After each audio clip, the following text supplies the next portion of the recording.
I do not know. I see you twice for what it's worth.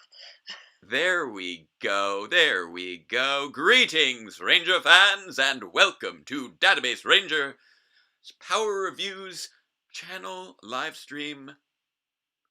Insert words here.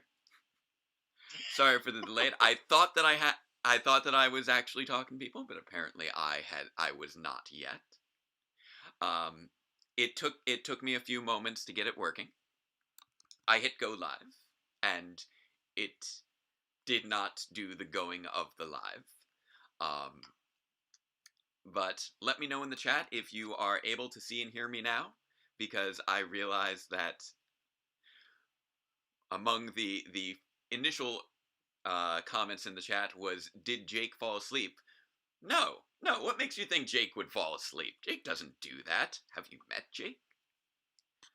So, if you're able to see and hear me now, Ranger fans, please let me know in the chat. It is wonderful to see people here. I hope that everything is going well. Jake, is it still not I cooperating? I just pulled the stream on another device and it still says waiting. Still says waiting. Wow, this stream is not wait, healthy. there you are. Oh, there I am? You are. Oh, okay. Something's happening. It's just a long delay. That is a long delay. Because I've been live for about 3 minutes and I have not yet seen any indicator in the chat. So we've got a delay of about 3 minutes. Oh, that's delightful. That is wonderful. Okay, now I'm starting to see responses. There we go. So 9:05, not too bad. Yes, I am very choppy at the moment, apparently. So I may have to make various adjustments throughout the live stream to make sure that everything is working properly. Since it doesn't seem to like to do that too much. But I imagine that we'll be getting things smoother as we go along. So I do have our first guest on standby. They've been informing me of whether or not I am visible, which is very much a go live here. What does that do? Alright. Hopefully what you just saw was me disappearing for a moment and then coming right back.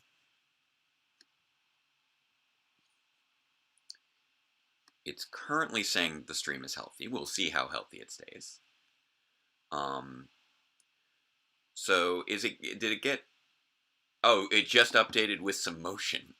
Motion is nice. Me moving and not being a static image is nice. You're still... Okay, so still getting a good amount of buffering. Okay. Well, it's saying the stream health is doing well. Again, connects us to the stream.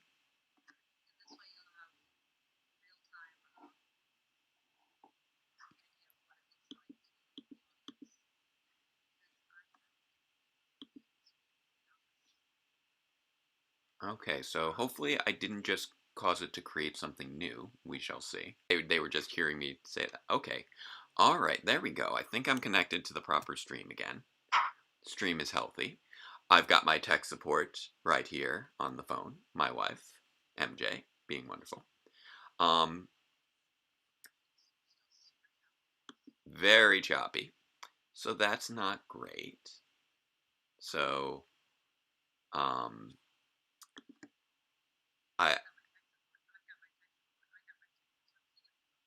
Really? That is fascinating, because I did not do that with my voice. So apparently I'm repeating myself on a loop somehow. Don't know how that happens. So, and I'm frozen and silent. Rather than... Alright, there we go. So hopefully I'm back. We'll see. Alright, saying stream health is excellent, so that's a good sign. But it always starts that way. Okay. You can see me? Oh, it looks like our viewers are going up. That's nice. Alright, are we doing okay there? I'm moving. I'm engaging in motion.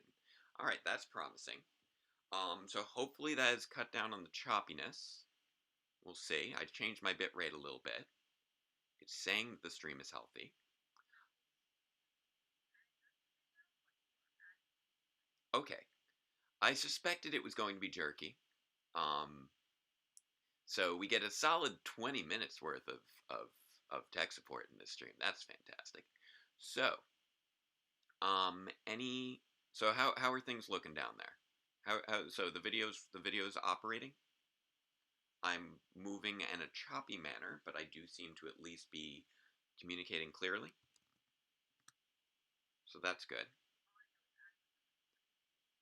The audio is coming through clearly? Okay. Well, I'm not planning on doing any visual spectacle here, so that should be fine. So, all right. So I'm going to just sort of put the phone down over here, and you can communicate to me anything that pops up.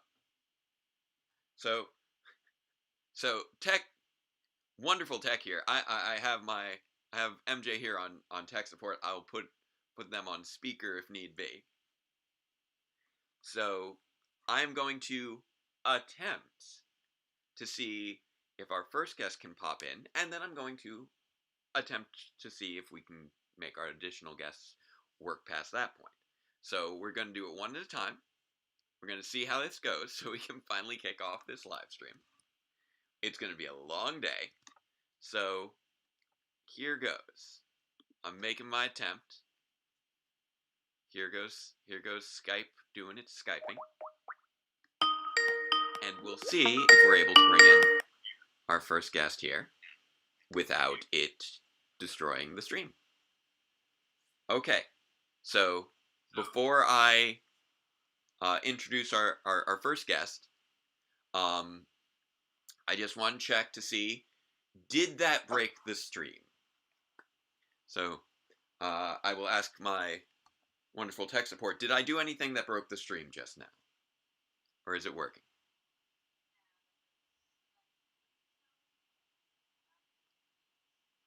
So you heard the Skype ringtone and I became still. So that's less than promising. That is definitively less than promising.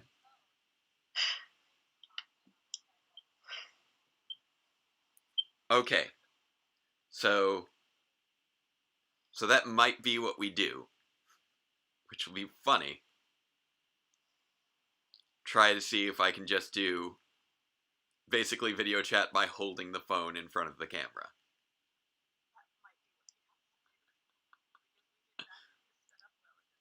Apparently. Okay, so here's what I'm gonna do. I'm gonna first hit stop NDI because the NDI isn't working anyway. I'm doing a video capture. And we're gonna see if that fixed anything.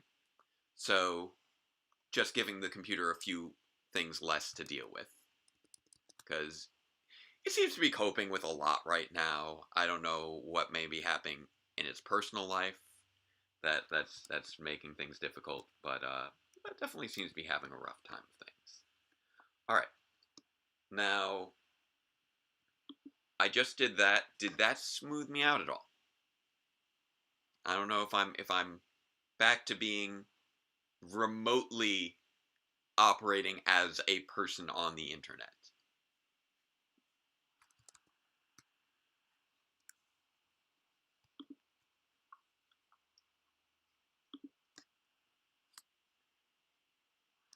Let's see. And we're back to poor status. Okay, so I'm used to engaging in poor status here. All right, so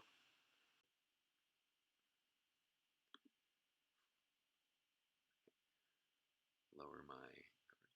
All right. So let's see if people are able to see me again, maybe. All right, I'm back to excellent, apparently. So that's good.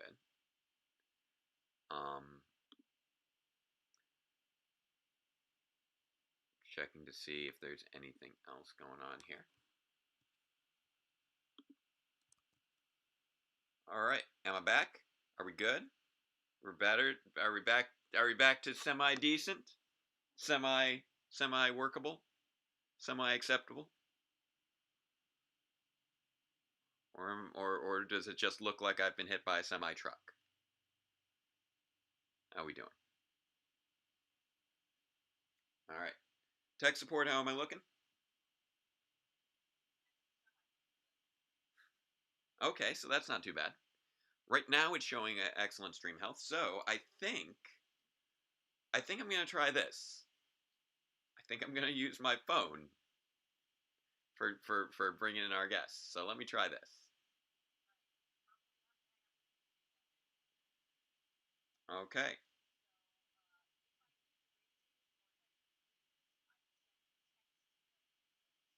Okay. All right, sounds good. Here we go.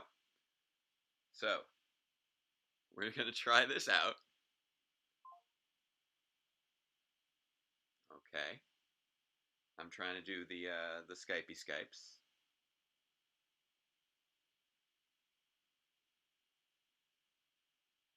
If that's working. Doesn't look like it's doing much of anything. Oh, and my health is poor again. Oh, well that's just wonderful. Okay. So, um this may be, at least for the for so it looks like the whole first opening segment of this stream is going to be less um watching Power Rangers for charity, and more watching a man have a slow motion nervous breakdown for charity, hopefully still for charity. Um, Remember, that's wegotthevote.org. So if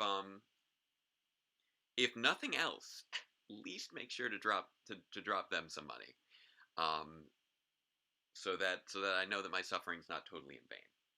And my phone is frozen, and my stream status is poor, so nothing is going well at this time.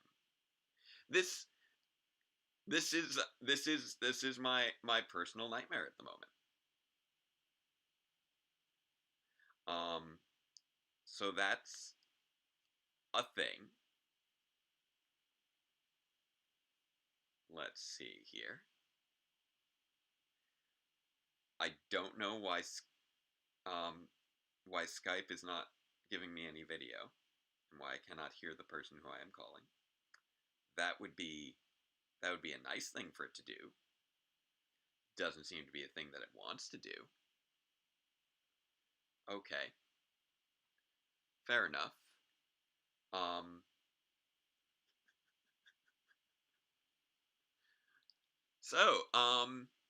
if there's any topics that you guys would like for me to discuss as I'm trying to get this working, for me to just yammer on incessantly, I'm happy to do so. I'm glad to fill space. I'm glad to fill your ears with hopefully comforting nonsense. Um, wow, Skype really doesn't want to connect for me. Okay, I'm just gonna just start closing some random things here. See if maybe that'll help. And try again with that Skype. See if that'll work on my phone. Not sure what to do about that poor health. Telling you about my tech expertise. Well, you see, I am a physics major, and just in case you were wondering, I'm a teacher of math and physics. People assume quite heavily that means that I am a tech savvy individual. However, I have many friends who are tech savvy individuals, and they will tell you that being a physics and math person does not make you tech savvy, and that I am, in fact, not a tech savvy individual. I know that you turn things off and turn them back on again. I know you hit forgot password if you can't remember your password. Um, those are some of my areas of technical expertise. So I'm going to check on this little notification here because I'm skipping a lot of frames. Oh, I'm down to 70. I've only skipped 71% of the frames. Oh, that's actually an improvement. I was skipping 99% of the frames before, so 71. That's quite better. So let's see here. I'm going to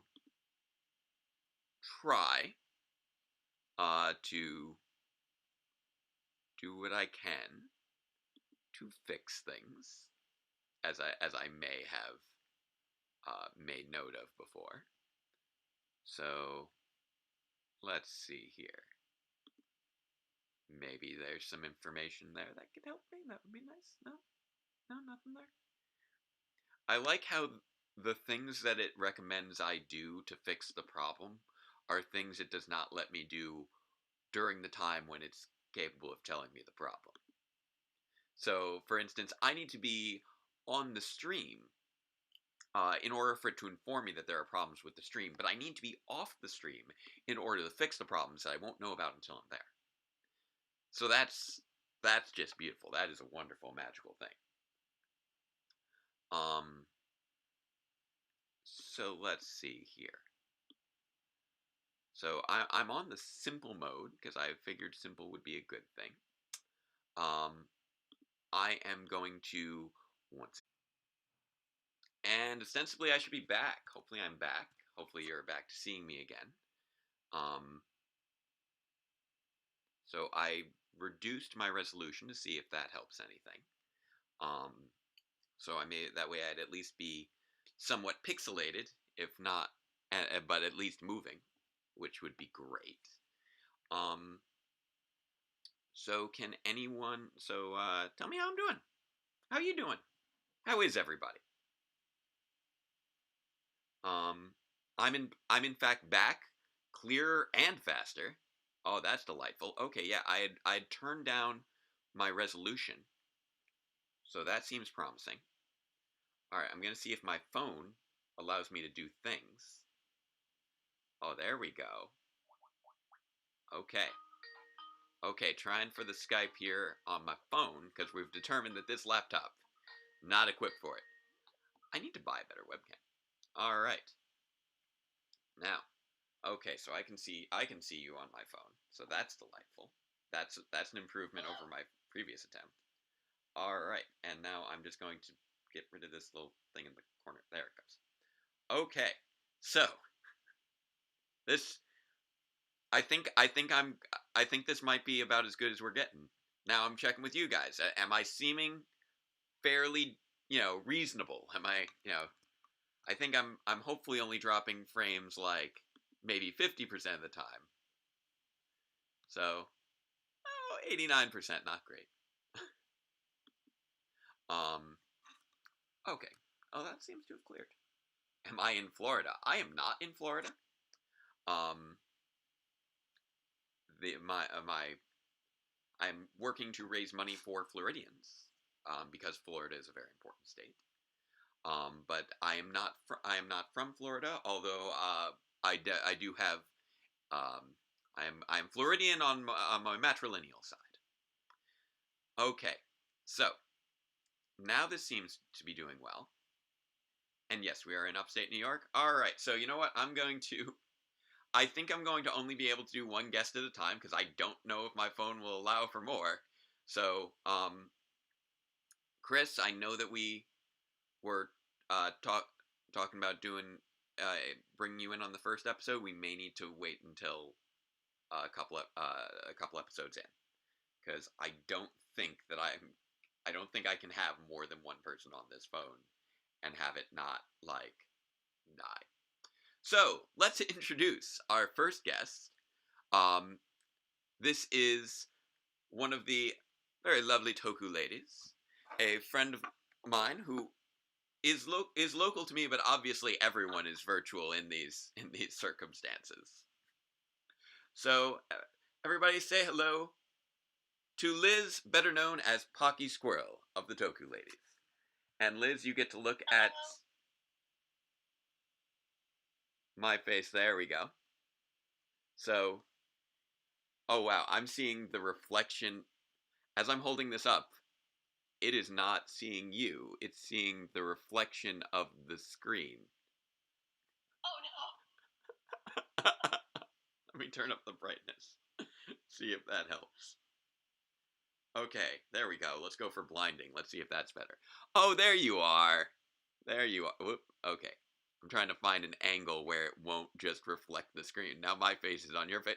Oh, you know what? It almost looks like nicely intentionally nested now. Look at that. It looks like I'm conferencing into you because you can see the reflection of my face in a little window next to your face. Hey, this is wild. This is like exactly the kind of thing that happens. We are engaging in streamception here. It's wonderful. All right, I'm gonna try navigating over here to the chat. Now, can the chat see Liz all right? I'm gonna try popping out the chat. This is going to be really interesting because the chat doesn't seem to want to actually populate in Streamlabs. So I need to keep navigating over to the other window to see. Like, I'll try hitting it and see if that does anything, but it doesn't seem to. As do most things that I do. Most things that I do seem to turn the brightness down on the laptop. That's a good idea. I like that idea.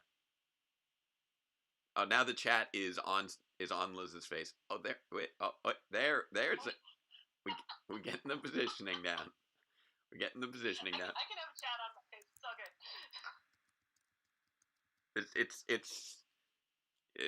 It's a live stream. It's a face stream. It's a FaceTime stream time face.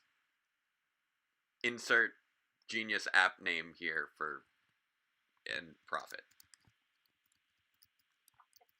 It's something. There we go. Now I'm turning down the brightness. Okay. The really funny thing is, I can't tell if you're any brighter now because I made my screen less bright. So to me, you look less bright, but to them, you might look more bright. Oh my gosh! So now I can see my reflection in your reflection. And my phone is warning me not to cause eye strain.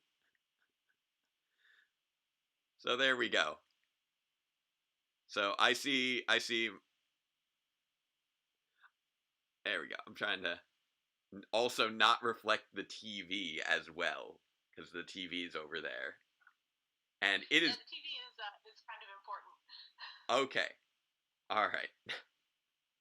So if I angle you this way, oh, there we go. I think we found something that works. Ooh. And can everyone hear Liz okay? Liz, introduce yourself a little bit. I know I gave you an introduction, but you can introduce yourself too. If I'm audible, MJ was saying a second ago that I was kind of quiet. So, folks, are you able to hear me? Are we good? This is the best stream. All right. They're saying turn. Wrong button. Gonna try turning up the in-call volume, and the in-call volume is remaining the same. All right. Now, here's the extra fun thing. I need to take you away from the camera to turn on the Netflix, because that's casting from my phone as well, because we have the Chromecast. That's valid. Okay, here we go. All right. So this is everyone's having a good time here. All right. So apparently you are significantly less audible than me, but I think that was a technical note and not like describing our personalities, because I know that I am more audible than most people in general. All right, there we go. Navigating over to season 1. Okay. If I click on this, is it gonna do the thing? Yep, yeah, I know I didn't. Yeah, me. Living room TV. Okay. Okay.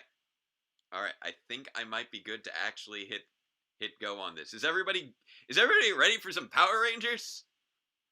Is there anybody who's interested in Power Rangers here, or are they only interested in seeing how well phones can transmit through screens? I'm vaguely interested in Power Rangers. I also have no idea if my stream is working. All right, people are saying yes. Okay, they are saying it is Morphin time. So, here we go. Only took us 40 minutes, which is like 2 episodes. We'll make up the time. They're short. They run short. So, let's kick off episode 1 of Mighty Morphin Power Rangers, Day of the Dumpster. hitting play. You gonna play? You gonna play? And then I'll bring back Liz, and it'll be great.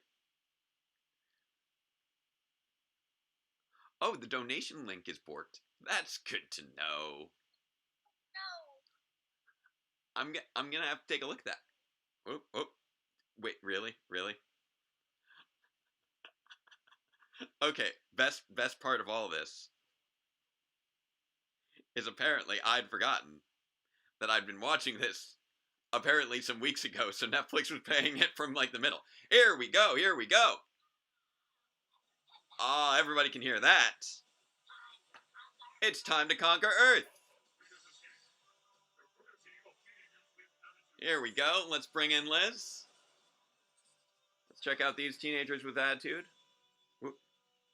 Oh, I turned sideways. So. Just bow. Go, Power Rangers. Go, Power Rangers. Mighty Morphin Power Rangers. All right, so you can hear it. I can hear it. Hey, everybody. Go, Power Rangers. Go, Power Rangers. Go, Power Rangers. Mighty Morphin Power Rangers. My voice will be dead after 60 of these. All right, so Liz, you can see my face, and can you see the episode on your end as well? Yes, well enough. Excellent. Ah, good old. Now you see, I never understood that line, that it looks like a giant space dumpster. What do space dumpsters look like for you? It's really not shaped like a dumpster at all. It's shaped more like a garbage can.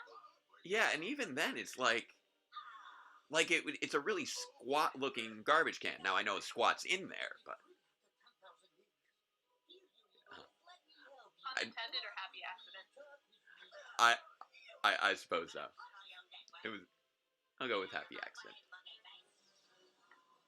Ah, she really fried that thing. Good for you, Rita. Show some pride. There we go. Radio.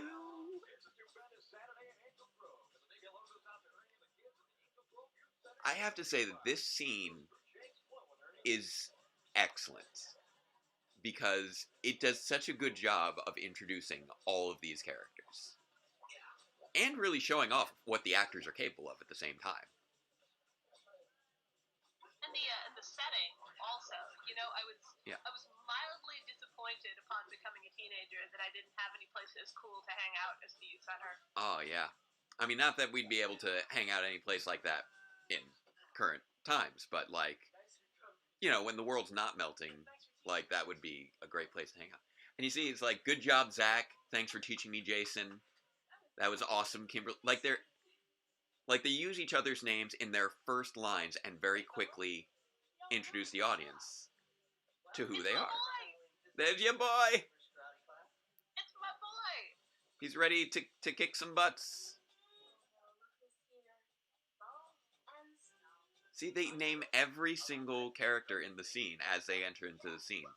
It's the right way to handle things when you're introducing new characters.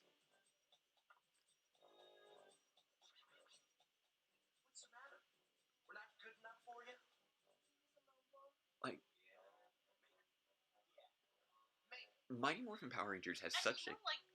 Yeah? The borderline sexual harassment that Bulk and Skull do in early MMPR is, uncomfortable. It is. I do like that they regularly use it as an example for poor behavior. They establish this is not acceptable behavior, and they establish that it is okay for women to handle themselves, while Zach is kind of, presenting himself as a bit of an ally there. He's like, hey, I'm here to help you out. And they're like, no, we're fine, but thank you for the support. Now, that being said, it is still uncomfortable, but... It was just, so great to see them shed their toxic masculinity as the series progressed. Yes. Also, I'm just going to say, as somebody who did recently get their black belt about a year ago, after like 15 years, this is not what you put somebody through on their first martial arts practice. Like, okay, it's like, okay, you get it. This is a block. This is a punch. Okay. Now, you're standing up on one foot to do this. No, we're not going through all of that on the first day. You show, this is how you stretch. This is how you do the punchy part. This is how you do the kicky part. Okay, now it's been about 40 minutes. And there we go.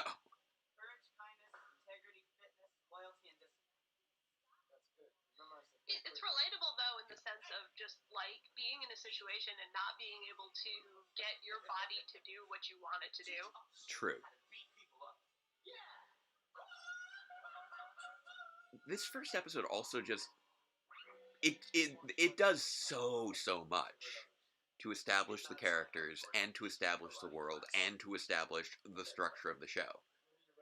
Because outside of the fact that this is the first episode, it's structured like most of the other episodes are. We have this whole wackiness with Bulk and Skull. They're teaching a lesson about how, martial arts should be used.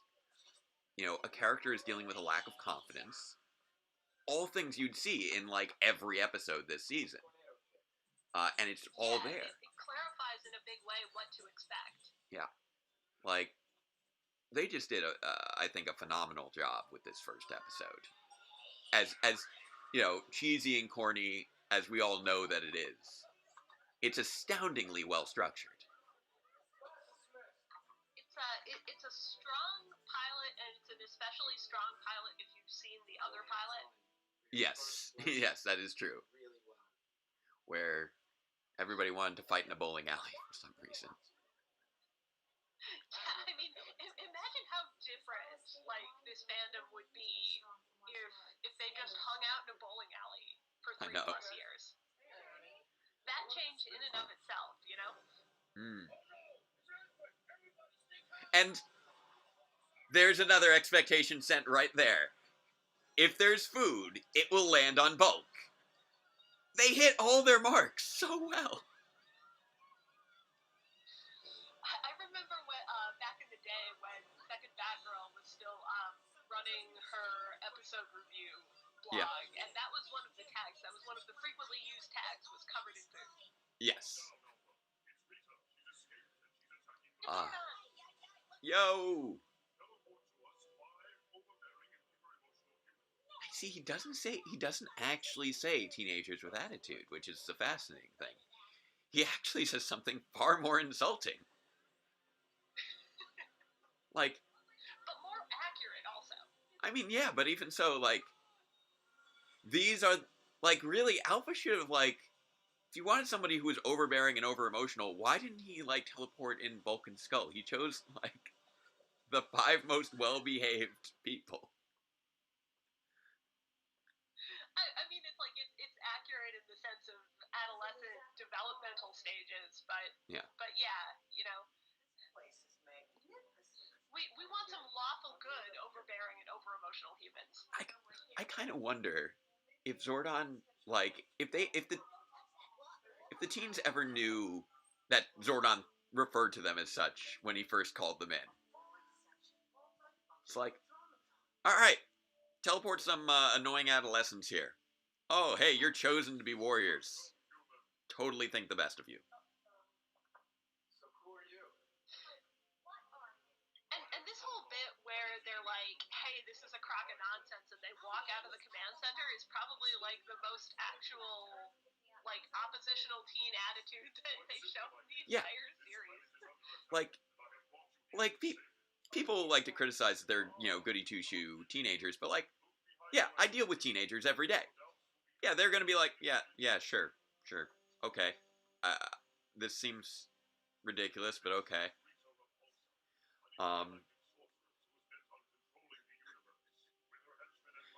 Now, of all the things to be the first image that they see, this is the biggest threat your planet has ever known.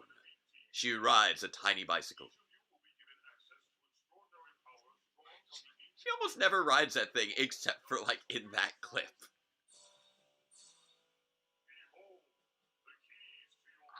Also, Zordon doesn't know how paleontology works, because he thinks saber-toothed tiger is a dinosaur.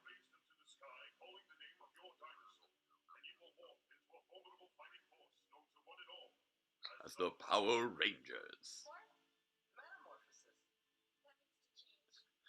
I like how we had that little chain of explanation. Jake, I can't hear you all of a sudden. Oh, did I mute myself somehow? Can you hear me? No, you just got... Yeah, I can hear you now. You just got real quiet. Oh, okay. Sorry, I was engrossed, I guess. I'm also doing, like, the mirrored thing to try and make sure that I'm actually getting you in the shot. Oh, yeah, you're audible again. That's good. Ah, wonderful. Maybe I dropped too far into my lower register when talking about Zordon and it failed to pick me up. No, I think probably it was just like the positioning of the mic in relation to something. Who knows? I know even less about this than you do, so.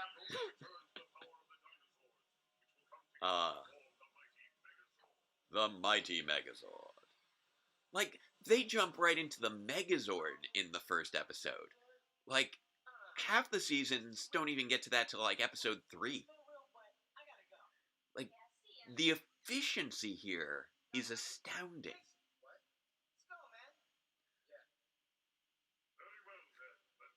And Jason's over here just like, I don't know, guys. I think it would be kind of cool to pilot a giant robot. It's like, dude, I get... This guy's offering me a robotic T-Rex.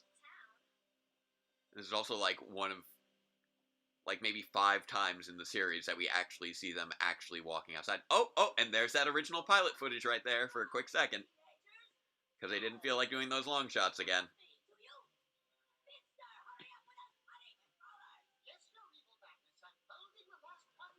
And they made so much use out of the recycled footage of the villains this season. Like, earlier when we saw, like, Finster chuckling, like, he does that, like, every 3 episodes. They recycle that footage so hard. Also, you gotta love how, they only filmed, like, one guy dropping down, and then the next guy, and then they had to get him out of the way, and the next guy drops down. But you can see the cuts from in between the different putties, and it's like, you couldn't have kept that thing still in between? No stationary? Okay. The editing on this show, even when janky, is masterful. Oh, absolutely, yeah. Growing up, I had no idea that this was a Frankenstein monster of Yeah. different shows. And apparently also its older self as well. And now they've come full circle in that he's leading a team of Rangers.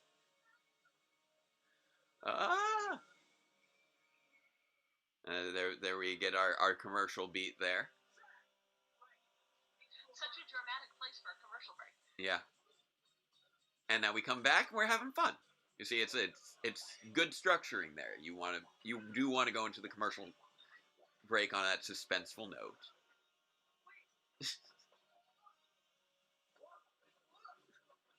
Billy taking off his glasses to try and fight is such a nice touch.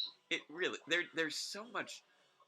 This scene right here is one of the main things that I feel was actually missing from the 2017 movie, which was each character having a style of fighting that is informed by their character.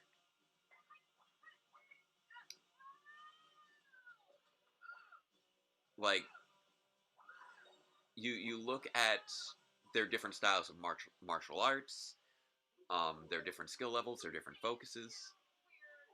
Like, Jason's all about power in all of his moves. Trini's all about form. Zack incorporates it with his dance. And they're just like, go for it.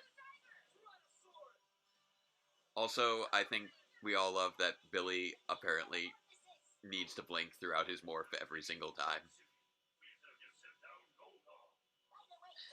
The blinking thing, oh my gosh, there was, I can't even remember where this was, but like back in the early days of the internet on some like Billy Shrine fangirl website, it was noted exactly how many times he blinks during the morphing sequence. That's great. But yeah, this literally has everything that a standard Power Rangers episode would have, minus a monster. But it still even goes through the monster making process by virtue of the introduction of the putties, and still goes through the Zord battle by choosing Goldar. They chose their footage so well.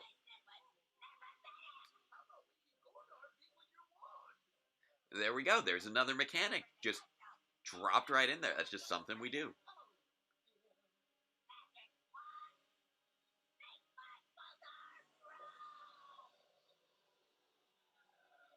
Boom.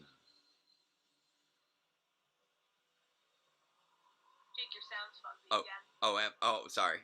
Can you hear me okay again? All right. No, still fuzzy. Still fuzzy? Okay, that's a little unfortunate.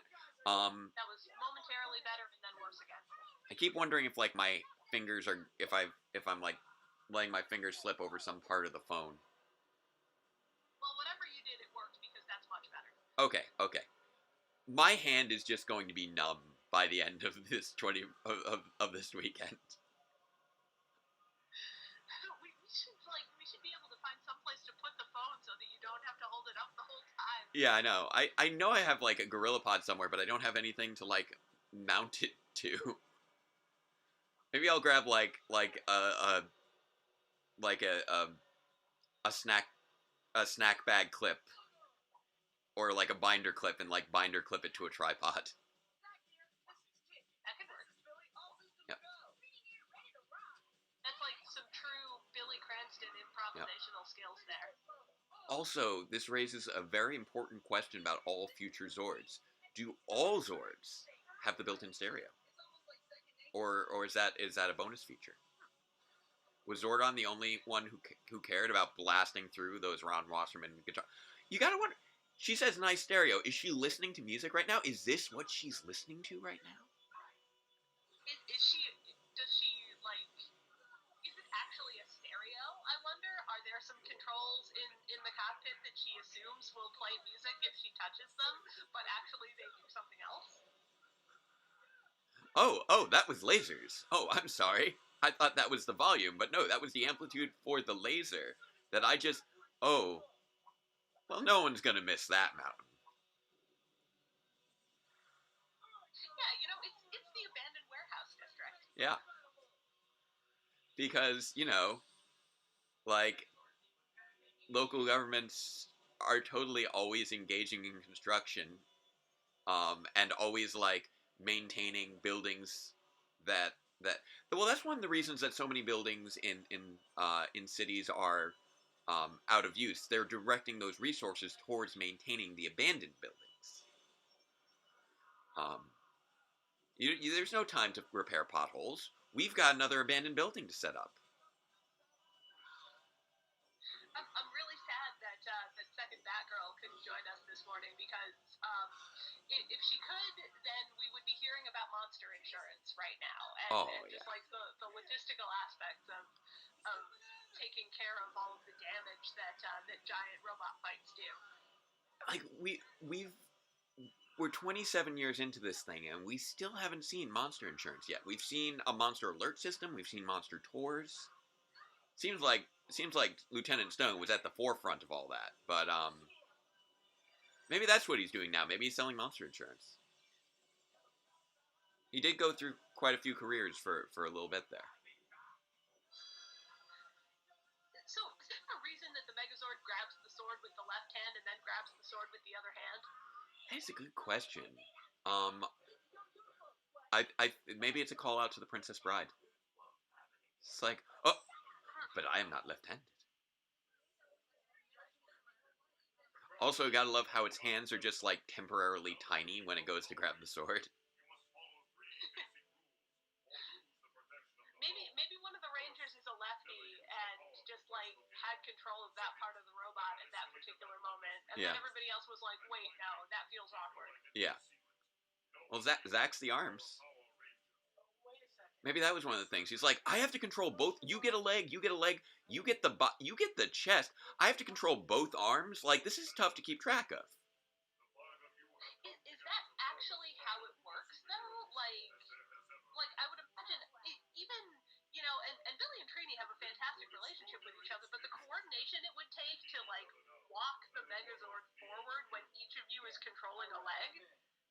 as we established in the movie, in the 2017 movie.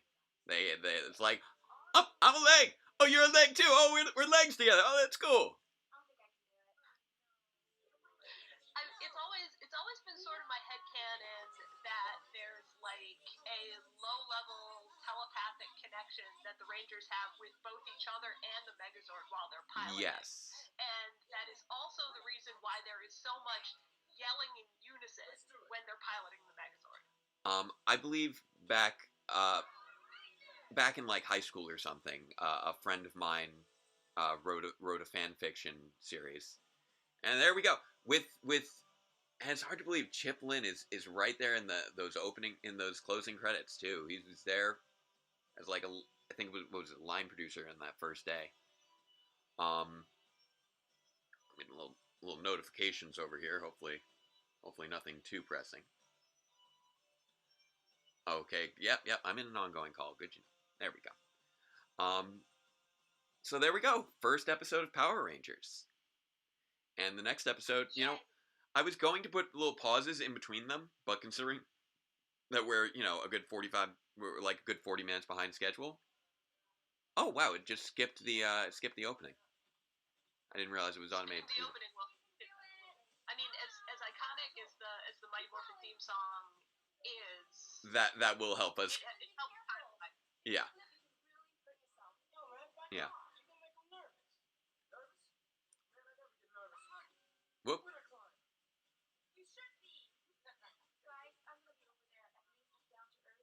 Man, can I tell you that as an acrophobe, this episode is just like the most relatable thing? Yeah.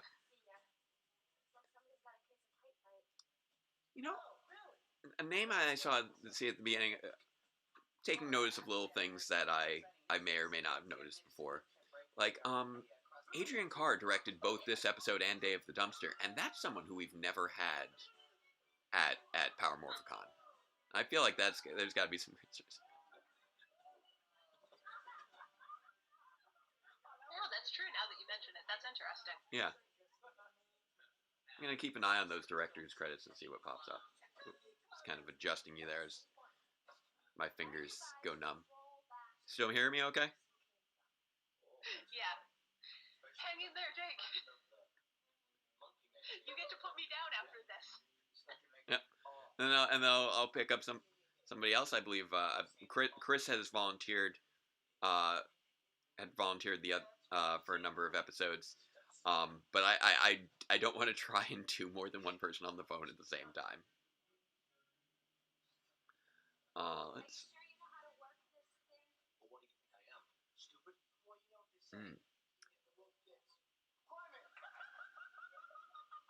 Skull finds that oddly funny. Skull finds a lot of things oddly funny. I gotta love how, like, Skull's character was basically just to be the other half of Bulk for these first early episodes, and Jason Narvi is now a theater professor. Oh, that's brutal. Well, I mean, Jason Narvi makes Skull work as a character Yeah. independently of Bulk because Jason Narvi is a genius. He's an excellent actor. He's fantastic. I love that he gave an acting class at a Power Morphicon, and it was delightful. Time warp time. This is how you know. You see, Rita. We're dropping in little things about Rita during these first couple episodes. I know that there's certain subsets of the fan community that find Rita highly iconic, and considering that her first episode involves a coming out party and her second episode involves her doing the time warp again, I'm starting to understand why.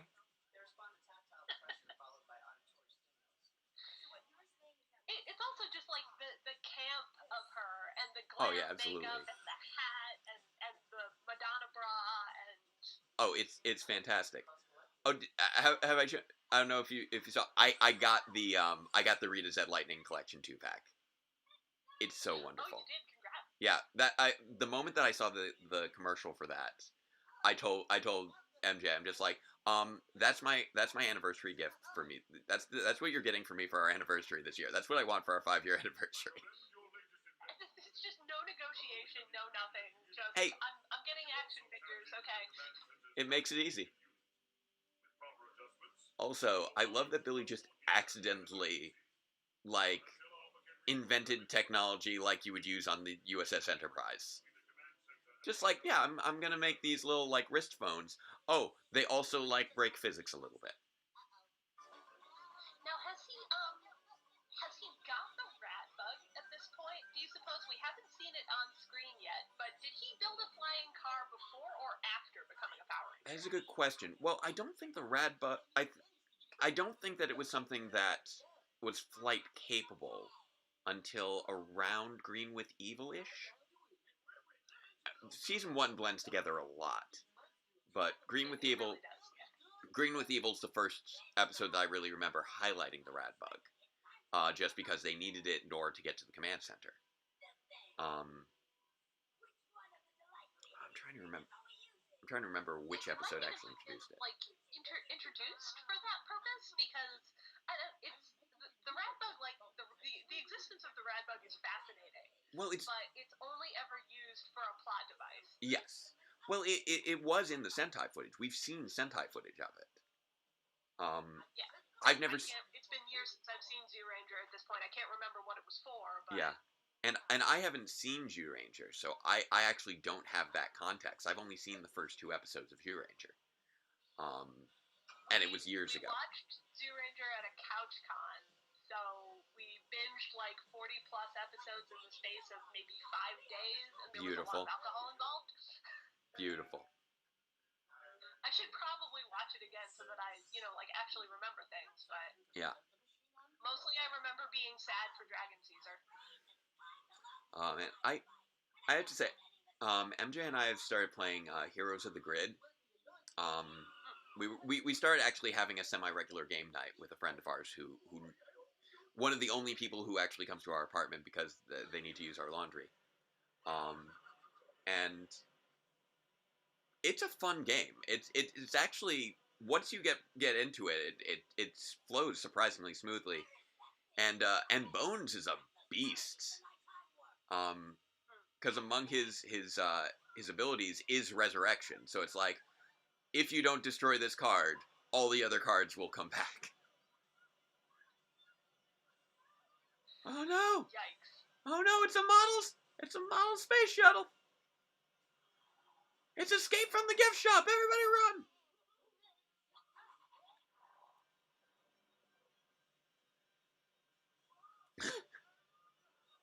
Yeah, that was like interesting use of Sentai footage as Yeah. well, because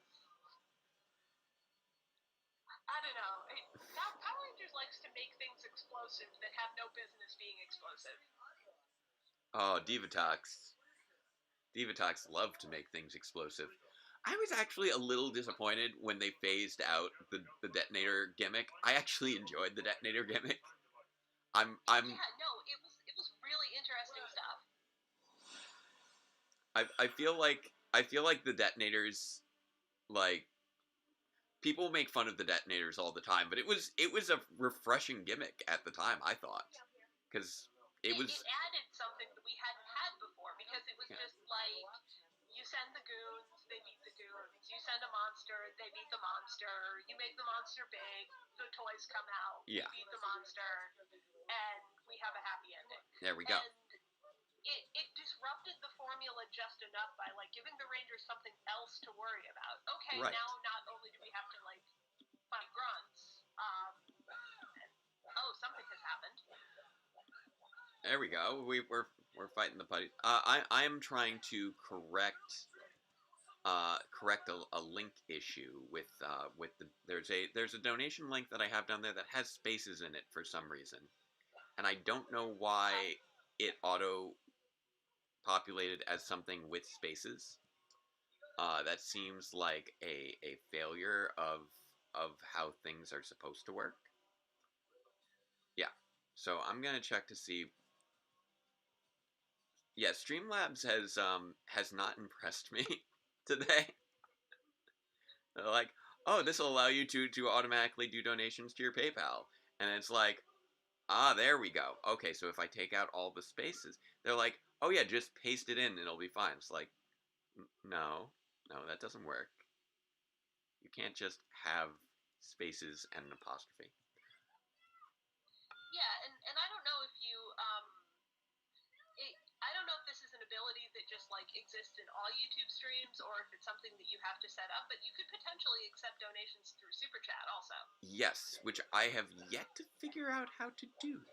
I would like to. I thought that it would be a feature that was available in this, but I was not able to find it, unfortunately.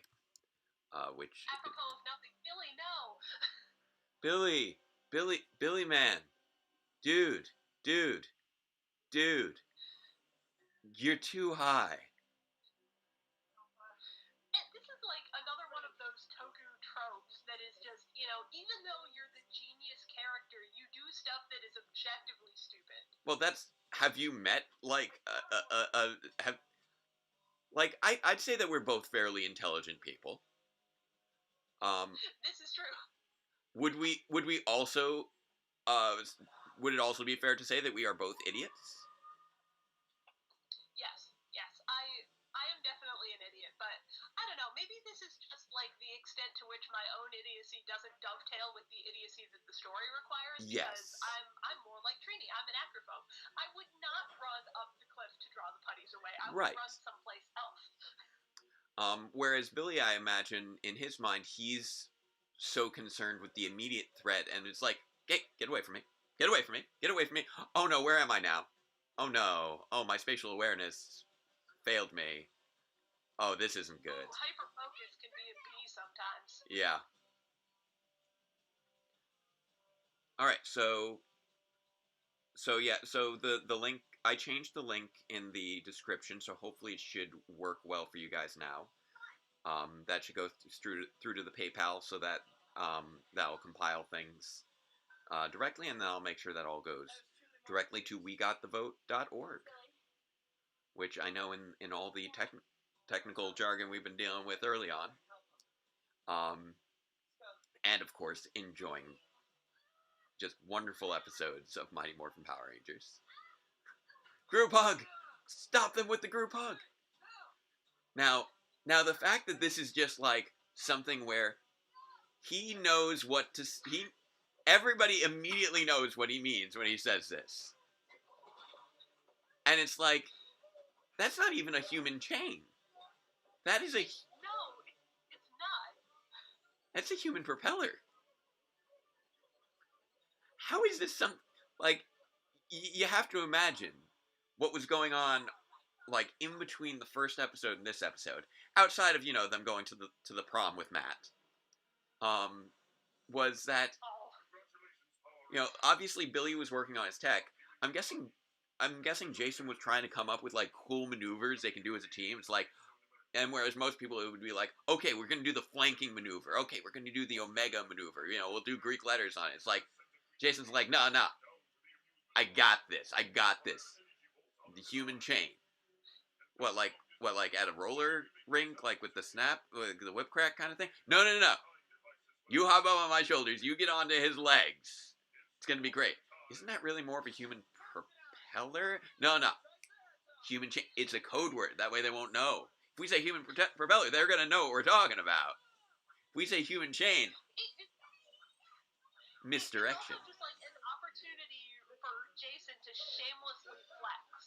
Yeah.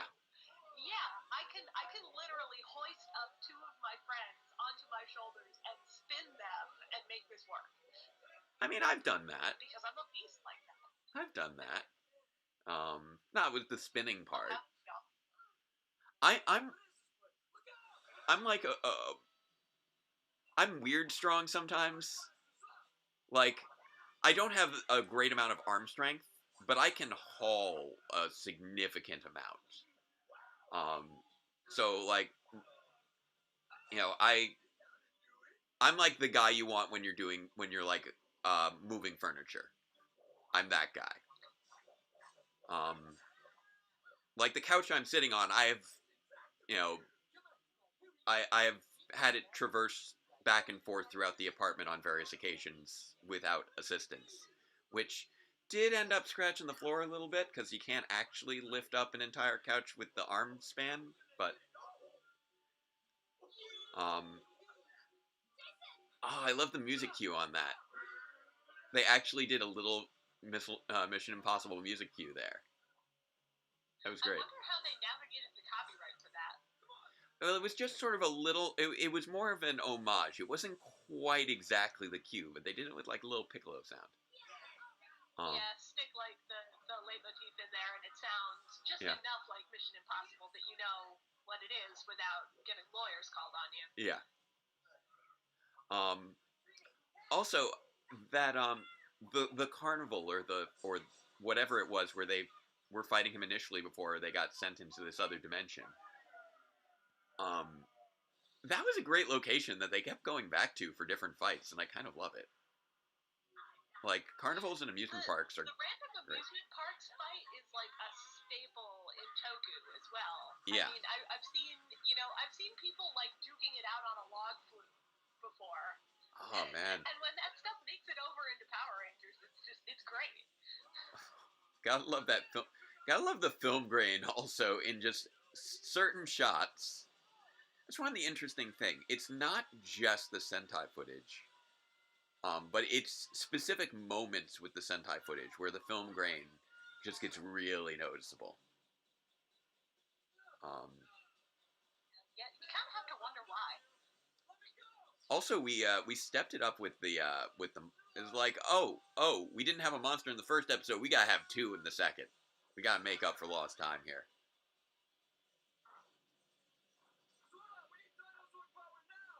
And they may have I think if memory is serving me correctly, they might have pulled footage from two separate episodes of Zyuranger in order to accomplish that. I think you are correct. I think the giant was the first thing that they encountered, and I think it was at the end of like the first or second episode.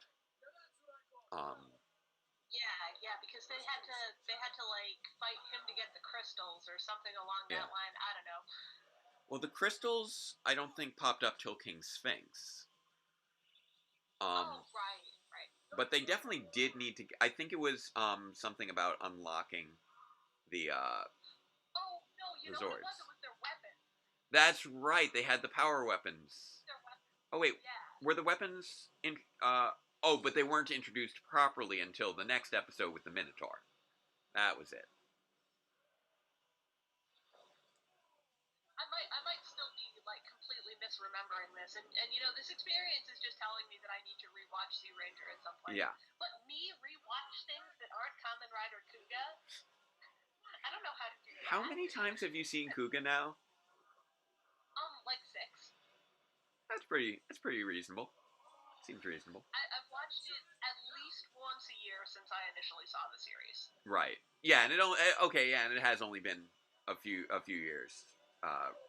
It feels like it's been longer. It feels like you've been 2015. Yeah. So it's only been 5 years since you first watched Kuga, but it feels like that was what you grew up on, just with the impact. You're like the second person to mention that, and the joke now is that I entered the fandom so hard it ripped a hole in the space-time continuum, and I didn't join the fandom at all. I just have always existed in Kamen Rider fandom, Yeah, you made your major impact there. Put me in a tube. Call me Zordon. Yep. Well, you're close. You're pretty close right now. I'm kind of blue. I don't know why that is. You're ahead with an internet connection. Lighting here is atrocious, but. Well, also there's the polarization going on because you're being filtered through two different screens, so that can't help. Head in a tube, head on a screen. Yep. It's a shame I don't have a Gosei morpher. I could just I just put everybody into it, just plant them into like Gosei's mouth or something. And that was high five. All right, now. No, I'm tempted to try that. I have one. Just use a Go Say Morpher as a phone stand. I think that could work. I'm gonna hang on. Okay. Now, did you? Now I know that I'd only talked you into the first 2 episodes, so I wasn't sure if you want to keep sticking around. Or Well, I don't know. Do we want to like try something different technologically, or do we want to let Chris have a turn? Or this is your show, my friend. I'm okay. down for whatever. All right. So, you know what? I will quickly pause if I can. Let's see if I can pause this. There we go. Okay, so I can pause. I am going to do a little pausing to allow for transitions. All right. So, let's see. We've got so we've had Liz here for the first hour. Thank you very much for joining us. There you go. I got to keep an eye on that polarization there, because if you line it up just the right way, then you just disappear. So, now she's there. Now she's gone. That's a cool superpower. I didn't know that I could do that. Yeah, you just kind of phase out of existence. All right. So, okay, so I think Chris stepped away, so he still needs a link there. So I'm gonna set you down for a quick moment, and then we'll resume with teamwork, I think. So you can see my lovely popcorn wall for half a moment. Actually, here's what I'm going to do with this moment. I'm going to find something that allows me to actually position the phone on something other than my hand. So here we go. I'm gonna see if this works. Because I don't, for once, I don't, whoop. Okay, sorry there. Hit the table. Alright, because for once, I don't actually need to have my camera. I just have the webcam here. And we do seem to be pretty well getting the hang of this now, which is lovely. I love it. Hitting our stride, yeah. Okay, so let me see if I can. I apologize if this is going to be disorienting for you as I'm repositioning you here. So, oh, that's fine. I live disoriented. Let's see if I do this, that, maybe rest that there. Nope, that just hits the volume. That's not helpful. I want to keep that in-call volume up. So, can that work? Oh, nope, that is not stable in any way, shape, or form. Okay, good to know. Maybe if I angle it this way. Alright, I'm going to put my tripod over on this side of me. So maybe it's not trapping me in here. I'm going to angle it this way. And then I'm going to see if I got this thing over here. And this is not designed for what I'm trying to make it do. Even a little bit. Nah, we'll make it work. Here we Hold go. the screen together with duct tape. Here we go. Okay, so if I balance that like so, this just becomes a worse and worse idea.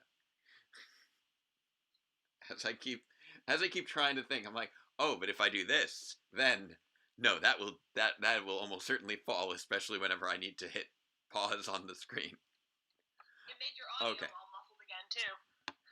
Okay, so yeah, I think that was because I was grabbing it from a spot.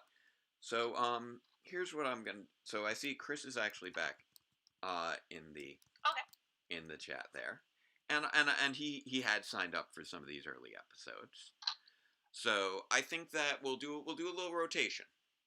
And if you're absolutely welcome to continue commenting on my absurdities in the chat. So absolutely. So, Chris, I just sent you a DM with my Skype handle because I didn't want to just drop it into the chat, since trying to moderate this at least a little bit. So I think that we can, if you're all good there, then we should be able to.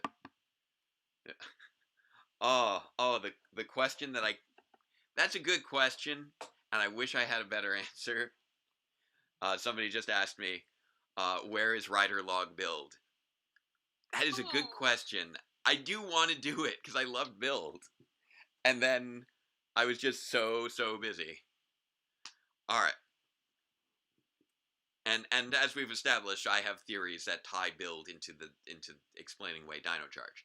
So anyway, all right. So I think we can say our little quick farewell to Liz here. Wow, did my phone really lock just now? No. It's like, phone, you don't get a break. Okay, there it goes. So we'll let Liz do one more wave. If we can see you there. There we go. See if we can have you.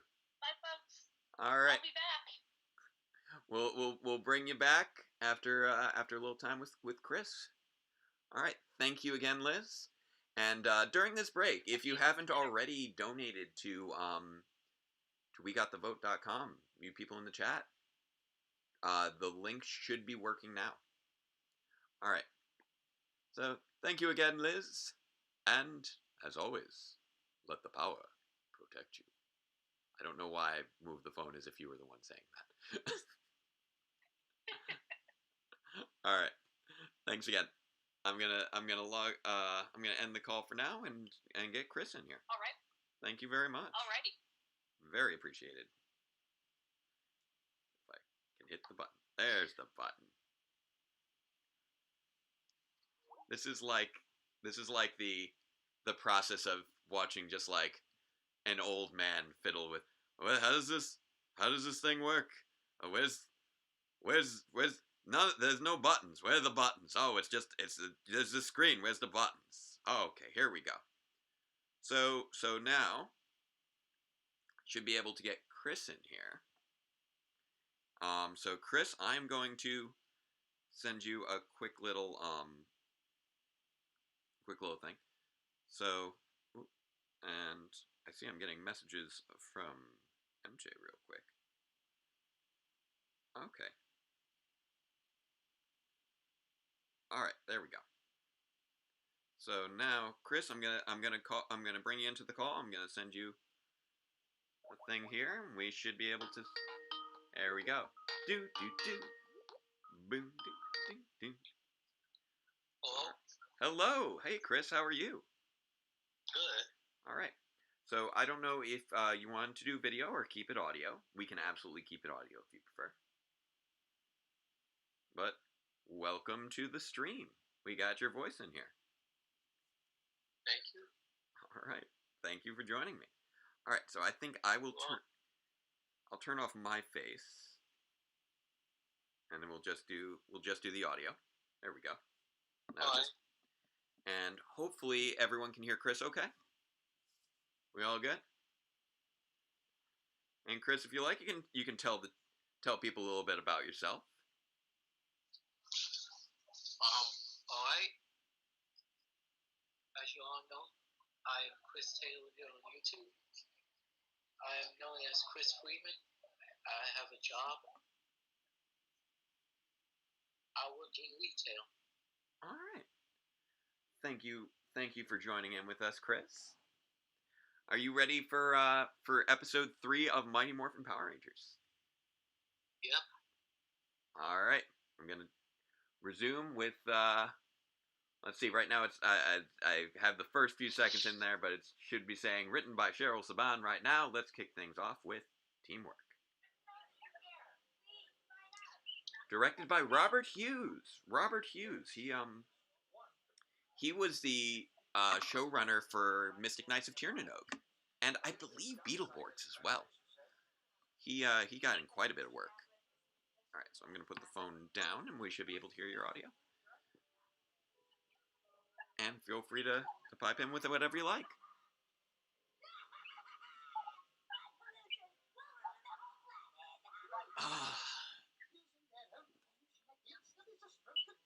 Pollution.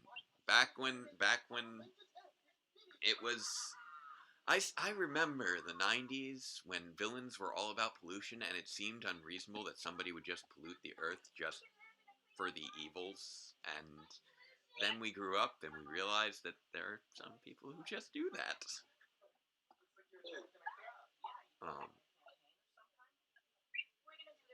Yeah, this is. I'm again. I know that people like to make fun of the original series for them all being goody two shoes, but I do genuinely love that they do try to make these characters such good role models for kids. I think that's wonderful. Yeah, it's nice to see them try. Yeah. I'm going to try and make sure I have you at max volume here, and hopefully everyone's able to hear you okay. Alright. Alright, there we go. I repositioned the phone a little bit, so now we should be able to hear you a little bit more clearly. Alright. Oh, thank you, El Nero Diablo, for donating. Fantastic.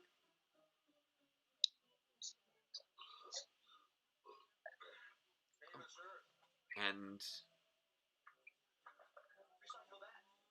bulk.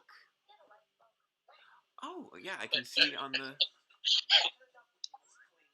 mini feed we do have that $5 donation in there from El Nero Diablo.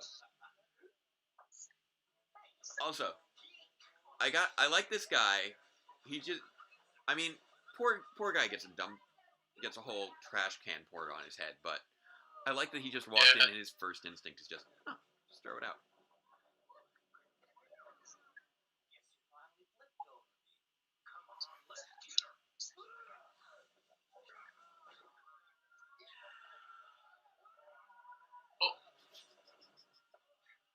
Oh. That had to hurt. Yep. Oh. They were so scared of hugging in these early episodes, and then you get like 10 episodes later, you get a little bit more than 10 episodes later, like 15 episodes later when they're trapped on that bus together, and we get them crying about, I want my mommy, I want your mommy. It's wonderful seeing them get so much closer over time. Alright, so I'm going to try and figure out where this alert box widget is as I'm doing this.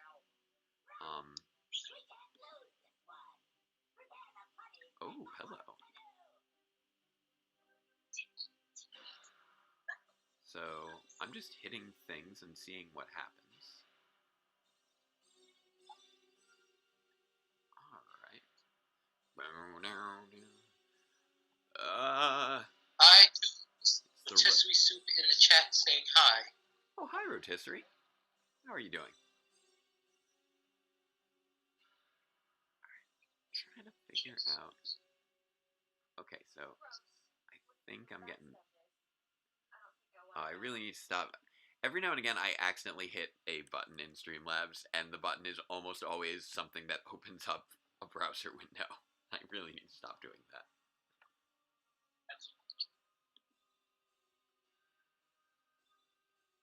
Alright, so. Add a video source. Okay, so. The alert box. There it goes. Okay, so I should be able to add that in there. So we're gonna get. All right. So hopefully, if I do this right, I should be able to put the alert box into the chat. So we're gonna keep evolving this thing as we go along. What? Nice fight scene. So yeah, I'm just sort of narrating my attempts to make the things work on the widgets with the stream. Oh, I think. Oh, maybe I can do that. Oops. Thought I did something. Oops. No, that's not what I wanted to hit. Okay, there, and then there, and then add it in. Oh, there it goes. The question is, where is it? Where did I put it?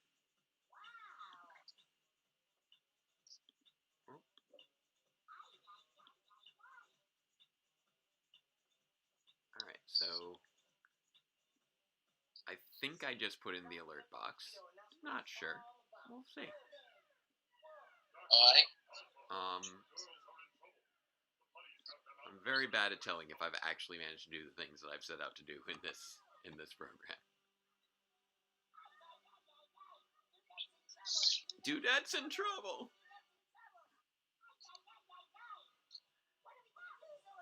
Apparently, each episode needed to go to its commercial break with the girls in trouble, whether it's Kimberly screaming about the buddies or Trini screaming about Billy. Yep, definitely.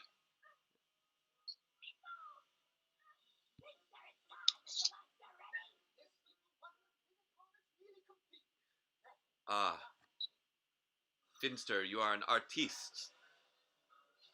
You eschewed the actual. You go. I like how his little sculptures are really more of like an interpretive inspiration for the monsters than actually a detailed representation of them. Like, yeah, he doesn't have like the 3D print sculpting of Heroes of the Grid, for instance.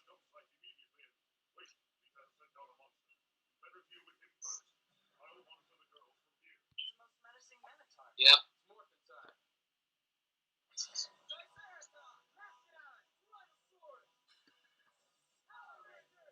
I wonder if I can put. Now, can I put the chat box in there? Oh, hello. Is that gonna work? I'm gonna try and see if I can put the chat actually into the box there and see how that pops out. Good luck trying. I'm trying. I don't know if I'm succeeding. I'm pretty sure I'm not at the moment.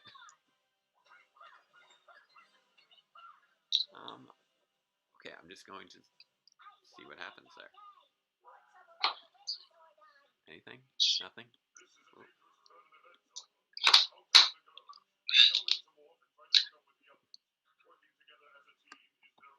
Teamwork! There we go, Morphin time.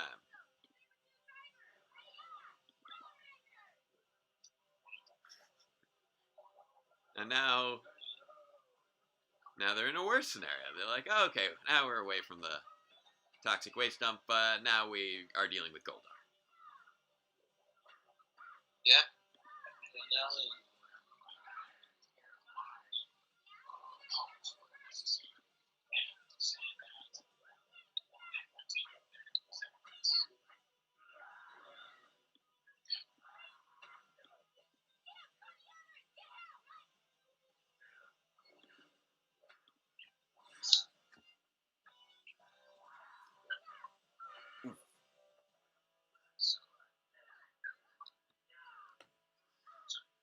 But yeah, this was one of the very few times that Rita really kind of did sort of this divide and conquer approach, where she really tried to split them up by attacking multiple places rather than just using a spell or something.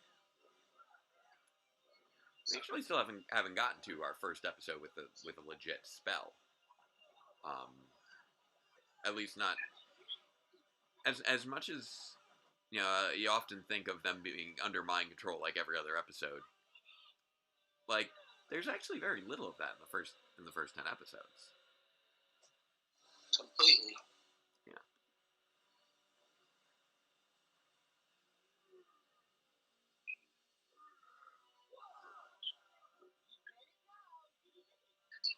Okay.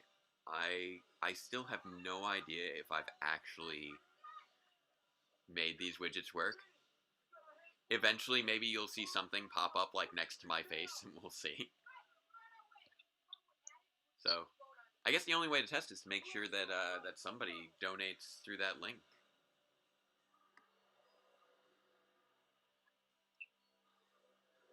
I'm gonna see if I can find any other things as well. Nice.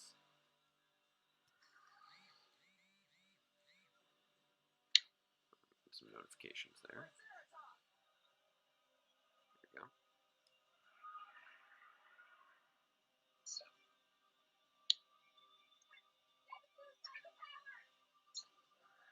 There we go. Getting the Zords action.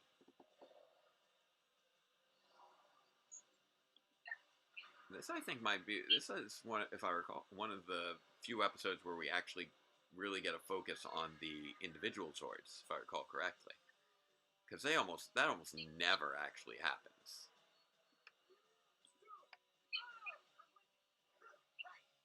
Yeah, get to see the Zords. Yeah.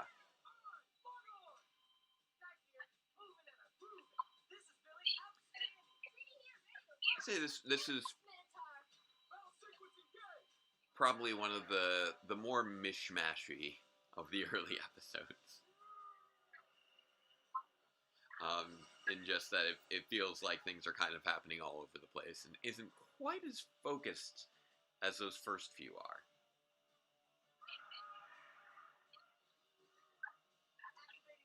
But I do love that we get this fight where we actually get to use the weapon systems of the individual Zords.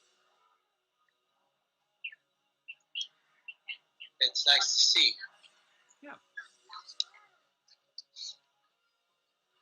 So, Chris, how long have you been watching Power Rangers for? Have you been? How long have you been watching it? Yeah. Have you been around since the beginning, or is that? I started at Beast Morphers. Oh, Beast Morphers is your first season? Oh wow. Yep. Cool. So making a good first impression on you? Yep. So let's go, Busters. Yeah. Yeah, Go Busters is a good solid Sentai series. Like, I definitely don't watch nearly as much Sentai as I've watched Power Rangers, but out of all the seasons I've seen, Go Busters does rank pretty highly.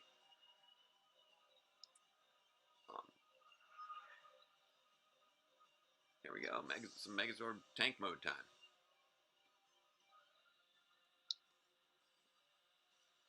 Tank mode.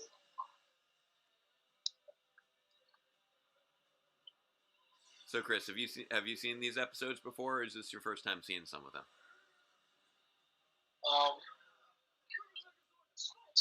Maybe I've been trying to watch them on the internet. Yeah.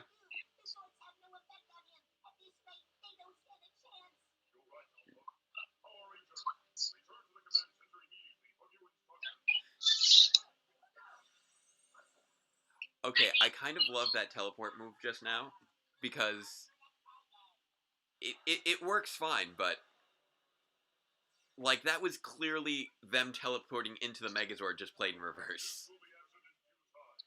Like, I make use of reverse motions sometimes in my editing to just kind of fill in spots where I'm like, oh, that didn't work as smoothly as I thought. Oh, it looks like I think I just heard somebody donate in the chat, and it looks like I know this guy who's just popped in there. He was actually one of the very first people to ever watch me watch Power Rangers. He watched me watch Power Rangers 27 years ago. So, hi Dad, I hope you're doing well.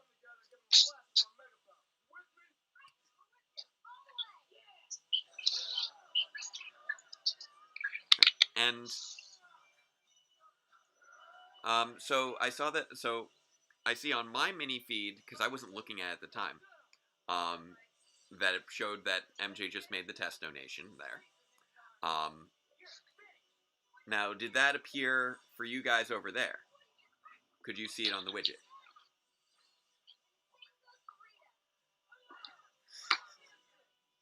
Yes.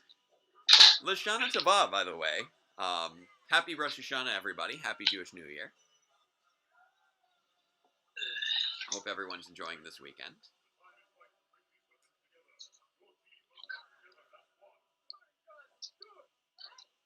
The weapons are glowing. That means you got to put them together. That's the way it works. Those are the rules.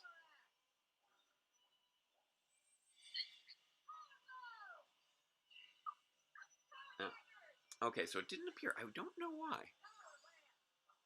Oh, thank you, Pocky, for donating 1993 in honor of the year that Power Rangers premiered and the year that Ruth Bader Ginsburg joined the Supreme Court. So make sure to vote. Power protects you. Absolutely.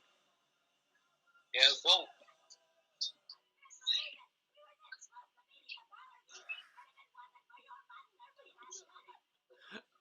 I love that. It's like, oh, we totally would have beat them with your monster if it wasn't for your monster, Finster. Yeah.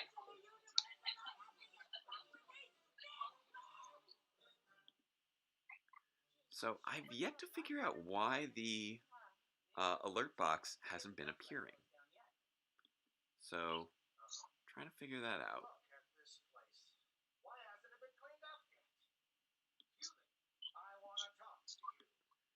Yeah, like I don't see a physical thing for that, so it must not, I don't know why it's not getting the input on that. So that's a mystery to me at the moment. Oh, it is super speed motion. And Principal Kaplan just blames them immediately without any reason to assume it was them. Yeah, that is a shame.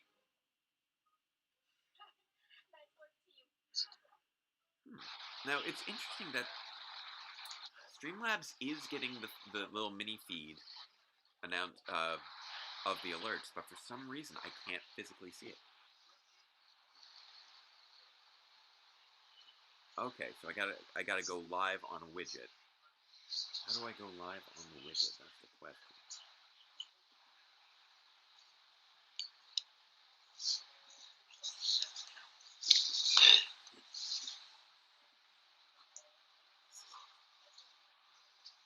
And Alpha learned how to dance, and all was right with the world.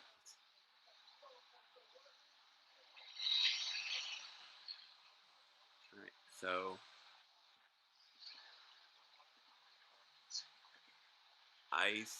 alright, and now it's going on to a pressing engagement. So, Chris, you sticking around with me through this next one? It's doing the Sure. All right, because I know that we didn't get you on the first few that you'd signed up for, so let's stick around for these two. Alright. Yeah. No. Okay. Yeah. No. I had done the thing. I had transitioned it to go live, but the thing is, Jake, hold on. I'll be right back. Okay. Sounds good. I will. I think mute you if possible. Oh no, I muted myself. That's not helpful. I'll just turn down my volume.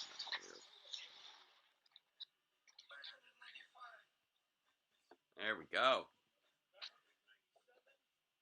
Jason is a beast. Oh, Ronnie Sperling. I've seen him at Power Morphicon. This is one of his episodes.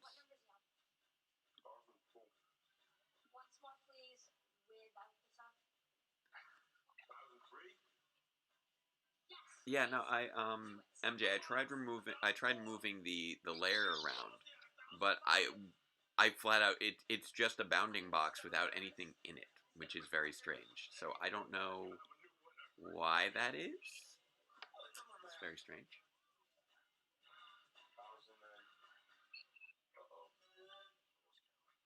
Ernie. Aw.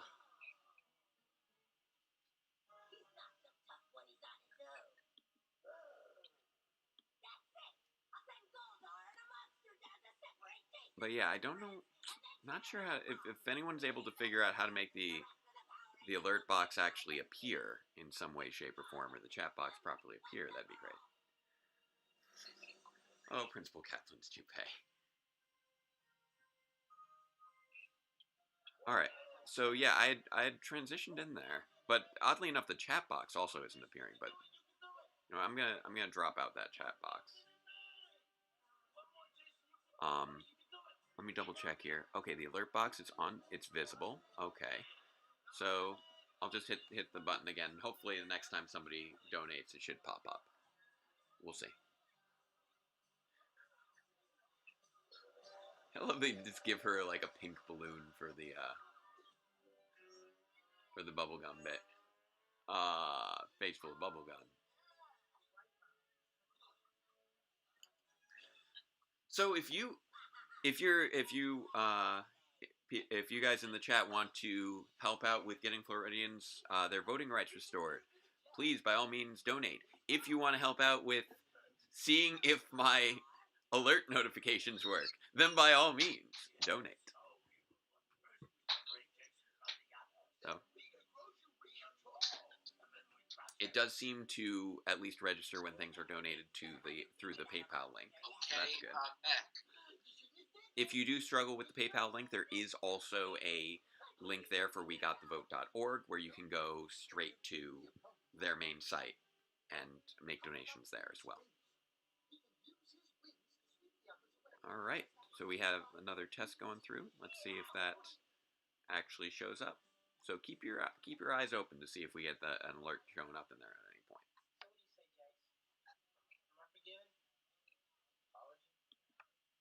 So I hit repeat alert. Repeat alert. I don't know why it's not popping up. Because I see it in my mini feed, but I don't see it pop up in the box. So just as Power Rangers is trying to find its identity, find its flow during these early episodes, I'm trying to figure out how everything's working on my end.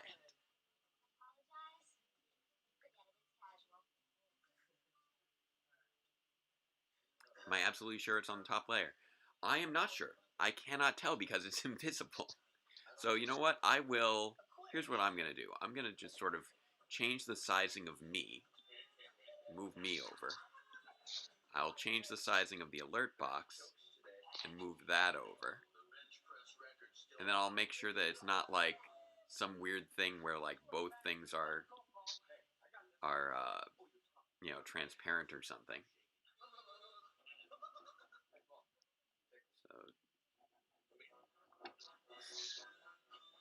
So both's getting tickled. Oh my.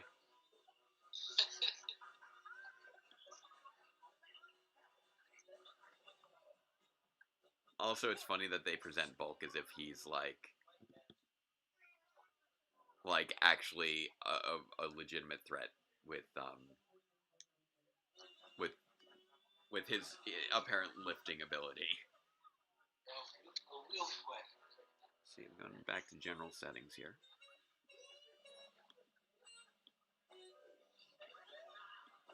I'm gonna try maybe bringing the delay down. Maybe that might help something. I don't know. Yeah, I hit the thing. It's just for some reason it still appears like it still just appears blank.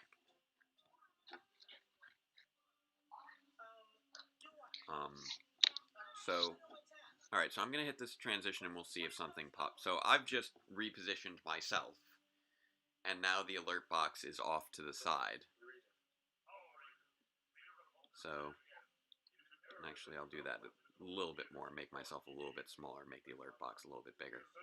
And we'll do another, and I'll make sure that that's elsewhere.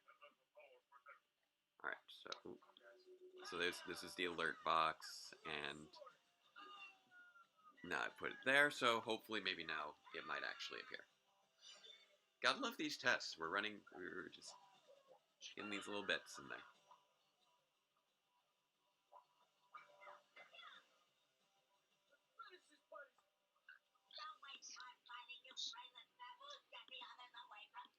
I do hit repeat alert, and nothing seems to actually happen. And I'm not sure why. It's King Sphinx. Just yep, there he is. Sends everybody flying back to the youth center. So convenient that everybody was doing push-ups at that time and nobody noticed Kimberly just teleport onto the balance beam.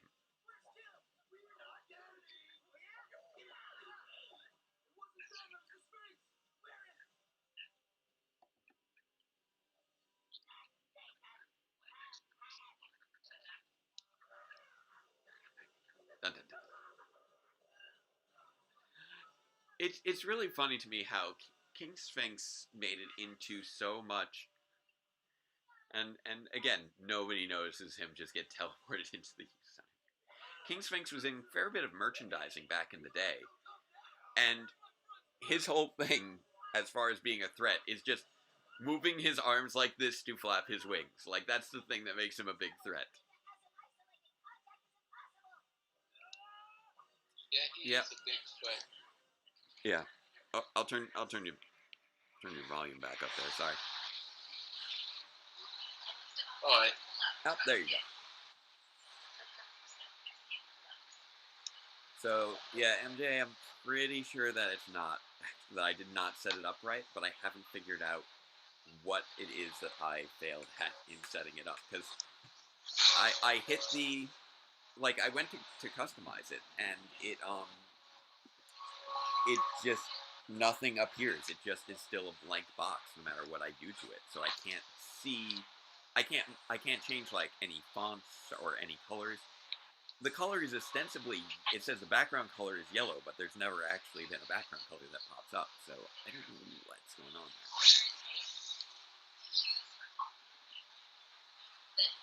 Well, and then this is the moment that really get King Sphinx's love, is him fighting alongside Goldar being just a great moment. And this was actually, if I recall correctly, the Zord fight that they used in the original pilot. The Sentai footage. Yep.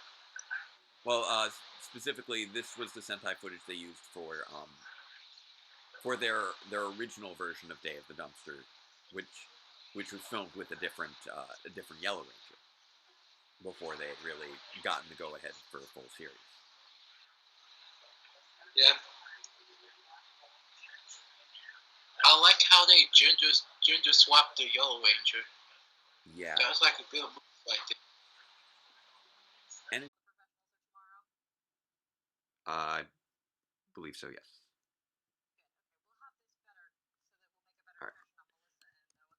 Yep, but I actually I think I just hit go live. Sorry, because you were. So let's see. Let me know if you see me and that I'm back. Hopefully I'm back. I'm back. Where we go? Okay. I am so sorry. I paused the show. All right.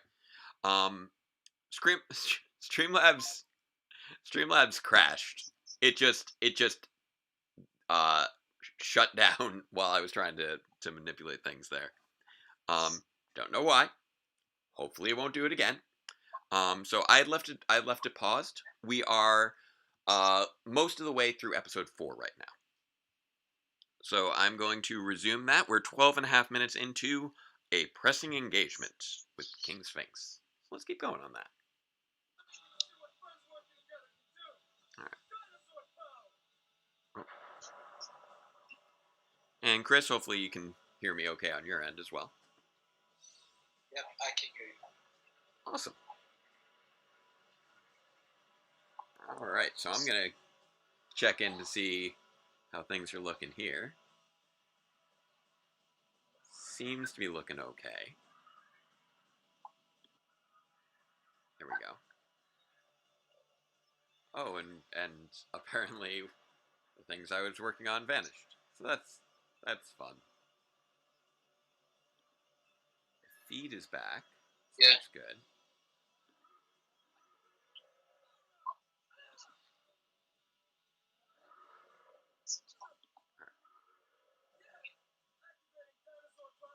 There we go. I find it interesting that they introduced the power crystals in episode 4, despite basically using them plenty of times prior to that. Because I believe in the Sentai, the Megazord wasn't introduced until they had the power crystals, if I recall correctly. Again, yeah, that I agree too. Yeah. And I haven't actually seen most of Jew Ranger, but I have followed through it. I've read up on it. Alright, so I'm gonna try and wow, this window is just not liking me much. Okay.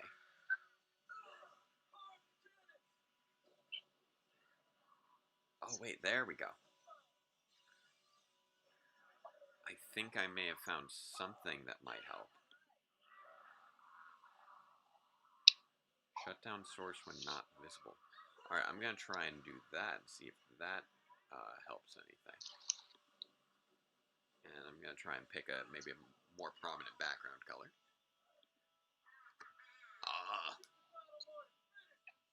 Oh, it's getting serious now. We gotta get to battle mode, get that power sword out.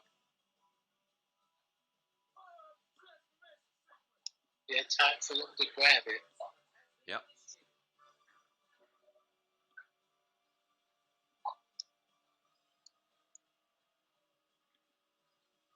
Because I remember, that's why we had the fight with Bones, etc.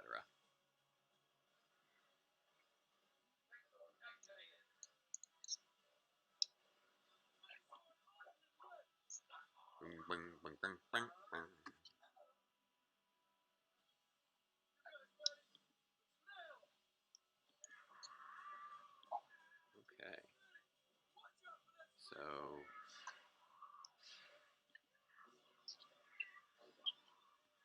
hopefully, maybe now the alert box might be a thing.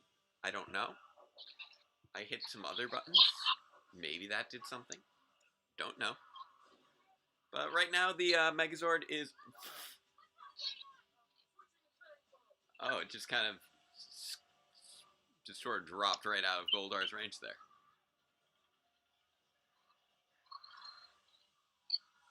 I love the head lightning move.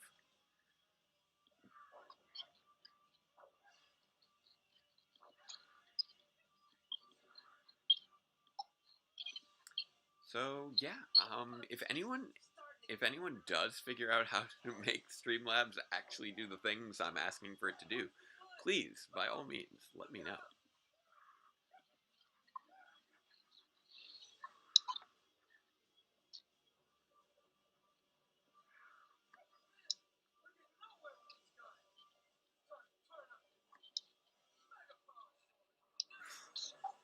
And that sword just went through multiple names over the course of the series. It's like, oh, it's the power sword. I mean, it's the Megazord saber. I mean, it's the Mega Power Sword. Sure, why not? Sure. Boom.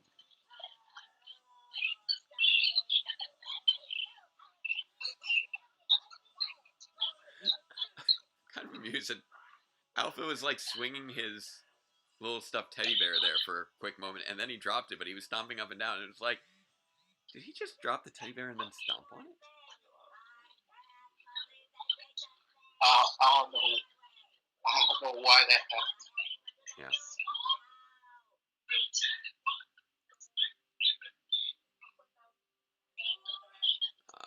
Now we gotta pick up on this thread.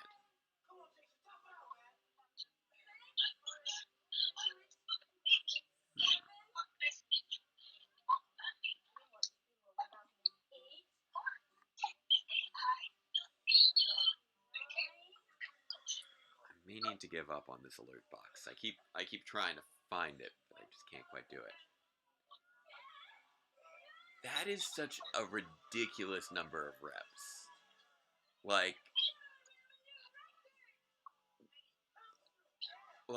the idea that Bulk would even have committed to anything long enough to go through 1,000 reps is insane to me.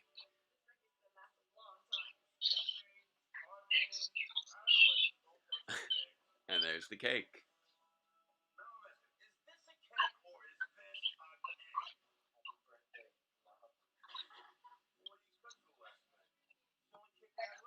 I'm willing to bet that was that. I wouldn't be surprised if that was actually like something they wrote in there because that was what the props people were able to find. Yeah.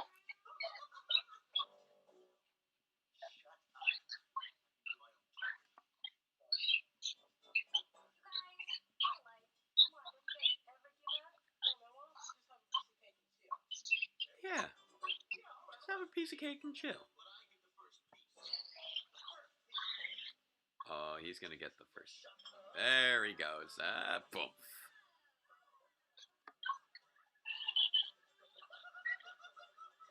Oh yeah, it like I've done like chest presses. Like you don't do 1,000 of anything. Like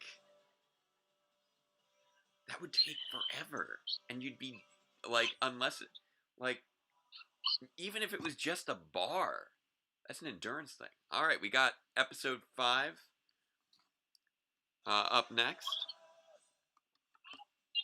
So I'll pause as we run into episode 5. So I think right now we're cycling on 2 at a time for the most part for people, or 2 episodes in a row for people. So Chris, I know that you're signed up for more episodes later in the day. So we'll put it out there. I don't know if you want to stick around for more. I don't know if Pocky wants to return for some more, or if there's anyone else who would like for these next to join in for these next couple episodes. You said Pocky? Liz. I know it's still in the chat. You mean Liz? Yeah, Liz. Sorry. Well, I'm gonna let her come back in. I'm gonna come back later. All right. Well, thank you very much for joining me, Chris. I appreciate it. I hope it was fun for you. I'll come back later. All right. So I'll catch you a little later then. All right. Cool. Thank you. I'll end the call. Okay. All right. So Liz, if you do want to tag back in, that is up to you. Or if you're just exhausted from those bench presses, I could understand that as well. And then we'll resume with different drum in just a moment. So can everybody still follow me in the chat? We still working okay? I like to do these little status checks with you guys to make sure that I haven't just that I'm not just talking to myself. I'm sure there's plenty of delay.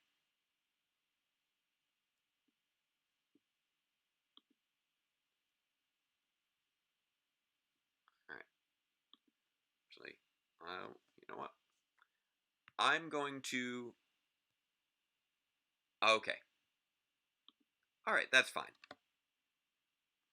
So I'm going to, in that case, resume with different drum, and you guys in the chat can enjoy it along with me. Let's kick it off. Episode 5. Boom. This puts us 1/12 of our way towards our goal. Okay.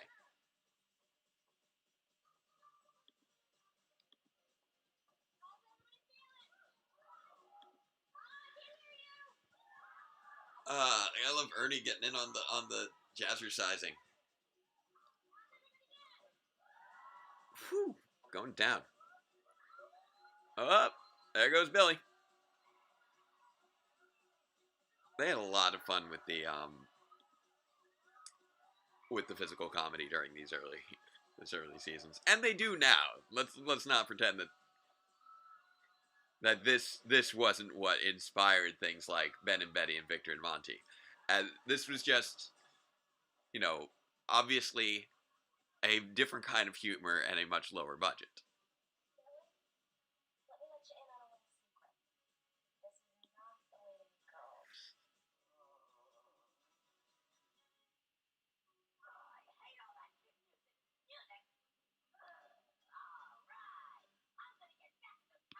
Is she like with Batman? She hates rock and roll.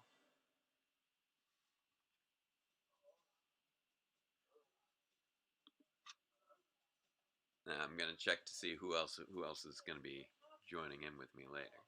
Okay. I want to make sure I'm not overlooking anything or anyone.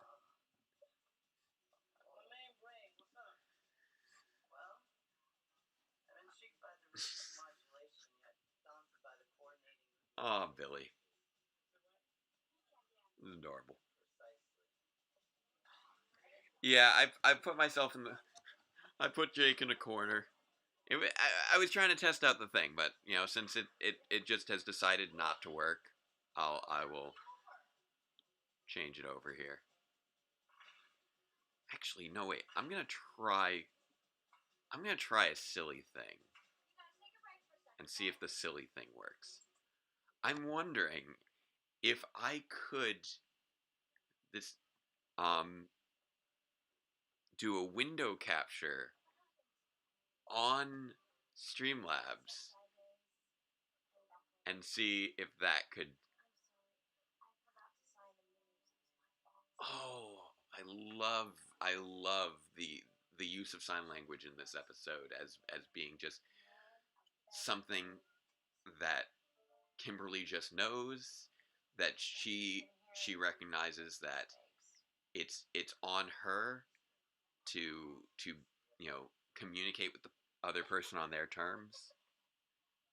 It's so sad that we haven't had um another disabled character really since like the early years of Power Rangers. You know, with the exception of like Master Swoop, who's the blind master. Um, but mentioning sign language in like the fifth episode, really I love that aspect of representation. That, come on, let's bring that stuff back. Okay, so I'm gonna try this little thing here. Add the source. Okay.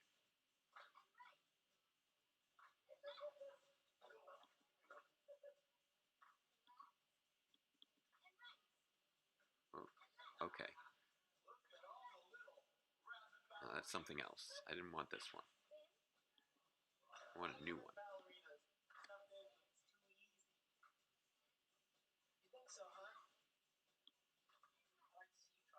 So let's see what else I can do here. So the widgets don't do anything, apparently.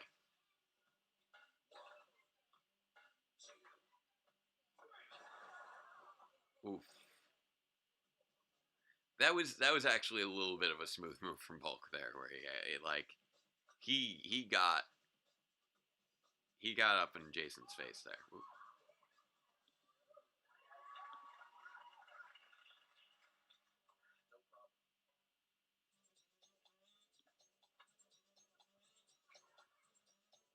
All right. So I'm gonna try this.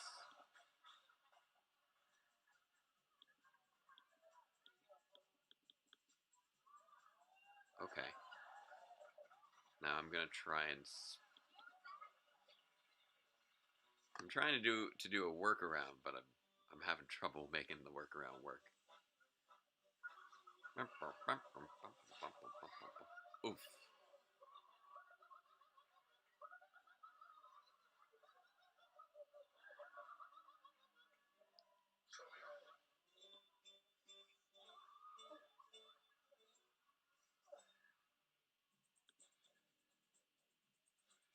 Oh, this is okay.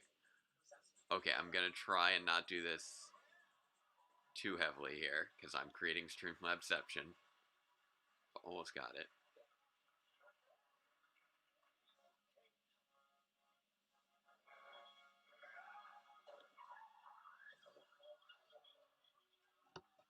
Can I just show part of it is the question.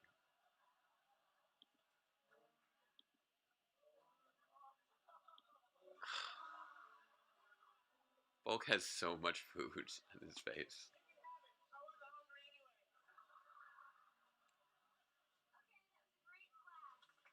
Hmm.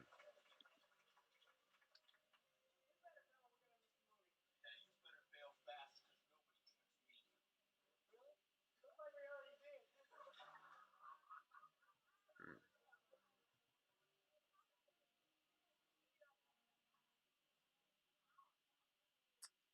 I'm trying to see if I can make... I had an idea, but it doesn't seem like it's an idea that actually works. And is likely to break things if I do it. Ah, the gnarly gnome. So gnarly, so gnomey. He's David the Gnome's more radical cousin, the gnarly gnome. Alright, so I'm going to eliminate this before it breaks things. Because that's... Okay, so I'm going to tell you guys real quick what it was that I was trying to do, and so you understand why I chose not to. Was I could see this little mini feed here that like tells me, you know, what notifications I should be having. But I'm not seeing it pop up in the widget. So I decided to see if I could do screen capture on Streamlabs to try and just capture that one piece of it. But since that apparently just screen captures the entire screen, you guys couldn't see it, but I temporarily saw like a nesting doll into forever of myself. And I feel like trying to stream that would break things. Ah, that cave. See that cave so many times. If it's the cave I'm thinking of. Alright, I'm gonna remove myself from this corner. Because it's not helpful. There we go. Oh my.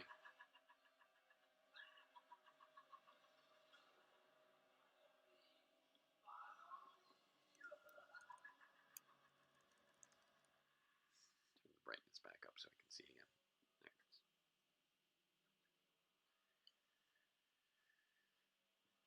How will we ever defeat the technology of a rope net?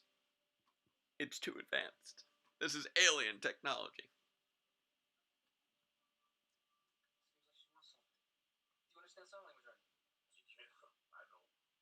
Yeah. Pencil and paper. There we go. Yes. Communication.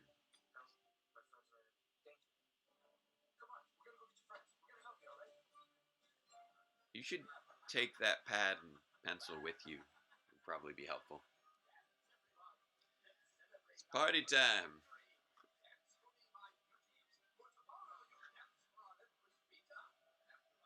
I gotta imagine what like the direction of this scene was, because you know it's got to be integrated into the Japanese footage, but you just have to have them off in a corner away from everyone else. So it's like, okay, so kids, we got 4 of you here. We need you to all dance in a circle of this cave, and just look like you're really not interested in what you're doing at all. Just do a little this, do a little this, do a little this, do a little this. You did a hop on the one foot if you can. Yeah, there we go. There we go. Because the kids just look so like, this is this how I get to be a TV star? I don't know. Why am I doing this? Mom, I don't want to do this anymore.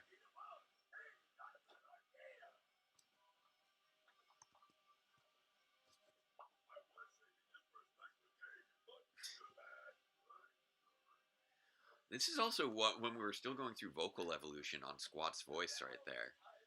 Like, he's got the very deep voice, but he doesn't have the sort of doofier voice that he develops later. He definitely has a lot more squeaks and squabbles in his voice in later down the line.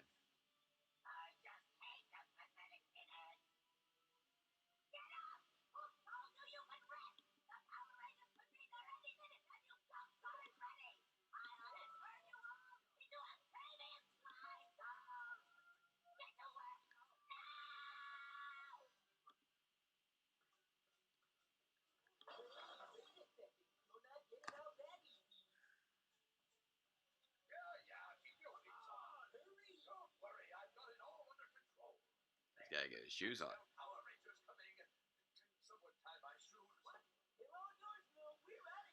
Apparently, this whole thing with the tying of shoes was relating to the in the Sentai. It was relating to the myth of the gnome, where like I forget if it was he had to have his shoes on in order to be invisible or something like that. And so they tricked him into thinking he already had his shoes on, and so he took them off. Something absurd like that. Boom! Little strobe effect there. Get a warning.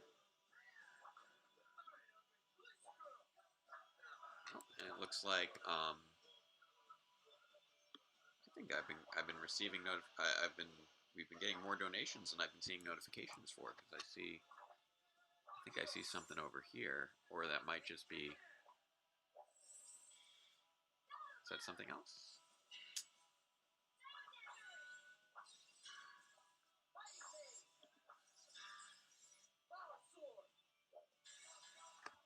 Ooh.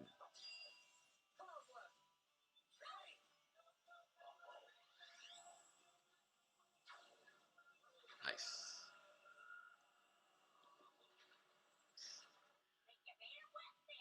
Well, this was back when Barbara Goodson was still young, before she just was, when she is like, oh, I'm just do this voice for a few episodes. Wait, how long am I doing this character for? Oh no. Oh no.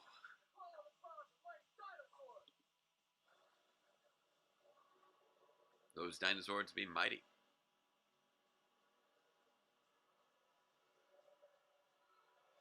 Let me see if I can think. Still looking for some way to make more things more accessible for you guys. I still haven't figured out how the super chat feature works. That's just mystery to me.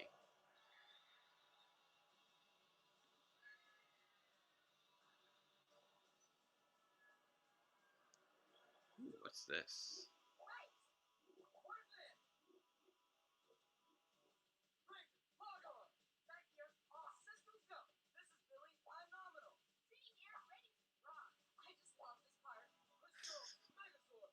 I love Kim's enthusiasm there.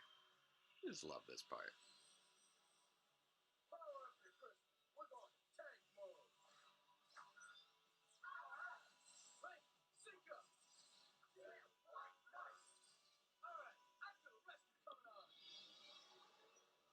We're totally gonna rescue the children from that tiny cave with these giant robots. This can only go well.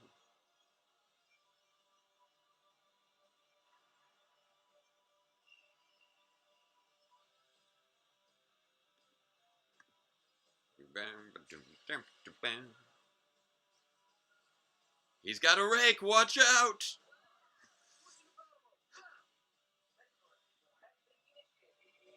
Oh man, the Shattered Grid table read was just so fantastic.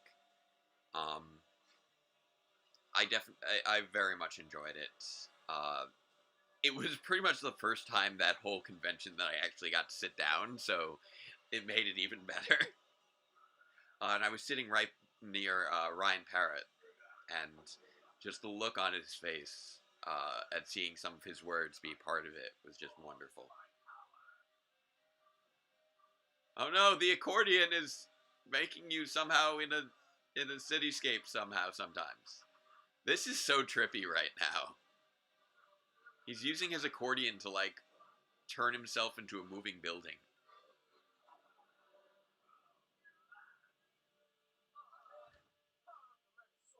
Oh, hopefully we'll I know that conventions can't be a thing at the moment, but hopefully we'll be able to do more events like the Viewing Globe, and see if we can get more people in there. And we do have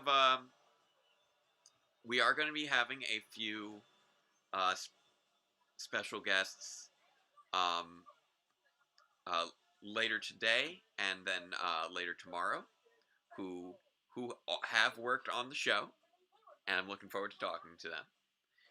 I'm hoping that we're able to find a better way for them to conference in by that point.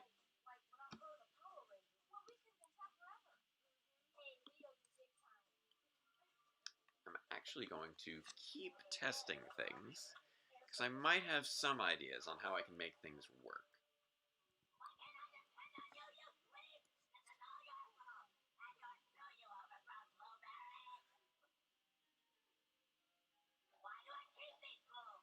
Nobody knows. Nobody knows what they're there for. You just keep them around. It's because you love them, Rita. It's because they're your family. They are your adopted children, as much as you don't want to admit it.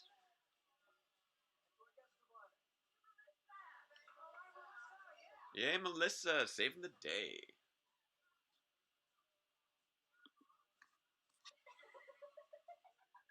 She just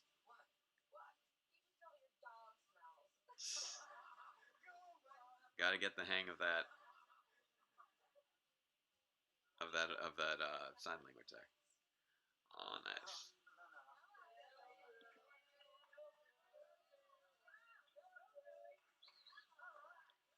Alright.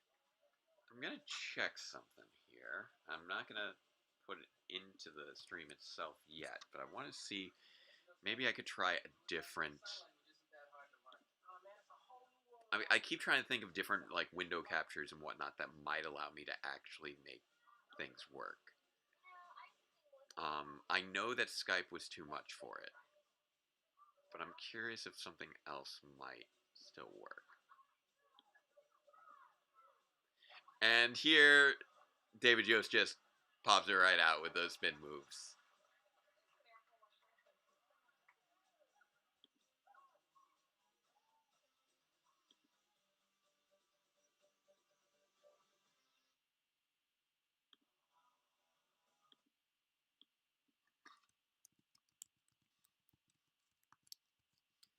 And are people ready for some food fight? Here we go. This one's such a classic. And it's weird that this one became such a classic in that if I recall correctly, was actually like the second episode that appeared, even though it's the sixth in the production order.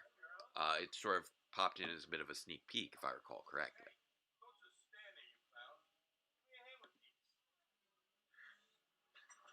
Okay.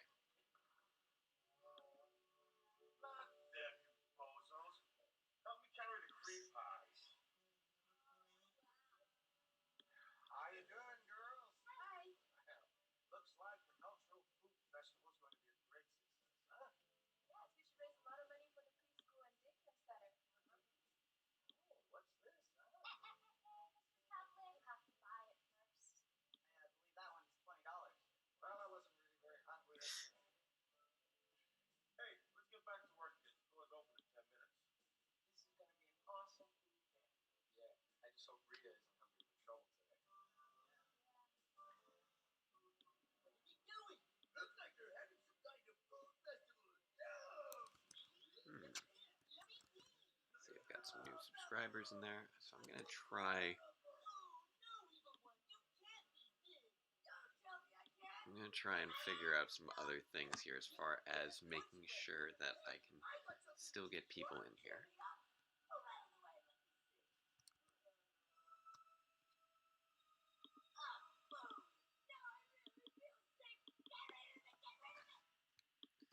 She hates food. She's got a stomach ache, so now she's got to destroy all the food. That's a reasonable motivation. It's like, you know what? I'm feeling kind of nauseous today. I think I'm going to cause a worldwide famine. That'll make me feel better. That's basically Rita's logic here.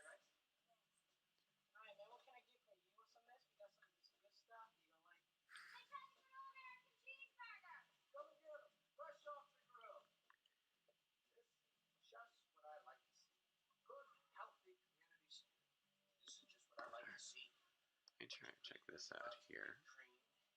Alright, so this thing I can't activate.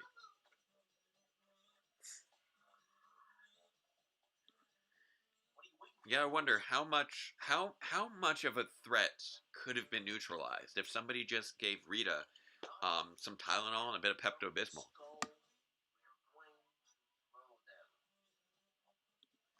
So many buildings could have been saved.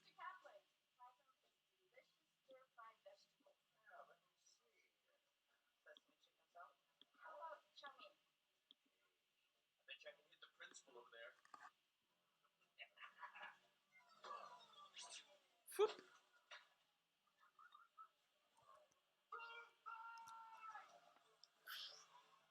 Love it. This is just one of those episodes everybody just kind of remembers, even though it's you know, it's just a fluffy little episode, but it's very fun. I imagine it was a lot of fun to make, just with all the food flying everywhere, and I feel very bad for the production crew that had to clean this up afterwards.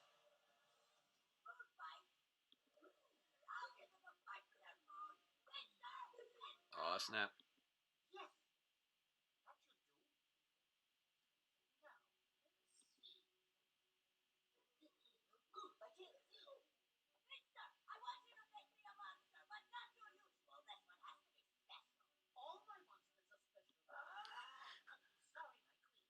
I like how Finster's just like, he loves all of his monsters equally. It's very sweet.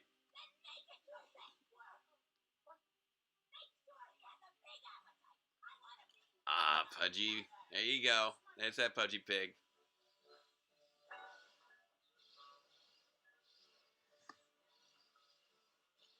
I gotta admit, I wouldn't mind having a Play-Doh kit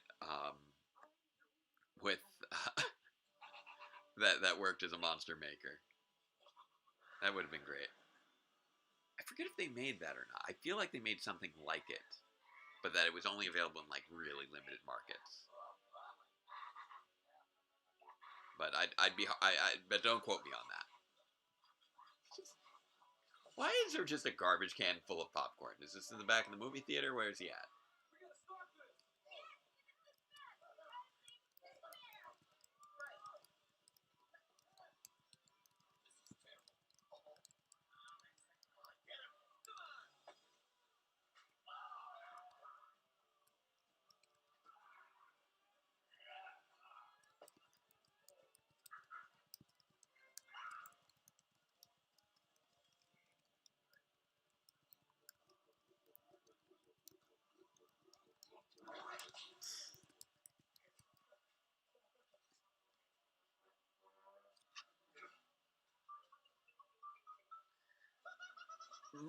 Like Mighty Morphin Power Rangers Season 1 has honestly, even though, you know, they've clearly aged in many regards, had just some of the best monster designs of all time. Like, they're just so memorable. And I don't know how much of that is just because it was the first season, but they really stick in your mind. Like Pudgy Pig, you remember Pudgy Pig. He's an iconic look to him. Because they were all based off of these very simplistic approaches to animals that are also just very surreal. Like, just this giant pig head with, like, a Roman centurion helmet, or gladiator helmet, with, like, just arms and legs sticking out of him. Oh, that guy's, I know, I don't remember the actor's name, but I remember that he popped up in a fair bit. And I think he was one of the recurring stuntmen throughout the series.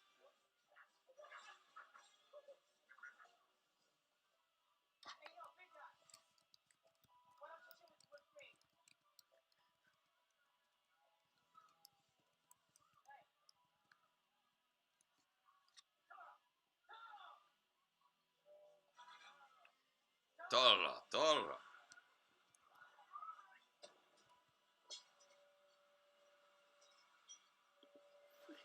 He slides for so much longer than is reasonable.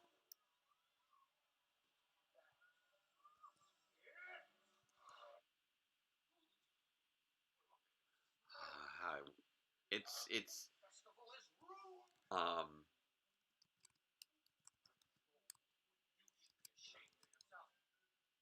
mean, they were trying to stop it, but they were definitely tied up. He never wants to. I don't want to hear any excuses. I don't want to hear any reasons. I don't want to hear any rationalizations. I don't want to hear any supporting evidence for arguments. I just want to be angry and you to listen to me. Like, if we could just all agree on that, then that would be great. Pudgy Pig Lightning Collection figure would be awesome. I realized I didn't spot that earlier. I know that there's talking about King Sphinx and Pumpkin Wrapper, which would be amazing.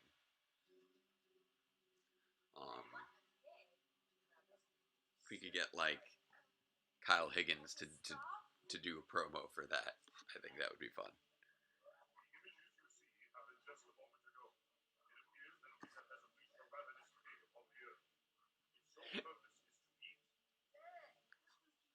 One thing that I find funny is I'm looking at their reactions to what they're looking at in the viewing globe, and you have to realize it's just a globe to them. There's the video's not the video's put in there in post, so they just have to like imagine what they're seeing, and then Zordon's voice is put in there in post. So they just got to be looking like, okay, there's a deep booming voice telling me right now that there is a pig on that screen eating all the world's food, and just like listening to that is ridiculous.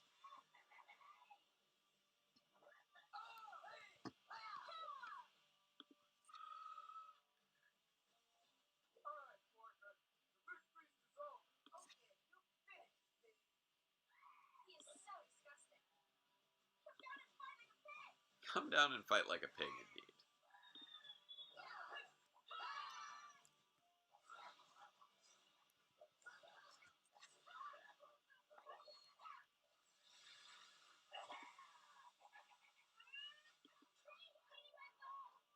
Oh no.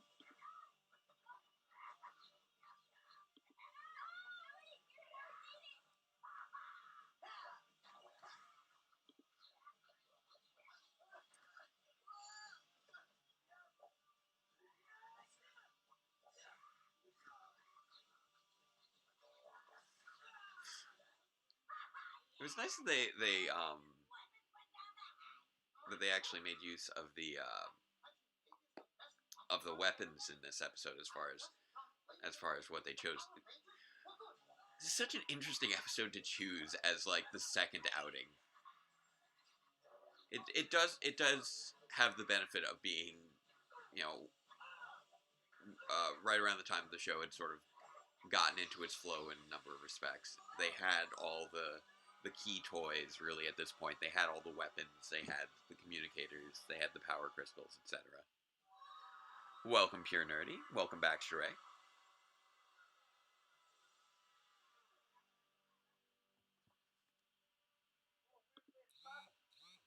We are on Food Fight.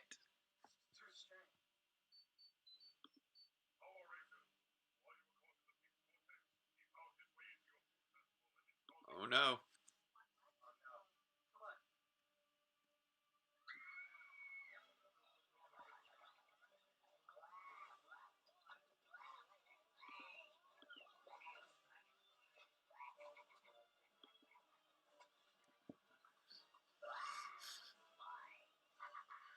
Where does the food go?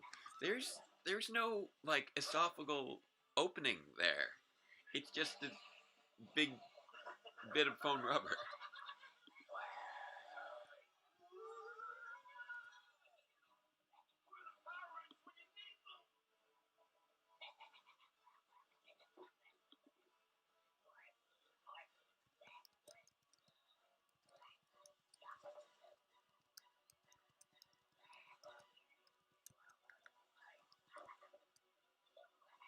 And away he goes. Oh, glad to hear that your robotics meet went well. Congratulations.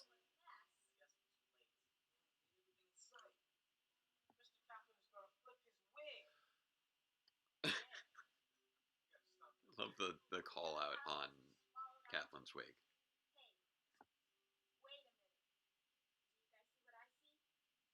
Do you see what I see?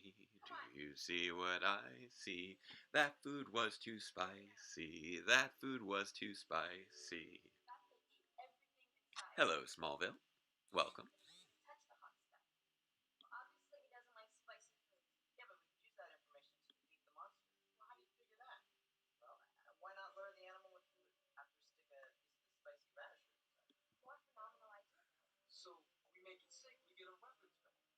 Yeah. So you spent an hour arguing about whose idea was better with regards to the robotics meet. Fair enough. That sounds accurate to how those sorts of clubs tend to go. Everybody's trying to decide what to do, but nobody actually knows how to do it.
Yeah, this is where we learned. You never let go of your weapons. Exactly.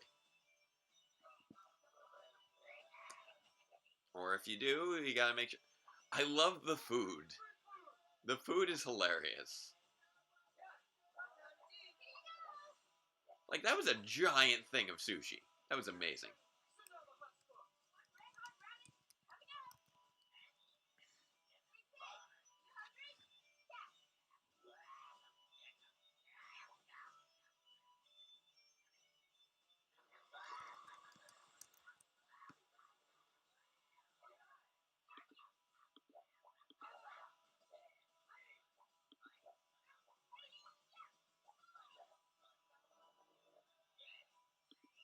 Oh, he's not feeling well. I love how just deflated he looks after all that.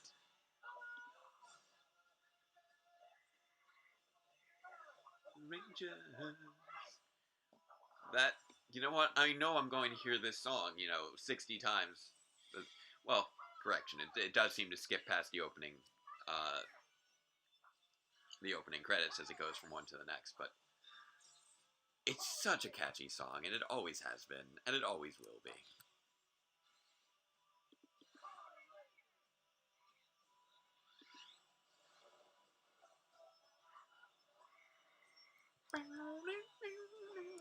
Go, go, Power Ranger. Morphin Power Ranger.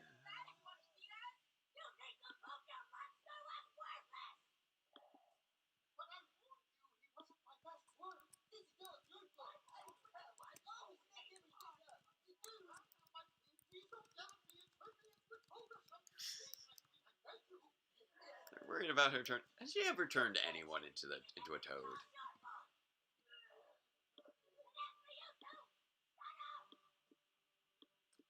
Weird notification just now about some sort of command line tool. Strange.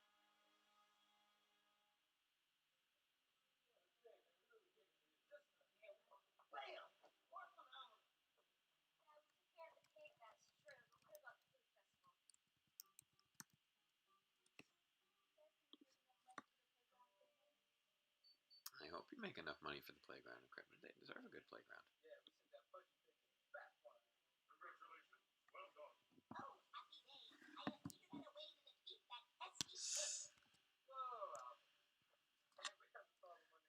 Unfortunately, I don't have a mirror so you can see the TV. Sorry. There you go. There's a little, if you want to see where I am, there's Alpha with his little chef hat. So that can tell you where I am right now.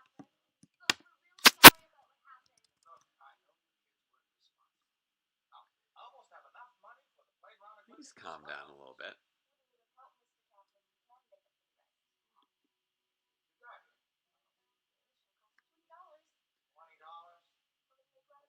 I mean, that is pretty expensive for a sandwich, but that's a good sized sandwich, though. That's a very large sandwich.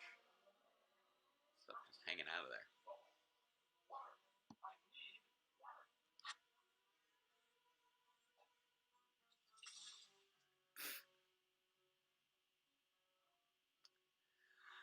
I mean, ostensibly I should eat something at some point, I suppose. Last I checked, I am a human in need of some form of sustenance, but... Oh, Principal Kaplan.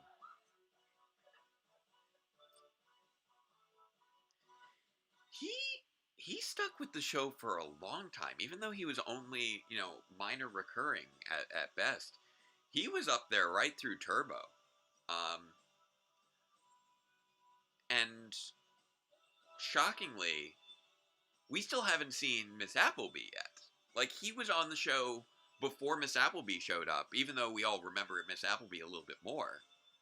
He was on the show before she showed up, and he stayed on after she was gone. Principal Kaplan was a trooper there. All right. Here comes episode 7. People ready for Big Sisters? This one is so awkward. It is deeply uncomfortable. But Anyway, quick reminder to everybody. Make sure to keep spreading the word. We do want to try and keep raising money for wegotthevote.org. You can use the link below the video if you would like to go make a direct donation to our PayPal, which we will consolidate and send there for you. Or you can go directly to their site. Again, that's wegotthevote.org. That is what we're raising money for, and it's very important as we're going into a major presidential election. How much trouble could a little girl cause? I don't know, because I am in no way convinced that that is an actual little girl.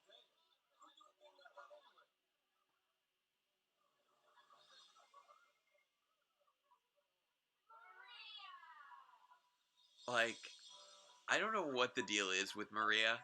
I feel like there's a whole story there that I just don't know. But I don't believe that's a little girl playing Maria. I think that's a grown woman.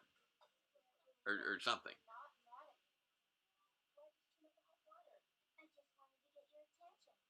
Like, why is she dubbed? I want to know. This is before we had New Zealand kids. Why is she dubbed? Why is Maria dubbed? What is the deal?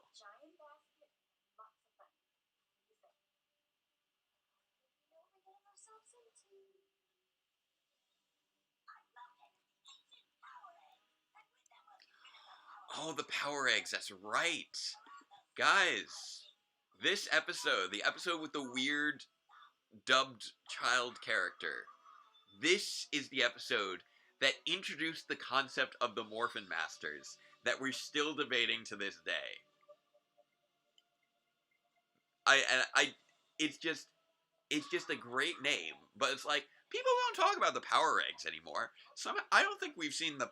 Now, note, I'm behind on the comics, but we've seen the Morphin Masters emissaries being like major parts of there, and the whole thing with the heart of a Morphin Master being a big thing. But we never see the power eggs show up in the comics, to my knowledge. Again, I am behind. Unfortunately, when everybody went into quarantine, my subscription apparently stopped.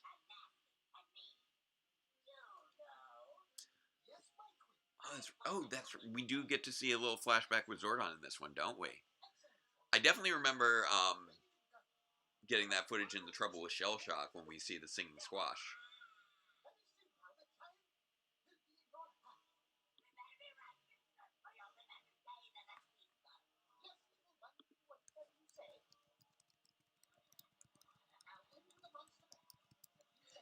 I love the Monster-matic. Like, I do love the created monsters approach versus the monsters just being things that exist. Chunky Chicken. Okay, so here's a deep cut for you guys. Who remembers the Tiger, like the Tiger Electronics handheld games? Who remembers those? Because those little ones that were like this big, they had a single game on there with LCD crystal display. Back before that was actually something that could give you any level of resolution. It was just like, the little set things. We had those.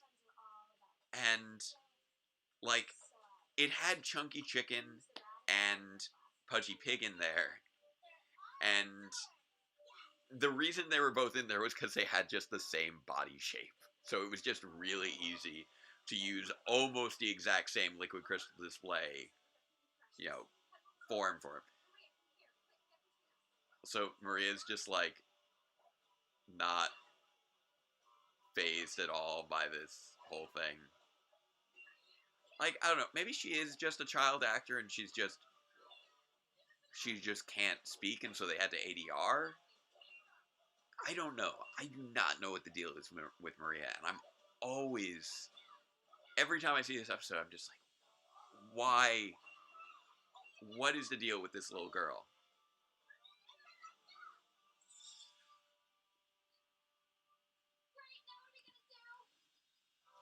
Oh, I think I had the turbo one too. That was the one with the cards, wasn't it? Didn't the Turbo electronic game have like cards you had to swipe through, or am I thinking of a different one? Maybe I'm thinking of a different one. I know that was a gimmick they only used for a little while before everything kind of phased out and got replaced by Game Boys. Well, Game Boys existed before then, but before Game Boys became just the way everybody did mobile gaming for a while. Hello, Aronde. Okay, I'm probably thinking of a different one. They had a number of those games. I thought I had the Turbo one. I don't know. Maybe I only had Mighty Morphin. I think it was I had a season 1 game and a season 2 game. I loved that season 1 game. And the season 2 game was cool because you could use cards to swipe for power-ups. And that had like the White Ranger and everything. It was a little bit more detailed and a little bulkier. Unfortunately, there's take hours on these. However, there's one possible alternative. See, I'm manufacturing a little supplies back in my garage. I'm sure it could get us to the command center. Is anybody interested? I'm in. Me too. Let's do it. Well, what do you think? I call it the rat bug. It's capable of transporting us to any destination on the planet's surface. Rat bug. So what's so right about it? It does 0 to 3,000 in 2.8 seconds. Nice. Yes, this is live. Or as live as I can get it. This is a little bit of a tricky live stream because we've definitely been running it. This was the episode that introduced the Rad Bug. This episode introduced so much into Power Rangers lore.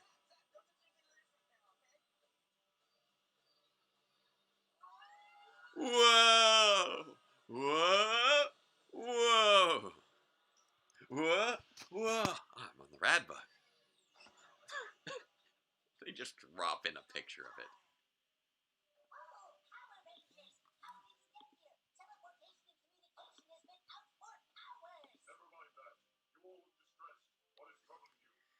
I miss those handheld games. Those games were so fun. Yeah, I never owned a Game Boy, so yeah, I guess I was that target market.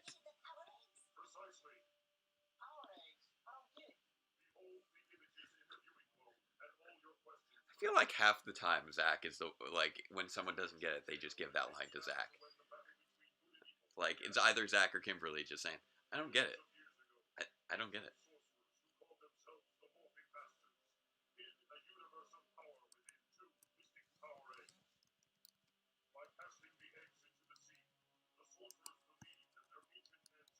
Oh, Mayonnaise Jane, that is MJ.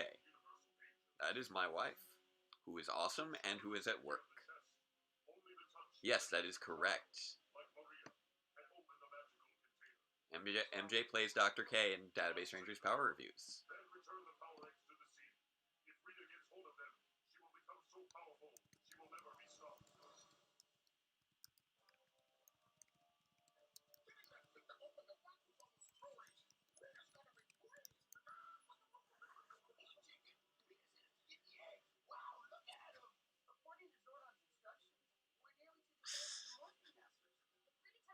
That car is amazing. It's like you just have like this tank on there.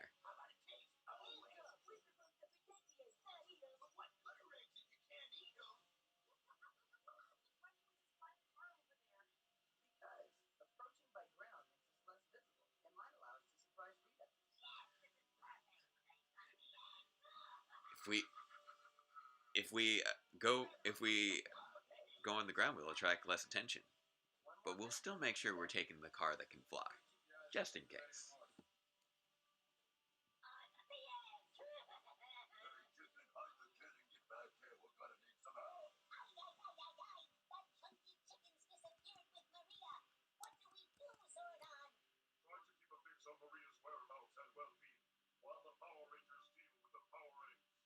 Power Rangers, Power Eggs, Mighty Morphin, Morphin Masters.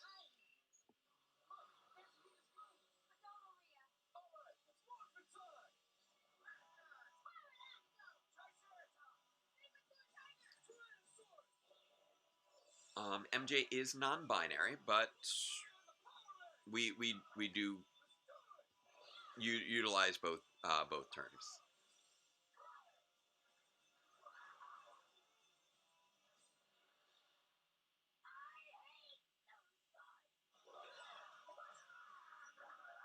Boom.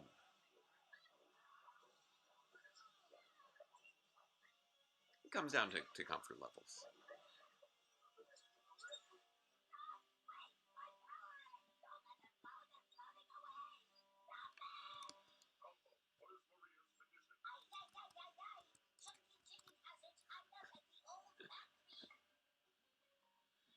Gotta love things like that.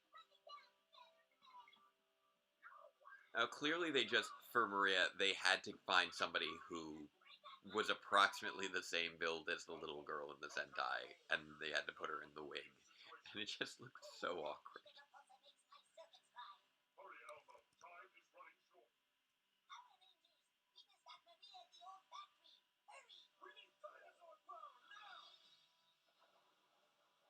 No, spouse is also fine.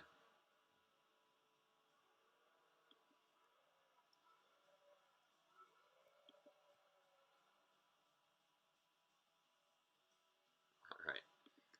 Thank you for joining us, Deoxy. I know that it's very late where you are, but I look forward to you joining in later. I know that you want to try and join in on some of the chats, so enjoy your sleep. Let me know what that's like. I've forgotten. I actually can't remember if I slept last night or not.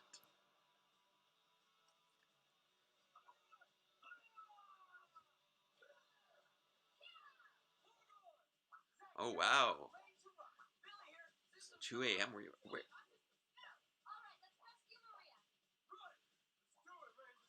Man, I can't believe it's noon already. This day is just flying by.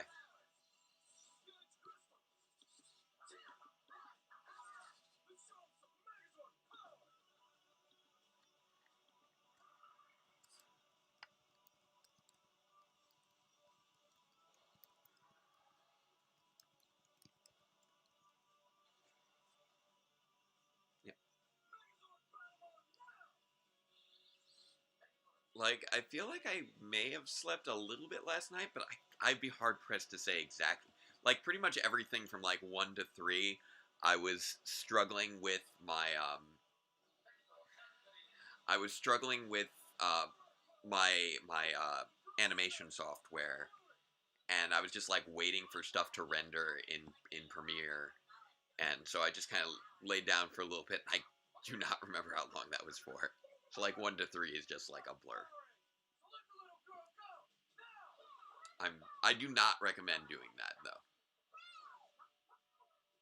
If it were not like, the 90th episode and and trying to do the stream, etc., I would not be doing that to myself. And the fact that also it wasn't a school night helps too.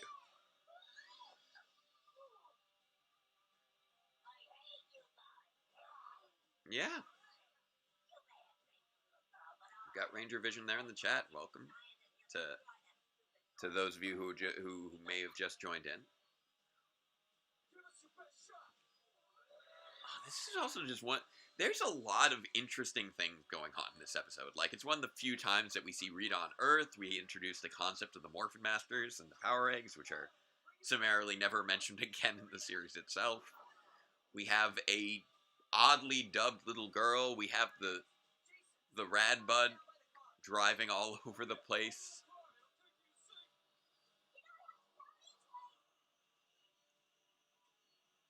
You have what looks to be a giant papier-mâché Megazord hand.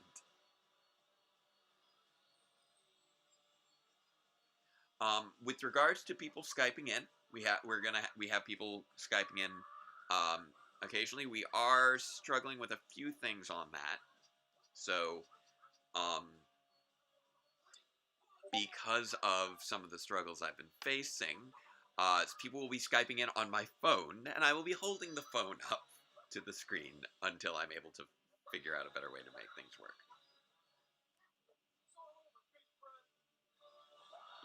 Ooh, big breath. Them's fighting words. Literally. Literal fighting words. Words to be stated during fighting. Yeah, I unfortunately the computer that we're using is not really optimized for this. We're doing what we can, but it is a struggle.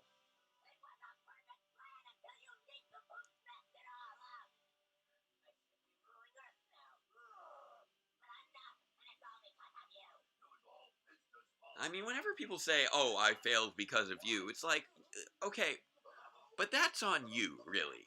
If you are the manager, which she is of this organization, then you choose who you work with. If you feel like that they bring no value to the organization and are only working to your detriment, you could just, you could downsize. You don't need to keep them around. You choose to keep them around, Rita. That is on you. And we know it's because you see them as your kids. I think this is also the first time that we see the news, where they actually have the news reporting on the Power Rangers. So there's a lot of random little bits of world building in this episode, just in a very strange context of this dubbed little girl who does pranks. Also, I feel like Maria was supposed to learn a lesson, but I don't think she did.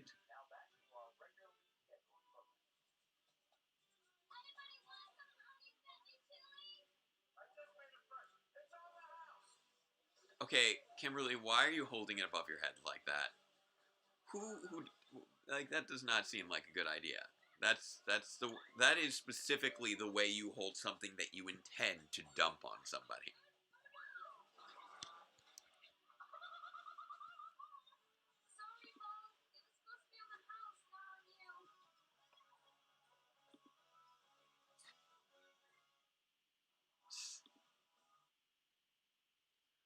All right. Here we go. Next up, one of my favorite monsters. Time for I Guy.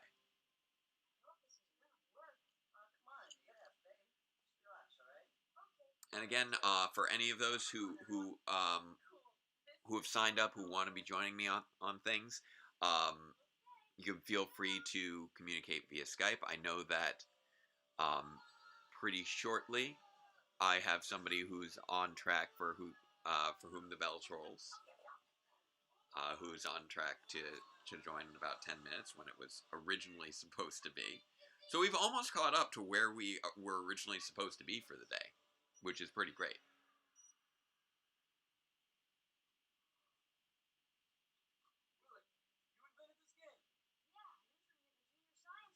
Willie is a programming genius.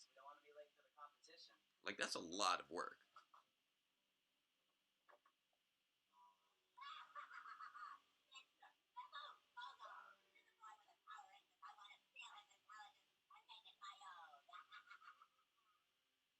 Rita wants to be a game designer, apparently. Hello, Eric. So, we've got Trekkie B47 in the chat. So, Eric, we are currently, we just started I Guy, where we were a little behind schedule on our start. So when you are ready to join in, the way that we're doing things, because I struggled. We were talking before about how I was struggling. The way this is going to be working is I will Skype you in through my phone, and I will hold my phone up to the webcam.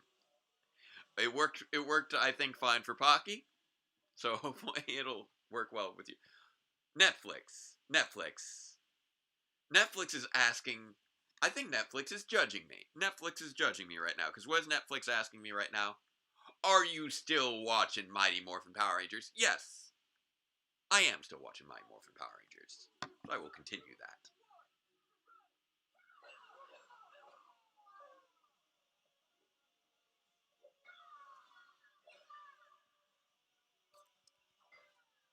But I hope that even with all of the technical issues that we had early on, and that we continue to have, let's be honest with ourselves, all the technical issues that we have been plagued with, that everyone's been having a good time.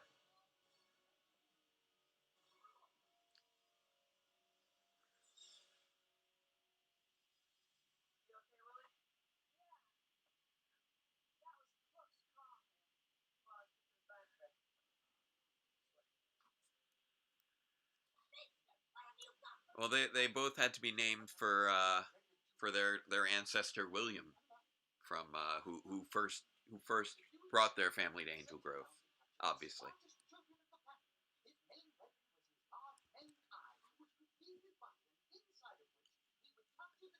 Guy is such just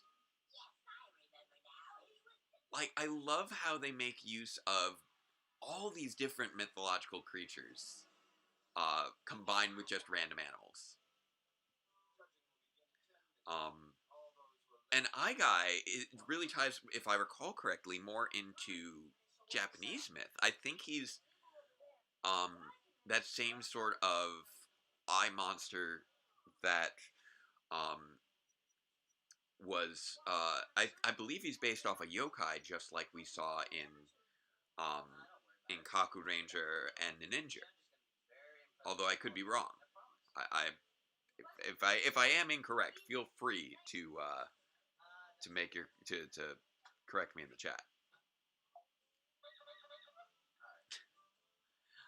I like to imagine that that's a diegetic squeaky noise when they pull on their overalls. Like they actually just decided to install little squeakers into their overalls for no real reason.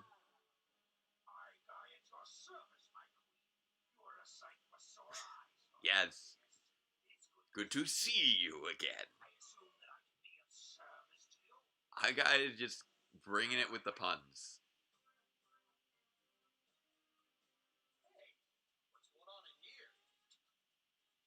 The hashtag the Pocky Guinea Pig.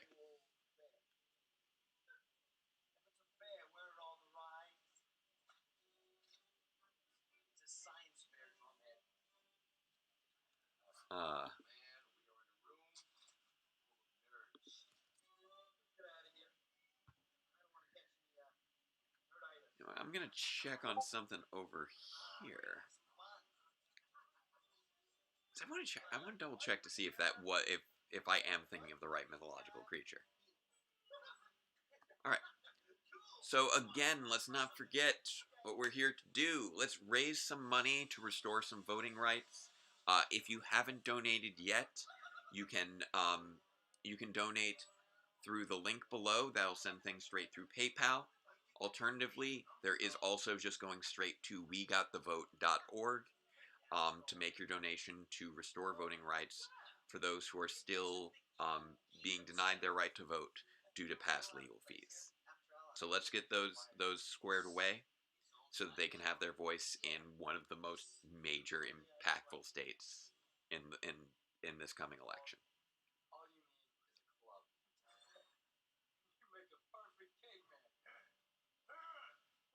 All right, this is where they start to get a little into the. You now you see Zach and Jason. You're playing into it a little too much. You know that you can just destroy these guys, and you're really leaning into that.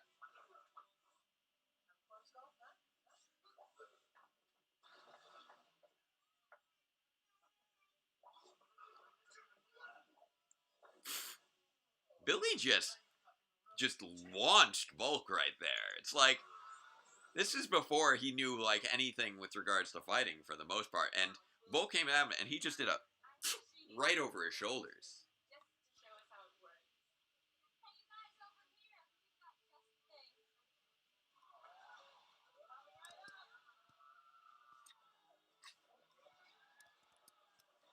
But yes, I don't have. In case you ever want to see where we're at in the episode, I can just hold up my phone and just reflect it back to you guys. They just got dumped into the fashion machine, the funky fashion machine.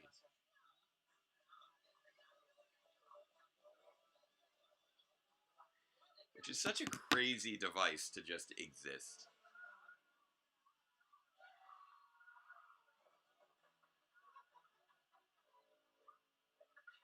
You know what? Vulcan Skull, like, you can make that work for you. You can make those looks work for you. Now, why are you singling out Willie here? You just, like, he wasn't related to, like, anything that just happened. But you just went straight for him.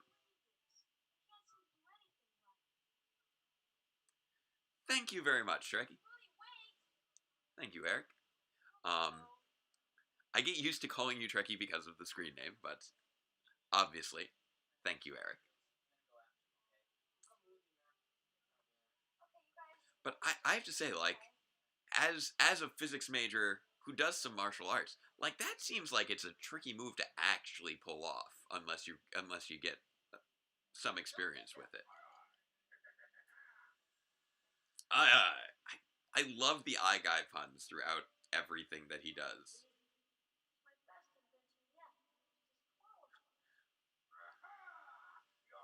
Okay, now I understand. Now I understand why Rita needs Willie, why his brain is so special. He's apparently the only character on the show capable of telepathy. We were able to hear his thoughts just now. That hasn't happened for anyone else prior to this moment. Willie, you're in space camp! Congratulations! You're receiving the test to be Ranger Operator Series Black.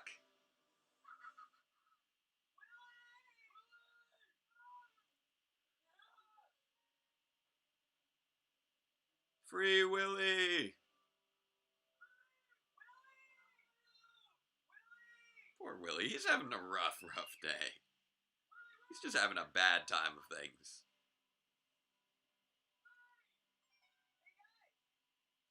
But yeah, I'm actually looking up the mythology on Eye Guy right now. Ooh, that is tempting. I do want to get some more Heroes of the Grid stuff now that we finally started playing it. I still haven't gotten the Allies set yet. What's wrong with me? I need that Phantom. I've just been so overwhelmed with life and just the world in general that I keep forgetting to pick things up. I'm so behind on the comics. There are figures from Heroes of the Grid that I want. I am proud of the few Lightning figures that I do have. Actually, you know what? I'm gonna go. We are on Mighty Morphin Season 1. I gotta grab my Season 1 Lightning figure here.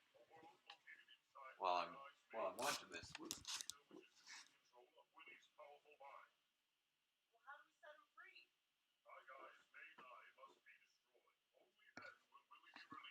Here we go. Ah, there it is. Why haven't I had this with me the whole time? There we go. The Rita figure is so excellent. I love it. This is a great way to spend a weekend. I think.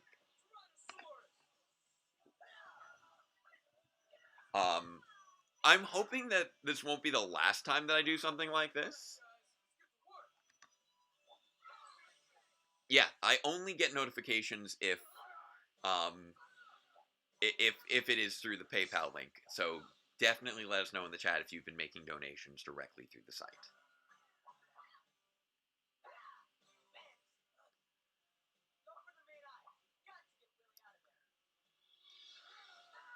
Eye Guy's also just conceptually a great monster because of his ability to divide himself into... He recovers so quickly because he's made of eyeballs that just come back together. And his main eye is able to go off and do stuff on its own. He holds hostages within there. He's just a great threat.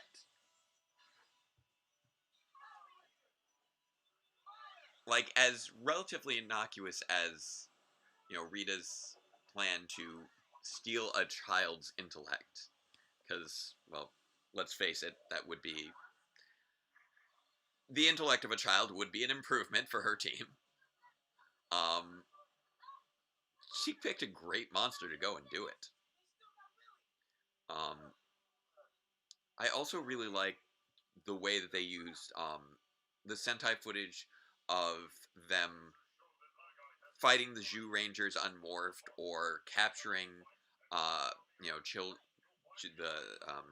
who are wearing different clothes or what have you, and then they just make that a flashback to a previous use of the same monster, treating these monsters as, you know, different models of creation that they utilize for their past battles, and just adds a sense of scope to everything, and also makes the monsters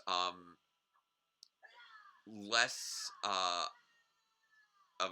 less sympathetic in certain regards, because you recognize, okay, this is just the latest on a model line made of clay that's been used for this purpose in the past and has committed terrible atrocities in the past. So it's a combination of world building and um, sort of removing those potential layers of empathy that you might deal with for when the Rangers are fighting and ultimately destroying these creatures. Oh yeah, we've got some great figures coming up there. I see, yeah, with Divatox, Thrax, King. I can't believe they're doing Thrax. That's amazing to me. Thrax has gotten some surprising love in periphery materials.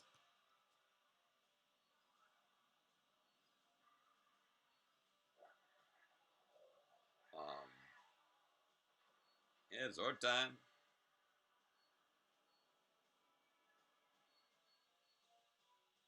Yeah, I'm looking up now because I feel like Eye Guy is based off of yokai, but I forget the name of the yokai, and I think it might be the same as what was used in. Oh, he's based off of Argus from Greek mythology. Okay, thank you, El Nero Diablo. I appreciate that. Because I did grab my work computer off to the side, because although I can't use that for any of this stuff, I can at least use it to look up like Ranger Wiki stuff. And yes, I may be database ranger, but I still look things up on the wiki. Hello, Devious. Welcome, welcome. Good to see you again, sir.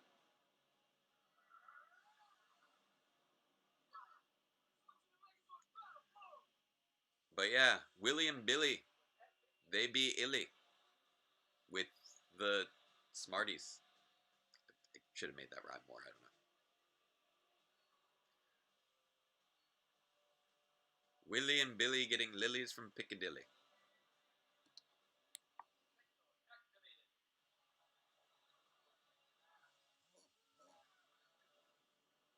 I also love that Eye Guy is one of the earliest monsters that got regular reuse. Like, when we look at the monsters that we got to see a lot of, like Pudgy Pig is iconic, but Bones didn't appear outside of his episode. Never even got a Zord fight. The Giant, I like, didn't even really get any dialogue. The Minotaur, while he got a figure and is a solid monster unto himself, didn't appear in a isn't a costume they really got to hold on to. But Eye Guy just kept going. Good for you, Billy. Good for you, Willie. Now I'm getting confused. Confusing myself with all this. Oh, well, thank you, C. I appreciate that that compliment there. Megazord, Megasword, Megasword, Sword, Sword, Sword, Sword, Sword, Sword, Sword, Sword, Sword. Mega, Mega. Now you see, this guy kicks the kid out and then plays with his stuff. Yes, you do.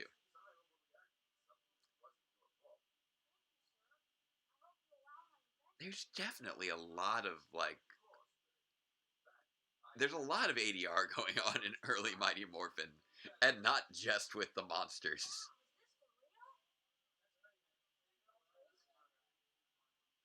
They had wireless headsets, obviously. Also, gotta love those honker overalls.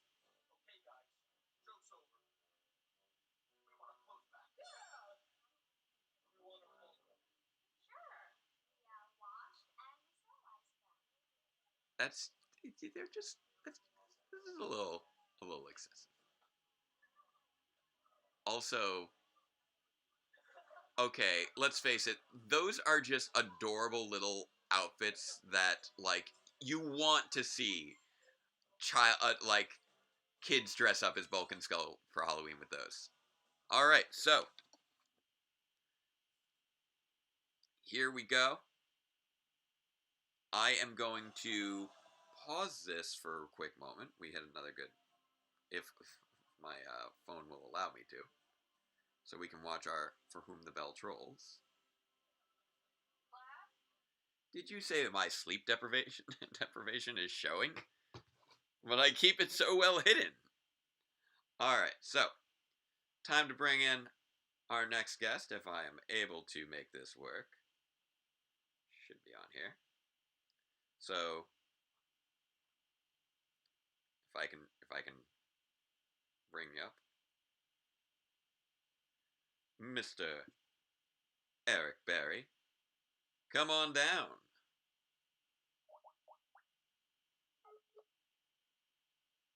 Here we go.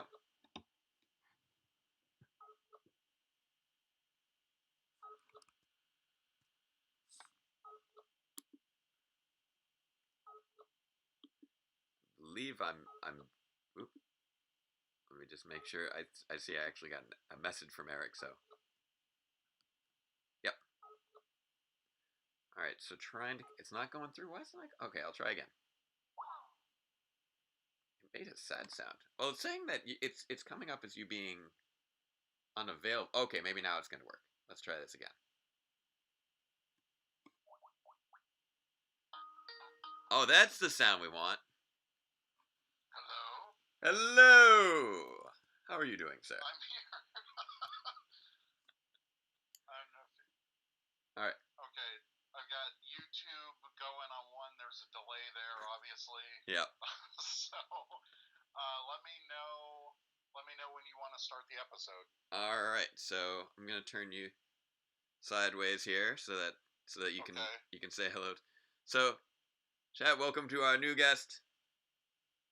I've got to Hey, stream. How's it going? I gotta turn down the brightness on the screen so that it doesn't reflect onto my phone. Oh, okay. Well, they can see me. I'm here. There we go. Hopefully they can hear me. This is our good friend Eric Berry of the Ranger Command Power Hour. Hey, everyone. One of the masterminds of the Viewing Globe event. Oh, yeah. I hope everyone enjoyed that. Maybe we can do some more of that. I think that would be fantastic. Yeah, we're in this world of streaming everything now, so why exactly. not? Hopefully, whenever we do it again, I won't make the error in judgment of deciding to create like 60 videos in like 3 days. Those were amazing, by the way. That really tied the whole event together. It really did. Thank you so much. I'm glad that I was able to contribute, even if it did end up being pretty last minute. No, it's really good. Thank you. All right, so now I'm gonna use this phone to actually get things going. All right, so here we go. We've got. This is, I believe, our introduction to Miss Appleby. So it's already a few seconds in because it does the autoplay business. Let me see if I can. Do you do the intro or no? You know what? We haven't listened to the intro in a bit. Let me see if I can get the intro going. Going to go back to the first one. All right. Let's do a ready and go from the top. Oh, there it goes. It didn't want to wait for me. All right.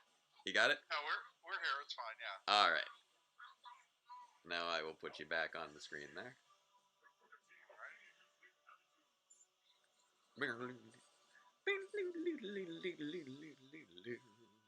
Oh, almost got it right. There it goes. Power Rangers. Boom, boom, boom. Go, go, Power Rangers. Go, go, Power Rangers. You mighty Morphin Power Rangers. You know, as much as we talk about, MMPR burnout, yeah. Every time I hear this intro, I'm just like, it takes me back to my childhood. It really does. It just fills you with joy. It's made of happiness. And, yeah. like, And Liz was saying the same thing too. Like, you just don't get old. You don't get tired of the song. I know I'm gonna hear it like 60 times over the course of the weekend, but it doesn't get old. No, it doesn't. Ah, oh, We're Sheree. gonna have to do a rewatch at some point. Yeah. Hello, Miss Appleby, and welcome. Oh, we got 3 writers on this one. With Stuart St. John, who I know, I believe later wrote, I don't remember if it was all of Green with Evil or just the beginning of it. I I think he did most of it. Yeah. I'm as much as I do still go by Database Ranger, I'm not as good with trivial knowledge as I used to be. It just keeps slowly leaking. Like I think that some of my trivial knowledge was stored like in my hair in the front, so I keep trying to grow it out in the back to see if that helps. But it looks like I there's no getting that one back.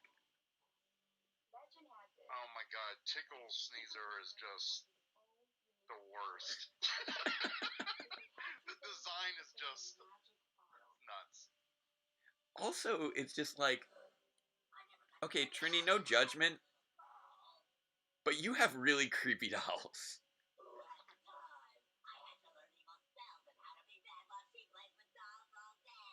Now this is the first. That's interesting with the comics. Yeah, like that sort of calls out Master Vile's parenting right there. Yeah. This. Okay, Austin St. John's basically doing his audition. Yes. to Yes. get the Power Rangers.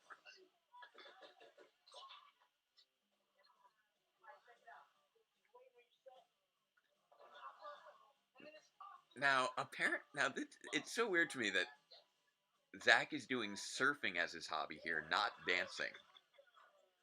Yeah. We've never. Did we ever see him surf ever? He scuba dived like maybe twice. Right.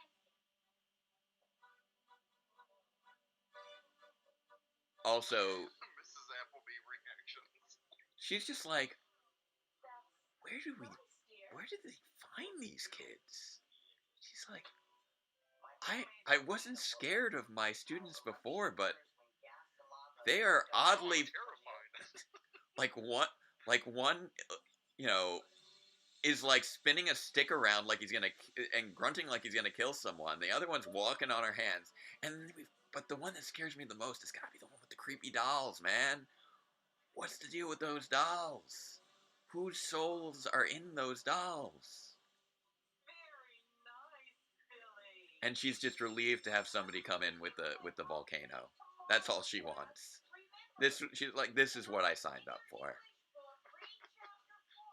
That desk is ruined, though. Question marks, why do we need them, is chapter 4. I love that. It's even on the board.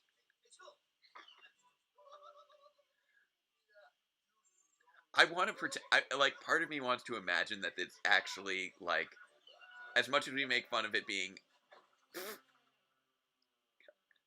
The intro shot. I love how they find more and more creative ways to just smash Bulk in the face with different things. But, like, we kind of make fun of how she's teaching, like, the elementary school level stuff of why do we need question marks. And, In high school. and I want to, and, you know, we make fun of it, it's like an elementary school teacher, but in a high school. But what if she's actually, like, we don't know what she teaches. What if it's, like, a rhetoric and philosophy course? We don't know. Could be. Or she's just phoning it in as hard as humanly possible. Wow, so rare we get to see the Rangers' homes. Yeah. Oh yeah, that scene of Trini getting into bed. We see that so rare, and this exterior shot.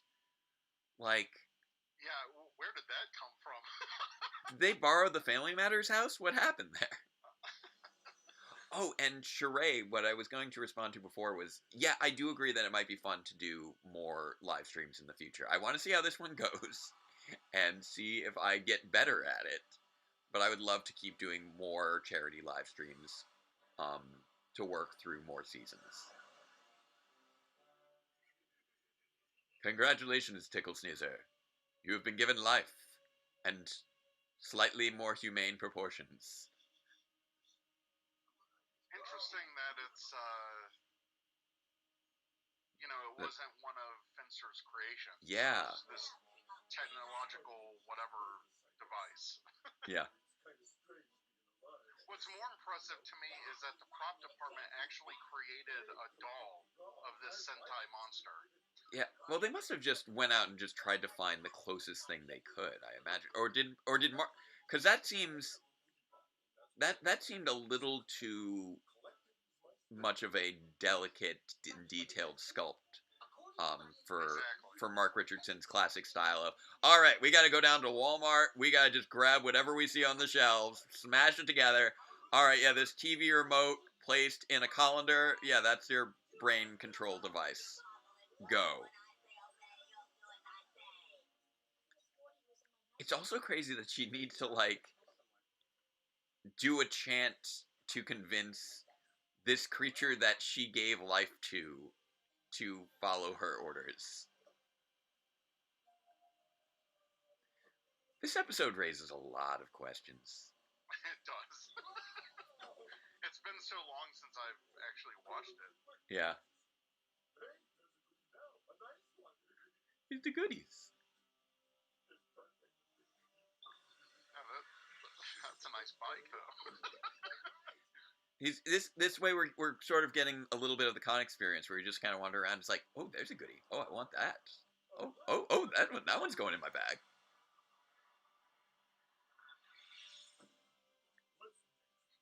I love that they just now established that apparently Tokyo Tower exists in Angel Grove. Yep.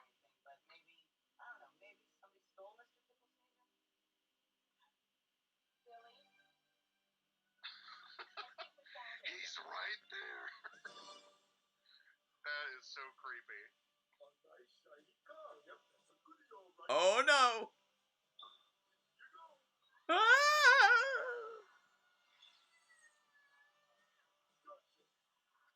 It's a classic, Star Trek thing of just, you need, whatever you're doing, you need to scream and act as if you're being pulled in some other direction. And they had to get a car that matches the Hot Wheels that they put in that Yep. glass bottle. I'm still I think we were just looking at the Rad Bug 2 episodes ago, and that thing's just amazing. I can't believe that of all the things to recreate from, like, the Sentai, they got the Rad Bug. I wish we saw more of it, honestly. It's so great. Alright, I'm gonna check on something over here. I just got a notification of some sort. I know that Joe from Illuminati will be joining us a little later in another couple episodes. So we got fun times.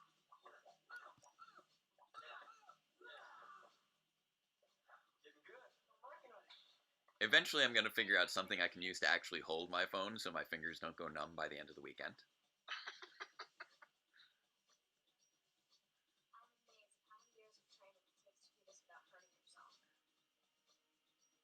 Boom!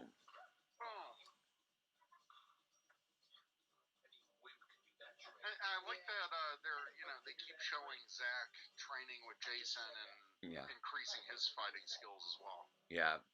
He's very much treated as, like, he's not quite on Jason's level in terms of power, but I think he's right up there with Jason in terms of skill when you look at how well he moves around and how well he keeps up with him. Like, it's always treated as, oh, Jason's the best, and then Tommy is on par with Jason, but right. Don't count out Zach. He's really good. And the fact that just, because he is a dancer, that agility comes into play more often than not. Yeah. Also, those... speaking as someone who did get their black belt about a year ago, finally, after like 15 years. Those are some thick boards. Like I don't think that I think one of the reasons that they cut before he broke them was that they just didn't have the proper kinds of boards on hand to keep going, so they just gave them a stack of 2x4s, which you do not try to break with your hands. No. But readily available in the prop and set department. Exactly. Ooh. Got the angle wrong a little bit. I gotta watch out for the polarization of the screens so that you don't disappear. Yeah, when are we getting that Lightning Collection rad bug? Good question, Yokozo. I would buy it. Let's get that. I need that in here. They know how to sell with that song. Oh yeah. Like even if you just keep saying "Go Go Power Rangers" over and over and over again, people will just stay riveted.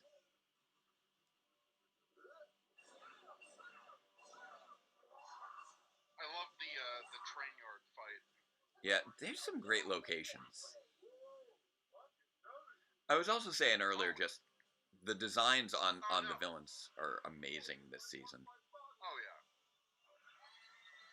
Well, yeah, with Jew Ranger being that whole like heavily fantasy and story-based monsters, it just really works for Mighty Morphin because they're all pretty generic.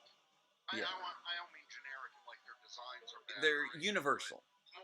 Yeah, universal. That's what I meant. Yeah. Or although that might not necessarily be true, it's the fact they were based off so much of Western mythology really made it a good match for Western audiences. Right. And I can't think of any other season that has such memorable monsters. Like, I know that I've memorized a lot of monsters over the years, but the whole Western mythology aspect of it really makes them kind of stick in your head. Oh yeah. And honestly, it's one of the reasons that I've been kind of looking forward to Kamen Rider Saber. I like the thematics that they have going on there, even if first two episodes are a little bit. It's a little obvious they were operating under quarantine. Right.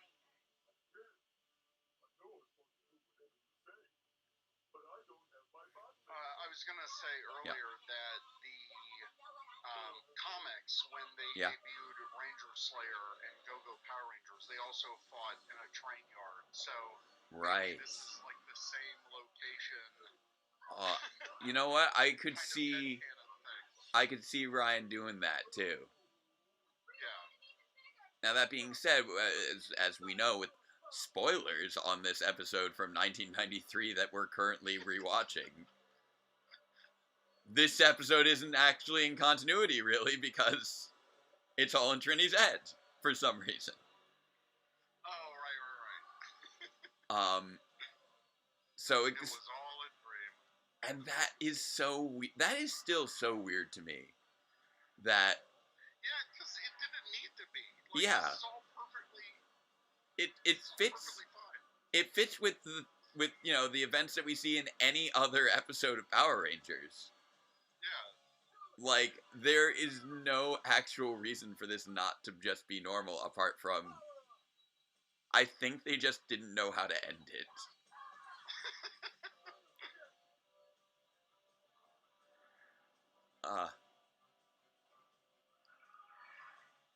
But yes, I know I do have like a Gorilla Pod somewhere, but I don't have a proper clamp to put the phone in. Because it's only for the camcorder. And also it's kind of broken. But only a little bit. I love the little robot voice for the Megazord. We gotta get. Yeah, I wish we got more of that, like more just in later seasons. Like, yeah, have like like one of the most amazing things to come out of the movie Pacific Rim was the fact they deliberately went and got the voice actress for GLaDOS to be their computer system. And that was amazing. I still haven't seen the sequel, Pacific Rim Uprising, and I'm kind of sad about that. I know it wasn't supposedly as good. It was fun. It looked fun. Food. Okay, where did they get that mini Megazord? And more specifically, I think your question is, where can we get that mini Megazord? That was a nice little sculpt. Well, you can buy one from Renegade Games, the painted one. Yeah, exactly. I also want to know where they got such a large bottle. Farmer's market. I'm gonna go with farmer's market. Yeah. Okay. Yeah. I'm sorry. I do try to read everything. Japanese kid. I blinked. He goes by so fast. I still don't know the deal with that random Japanese kid. I don't remember why he was there. But I love the fact that he is.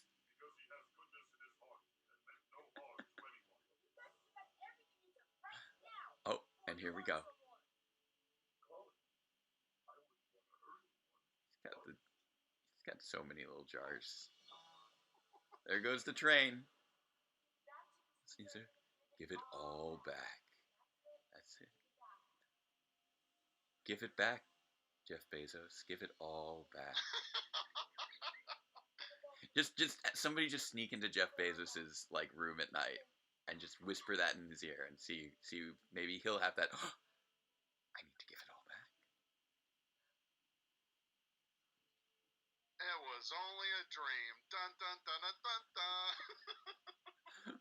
But why? What? No, it can't. Why is she so terrified though? He was kind in the end. Is it because she knows how creepy that thing is? It almost looks like they took the face of one of those troll dolls. Yeah. And just kind of sculpted around that. I don't know if that's a copyright issue or not. But this is actually, like, honestly kind of a cute episode for Trini. Oh, yeah. Because her love of dolls is just a very sweet and sort of, more childlike kind of side to her that we don't usually see, because she's usually the, more level-headed one. Oh my god, I got super nostalgic when I saw that Dare poster in the background. Oh my god. Yeah, I didn't notice that. Oh, Dare. Oh, that's why Miss Appleby was scratching. That's also just adorable.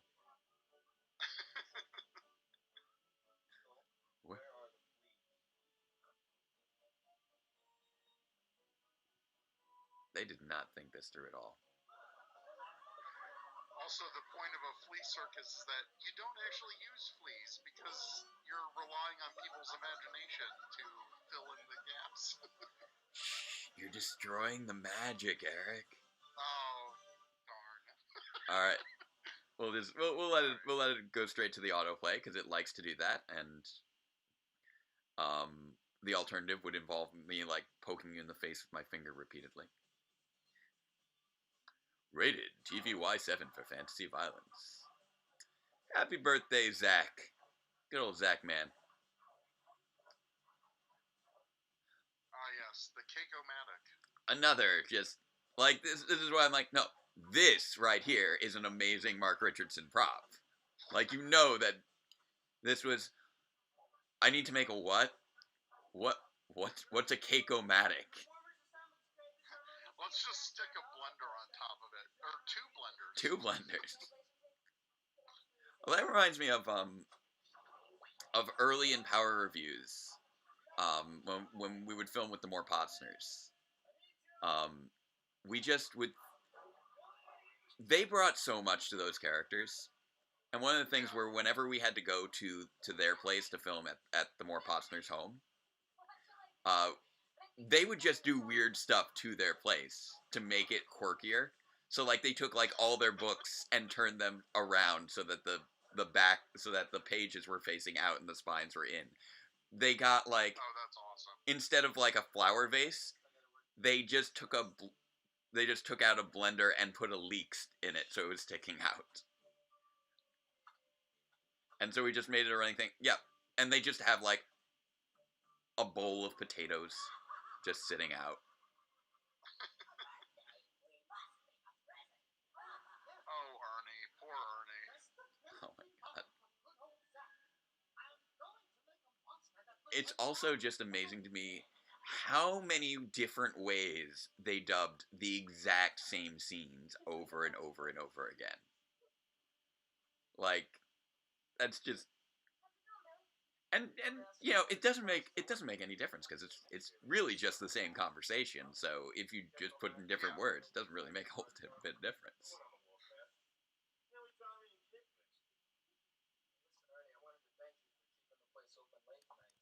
All right.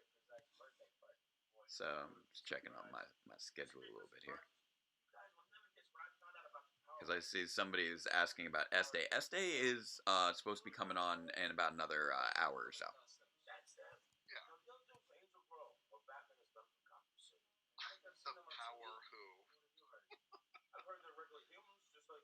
I'm just amazed that we just get a random Batman drop in that.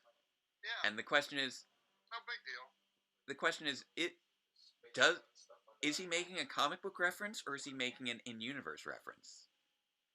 Like... yeah, and then, hey, Justice League Power Rangers crossover. Which, you know, to be fair, revealed that, okay, they were in different universes. And that somehow... But then that adds a further question, because specifically in the episode about Zach's birthday, we established that people know of Batman. But Zach didn't know who Batman was when he... in the Justice League crossover. Oh, see? But you know what? I can allow that because he was not in this scene. I mean, it doesn't explain for anybody else, but him, he gets an excuse. He gets a pass.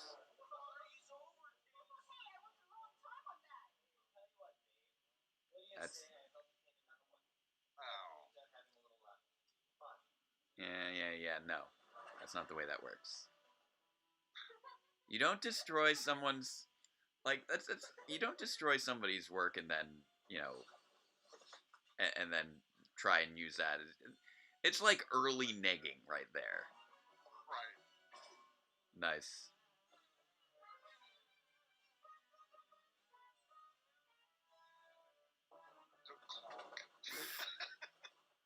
We saw... That's another thing we saw in, like, every end credits. But I do really like that Bulk and Skull did grow out of this sort of toxic phase of their development. Yeah, because, like, in early episodes like this, they were really awful. Yeah. But we remember them as the lovable goofballs from later seasons, so, you know, it's like... Oh, yeah. When we think back on the Rangers getting into fights with them all the time, you actually recast the Rangers in your heads as the bullies. Because you forget how aggressive and slimy they were early on. Oh, yeah. Spoiler alert, all the other monsters this season. Could you imagine having that book, though, with all that art? That would be awesome. This is something I was mentioning in the iGuy episode.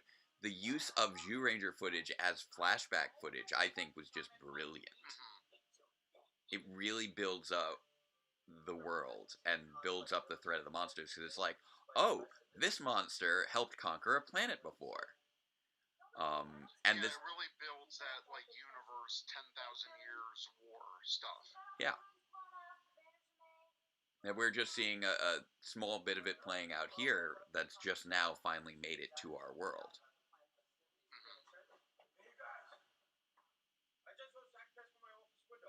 Uh-oh.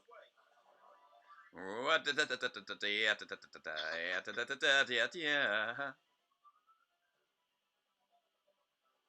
go full Benny Hill right now.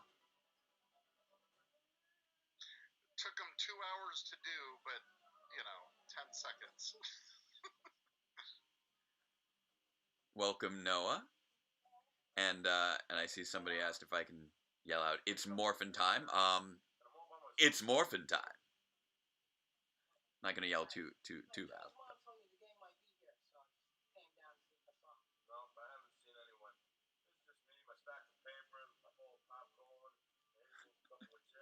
You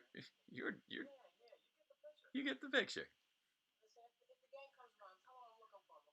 Like, Ernie, I'm a little suspicious you might be hiding something, in that you're just really randomly describing everything surrounding you.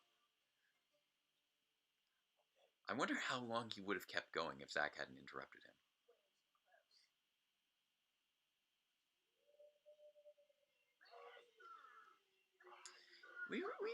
I feel like it's been a while since we've had a character that functions like an Ernie character.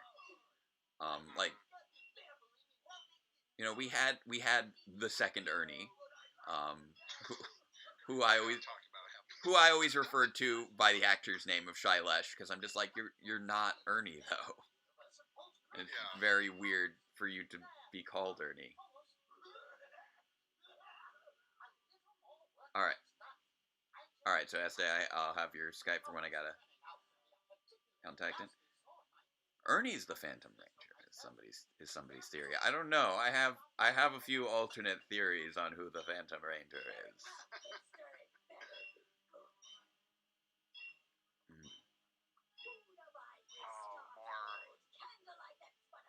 More spells. Yes. Just leaning into that whole thing of her being a space witch. We don't have enough space witches.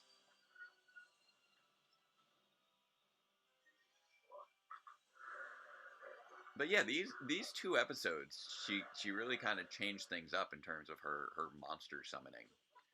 Between Tickle Sneezer being made from a doll, like, which is more like a Lord Zed type of exactly transformation. Like 50 episodes before he shows up, so it kind of laid down the groundwork there. Yep. I mean, I don't know. Most days you don't really look like a high school student. So we did a Ranger Command episode commentary on this one, and Yeah. I'll say the same thing I said when we did that, was that they make Zach feel really bad, and I don't know if that's worth a surprise party. Oh yeah, no, it's always such a weird thing whenever people pull the surprise party bit. Like, the surprise party plotline is always so cruel. Like, yeah, it's nice to have the surprise, but everything leading up to it is always so cruel. Every time that I see people do the surprise party of "we forgot your birthday" bit. He'll be okay. He'll just wallow around in self-pity for a day. Yeah. It's fine. We're good friends. We're good friends. We only make him feel miserable on his special day.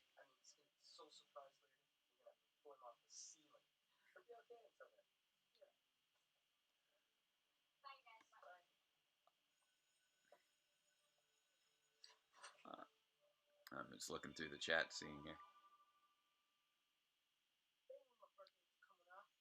Yeah, they knew.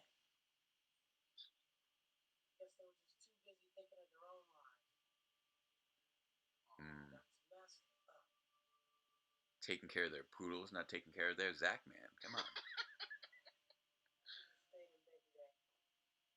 Next time you need your car washed, let's see if you get any of Zach's wax. Hey, Rita remembered. That's one of those things where I'd be like, you know what?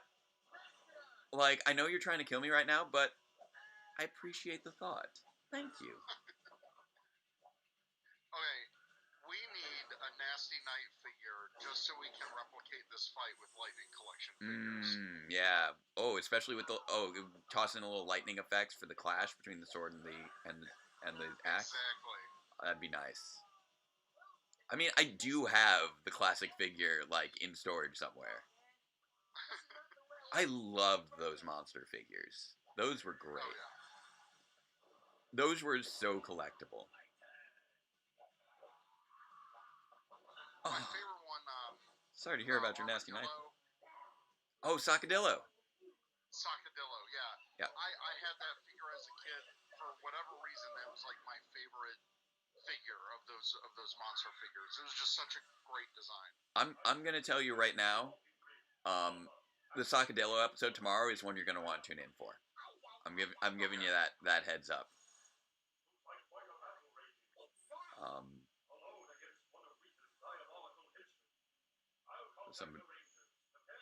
Somebody was asking about something, but then I lost track of whatever it might have been.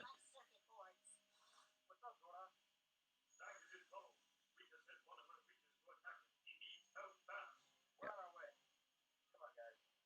I see. Sheree is is plug-in power reviews. I appreciate that. Still can't believe doing episode 90.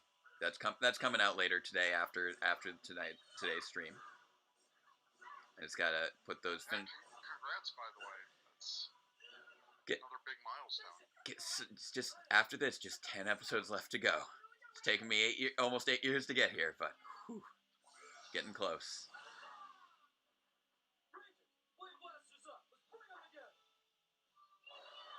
Whoa. Let's bring the Blade Blasters together. I mean, they do. They need more of this. Yes. I always like that attack. But when it backfires, it's like, oh no, why were we standing up here? Oh, now I can't see where I'm landing. Oh, this is going poorly.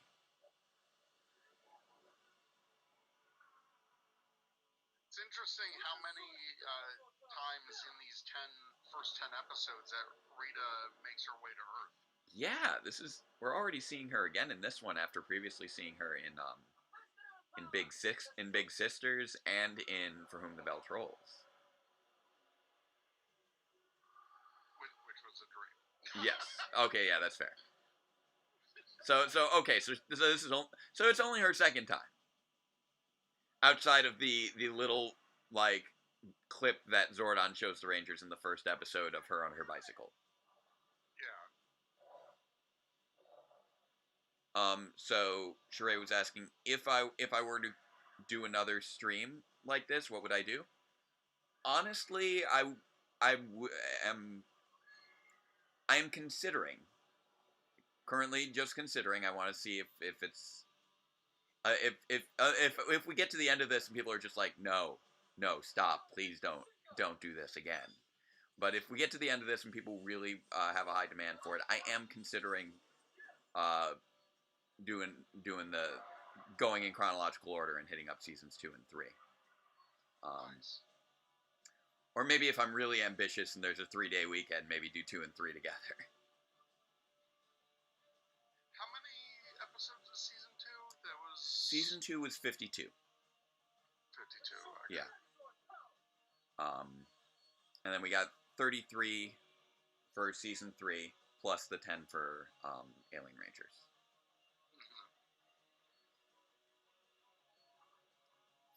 So Liz, do you just want, if we do Alien Rangers, you just want to be there for the whole thing? Would that be accurate? Yes, I knew it. Yeah, she said it, yeah.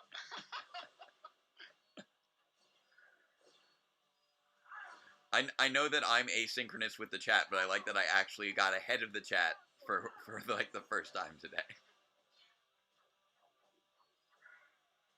Yeah, Columbus Day weekend, or Indigenous Peoples weekend, if we can get that more spread out, depending upon which you refer to it as. That is a 3-day weekend, and that is the same week as the 8-year anniversary of Power Reviews. So I have been considering that as being a good weekend for a stream. That's good timing. And honestly, I'd love to keep raising money for this cause, because we are running up against election day, and it would be good for them to be able to get over that threshold.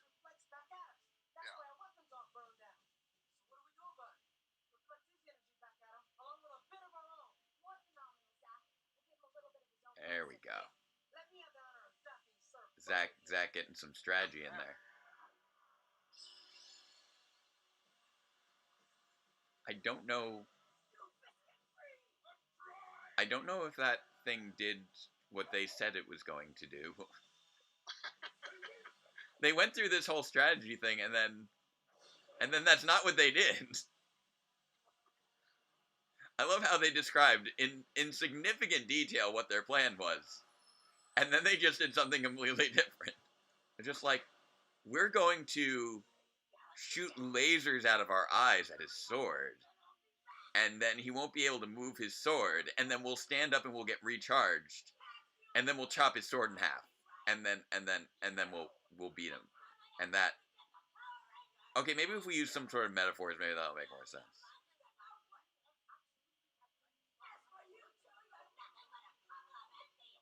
Yeah.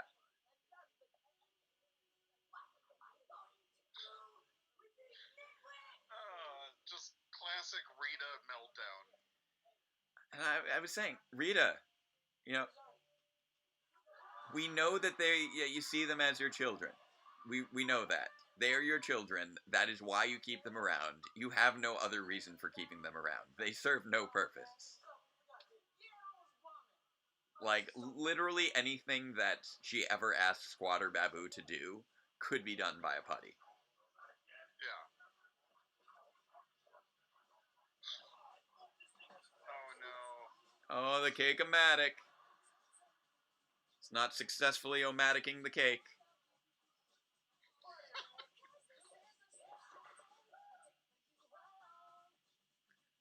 And then This is a great little song.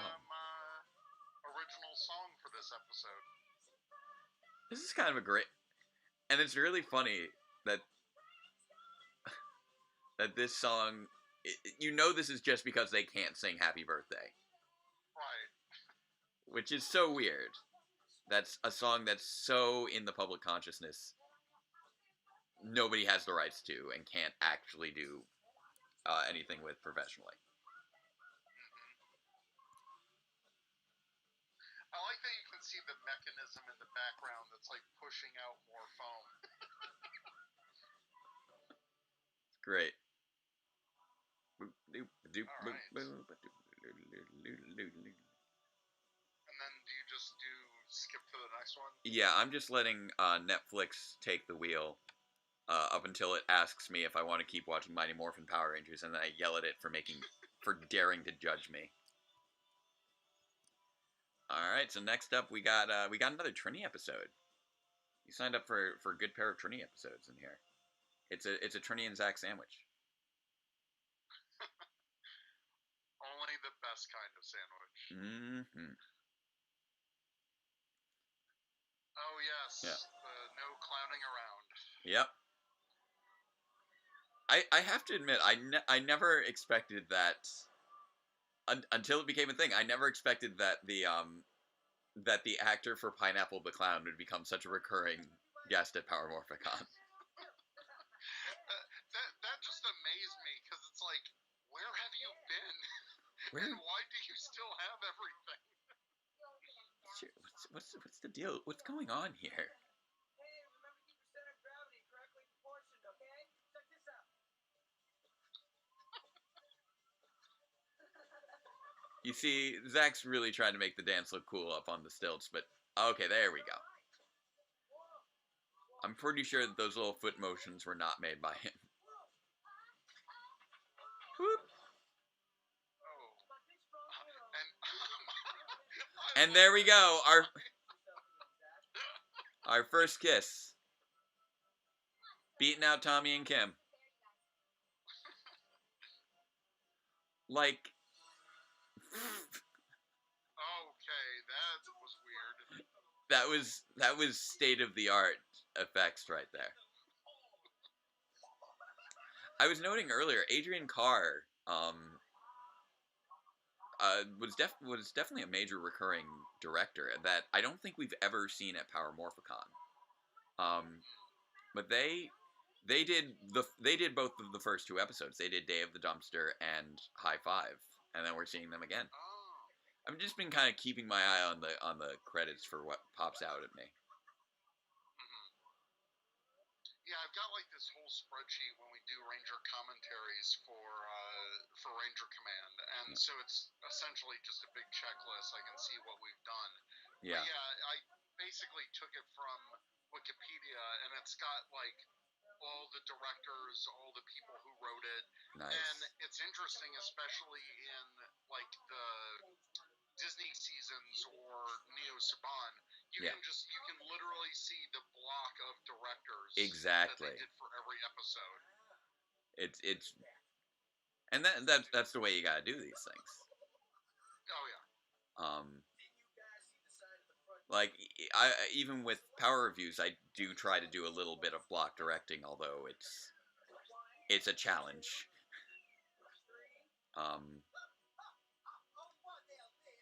And here's the last one that.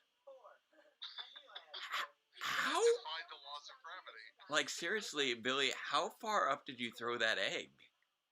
Dude's got an arm.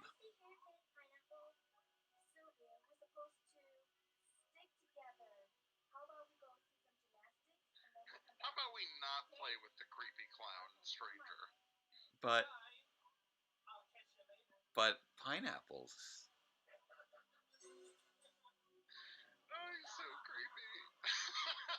He's not even a monster, and he's just creepy. Like, Sylvia, why do you like what kids? Kids are creeped out by clowns, aren't they? But not Sylvia. Sylvia likes clowns. Sylvia's a little bit of a weird kid, I think. Phase 2. So this is the part. Rita mentions that the whole festival or the whole carnival is fake, not just. It's thorough. Now the Pineoctopus has got to be one of the weirdest designs of this season. Yeah. Like when they came to naming it, they're just like, but what is it? What is this thing? It's got a lot of things sticking. It's like it's a pineapple octopus. We'll call it it's the Pineoctopus. Okay, moving on. Let's not think about this any further. We gotta move on. We gotta keep writing. It took them 5 minutes in the writer's room. Like, everybody wanted to know, but what is this thing, though? And they're like, we don't have time. There's no time right now to talk about whatever this thing is. We just need to write. Like, there was... I gotta wonder how many episodes, like, if you were to count them out, how many episodes were written in just, like, an afternoon. Which is still something that I find endlessly impressive. And then the other random clown that they got to do the pyramid. Yeah. Are we getting another weird close up on him? No? Okay, yeah, that's not a stranger danger. That's totally something where, like, you'd be fine seeing that. Hey, that clown is skipping away with that child. That's not suspicious. That's not something that you would want to report. Oh god, and the directing here too, like. Oh yeah, this is terrifying. They're playing up the terror right now. Like, great directing, like it's really pulling you into the episode. Yeah. This looks like Adrian Carr did quite a bit of good work. And then we have, because they also did High Five as well. Oh. Yeah. Okay. Yeah. Now this is just. Yeah. Clown, back off. There we go. It's like no, you back off. No, he's not your friend.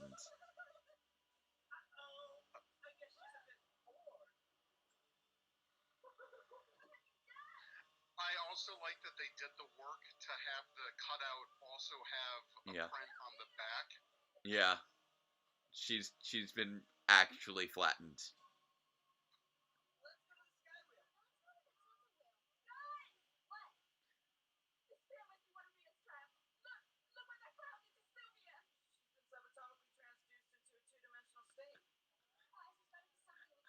Thanks, Billy. She's flat. It's like nobody talks the way Billy talks. Like, you want to kind of meet Billy's parents just to figure out where he got these vocal patterns from. It's like, I get the you know the headcanon of him being on the spectrum, but like even people on the spectrum don't actively choose the most complex ways of saying everything. Yeah. Like I know that I tend to often have a little bit of a formal manner of speaking at times. Like I use the word ostensibly a weird amount, but I usually don't just, you know, fall into technobabble unless I'm actively trying to. Like, which MJ has plenty of experience of me having to do. Like, I believe just the other week we wrote one of the last real major bits. We filmed one of the last real major bits of Dr. K technobabble for the remainder of Power Reviews. And I'm glad to be able to relieve my wife of that burden of having had to deal with almost 8 years now of Dr. K technobabble. I have to say, this whole scene with them clearing out the fair, and Yeah. then all the clowns are alone, and then they turn into putties. Yeah. This whole episode is genuinely creepy. Yeah. Like, I kind of remember being a little scared of this episode back in the day. I was 8 years old, so that... Right. Oh, no, but, you know, also, like, maybe also today. Like... Oh, it's today from a different perspective with the whole child kidnapping thing. Yeah. Whoa. He's just sneaking up. Oh yeah, see, creepy clown. We've got the it thing going on. This isn't great. Yeah.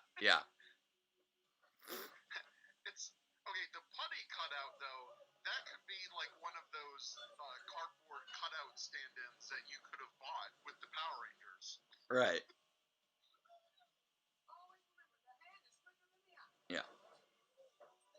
Oh yeah. Safety first.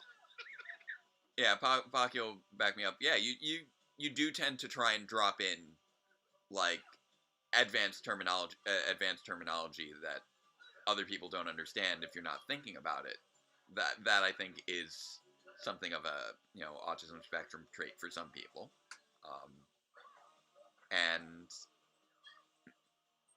but usually it's because you're trying to be very specific in what you're saying, or at least that's my approach. Whereas those poor putties. Those poor stunt people. Yeah, it's just hanging on the side.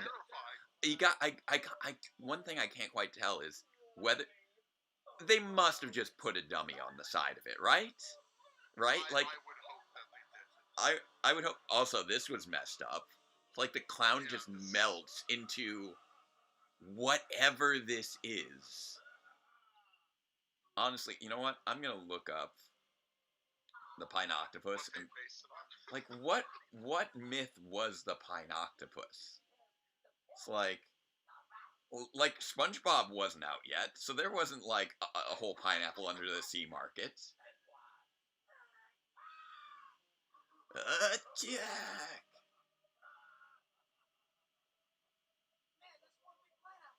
Is it though? I mean, it's. I mean, if it were a pineapple, it would be a fairly large one. Alright, so let's see here. That was Dora I think this location Endos. has been used in Sentai so many countless Oh yeah, of times. course. Gotta make use of those those amphitheaters.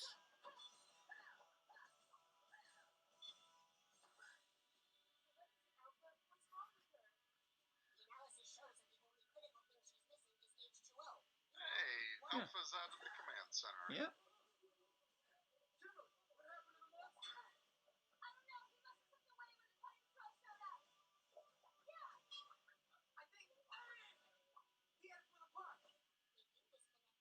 All right, so he's apparently in the Sentai he was filled with sneezing powder. So, Okay. and he doesn't seem to actually translate. I don't know what the deal. I guess he's supposed to be like a walking virus kind of thing, maybe. I don't know. These. Well, they did a good job adapting it. Yeah. The Pinoctovirus. Oh, I love that. Detection alert, hiding, it's like proper terminology, colloquial. and another thing, she's not deaf. She can still hear you.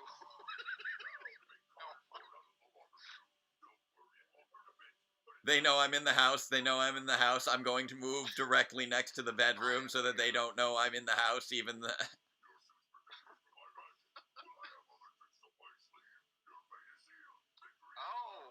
he just mentioned their suits protect them from his magic. There we go.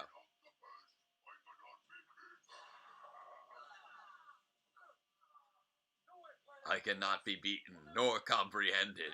I am an eldritch abomination, the likes of which you have never viewed, and will not even be able to make sense upon further inspection. Ooh, there was a little jingle sound. I don't know what that was. Did you get another donation? Maybe? I don't know what that sound was or where it came from. Maybe I've just been notified. Did I get a notification in something? I still haven't figured out Streamlabs, really.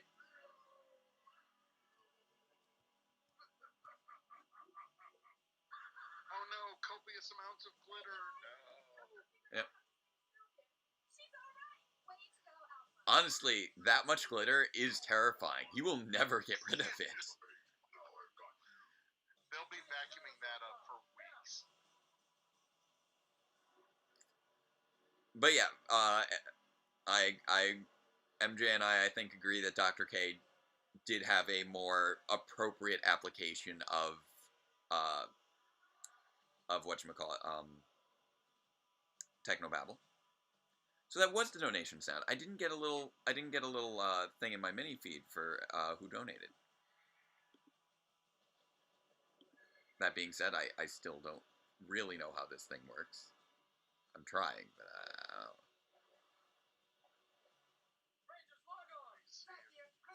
I go to your Streamlabs page.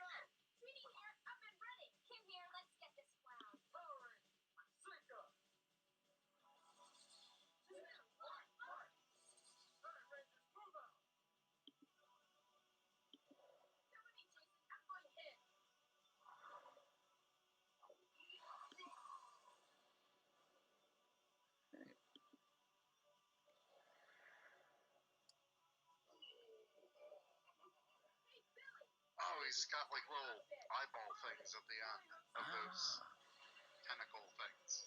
Yeah, no, I remember those now. This is cool. These monsters are just terrifying. Yeah. Like, nothing in... Like, what inspired you to make this?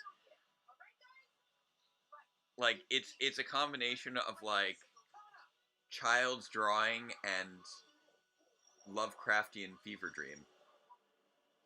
I have to point out, I love whenever the Zords get to do their individual thing. Yes, like big time. We see it so few times in the show. It's so great. Boom. Yeah, especially like the horn chains. Those things are great. Yeah. So, check and see. I got some notifications going on there, making sure there's no one trying to message me via the Twitters. According to my calculations, a multi-phase energy blast should overload him and bring on his destruction. Now you see, that's reasonable. A multi-phase energy blast.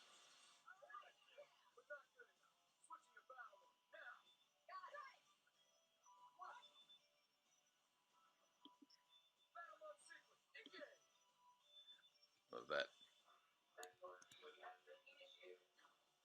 Kyle Calgren on Twitter just shared the link saying he's watching the Powered Rangers. Oh, I can't see you anymore. Where'd you go? You still there? Did my phone die? Did my phone die while I was holding it? Oh, I'm sorry. I think I just lost Eric because I didn't have my phone plugged in. That's problematic. Oh. No, Eric, it was me. No, my battery died on my phone, but I didn't realize that was why my phone was buzzing. I thought I was just receiving notifications that I couldn't check, but my phone was actually dying. Oh, that makes things problematic for moving forward. I didn't realize I'd burned through my whole...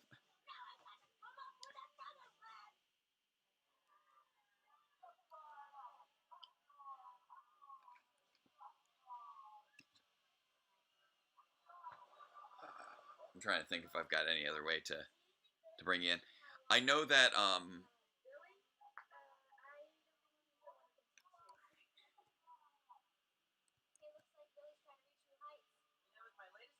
no, I do have a charger. No, we don't have like the Insta charge things. So I'll charge that.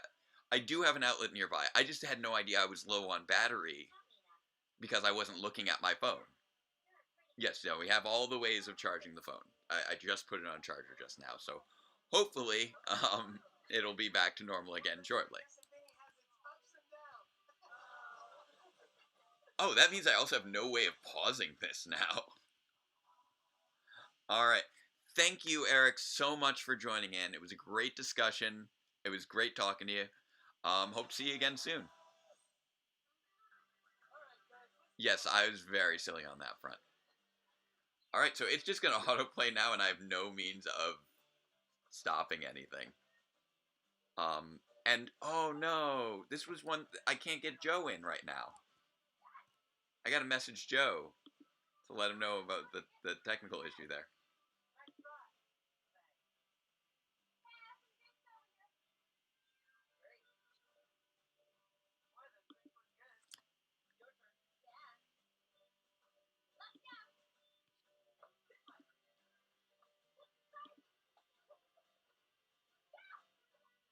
So I'm gonna message Joe there to let him know of the issue, and hopefully this does tend to be a pretty good charger, so hopefully it'll charge up pretty quick.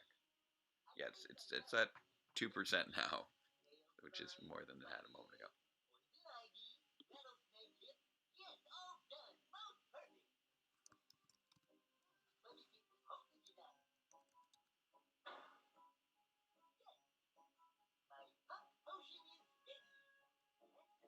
This is the best thing that Babu ever did. I'm trying to message.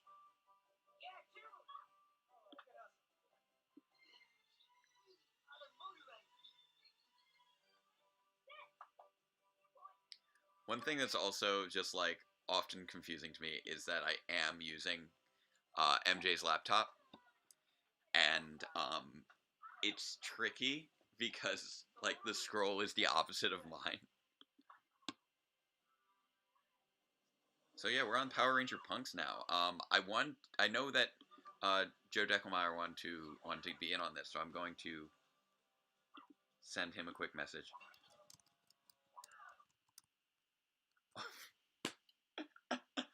Okay, maybe I am pausing. Because what's Netflix asking me right now?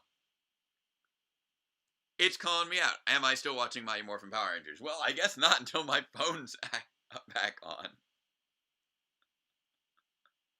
Oh, man.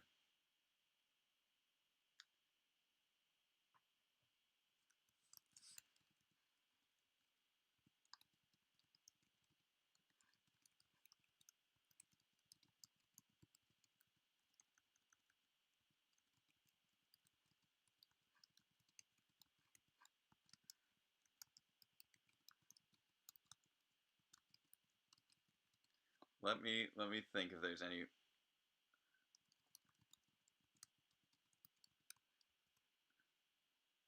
I'm trying to think if there's anything I can do in the meantime. Well, let's see. It is 1:30.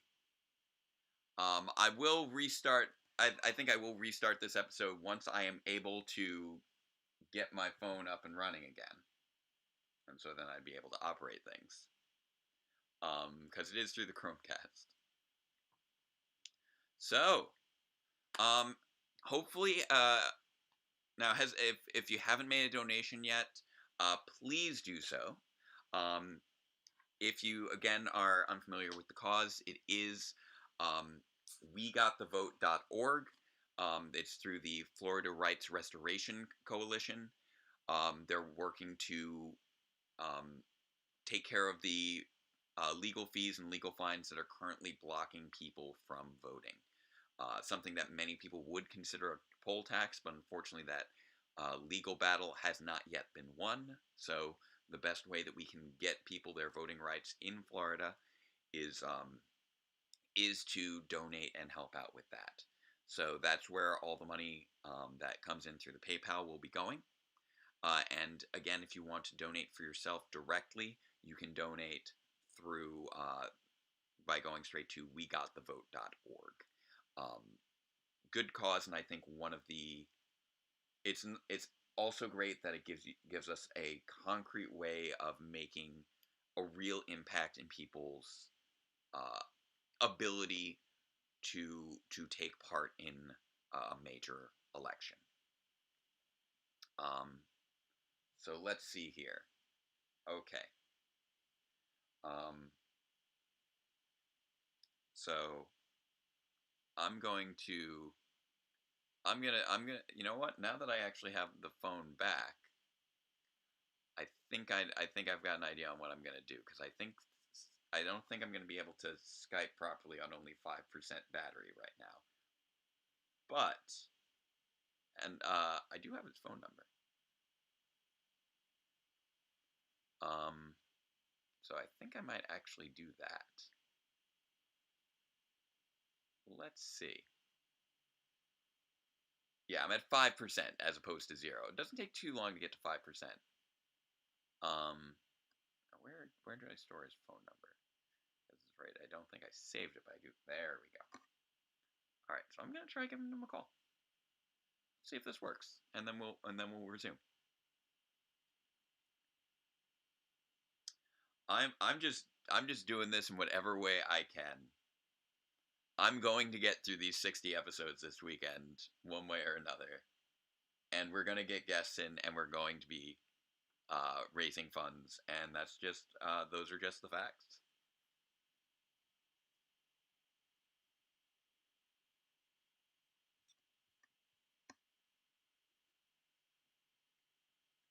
So let's see if we can get through to Joe.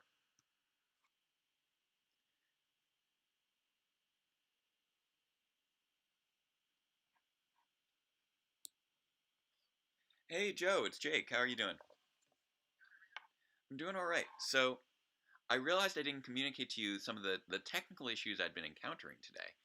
I was trying to get everything working with Skype. Didn't actually end up working. So what I've been doing is I've been doing it off of my phone, having guests appear on my phone, and then just turning my phone at the laptop. But yeah, but what ended up, yeah. So we're about now-ish. Yeah, we're about now, like, so. Yeah, it's about that time.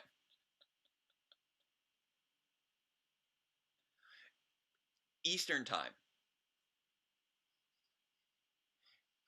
No, it's fine. It's fine. Honestly, because of what I was doing with the phone setup, like right now I'm literally on the stream. People are watching me talk on the phone. It's fun. Because of how I was handling things, I was burning through the battery on my phone and not realizing it. So my phone's actually like 5% battery and died in my hand while I was talking with Eric about no clowning around. But yeah, if now's not a good time for you, that's fine. We can offset by a couple hours. Um,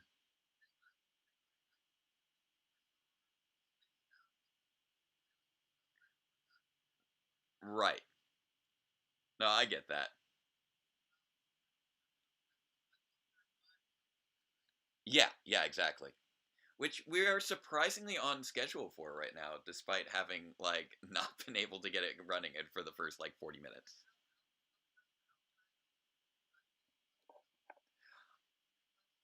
Oh, it's a Streamlabs thing. It's been Streamlabs. The I think it's a lot of it is the fact that it's a MacBook that is just not really equipped for what we're trying to do with it. Is what it came down to.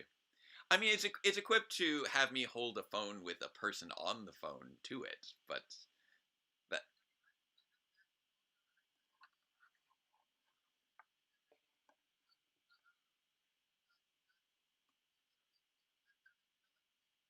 oh no, absolutely not. It's very much for PC.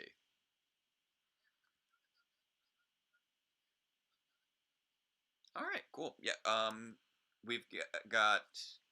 I know that we've got a few people who are jumping on for Green with Evil in a bit. I'm going to be bringing on Estee soon.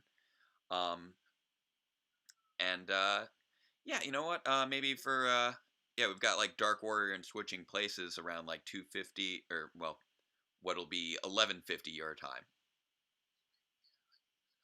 Yeah.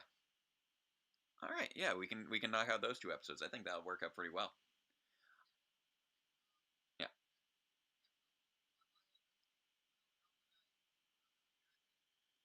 I'm using Skype on my phone. So, yeah, absolutely. So you can so I'll tweet you my Skype handle uh and and you can message me and then we should be able to make the call around round about 11:50. Yeah. There we go. I'm like trying to translate your time and my time. People are still here. People are watching me sitting on a couch talking on the phone while Power Rangers was frozen on my TV. It's good times. Oh, well, because the phone died, uh, I no longer had control over the Netflix. Yeah, so I was just like, okay, so it's just playing, and then it stopped to ask me if I was still watching Power Rangers. So it seemed like a good time to take a break. All right, all right. Oh, dude, like this day, we'll talk. We'll talk. All right, talk to you in a bit. Okay, bye. Okay. So I'm looking at this percentage. I'm seeing 6%. Um, while my phone I believe is equipped to do a phone call, I don't think it's equipped to do video Skype right now. Until it's at least over 15, because otherwise I think it will die in my hand again. I figured that maybe the voice of the phone call would work fine, but anything beyond that I think might drain my phone. So yes, Vandalia, you did make it at a fun time. Everything keeps dying. It's delightful. Um, I because I couldn't make these Skype work through the Streamlabs, I've been simply holding guests up on my phone, and then my phone died, and that prevented me from continuing to watch Power Rangers because it was casting through the Chromecast from my phone. But now that we're back, uh, I'm going to talk about some Power Rangers punks. So I think that I will resume this. I'm gonna, I can operate on my own for at least a little bit, and we'll be doing great. So yeah, power reviews. I had to sort of hold off on a few things, but it should be up tonight. I'm making that happen. Um, so there'll be little things that I gotta take care of here and there. Um, but while Netflix is loading, here's what I think I'm gonna do. I think I'm gonna do the smart thing that that my wonderful wife recommended, and I'm going to toss my lunch in the oven real quick so I don't forget about it. And that will take me 2 seconds. I can still be very loud. So, people tell me some of their favorite episodes while I'm getting the oven going. There we go. What are some of your favorite episodes of Mighty Morphin Power Rangers?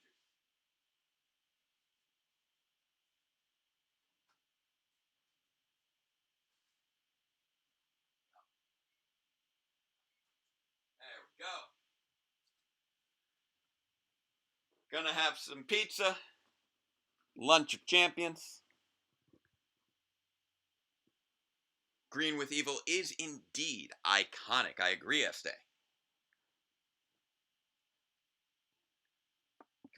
Never seen MMPR. That's fine. It's first time for everything. As you may have picked up, it is a bit of a trip. It's just amazing just seeing this sort of cobbled together show with these fantastic characters.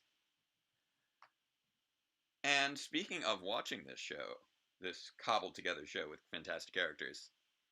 All right. Oh, it's one of Chris's favorites. Sorry that my phone is not in a good in good condition for doing multiple tasks, but let's get things going with some Power Ranger punks. And here we go. Fighting some putties on the volleyball court.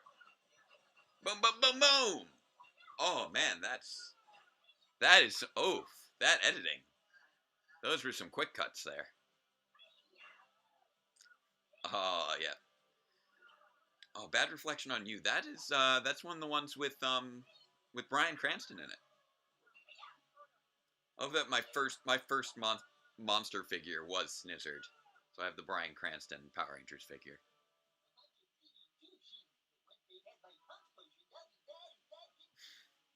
Oh no, that punk potion. What is the deal with the tiny bicycles though? Like there's so many things that are just so surreal in this series.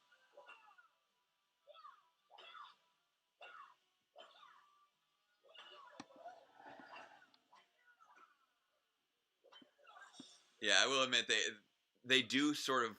Oh, Trini just kind of fell down. But yeah, they do blend together to an extent after a while. But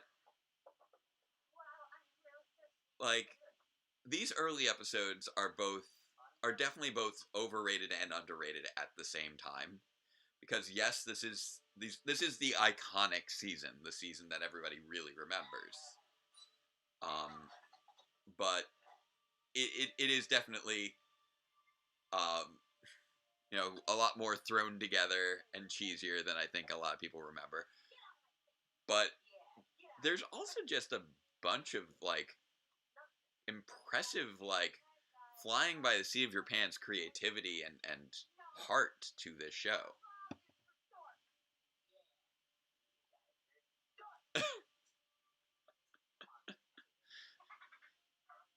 You guys, you dorks. Oh yeah, Trini. Too much sun.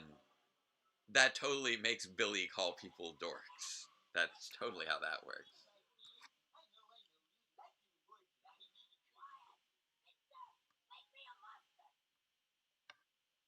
Oh wait, I finally got the mini feed and working the right way. So Yokozo, I know it was 43 minutes ago, but thank you for your donation. It's very much appreciated. I will always be happy to give shout outs for anyone doing donations. It's very much appreciated. It's the point of this charity here, of this live stream. I feel like anyone who chooses to rewatch this live stream later, it's like I assume it's just because you have some bizarre love of watching a deeply befuddled man just vamp for 12 straight hours.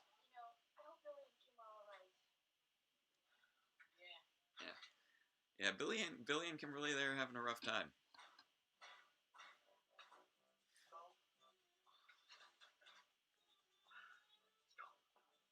Is that... Why Skull? Why do you... Well, I mean, he is Skull, so I guess that's why he has a skull. But at the same time, it's also just like, why do you have a skull? And Bulk, how did you even get that stuff in your locker?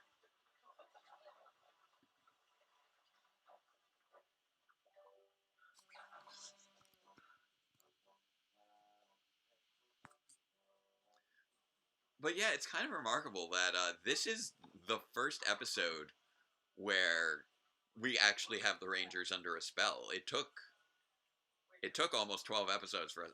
This is the 12th episode, and it's the first time they're actually in a spell. Voting time. Wow, I forgot how short that outfit was that they gave Kimberly. Wow. Okay.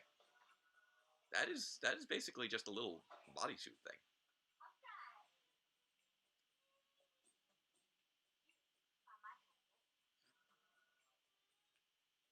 Welcome, Video Birda. Video Bird.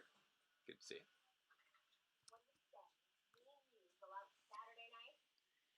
And we tear up the town. Just so much, like, I feel like this is a great scene with those two. Like, they just the levels of ham in these performances are, it's amazing. Like,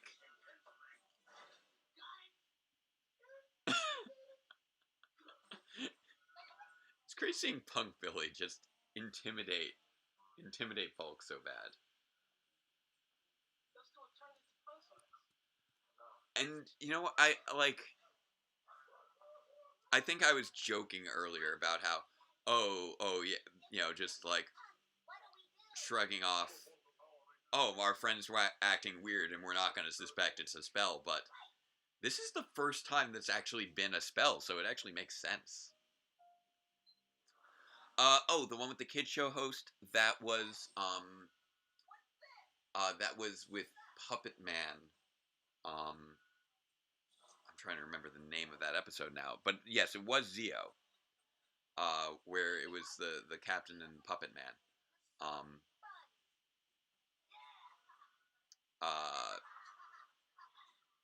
Something like No Strings. Oh man, I'm blanking now.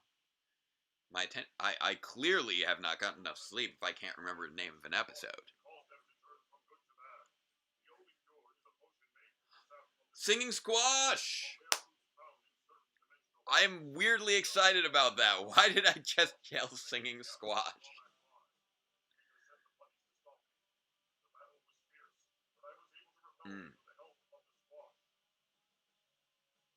That brief glance of humanoid Zordon. What Zordon was like in his Eltaran form from Jew Ranger.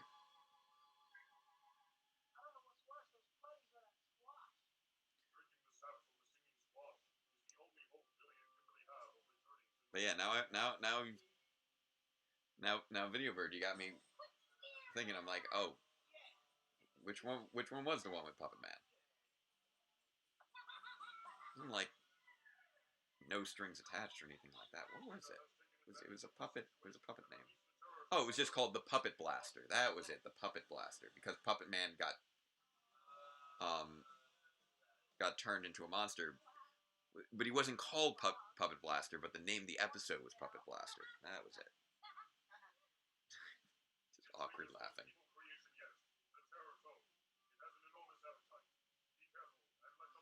Terror Toad. Terror Toad's another just really memorable monster, but not so much because of any connection to mythology or just being a classic kind of monster. It was great because it had a solid sort of threatening nature. Its ability to just devour the Rangers. It has a very strong look. And it really does sort of demonstrate how if you want a monster to really be iconic, what you need to do is you need to give it a clean design and a strong gimmick. Like Terratoad, you know what? You can tell what it is very cleanly. That toad is a real terror. It's a simple, straightforward name that works really well. And it also has an ability that's really intimidating and different from what we'd seen in the other monsters. Each monster, they do work to try and make them more creative, to give them more creative challenges, etc.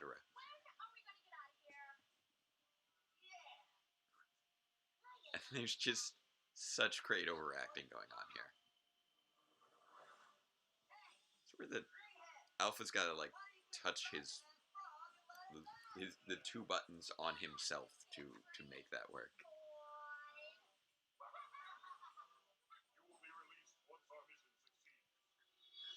Also, apparently, when the writers of Power Rangers were trying to determine what Punk sounded like, clearly, they need to laugh and chew gum a lot, and that was the main thing.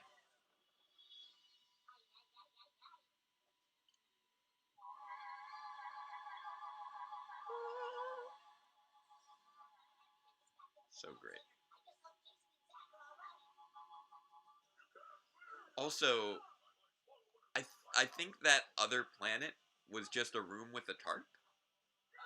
I could be mistaken, but I think that was just a room with a tarp.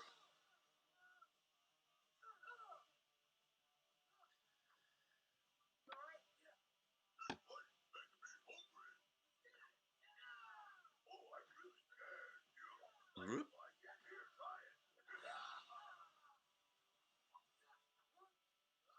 Whoosh.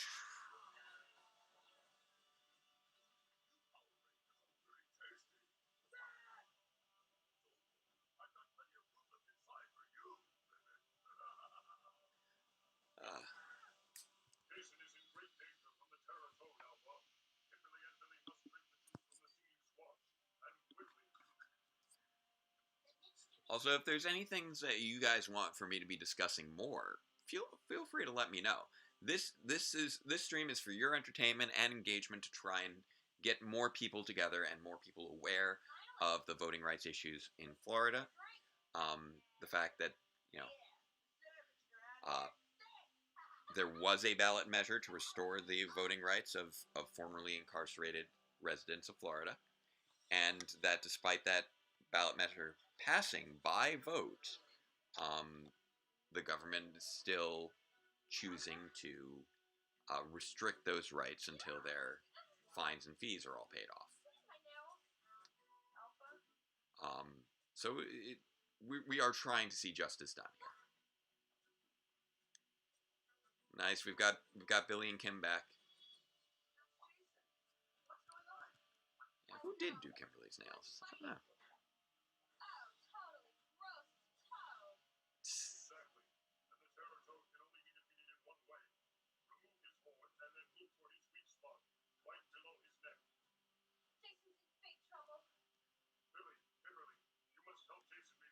Oh yeah, we'll be seeing Lokar later in the season. Good old Mr. Spikehead. It's a very Morphin handshake there, or hand clasp.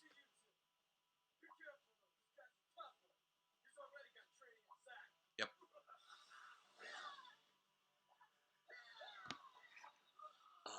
I have not received much of any sleep. Just giving you that heads up again. What? Oh dear. Well, that's not good.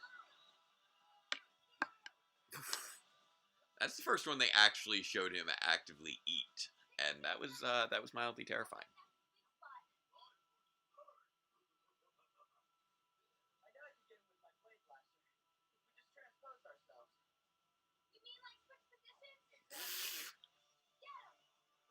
By the way, if you want to see where I am, I'll try and do a little reflection there. Whoop, whoop. There we go. Oh no, Billy! Billy just got eaten. Oof. I feel like that was Babu's, like, big combat moment right there. Was just, like, coming out of nowhere and just shoving Kimberly over. Oh, there we go. Are toads and squash usually in the same climate? I think those pretty temperate climates. Nice. I kind of love how as much as roll calls are great, where you get to have that, oh, I'm this person and I have this catchphrase. I do like how they decided instead to just give that, basically it's more of like a taunt off to see who's gonna make the best pun for the monster. This is also one of those it's kind of surprising realizing how many monsters in these early episodes weren't defeated by the Megazord ultimately. Like, we're 12 episodes in and Bones wasn't destroyed by the Megazord. You know, Terratoad wasn't destroyed by the Megazord. The Minotaur wasn't destroyed by the Megazord. I'm trying to think of what else. Because my brain is very fuzzy because I have had very little sleep. Trying to remember if there was another one that wasn't destroyed by the Megazord.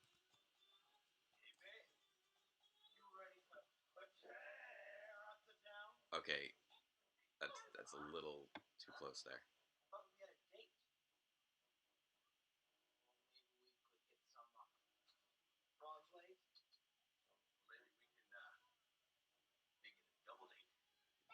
They keep thinking that this thing's gonna happen.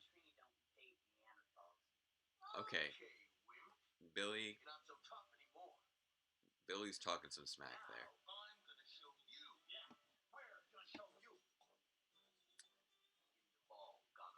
This is the first time that you start to feel a little bit of sympathy for Skull's infatuation with Kimberly, just because it's the first time that he's ever actually been led on in any way, shape, or form.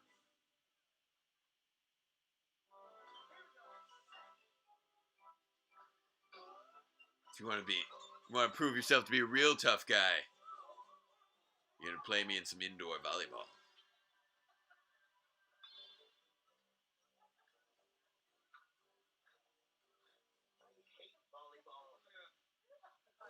Then why did you challenge them to volleyball, sir? Sir, why was that the action that you chose to take? All right. Oh, it's moving fast. Oh my goodness, I want to pause it. Let me pause it. There we go. Because we got our next guest coming in here. So I want to make sure that goes through. Mr. Este.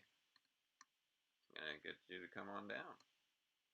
I should hopefully have enough on my Skype at this point. Okay, I'm up to 20%. There we go. That's a little bit better. So, there we go. Alright, sir. I'm going to send you that notification. We'll get you in here. So, I'm just making sure I got that right. There we go.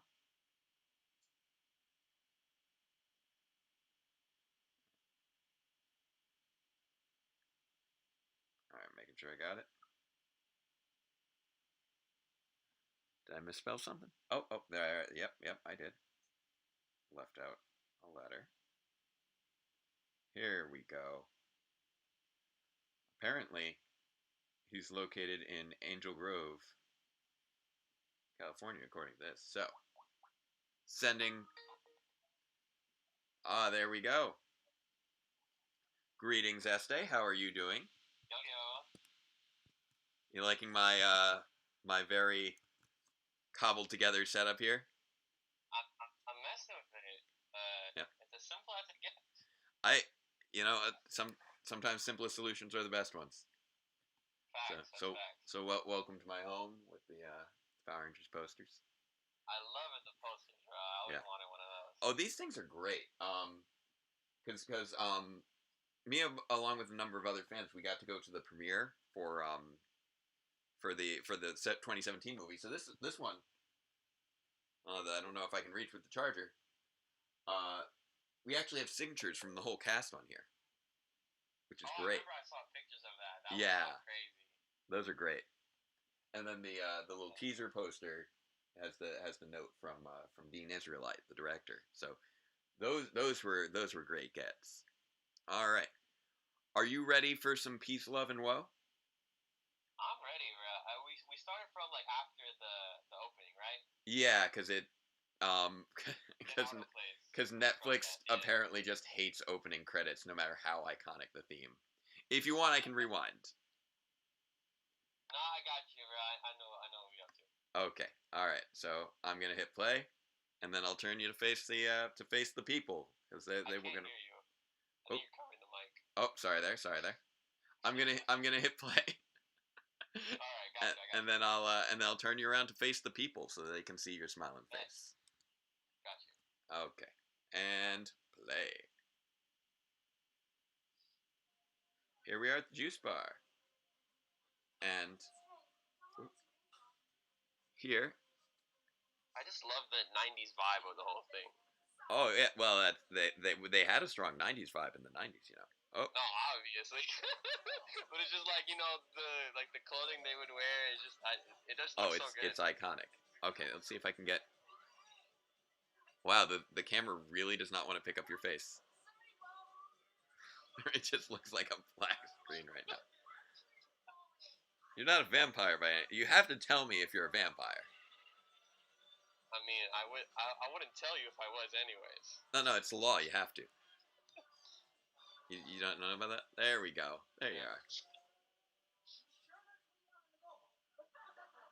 I go. You think it was one take? What was that? That cake thing was one take? I mean, how if it wasn't, how many cakes did they have to make for that? That's the question.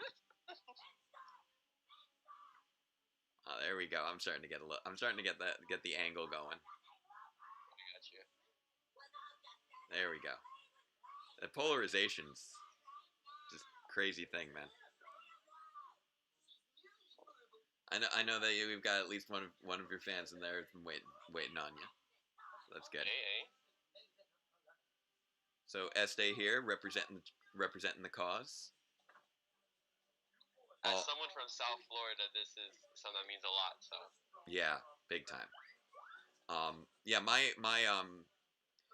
my mother's side of the family is from Miami. So we used to go down to Florida every year, and I actually still have a good amount of family who still lives down there. My parents were actually living in Florida until very recently, the last couple years. He wants female attraction through bodily gyrations. Billy talking that game. Oh, he's Billy. We have established that Billy. I believe the correct term is spits mad game yo. Let's be real though. When it comes to girls, Billy be spitting that mad game sometimes. Sometimes all they want to hear is that science talk. Oh man, like it's like pencil, notepad. He's there. Here it comes. He just it's those eyes. So easy. They're just perfectly framed by those window glass frames. Because those glasses have no curvature. Nah, facts. And I like those type of glasses. It's the glasses, I'm telling you. Yeah. gotta love the saxophone on this. They really set the mood here. Everyone's just watching him. And everybody's just like, dude, what? Like, Wow. doing that. And then it fell. And that's how I met your mother. Billy don't need no yellow umbrella. He's got it. Good. He's set.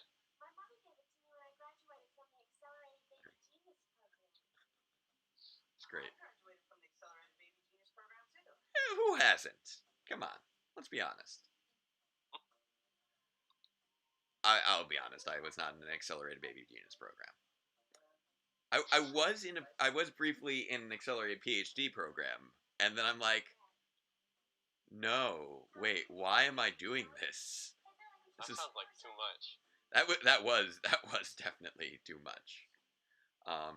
Yeah, I was in a accelerated PhD program to get my physics PhD, and after like a year, because it was undergrad to graduate 7-year thing, and after a year spent in that, I'm like, I'm not happy with my choices right now. Yeah. And now, look at him, bruh. The acting is top notch right here. Oh yeah, big time. I have to go. Oh, good sir. Let's go. Big dogs. Oh man.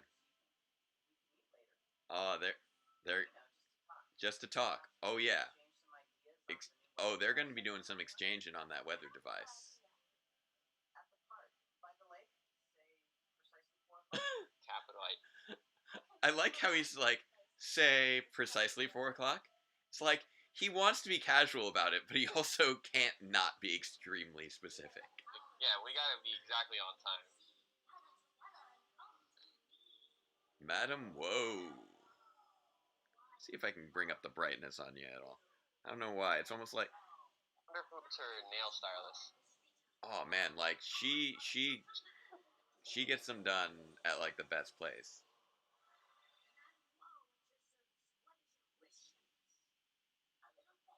Also, Madame Woe appears to just sort of exist. Like, she wasn't just made by Finster just now. She was just, like, chilling at the beach. Yeah. Like... I can't blame her. Like, has she just been chilling at that beach for the last 10,000 years? Like... With her complexion, she definitely needs some beach. I mean... What would she look like if she hadn't been chilling at the beach for the last 10,000 years? That's very interesting. I always love these park shots. Like the park that is just always so beautiful. Oh yeah. What are any of us doing though, Marge? What are any of us really doing? Huh. My neck. Okay, I think now there we go. I switched up your angle and now I'm getting you. It's like having, you know, when you're on like a legit show and just somebody just sort of slides into the lower quarter of the screen, except I'm just doing that by literally having a second screen. I wonder who's gonna answer the call. Who can hear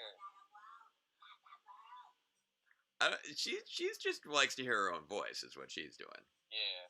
But I gotta admit, I love how many times we've seen that same clip dubbed with different words.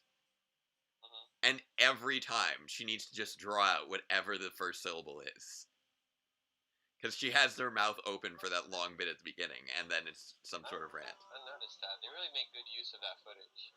Oh, like, the Rita stuff, I start to wonder if, like, because I haven't actually seen Zyuranger, so I wonder, like, how much time did she actually spend in her Moon Palace, considering how often they regularly repeat the stuff. Man, what is going on with this reflection here? I swear, dude, are you some sort of, like, eldritch creature that, like, just sort of vanishes under light? So I'm having trouble. I don't think anyone's questioning them, how they're just looking down on their There we go. Talking. Whatever. Yeah, we got this.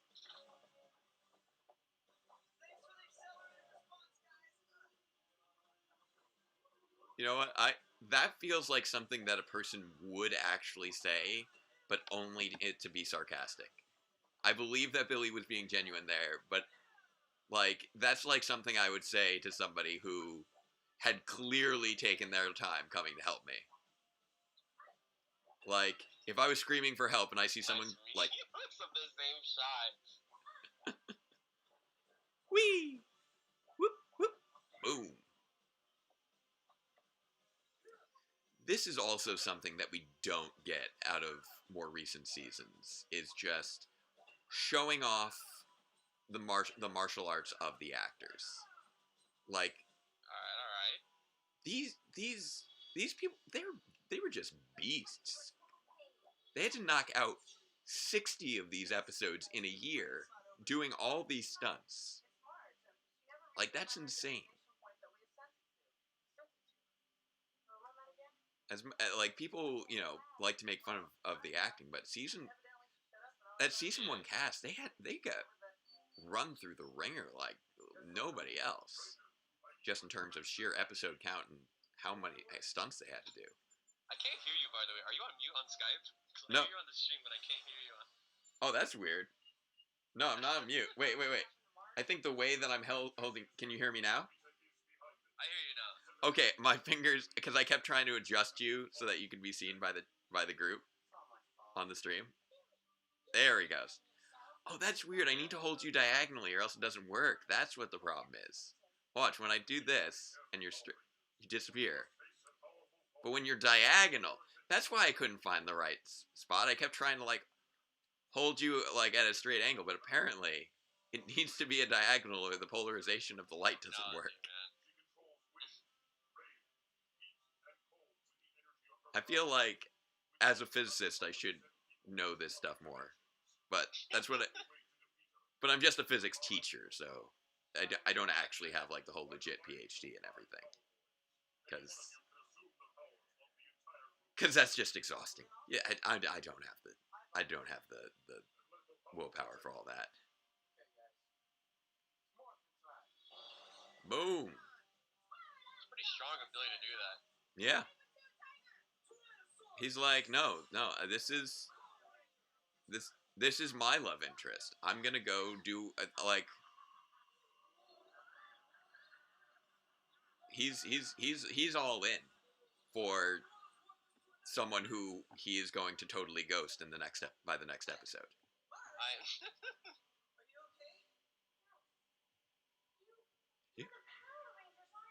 Yeah. I do kind of love how they just sort of slowly build out, like, the fame of the Power Rangers.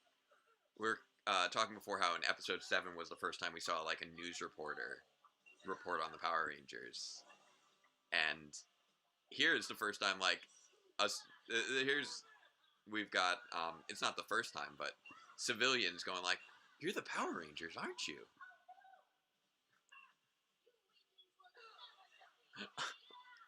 I also gotta love Marge's face, because you know that, you know, this is all Sentai footage, so she's just, like, standing in the corner of a dark room being like, oh, there's just this crazy fight going on in front of you, and you just need to react to it. Oh, no! I think they got hurt, probably.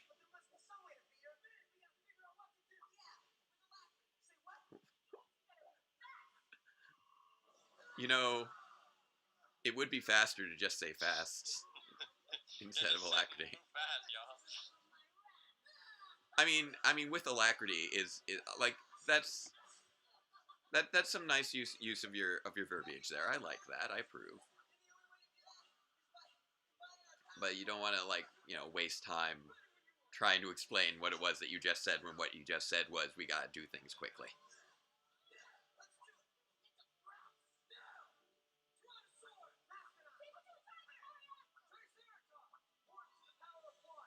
Nice. This is an ability that we never saw again. But then again, this is a very specific set of circumstances. Yeah. By the same token, I don't think we ever used the singing squash for anything else. Nah.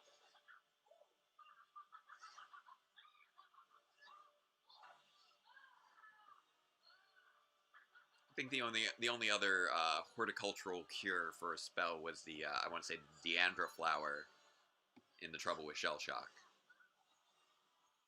Like how I saw the wires. Yeah. Going up. Madame Woe's got impressive extensions.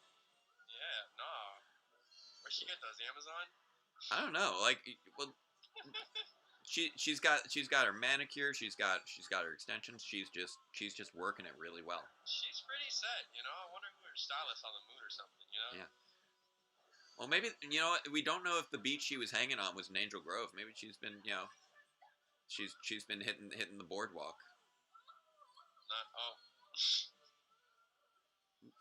She's weakening. You'll be free in a second. glitter. Yep. Almost out of here. When we get there, just hang inside and out of the way. You'll be fine. Okay. And she's just like. Our Rangers just look around. You could tell it looked like she was just like looking around. It's like, when's the cue? When's the cue? When's the cue? Okay, now I start waving around. Because I imagine that I always found the American footage like so weird. Like their movements are just always so weird. Yeah. When compared to the Japanese footage, it doesn't look natural. Yeah. But also just like she's reacting to these people in costumes next to her who are almost certainly not actually speaking to the actress on stage. Nah, yeah. They're not the actors. The actors get dubbed in later. And not only that, speaking from a little bit of experience, it is difficult to make yourself clearly heard through a helmet.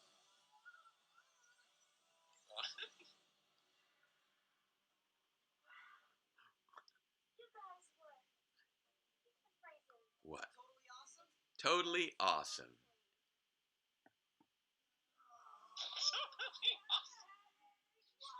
Just nod at each other. It's like, yeah, that was totally awesome. It's like, that was epic? No, that doesn't feel like the right word. Maybe in another, 20 years or so. 25. Yeah, in 25 years, we could call this epic. Man, when they bringing hip-hop keto back? I know, man.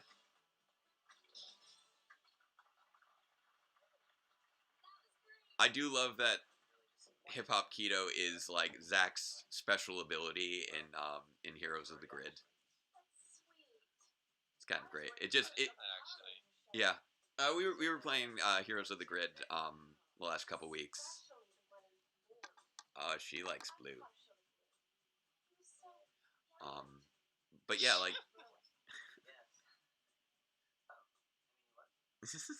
it's like, yeah, I kind of am, aren't I? Damn. He knows. He's hearing this, he's like, yep. He knows what's up. Keep talking. Like, yeah. What is up with Vulcan's skull right now? Is it just that they can't? Yeah. Yeah, there we go.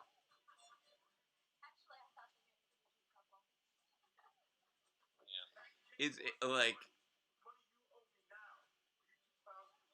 you look at who gets the girls, and surprisingly, with Jason being the leader, he doesn't really hook up with anyone until he leaves and then comes back in Zeo when he's no longer. I guess he decided that there was no time for girls while he was Red Ranger, and then he's like, oh, you know what? Now I'm the 6th Ranger. I saw what my 6th Ranger was always up to. Yeah, I have time for a girlfriend. I'm sorry, Rebel. Who keeps money in their sock? It's not even just in the sock. It's specifically between the toes.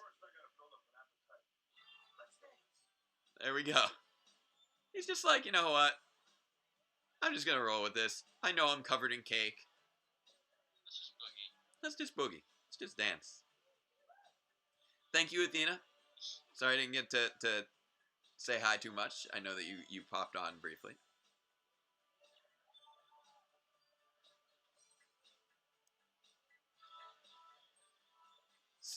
That's why they say you gotta sock money away for a rainy day. That's the way that goes. Nice moves. No song for you. Only straight up content. Now it's time to meet. Now it's time to meet the danger here. This is we got a Bryan Cranston episode here. Ah.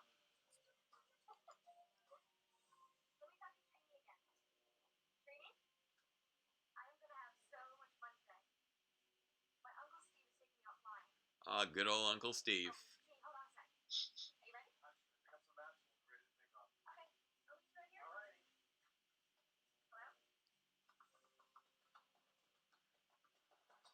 Yeah, my fingers are gonna be so numb. Oh, this was both written and directed by Shuku Levy. Oh, Angela. Yeah, I do believe that Doug Sloan is Uncle Steve, so excellent use of your Doug Sloan. I gotta love how Zach spent the entire season trying to get with Angela. Meanwhile, Billy is just picking up girls left and right. And Jason's just like, I'm not bothering with any of this foolishness.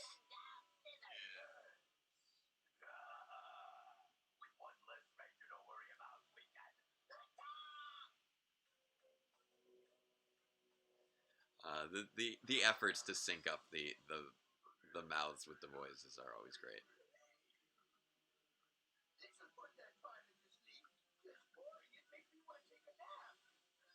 Is that Mountain Dew? What is that? Decaf Mountain Dew somehow? How is that putting him to sleep? Mountain Dew doesn't put anyone to sleep. That's not how Mountain Dew works.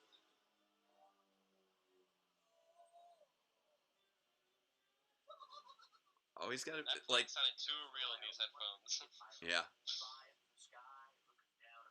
Oh yeah, this is a great way to get some ear damage. You know, just chilling out in an airfield. You're covering the mic again, by the way. Oh, sorry. My hand just keeps dying. Don't worry about it. I'm glad that you have an alternate input for me as well.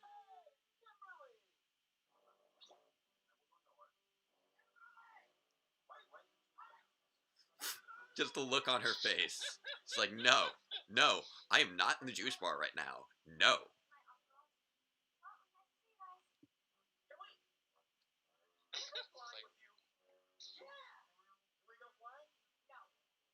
She's just like, no.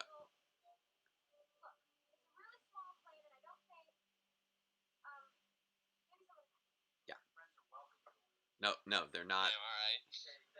Steve.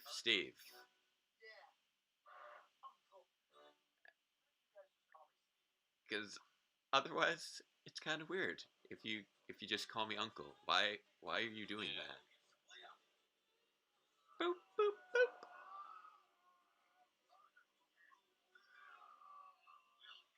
So Este, what was your first season of Power Rangers? My first season was SPD. Nice. I saw that on ABC Family, and then I got the DVD. I think it was called Best of Power Rangers. Yeah, I remember that thing. Where it had like multiple. So the first Mighty Morphin episode I really saw was White Light. Yep. Yeah, I remember that DVD going around. Nah, that was what really got me into watching other seasons. Yeah. And then when all these seasons got on Netflix many years ago, I just started watching multiple episodes of all the different seasons and kind of grew from there. Yeah, Netflix has been such a boon for people to catch up on old seasons. It's amazing. No, definitely, and considering how hard they don't really show reruns on TV like that no more. So Netflix really is the one. I mean, back around SPD, they were still at least showing some reruns, I think, on ABC Family. but they had toned it down by that point. But when Power Rangers first went to ABC Family, oh man, dude, ABC Family was like the Power Rangers channel. It's crazy. No, I remember that. Like, Yeah. All those years watching it on the channel, just like that, all they would show is Power Rangers, like the Power Ranger generation, like Power Rangers Marathon, this, that. And I'm just like, I was like a senior in high school when ABC Family got Power Rangers, and so I'm just like, just glowing over seeing all these old episodes all over again. Because as you know, I got a couple years on you. And for someone who like didn't have Jetix as a kid or tuned Disney, like it was good that ABC Family had those episodes. Yeah, big time. Like that, especially ABC Kids. Yeah. Like I would wake up at 5 a.m. to watch RPM when it was on ABC Kids. Respect.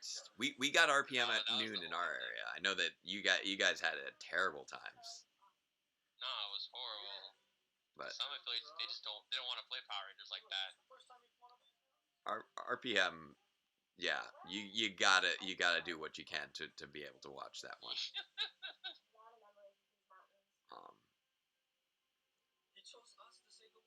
Oh, get a little flashback there. Oh, flashback? Yeah, to Day of the Dumpster there. Even recycling that one shot from the pilot that they didn't end up actually broadcasting until like 5 years later. That's great.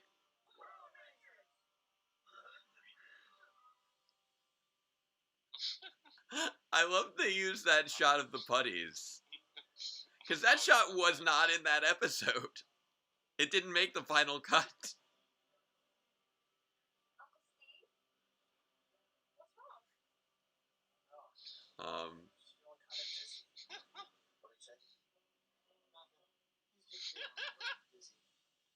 Yeah, it's nothing to worry about.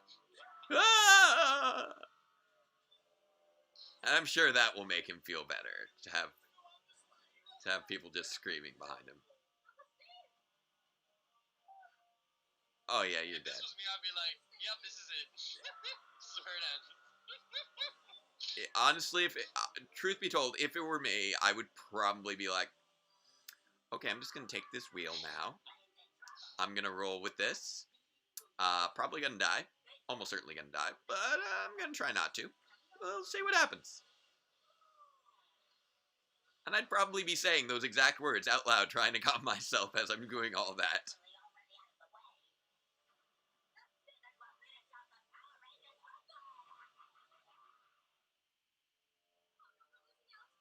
One thing I find kind of great was that Snizzard came back for the wedding 3-parter, and of all the monsters to play the organ at the wedding, they choose one that has absolutely no fingers. His hands are snakes. How is he tickling those ivories when all he's got is like 2 fangs for each finger?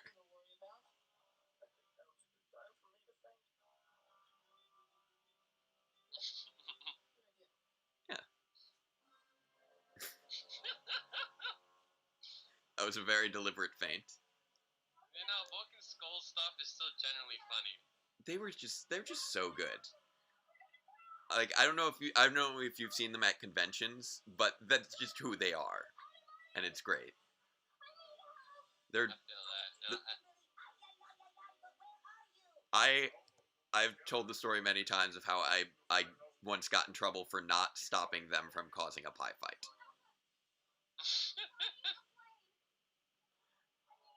Which I think is one of the best things to get in trouble for. Like, of all the things... It's like, yeah, I was temporarily kicked off of convention staff because I did not stop a pair of comic relief actors from having a pie fight that may have slightly wrecked a part of the hotel. Yikes. Whipped cream is really hard to get out of stuff.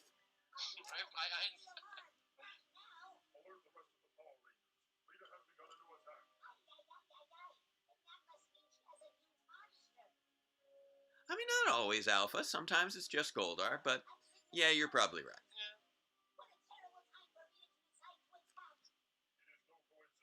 Yeah, she plans things out. Rita's actually got some legit strategy in general going on.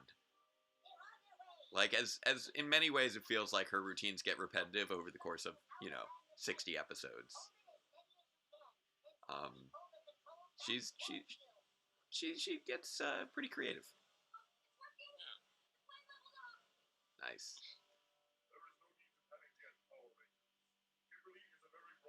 Now that all of these things being said, I don't know how I would react if I was a teenager going through what Kimberly's going through. No, like with those instructions Alpha was saying, I'll be like, this is making 0 sense. I mean, it's just like, hey, you see the steering wheel thing? Make it not turn and pull it, and try and make sure it doesn't pull away from you. And I feel like that's enough. And look for something flat and soft. Yeah. Like water. But don't go straight in the water. Just, maybe be above it and not dive into it, maybe. Boom.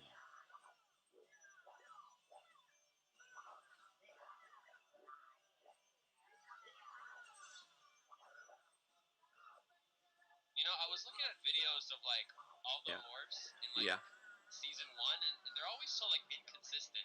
Yeah. Like sometimes they would use like a different sound clip, like they would fade into each other or fade to whites, and just like always so different. I have a question on this fight scene. Why does Angel Grove just have like 8 Easter Island heads just sitting in the park? I don't know. It's a California thing. Oh, okay. That tracks. Just anything California, that's just the answer. It's just California being California. Yeah. We don't have that sort of nonsense here on the East Coast. Best wishes to those of you who are actually out in California.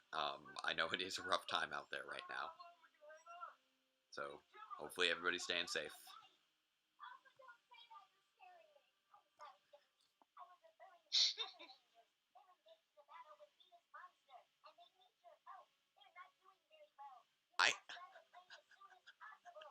I hope this doesn't apply any pressure to you. Like, you gotta do this. Like, I hope there's no stress, but if you don't do this, it's gonna end up really bad for you. I just feel like you should know that if you don't do this, not only are you going to, die in a fiery plane crash, but also your friends who aren't anywhere near here are also going to be horribly, horribly injured. And I'm a dip also. I'm gonna leave you alone with your thoughts.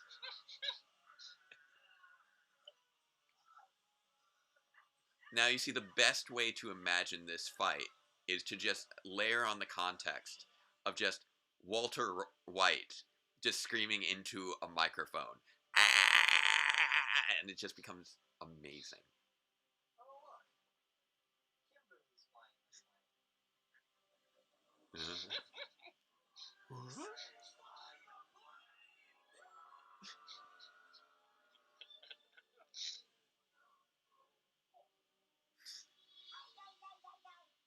Nice job, guys. Yeah. Now I will say, in reference to them earlier saying now it's a good time to faint, like sometimes fainting does happen that way. Like I once fell down a flight of stairs. Oh damn. Like, well, okay, I fell down some stairs. My ankle rolled under me while I was carrying some theatrical lights out of like the attic of an old theater, and it was a narrow staircase. So my ankle rolled under me. I hurt my ankle and I fell down the stairs.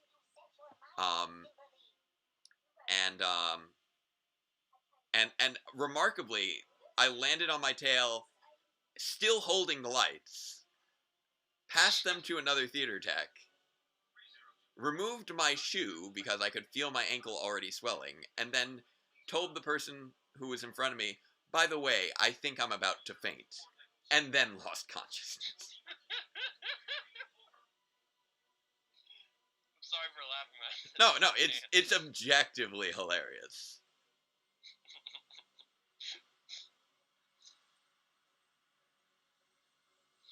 Now, you see, these, on top of everything else, with regards to her situation, like, if this was like a 747, it would be just way too much. But yeah, at least she's landing a plane that has, like, landing gear that's always out. She doesn't need to worry about retractable landing gear or anything like that. It's just a matter of trying to hold it as steady as possible. Now, that being said, yeah, they didn't go over the whole how do you stop thing, so it is good that Steve takes over from that point. Because I guess knowing where the brakes are would be probably important.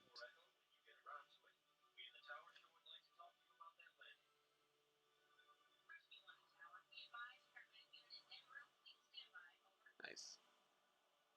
This is one of the few times Power Rangers acknowledges, like, emergency services as being, like, an important thing.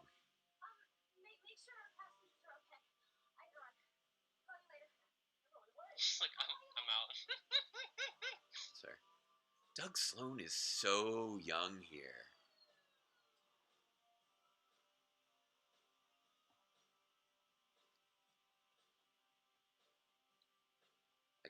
Like you think about, how young the actors were at the time, but also just like the writers were also really young at this time. Yeah. And I imagine that's probably just because Saban knew that young people were going to be cheaper to hire.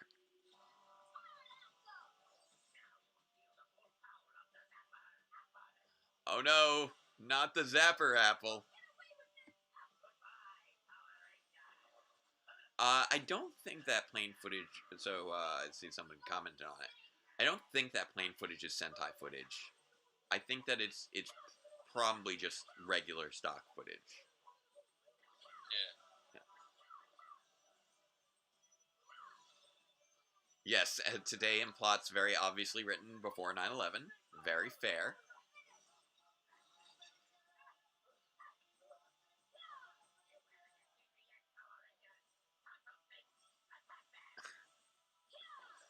Oh man, those tonsil snakes. He's just got really crazy. These Katniss Everdeen vibes. Yes, big time. There's big Jennifer Lawrence energy going on there. Nice, Jason. It's like I need to make a pun here. It needs to sound aggressive. I was getting my tail kicked by this thing the whole day. I need to at least get the last word in.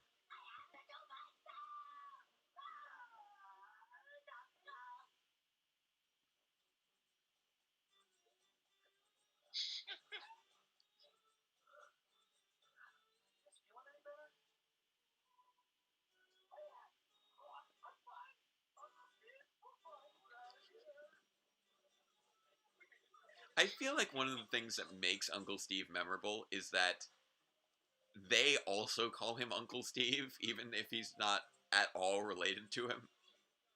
He's just everyone's uncle. He's not Steve. He's Uncle nice. Steve.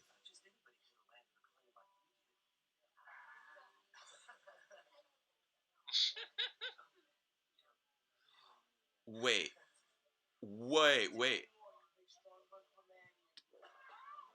Did you hear what they just said that guy's name was? I must have missed it. His name was Matt. The guy chatting up Kimberly was named Matt.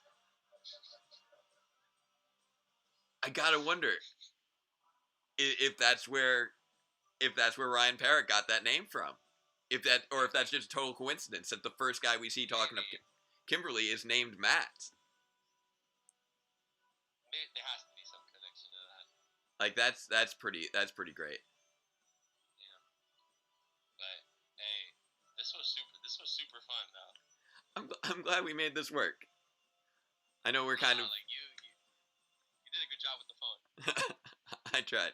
Eventually, I figured out the diagonal thing so people could see a smiling face there down in Florida. All right. Actually, yeah. So I'm gonna pause this before it. No, apparently not. Oh wait, there's the pause. Maybe. Okay, there it goes. All right. Alright. Well, thank you again, Este, for joining me on this No problem, man. crazy little live stream. It's been super fun. Good luck with the rest of it. You definitely gotta get all 60 in. Yep. That's a fact, and I'm super proud of what you're doing. So shout out Thank to you. you. Shout out to everyone watching this. This is awesome. Yeah. Shout out to everyone who's donating. I know we've gotten a couple donations so far. We got to keep those running. You should set up like a bar on Streamlabs to track how many donations you had. I spent like probably a good hour trying to figure out how, and then Oh. eventually just gave up. Because I'm just like, okay, yeah, the alert box. I'll put the alert box in there, and it's like, no. I'm like, what do you mean no? No, there's one for donation goals though, right? Like a. Yeah, but one of the weird things is whenever I tried to add like a widget or whatever, like you can probably see it on your end if I go like, you know, I donation goal. I got Streamlabs for Mac too, and like I sometimes try to add a widget, it just doesn't show up at all. Exactly. Like I go to add search source or whatever, and the widgets are just these blank boxes, like this blank square right here. It's like what? It's weird. What are We you? all got the same struggle. Be struggling, but you're doing it good. Thank you, and you bring that good energy from down south. Just I appreciate it, bro. So best of luck, and I'll be sure to be watching all weekend. Fantastic. All right, Thanks a lot, bro. Well, peace out, man. Peace out. It's nice to actually talking to you for the first time. Yeah, this is our first time many years now. Yeah. Oh, that's great. I appreciate that. Thank you. I do need to check out more of your stuff. I've been checking out here and there. I'm horrible at keeping track with people, so it's good that we got to chat. But hey, I hope everyone's staying safe. And hopefully we get to see everybody soon at PMC or something, whenever. Yeah. Comes out like that. We got to do PMC, another viewing globe, which that was so much fun. One way or another, we gotta make something happen in June. We'll see what happens. Facts.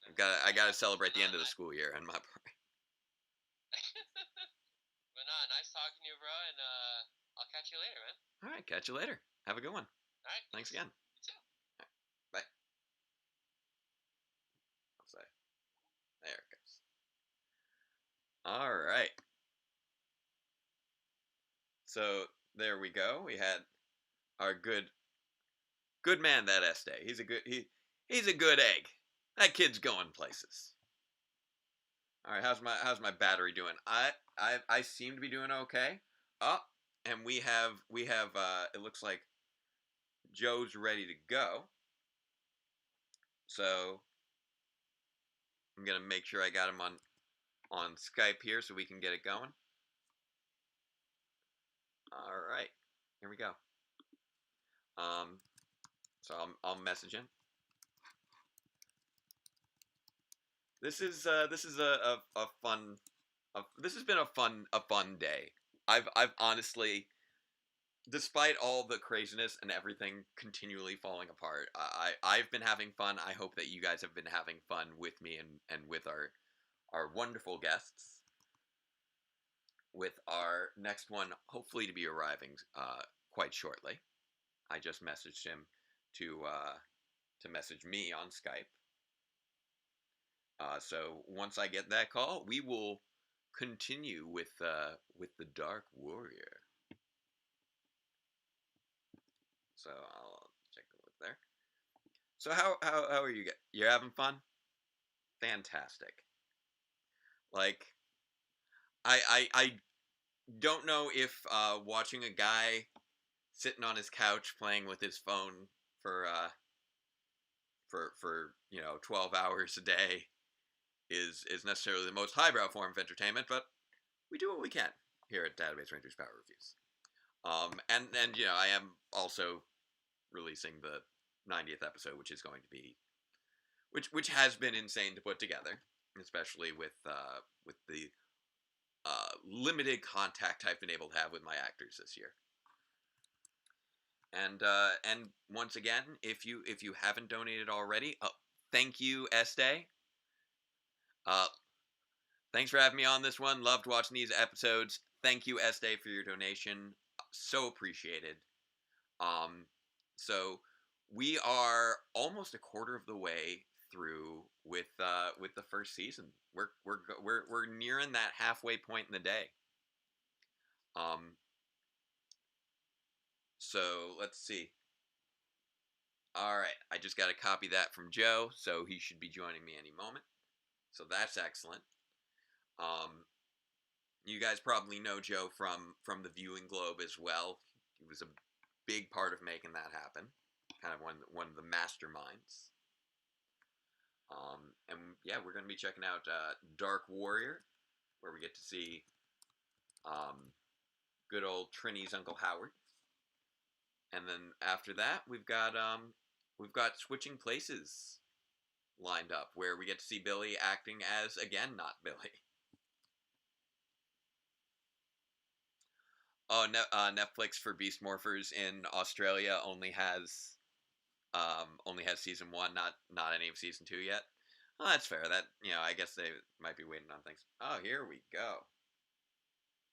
All right, now I'm accepting it. Okay, let's start this call. See how this goes. Gotta love this style of calling. There we go. Start call. There it is. I was looking for. Yes, we're there. Okay. So hopefully this should go well, and we should have Joe soon.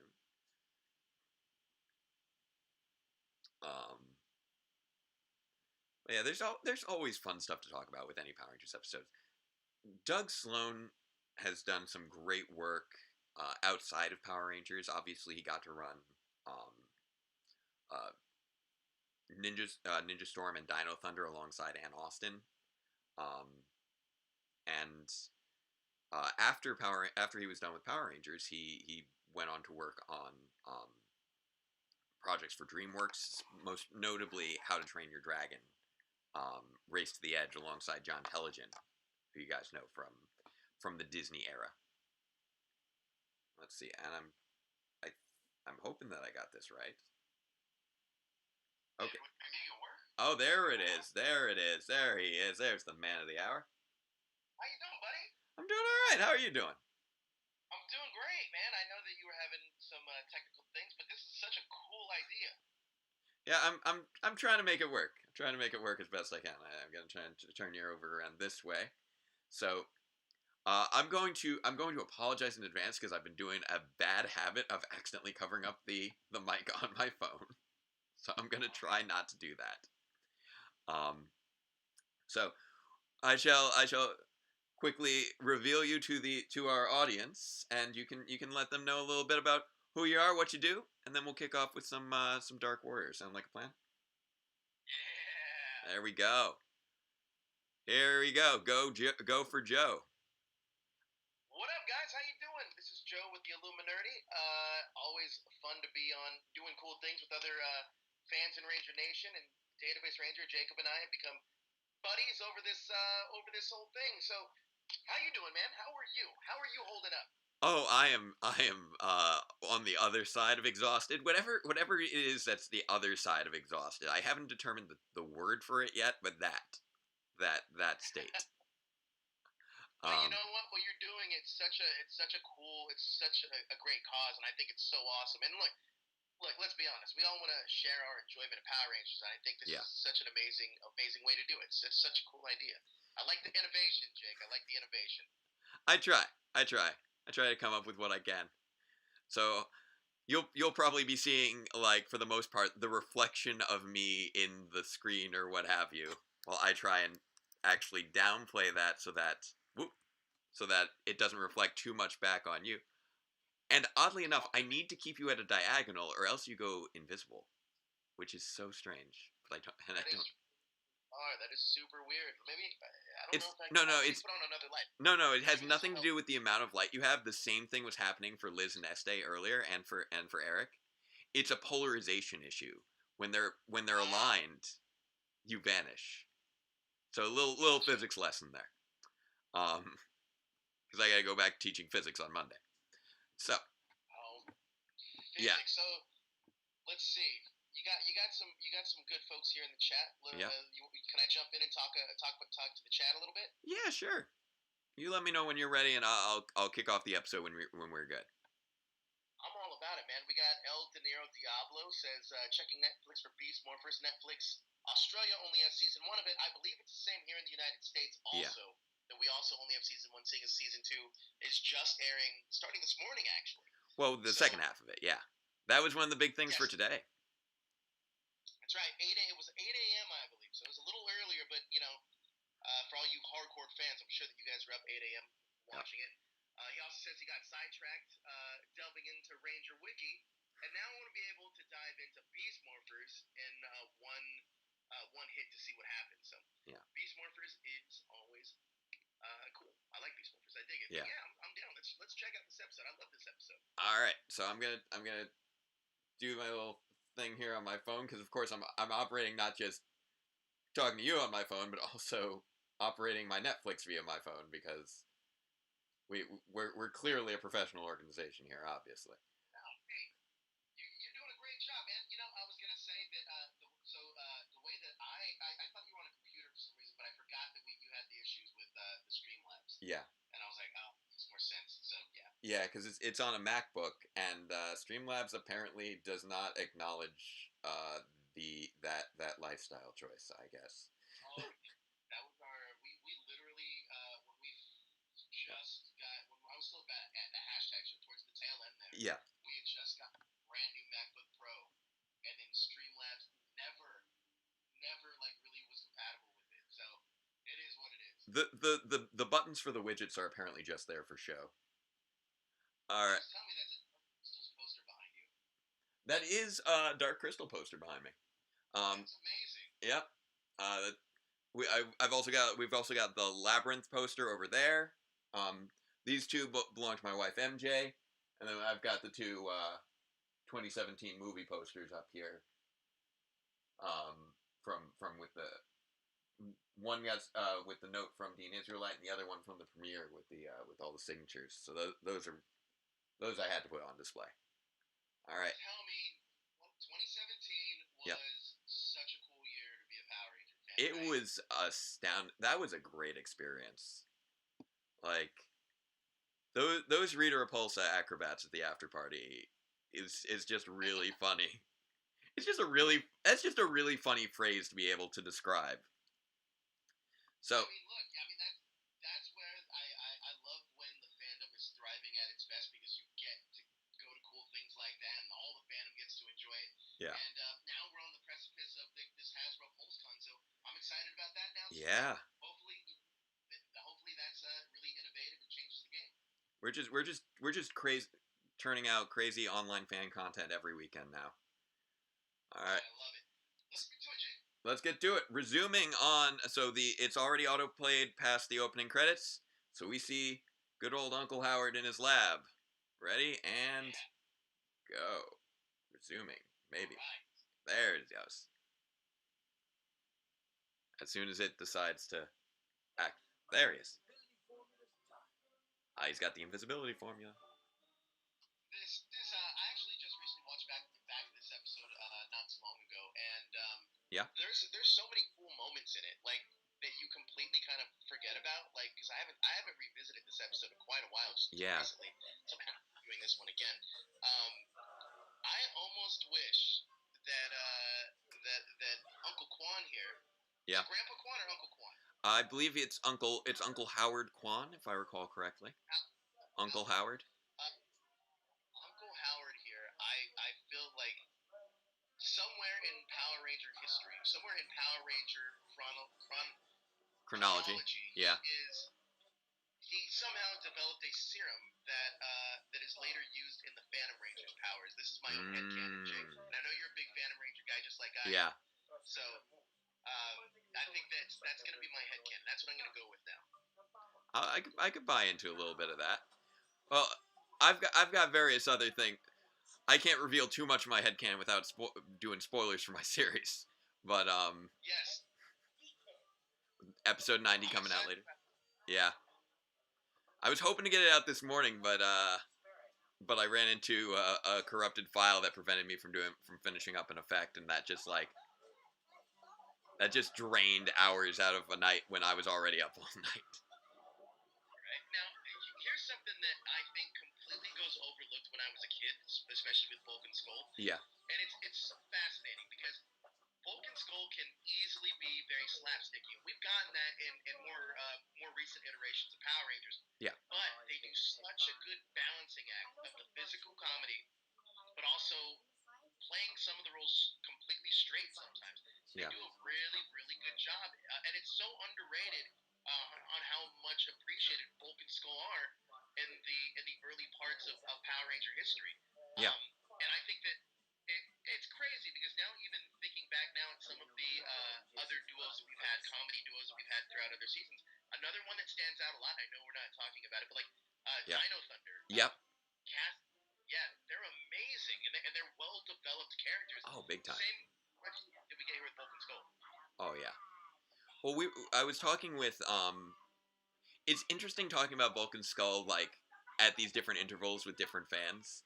Like, you know, earlier I was with Liz Pocky Squirrel for the first 2 episodes, and we were talking about how like, okay, they are definitely very uncomfortably aggressive with the girls, and then I was talking with Eric a few episodes farther in Trekkie, and we were going like, man, it's so weird thinking about how like we get so sympathetic with these guys later on, but here in the early episodes they're just horrible people. So they are. They definitely go through quite the character evolution because I think by the time we get to Zeo in space, they're much more sympathetic characters. Oh, big time. Quite fascinating, but also an interesting facet too that kind of goes overlooked also is that I also feel in a lot of ways that they are outsiders, not necessarily due to them wanting to be outsiders, but I feel like they're societal outsiders also that kind of force their hand to be a certain way. However, not condoning some of their of course that they have. Yeah. But for the early '90s, for taking it for what it is, I think that they're actually really intriguing characters. Oh, big time. I also think that the cool thing with this too, especially this early parts of the beginning season, is that Billy, being the most intelligent on the team, he's so unsure of himself, and I like that he has to kind of like, it's really his friends that kind of help around him to really encourage him to be something he is. But he's also very comfortable in his own skin, which I love too. And I think Trini and Billy's relationship to me was always so great. It was always about wonderful. Making Billy feel comfortable in his own skin. I love Billy's character. He goes through such a great story arc throughout his whole duration of the series. And we get that from the very first episode too, which is easy to forget with, you know, it being the first episode, that it tackles Billy's issues with confidence. It deals with a character conflict that you would see in an everyday episode from the first episode. Jake, when you were growing up younger, who was your favorite Ranger? I mean, obviously we have a different perspective of it now, as older, but like as a kid, who was your Ranger? My Ranger was Zach. Really? Zach was I was coming fresh off of Teenage Mutant Ninja Turtles and loving Michelangelo the Party Dude, and Zach was totally in that vein. And I just loved the energy that he brought to the show. I still have the old 8-inch, articulated Black Ranger figure up on my shelf with the slightly faded power coin on his chest. And the little Zach on his battle bike. It's interesting because Walter played that role. He just exuded charisma. So well, yeah. He really, right. And another great thing about Zach was that he felt like he was everybody's best friend. I love Zach. He really does. It's amazing. This cast gelled together so very well, and it's really underrated. Like, a lot of times people will, and I've been talking about this throughout the stream, people will critique the acting of early Power Rangers as being cheesy, etc., etc., etc. But these cast members really gelled together and really accomplished a lot in the amount of time they were working with. I couldn't agree more. And honestly, I think that's another thing too, is that in terms of the roles that they were given, they did perform them quite remarkably well. And I think that throwing a lot of these young actors into that and thrusting them into that. I mean, look, there's a reason why these original five are the standard bearer for anything that really comes out. Because the characters are, I mean, they get pretty decently fleshed out. I mean, and it's even kind of crazy to think about that, because we only really got Zach and Trini for like a season, or a little over a season. Season and a half, yeah. Yeah, so like just watching and just knowing that impact they had in that short amount of time kind of speaks volumes. Yeah, and they got a great balance too. Like Jason is a solid leader. Zach brings a lot of great energy. Billy's the brains. You know, Trini's such a calming influence, even while she's dealing with her own stuff. And then you have Kimberly, who's just kind of almost feels in certain regards like a tether to the rest of society. Right. Like bringing a little bit more attitude to things and recognizing various things going on in society. With how much? So I started diving into Jew Ranger just a little bit. I got maybe halfway through it. Yeah. How much insight do you have onto this episode's Sentai counterpart? I don't actually. I still haven't actually seen most of Jew Ranger. I've seen like maybe the first couple episodes, and that's about it. Because I remember seeing like the first episode, I want to say on like YouTube back in like 2007 or something, probably even earlier than that. And then I think I checked in and out on the Shout Factory stream when they were streaming some Jew Ranger, and that's about all I've seen of it outside of what I've read. I've read a. Hey, Jake. Yeah. There is Pluto TV now. Pluto and Tubi. I mean, I'm sure you're aware, right? I'm aware of Pluto and Tubi, but I'm not familiar with actually. Like, we don't have cable anymore. And I'm not. They're both free. They're both free. Yeah. Are they just are they just available online, or are they apps or? I'm not. Yeah. They're both apps, but they're also both available online. But Pluto is more. It's not really on demand. It has programming, but it has a Shout Factory, a Shout channel. Right. Shout channel. I don't remember what it's called, but it's called Tokushatsu. Tokushatsu. Yeah, I've heard about it. And they have Squall show is on that, and then also it has blocks of like Kamen Rider, blocks of Ultraman, blocks of Super Sentai throughout the whole day. But then on Tubi, everything that's on Shout Factory is on demand for free streaming. So I actually just went back and watched Jetman and fell in love with that series. I've heard good things. I've heard it's great. And then it's amazing. And then I started watching Jew Ranger, and I'm not gonna lie, and this might be a controversial opinion. I don't know if it is or not, but I actually like our adaptation of Mighty Morphin Power Rangers better than I like Jew Ranger. I've heard that a lot actually. I've heard that people just didn't. I've heard that Jew Ranger is a bit weaker, and I can say that actually one thing I find super weird the fact that after watching the first episode of Jew Ranger, I'm like, how is it that the original material makes less sense than the adapted material? That feels like that shouldn't be the situation. But I watched like that first episode, and I just like, what? Wait, what's happening? It was also my first time watching Sentai, so you really need to. There's a process of adapting to Sentai, not just adapting it. It's got its own. Actually, that's that I think Mighty Morphin did extremely well, and I probably didn't pay as much respect to this, probably more until recently, is how they took these Japanese stories from the Super Sentai, and really put their whole spin on them to making it more ingestible for an American audience. Actually, because they're not. A lot of these aren't like direct one-to-ones. Oh no, not at all. That's why, and also Jew Ranger coming off of Jetman, I think too. like had me on this crazy high about Super Sentai. And granted, I think Jew Ranger is very enjoyable. It's just Jetman was out of this world.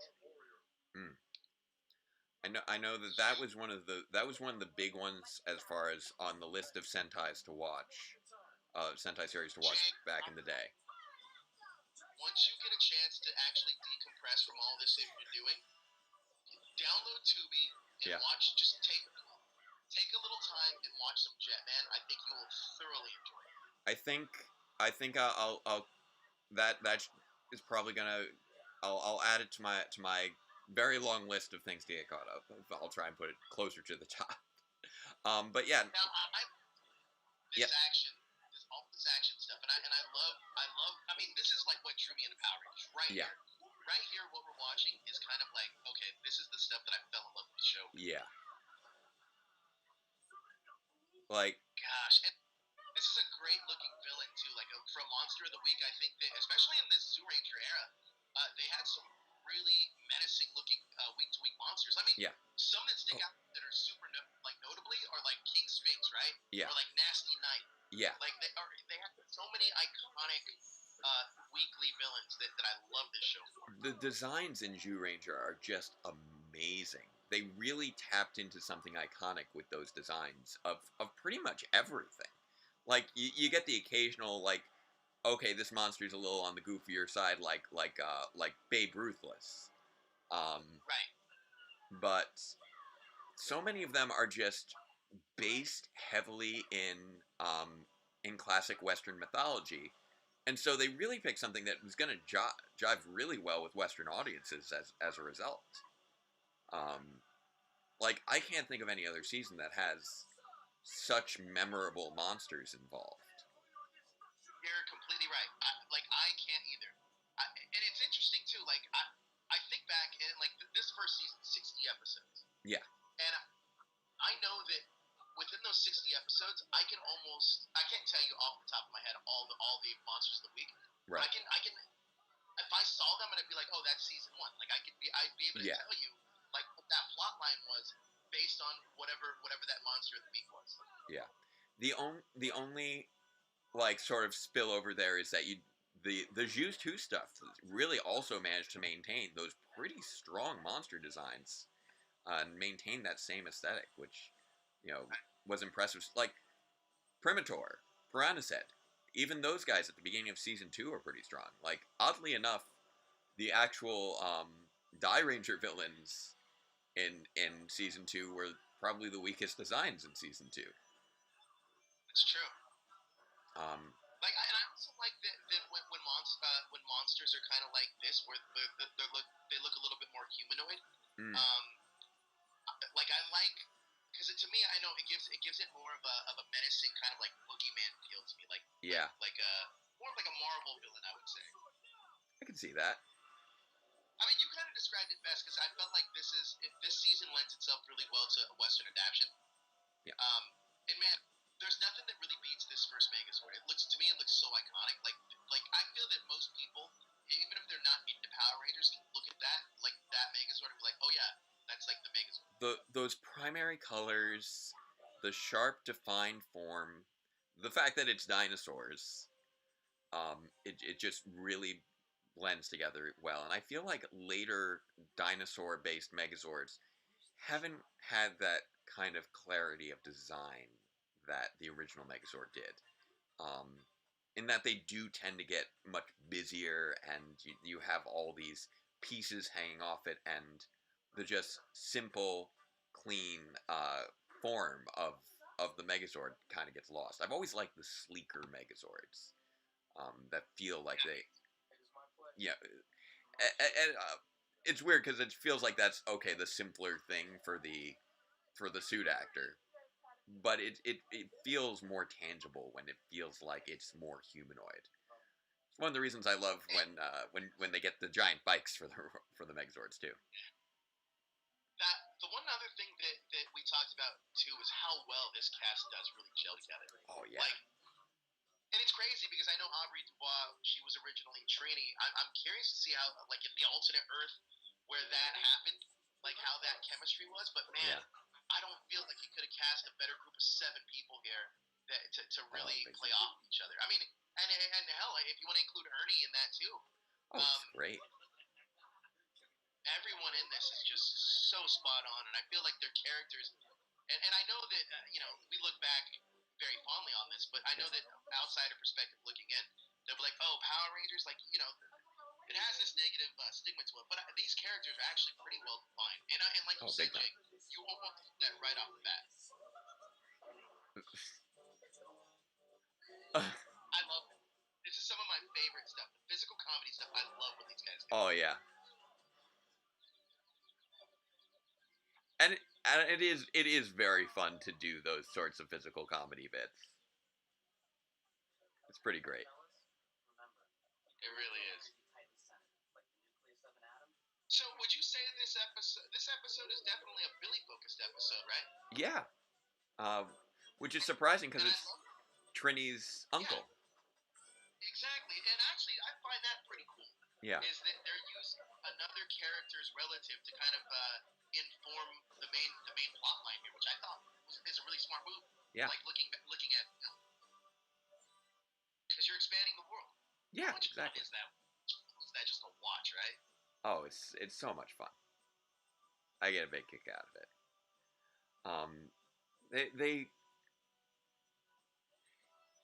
There was just this frenetic energy to the creation of Power Rangers that it was never going to be fully maintainable or sustainable, I guess you could say, to maintain that kind of energy. Where they produced those 60 episodes in a year, and so they were writing episodes in an afternoon, just throwing everything at the wall. And yeah, you're not always going to get great stuff from that, but that kind of energy drives things so well. Oh, and it's already going straight into switching places. Yeah, switching places. I love switching places. Dude, it's so funny. I literally just watched these episodes like a couple nights ago. I'm gonna check. Switching places is so much fun.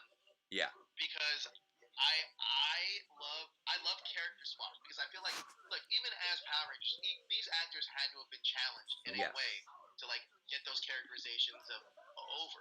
And it's interesting because you can always tell that David and Amy Jo have a relationship, like a fun relationship, even like in these early stages of the show. Right, exactly. And they get along so well. I'm checking to make sure that I'm not missing messages from upcoming guests there. Okay, there we go. Who's on next? Well, next up, I'm actually gonna have you might actually be able to see it on my screen right now. I don't know how well you can see my screen. Oh, yeah. All right. For Green with Evil. So I'll let that one be a little bit of a surprise for people. That's gonna be great. Yeah.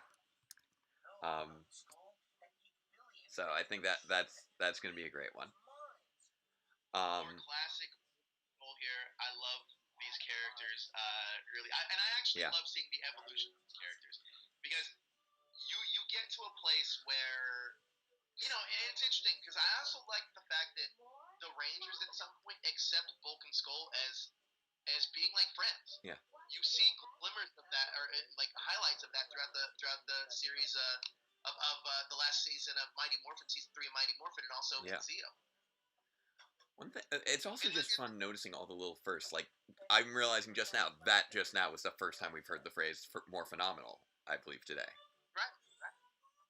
Now, in the chat here, Rachel says Trini is one of the best female Rangers out there. I couldn't agree. Sir Paladin says, I think Dark Warrior is the current episode. Which that was correct. Share says, well, all Dino Megazords have been 3 Ranger Megazords. Well, since the original, which is so weird. It is weird. And we've just sort of seen the slow evolution of like the Red Ranger just kind of taking over the whole Megazord. Exactly. Hold on. You're gonna come on a trip with me, Jake. I'm moving here. Oh, I'm on a trip already, man. This has been a crazy day. There you go. I'm getting a little tour. And that's what counts. I'm sorry if I look at folks. I had to open up my garage because my buddies are here. Yeah. Because we are going to be doing a little Ranger show later on. But let's see. Nice. Yeah, we do a weekly Ranger show too on the Illuminati called the Ranger Wrap Up. That'll be a lot of fun. And I'll be sure to show some love. And we're going on later because we didn't want to interfere with the stuff that you had. I appreciate that. Thank you. Hey, of course, man. We're all here to help out the community, which I appreciate you for because I would love to say that you're one of the biggest highlights that we had. I think that was such a cool idea to have you come on and almost be a kind of like a digital. What's a digital like an MC a little bit? Yeah, no joke. I was thinking about this. If we do Morphicon panels at Morphicon next year, if we do a panel, I would love for you to just come on stage and be like, do one of your quizzes like before the show starts, and then give them a little thing. Like, I'll be back right after the show, and like I want to do that live. It'd be so much fun. That would be fun. Well, my traditional thing back before I even had the YouTube page was running the trivia at Power Morphicon. That's right. Actually, I know that because I was in one of your panels. Oh, okay. There's been so many years now. Yeah, I was in your panel. I want to say it was like 6 years ago, man. That's like I'm lucky if I can remember 6 days ago. Right now, my brain is just so fried. Yeah, 6 years ago is when I attended your panel and I was like, oh, this right, cool. Right. Yeah, no, that was amazing that we actually managed to pull that together. It was cool too because if I'm not mistaken, I believe it was like towards the end of the day, like more like the evening side. So I was like, oh, this is such a cool it was just so much fun. Yeah. Our power reviews panel was something that came together very last minute in many regards. I had written it into the series already. I was planning on just filming a fake one if it didn't end up coming together, which it almost didn't. It was like really. It was one of those things where they were scheduling things, and it's like, okay, if we have room in the schedule, then we'll give you your panel. And it's like, okay, it looks like we can put you in there. And it's like, oh wait, no, it's looking like we don't have room. And then like somebody canceled, and so they had to reschedule something, and so a spot opened up like right on the first day. So it was one of those sort of arrive at the airport and go. Like I was prepping things on the plane ride over to make sure that would work. I don't even really remember how I managed to pull that off because I had to edit. I had to edit the review before we did the review to make sure that we'd sync up with it properly. You know what? It's fascinating. Now that I'm thinking about this database ranger, I'm just gonna say that it seems like everything that like because you and I working together came also at the very the 11th hour. Big time. Literally last pieces of footage every day that I would put in because I needed that stuff. So I waited for it. It's like, yes, this is awesome. But once we got it, it was like, all right, this is exactly what we need. So it's so interesting how sometimes things they can get stressful out there, but they do come together quite remarkably. Yeah, like I lived my life sort of always at that last minute in many regards. What I love about David Yost's portrayal here is I now want to see a ranger that is like this version of Billy. Yeah. That. Like, I think that would be a nice welcome change. Yeah, he's got sort of almost that kind of preppy kind of attitude going on. It's very Saved by the Bell to me. Yes. Also, again, with just those creative monsters that they weren't always just from Finster, which is still kind of weird to me. There's this genie with the genie in the lamp. Madame Woe was just someone who was apparently chilling at the beach. We had Tickle Sneezer, who was, well, all part of a dream, but this... I love, look at Jason looking all preppy with his sweater wrapped around his, I love this. But he's not allowed to have sleeves. You can't cover up those guns. That's not 100%. That's the first thing. When Jason walks out of the house, his dad's like, "Hey, come here, son." He's like, "What's that?" He's like, "A shirt. What's that on your arms?" And he just rips off his sleeves. Jason is just not allowed. I love this too. I love that Bulk and Skull get switched over, and I think that Paulie does a great job of trying to portray Jason Narby. Yeah. And this total Jason Narby just really feeding into his inner Bulk. Yeah. Literally feeding into it. Big time. So great. And I love Paulie's laugh here. Like that classic Skull laugh. He nailed it. Nailed it. Well, those two just gelled, in just a next level kind of way. Oh yeah. Like, and they're like still best friends to this day, right? Which is wonderful. Yeah. Like, do you remember the days that used to come on, Jake? The ones that would be like, it would be like Paulie and Jason, like spilled ice cream on his shoes. Like, are you gonna pound him? He's like, no. Like, do you remember those? Yeah. Where it's like, yeah, we might be that way on TV, but in real life, we are actors, and we're actually good friends. Here's a great question in your chat, Jake. Ranger Vision says, making trivia contest.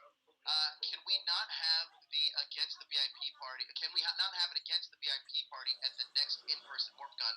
Because it was a really hard choice. That's for people. Perfectly fair. Like, and also sometimes that's hands. I work with what I got. Unfortunately, I'm going to push to put it in a good spot if I can. One of the tricky things is, I don't know who's handling the schedules this time around. Like Peter Svensson was, the event coordinator last couple times.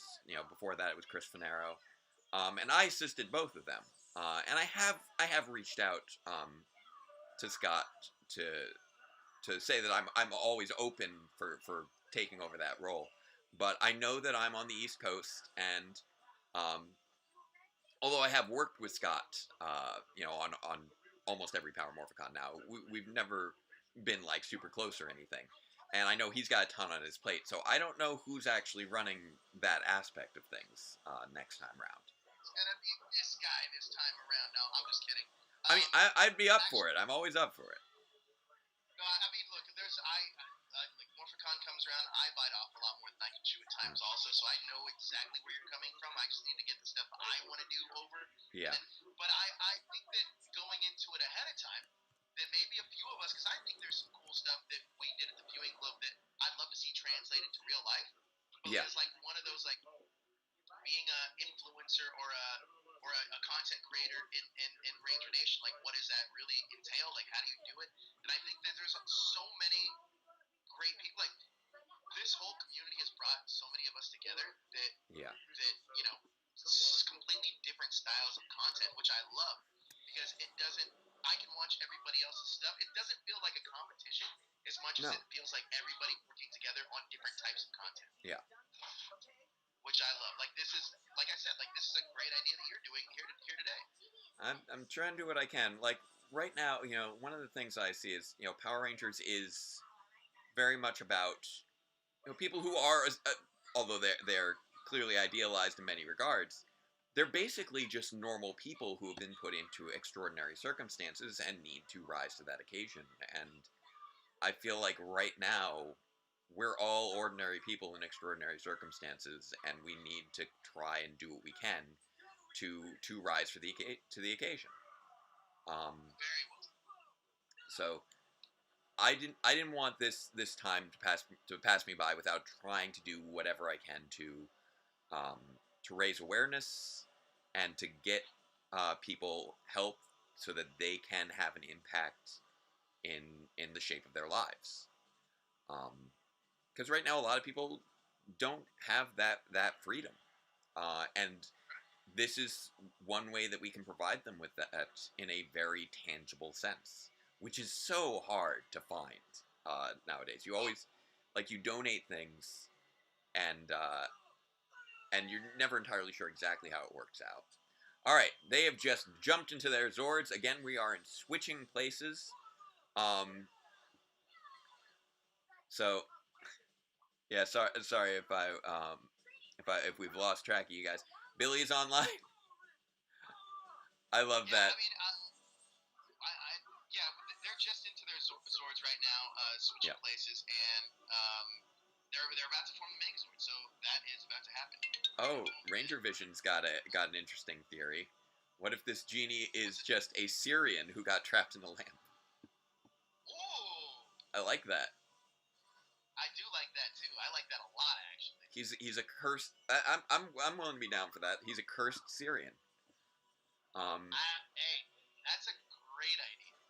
Like I've always liked the idea that if Q Ranger ever got adapted, then Garu would be some sort of offshoot of the Syrian race. You know, I also think the same thing. I think that's what I always thought that Q Ranger would have done too. I just felt that Q Ranger had so many challenges in order to make it. Like, there was a lot of things working against it. Yeah.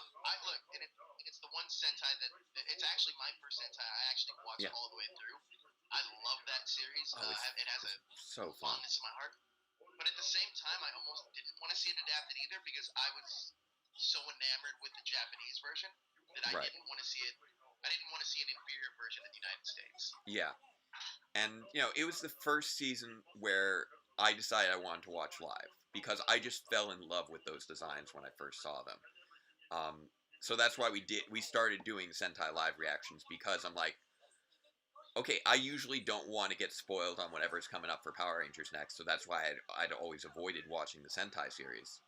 But I don't know when this adaptation might be coming, and I don't want to have to wait to look at these gorgeous designs. Yes. Those Ranger suits are just next level.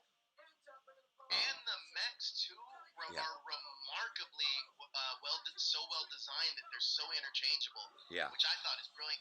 The collectability of those little globes, those little big time. Those little cute. Oh yeah, I've got them sitting on the windowsill right over here. Like it has every element that you want to be that you want in a Power Ranger season, I think. But a little insight, fun fact here. I was talking to one of my brand reps for PR there, and one of the things that they told me it wasn't off the record. They just kind of told me was that what did they? It was that after Hasbro acquired Power Rangers because they really wanted a dinosaur brand. Yeah. So they tried to get the rights to Jurassic Park. It didn't quite work out, so they ended up getting Power Rangers. Right. Thing is, they didn't want to do a space theme thing because they already had, according to them, 2 other space franchises, being Star Wars and in their terms, Guardians of the Galaxy. So they didn't want to add a third space franchise. They wanted to do something different. So that's an insight I hadn't thought about. That is a very good point. Right, and here we are with Ryu Soldier, which is our next adaptation, and they go back to the dinosaurs, which makes sense to me because when you think of the Power Rangers and the iconic franchise, I think one of the first things you think of is a dinosaur motif. Right. Oh man, but yeah, that's something we need to kind of I think get used to still with Hasbro versus Saban is that they have that added. They have other franchises that are within that same sort of vein as Power Rangers. And so they're trying to perform that balancing act, which for Saban, it was always just Power Rangers, really, when you get right down to it. Exactly. And then with Disney, they have a huge library, but at the time, nothing else like Power Rangers. Now they've got the MCU and Star Wars, but. And especially now with the influx of something like a G.I. Joe, like we're gonna start seeing Hasbro do a lot more, but they need to have their brands feel different because. I mean that's just good marketing on their end. They want to reach a bigger market to make more money, and that's exactly what they should be doing. Because if they make more money, hopefully we get more Power Rangers stuff. Exactly. So honestly, if I know that a lot of people are skeptical sometimes of the breaking news that you guys put forward. Because you are so on the cutting edge of what's still rumored before it goes public. Yeah. So the best way I kind of like describing it is like this. Like it's so funny. Yeah. It's so ironic actually too. Is that earlier this week, and this wasn't even Power Rangers. Yeah. It's actually Marvel related. If anybody follows us on Twitter, Yeah. I believe it was Wednesday. I wrote a tweet that said we should be expecting Miss Marvel casting very soon. Literally the next day, Variety ran. Yeah. Tatiana Maslany was cast as She-Hulk. I'm sorry, I meant She-Hulk casting. But Yes. literally the next day, it was ran Amazing timing on there. Variety. Mainly it's because we do have a lot of people. Well, most of all of us come from the entertainment industry before we even got into doing this. Ooh. So we had a lot, and a lot of us, half of us came from the journalistic side. So we have everything at our disposal there. And I understand the hesitation with certain fans that of not wanting to believe things. And I'll be 100% transparent about this. Yes. And you should have that hesitation. And the reason why is because you're going to want to discover and learn things on your own.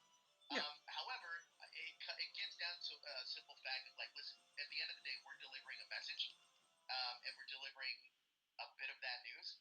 And look, even with the whole when we said it was Ryu Soldier instead of Q Ranger, I know a ton of people that love Q Ranger were like, no, it's not true. Yeah. It's like, hey, I'm presenting the news. Even the whole Hasbro toy split.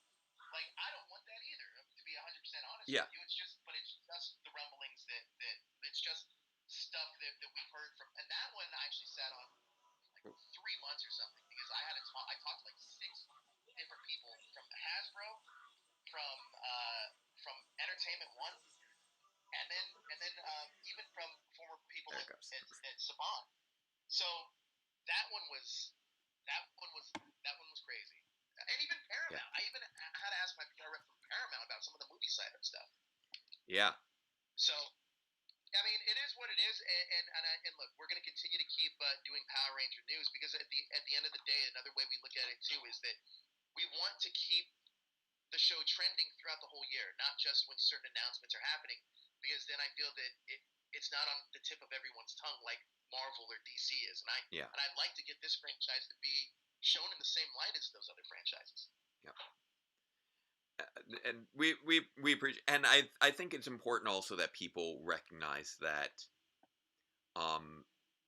just because something is reported and doesn't turn out that way does not mean that the reporting was in any way false at the time of reporting. Things change very quickly in that environment. Right. And I don't think people are quick to dismiss things because it doesn't make it into the final cut, regardless of whether it was something that was actually happening. Look, another thing too is that if I'm wrong with any of this news, I'll be and I have no problem with that because at the end of the day, it's just reporting, and I can tell you where things broke down, what I've heard. But at the same time, a lot of these things do get confirmed. That I lost connection for that for a second. Oh, okay. A lot of these things do. But and the big one that we just recently announced was the Dino Fury cast. Hopefully, we'll get the official reveal here coming up. I think next weekend, right? That's the theory right now. We're thinking that it's going to be Hasbro PulseCon, but then again, we keep trying to guess what's going to be happening from one day to the next. Done guessing at this point. Yeah, exactly. So yeah, man, this was fun. It was good times. Yeah. And how long are you going for today? Today I am going for how many? I'm trying to think how far into this I already am. I've been at this for 6.5 hours. I've got 5.5 left to go. Well, I'm your midway point here, man. I'm your midway person. This was a lot of fun to be a part of, Jake. Thanks for reaching out. I had a ton of fun. Thank you. It was good talking to you. And I'm gonna say honestly, if you're if what you've reported about the Toei relationship bears out with how things play out, and they don't go back on their deals or whatever, if we don't get a Q Ranger adaptation here at some point, whenever I'm done with Power Reviews, trying to make a fan film happen with that one, is on my long list of projects. You and me both. I already have one cooking Yeah. as well, so I think we could collab on stuff like that. I think this is fun too, having our own kind of like YouTube. You know, they had the Saban era, the Neo Saban era, the Yeah. Disney era, the Hasbro era, and now we have the YouTube era, which is a bunch of us doing this kind of stuff. Yeah, and we're gonna have a bunch of crazy stuff, I'm sure, coming out in the next couple years. Yep. Although I've definitely got plenty of other things coming out in the next few years. I believe her. I'm a teacher. We're expecting a child. We've got It's Jacob. yeah, we've got a lot of stuff going on. So Amazing. Well, look, buddy, this has been a ton of fun, and I hope the rest of the stream goes well, buddy. But we shall be in touch because I want to talk to you about another thing. Okay. I think it could be really a lot of fun. Exciting. I'm looking forward to seeing what that is. All right. All right, Jake. I will catch you on the flip side, my friend. All right. Catch you later. Enjoy your day. Bye. Thanks. All right. Let's see if I can close that out. And we've got a few other people lined up here. I know time zones are wacky with some people. Welcome, Greg. I just saw you pop in. And I saw Vac has popped in as well. Good to see you there. So I'm going off of my schedule because I do have someone who I talked to earlier in the week who has had volunteered for Green with Evil. I'm gonna check to see if they are good to go.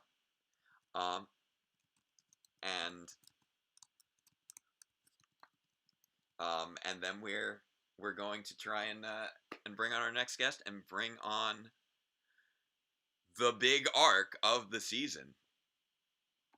So, and again, thank you, MJ, for again drawing attention in the chat to again the good causes that we're working toward with wegotthevote.org. You can donate through the Streamlab link, or you can go directly to wegotthevote.org. So let's see here.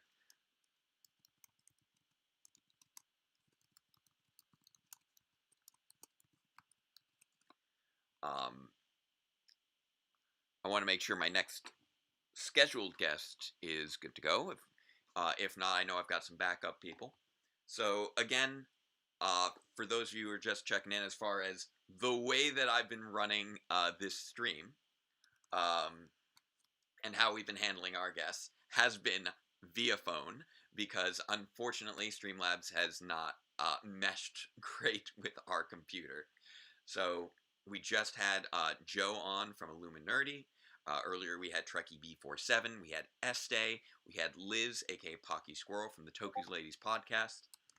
And next up, I'm going to communicate quickly how things are going to be going. Give me a quick moment here, because they're lined up in Discord instead of on Skype, but it should still work.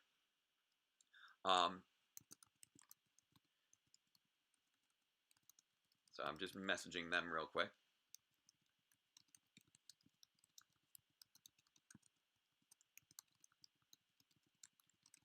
I'm letting them know about the workaround.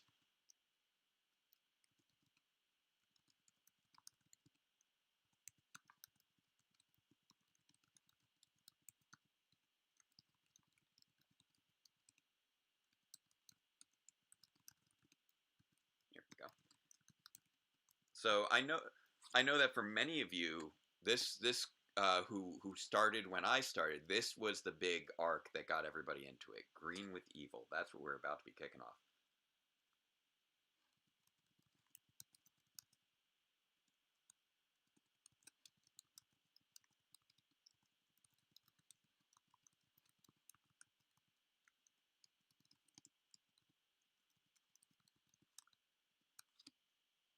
All right.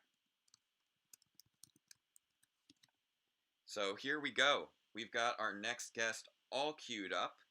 I'm going to be contacting them through my Discord rather on trying to make it happen through the phone. Oop. Up.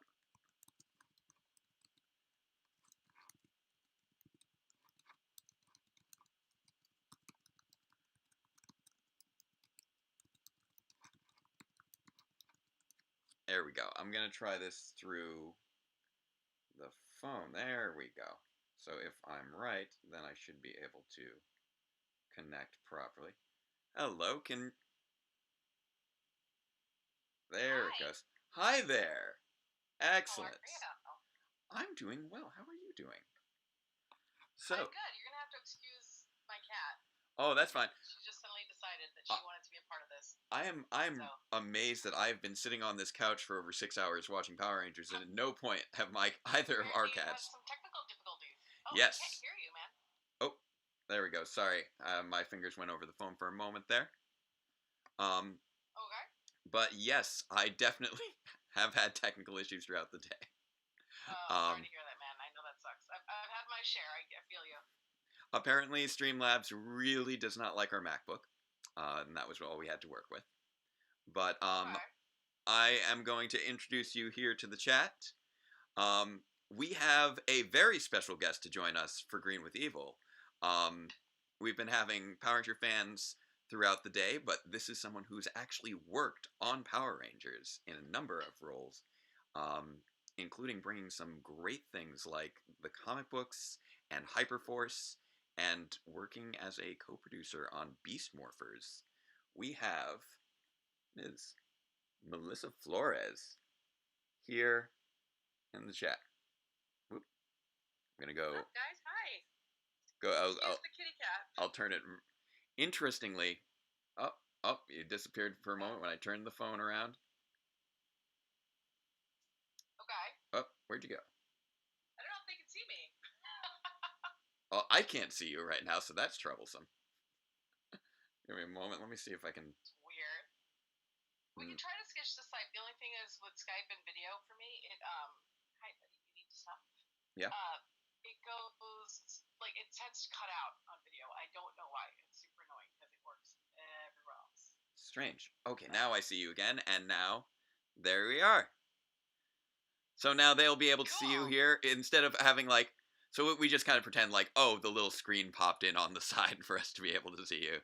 The screen's just actually a physical screen. And interestingly, I apparently need to hold this phone diagonally, because if I hold it straight up, left or right or up or down, a lot of times the polarization leads to people just vanishing. Not sure why. Okay. I can't hear you again. Oh, you can't hear me again? There you go. Okay. So somebody just reminded me of something. Oh God. I don't know if you've seen the chat, but I just got a message. That is a good question. Oh dear. I'm gonna go check on that pizza I put into the oven 2 hours ago. Oh Jesus, Jacob, go check on your pizza. I'm gonna go check on that. Yeah, go do that. Sounds like a good plan. Why has this been on for so God. long? Okay, well it's not exuding smoke, so that's a good sign.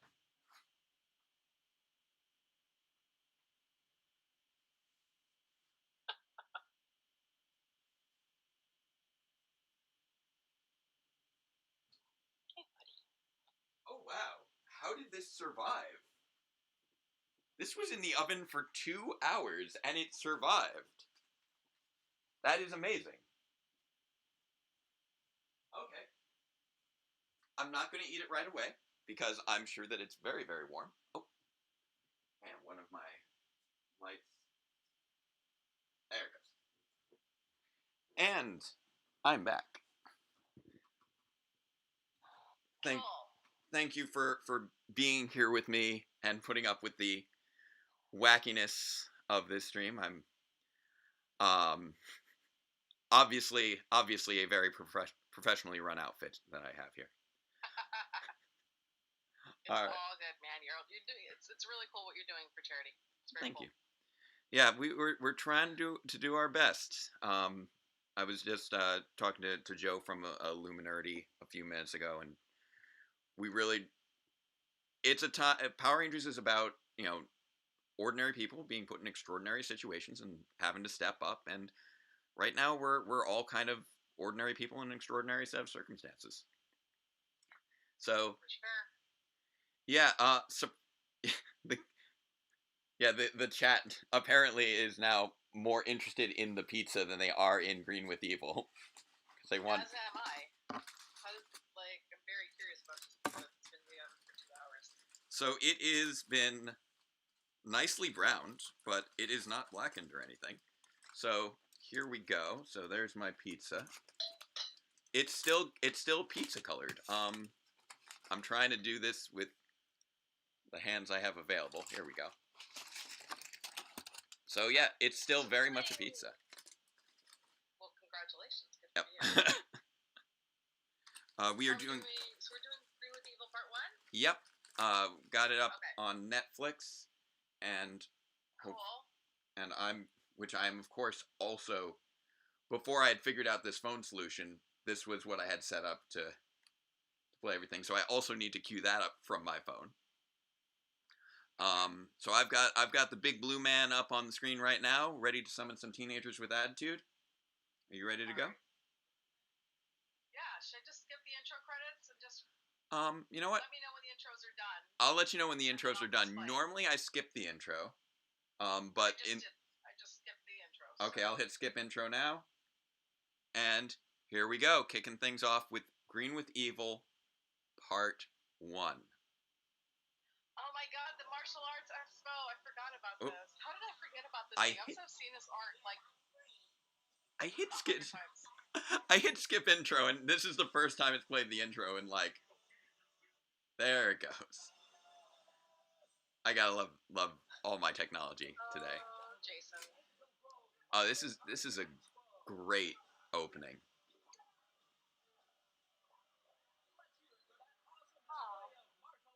Yeah. I love that we finally got some romance in Power Rangers. These are a bunch of teenagers. Like, at some point, they're gonna hook up. So, Yeah. nice to see it. I mean, Billy definitely got his way around. Oh, Billy was like the man. Like, he got, like, I felt like out of everybody, like, hey, relax. Sorry, my cat decided to, like, try and attack me. Oh, it's fine. Out of everybody, Billy probably had the most love interest. He even got, like, a wife at the end, right? So, Yeah. He got his own. Billy. He got a fish wife. I mean, though, I'm gonna be honest. If out of everybody, I would have been all about Trini. Yeah. She's so freaking beautiful. Oh, she's lovely. She needs way more love. Yeah. It's a shame that Twee Trang went so young, and It really sucks. she was never really able to dive into that whole sort of brotherhood that the con circuit brought up. Yeah. So that's a shame. No, but at least we get to see her this way. Yeah. Unless I'm mistaken, I think that the judge for this match is Ed Neal, who was the suit actor for Lord Zed. Throughout his whole really? run. That's really cool. I didn't even know that. You know more about that than I do. I didn't come on till Samurai. Yeah. Well, I've been watching since I tuned in 8 years old, first episode back in August of 1993, because I was fresh off of having seen Jurassic Park and watching Teenage Mutant Ninja Turtles every day, and I'm like, oh, this has dinosaurs and martial arts, and there's transforming robots. Yes, I'm going to be watching that. Yeah, I'm gonna be super honest. Like, I was just a little too old for Power Rangers. Like, I was more about like Saved by the Bell at that time. Oh, that's legit. But I remember seeing it and thinking it was kind of cool. Like, how could you not know about Power Rangers at that time? Yeah. It was everywhere, right? So, exactly. It was funny. It was when I first got hired by Saban. I was one of those people who was like, wait, it's still a thing? And then I had to learn everything about Power Rangers in like 6 months. It's crazy. I still remember just how the whole fandom reacted when there was the Parks and Rec joke where Andy's like, "Can you bring back Power Rangers? I don't know who you are, but you seem important enough that you can do that." And we're all just like, "Dude, it's still going, please." Oh man, Jason with that mullet. What if we never bring that back? We gotta. One of these days, just, you know what? COVID hair. Come on, man. Now's the time. It's now or never. If you're gonna do it. Yeah. Instead of the COVID beard, we want the COVID mullet. Yes. These two are some of the nicest guys in the world. Oh, they're so sweet. Yeah, Jason and Polly are the best. I always believe that comedy is, like, being the comic relief on one of these shows is the hardest job you can ever have, because it's a lot of physical comedy and a lot of just comedy's harder than drama or action. Oh yeah, so it's all in the timing there. Like it's a different, like, drama. Drama played poorly can still, have the meaningful content, but comedy, if you don't hit it, it's not funny. Is the problem. And it's Kimberly. She's all starry-eyed. I do love how the Boom comic books really explored this a little more. Yeah. Because the plot happens so fast here. Oh, it big has time. to. They were doing 50 episodes, and they have to put all this stuff in this.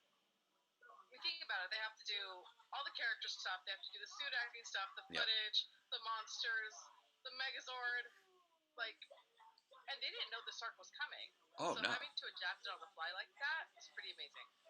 The fact that Ju 2 was a thing that happened for them to get that additional footage is still crazy to me. That they managed to get these actors who are doing their own stunts to do 60 episodes in a year is insane. Yeah. But I still, it's a little crazy. I still honestly marvel at how effective the very first episode is at introducing this insane series. It took Chaim 10 years? It's true. I guess he really had time to polish that. Well, and you see all these inconsistencies too, right? Like, you see the putty. Sometimes they have belts, sometimes they don't. Yep. Sometimes they have the boots, other times they don't. Like, it really, you can see, if you look, and I'm sure you guys have, the little inconsistencies. That, as a lore master, drove me absolutely insane. Oh, it's rough. Had to come up with 1,000 different reasons why these things were things. Like when Goldar's rings would appear and disappear. Yeah. And even this, but you get to the upside is you get some really cool stuff, like the comic book arc where we revealed that Zach was actually the first one that got that was offered the green coin. You get some really cool stuff with it. You really get one thing that kind of blew my mind, because I don't know, you'd actually probably be able to tell me if this was just a coincidence or not. We were watching Foul Play in the Sky earlier, after Kimberly landed the plane, and the guy who was hitting on her was named Matt. And I'm just like, wait. Is that supposed to be the same Matt? Or is that just a coincidence? I don't know. Because you really have done some deep dives in there with Ryan. I think Ryan would have to answer that. Yeah. Not me. Because I wouldn't want to say something that contradicts whatever Ryan would say. Right. I definitely think Ryan Ryan deep dove into these episodes. Big time. He had to do... Go-Go Power Rangers only took place between episode 1 and episode 16. Yeah. That's the only time he could do Go-Go Power Rangers. He could not do Go-Go Power Rangers before Tommy showed up. Yeah, he really dug into those episodes, and really he knew stuff that even I was like, oh my god, I forgot about that. So yeah, because it's such a narrow frame of just 16 episodes. You can get to really know the material well. Exactly, and it was all focused on character. Yeah. Which is, oh man, I love the reuse of all the the footage. We're just gonna waste 10 seconds here. It's like you need to take the pre-existing footage wherever you can. You can. It's not a cheap show to make. Oh, no. Even now, it is a very expensive show. Right. You couldn't make it right now without the footage. Yeah. You know, I don't know how Japan does it. Yeah. Well, they have it down to a science. Yeah. You know, they've been doing this for 45 years. Like, for them, and those stunt actors, they are machines. So like crazy. they work these long ass hour days, and then they go to New Zealand and they do the same thing, and then they go back and they do the tours. Like, it is considered an intense, incredible honor to be one of those people in Japan, and they do not take.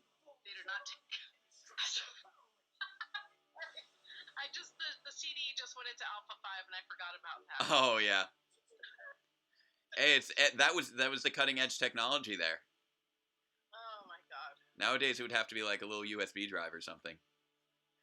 You also gotta love just the random little props that they got all over the place, like the little random like plasma ball here or the other things there. Oh yeah, they did a great job with the command center. All things considered. Yeah. Oh, it's a great design. We were joking before about how Mark Richardson must have been like, wait, I need to make something called a cake-o-matic. What's a cake-o-matic? And fine, I'll put some blenders on it. Props people just gotta do what they gotta do, right? Yeah. Like, even nowadays, you see them in Beast Morphers. They're like, okay, what can we grab and like just put together? Yeah. I mean, we did a stage show in Dubai that took place in a mall. Wow. And it was literally about just trying to find things. You know, like, what can we use for like this machine that this monster's gonna do? I'm like, well, we've got this thing that looks like a speaker. It's like, cool, good enough. Yep. Send it over.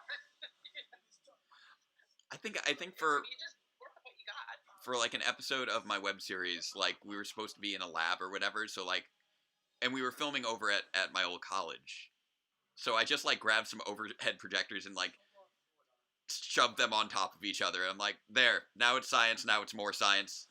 Let's go. We need to get out of here before somebody shows up. Yep. That's how it works. I mean, you have to do it. You have to do it for your show too. Yeah. And she has an arm if she's going to be throwing this. Oh man. This staff down. It's crazy.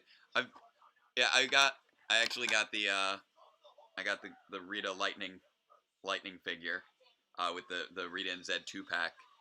Because I told MJ, my wife, just like, yeah, that's what I want for our anniversary. I want that for our anniversary. So that was our 5-year anniversary. That was my 5-year anniversary gift from my wife, was the Rita and Zed 2-pack. Oh, cute. I actually had the Rita scepter in my office for a really long time. That's right, I remember. When I was in the warehouse, I literally had just found it on the floor, like on a pallet. God. And I was like, I don't trust it here. Yeah, exactly. So that and that staff came, and I had Goldar's head in my office for like a year. Nice.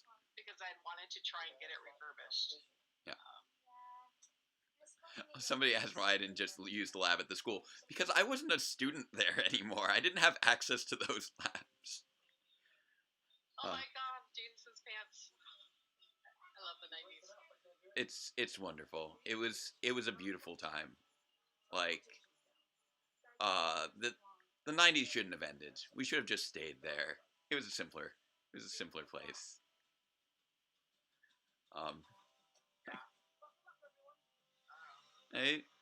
Pants. Pants seem to facilitate in size over the years. Like, I feel like they reached a maximum like volume at the end of the 90s, and now we're back down to the shrink pants. So it all goes in cycles. And yeah. I'm old enough now that I'm seeing it. Like, overalls are back now. Yeah, I give it another 20 years and we'll see. Everyone will have pants like the size of Volkswagens. Man, that was honestly my least favorite. I've never liked bell bottoms. Bell bottoms are back now too, but I've never liked them. Right. So I always liked boot cuts. I got into skinny jeans, but boot cuts are always my thing, because I used to wear a lot of Harley Davidson boots. Nice. Yeah, I forgot how crazy this episode is. Yeah, they just step it up big time. just like they didn't really have to stretch this out for 5 episodes. No. Honestly, they really didn't. It's at some points it's just like, okay, Yeah. we're doing this again. All right. Yeah. Like what? We don't. What is that? Who is that? Oh, What kind of monster is that? Well, I think one of the funniest moments is like when we get to the 4th part, and you just have them just standing on the beach like, that bus, it's gonna fall over. Oh no, what do we do? And it's just like so spread out because they need to stall for time. Yeah. I mean, I did love how they added more diversity with Trini. Even though it was like so obvious that was a dude in a suit. Yeah. And that people just were like, okay, cool. We'll roll with it. And what I loved about it is Kyle did this thing that I really, really was into, this whole idea that, you know, people would always ask, why does Kim have a skirt but Trini doesn't? And I love this idea that, you know, you could actually choose. Yeah. You could decide if you wanted a skirt or not. Right. And Trini didn't, and Kim did. And I thought that was really cool. That was a really good way of trying to make the material work for the grid. Yeah. I like that it fits with you know, it plays into the character's personal self-image of themselves in terms of the body type, which explains how Jack suddenly gets taller than Sky in SPD, for example, or other situations like that where we have those random height changes, and I think there's a lot of self-image that actually goes into the Ranger suit. It's not just a suit for them. I mean, we had Justin turning into a whole like adult person with very little explanation. So you say little explanation. Let's not. There was no explanation. At no point did they even talk about how he was suddenly taller. So it's just like. I mean, to be fair, we didn't even explain about the green and black thing with poor Jake and Megaforce. So I will admit, as it was at least handled amusingly. I like that the choice was made to lean into, okay, we don't have an explanation for this. We're just going to make it a joke. Poor Jake. I would have liked an explanation. Oh, it would have been great. But that wasn't my call, so. Yeah. Oh, here comes Tommy. Oh, man.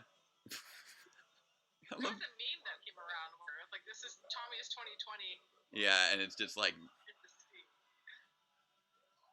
It's always something else that's just knocking out all over the place.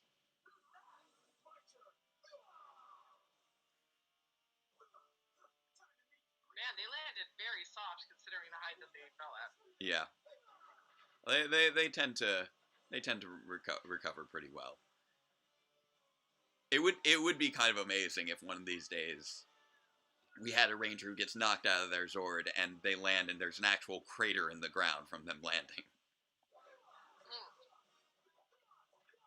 I mean, that's why I always push for an animated series, because you can do that cool stuff.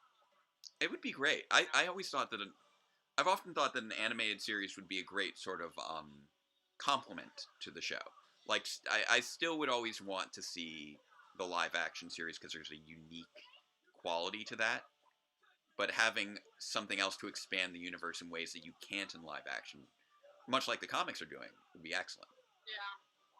I think for me, and the challenge that I always have, and the challenge I've always had is, I don't know if the audience is big enough to sustain a feature film franchise, back and an animated series. And when I mean a live action franchise, I mean the live action franchise as it is. Right. I think if you want to do a PG-13 feature film franchise, you can't grow that audience with this TV show. It's just too young. Yeah, they don't match up in that way. So, exactly, and I think that's a problem we had, not a challenge we had with the 2017 movie. Yeah. You know, where it was just it was for two completely different people, but because even if you watch the movie in 2017, you're like, this is cool, you know, I'm super into Power Rangers, and you go to the TV show, and what was on at that time? Ninja Steel. Right. It's a completely different vibe for a completely different audience. Yeah, major tonal shift so, there. And so I think it's always going to be, unless the show changes, which I don't like. Again, it's a very expensive show to make. I don't know that it can succeed and grow a feature film franchise as it is. Yeah. Which is why I would push for an animated series. Yeah, you if you're do trying have more to grow flexibility. A feature film franchise. Yeah. You know. Like, I know Marvel has sort of the advantage of, in many regards, more variety in the nature of their characters. You know, it's easy for kids who haven't, gotten really into the lore to get one set of Power Rangers confused with another, and same thing for adults who, if you're not following it, it's just like, oh, it's just Power Rangers, there's 5 of them. Well, there's 20 different sets of 5 of them. Whereas, okay, Ant-Man is a singular different character from Iron Man or Thor, and so you can explore those different aspects of the world in different ways. Yeah.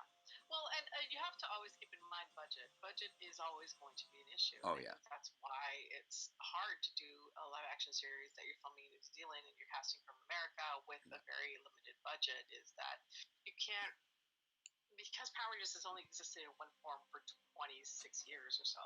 Right. It becomes much different than like a Marvel universe, where fans are predisposed to things being reset over and over and over again, so they can accept that a little better. We were trying to do that a lot with the comic book, with Hyperforce, with different things, to kind of try and see this multiverse. But I don't know what they're going to do now. I'll be curious to see. I'm curious to see what they're going to talk about at PulseCon. I know there's been the rumors that the Toei relationship may be dissolving after the next season, in which case I'm very curious what they would do with that added level of creative freedom, I guess you could say, if they are no longer bound by the Sentai. But I'm very curious. I mean, I feel like we are close to a point where you could do CGA animated stuff. Yeah. And have it look the way it needs to kind of carry this kind of show. Right. But I also think we're at a weird place where, the world is so much smaller than it used to be, and before you could have Sentai and Power Rangers exist in a different world, and people wouldn't compare the two. I think now so many Toku fans are Power Ranger fans and Sentai fans, and I think it actually is not a bad idea to move away from the Toku footage. That's fair. Just let Sentai exist as Sentai. Yeah. And have Power Ranger allow Power Ranger to grow beyond and actually really take its own creativity under control. Yeah. Like, because I think right now you're relying a lot on what Japan's doing. Oh, absolutely. And it's a lot of just trying to catch the apples before they fall from the cart. You know what I mean? Yeah. Which I think is always fascinating from a creative standpoint, but I recognize that from an ability to build a brand, creates a lot of issues on that front, because you can't really customize to your brand and to your audience in the way that you'd like to, or plan things out in the way that you'd like to if you're dependent upon some pre-existing thing. It makes for a fun challenge, I'm sure, but also I'm equally sure countless frustrations. Yeah, I mean, that was always a challenge. I love that the obvious stand-in for Rita here. Yeah, it's got the shadow.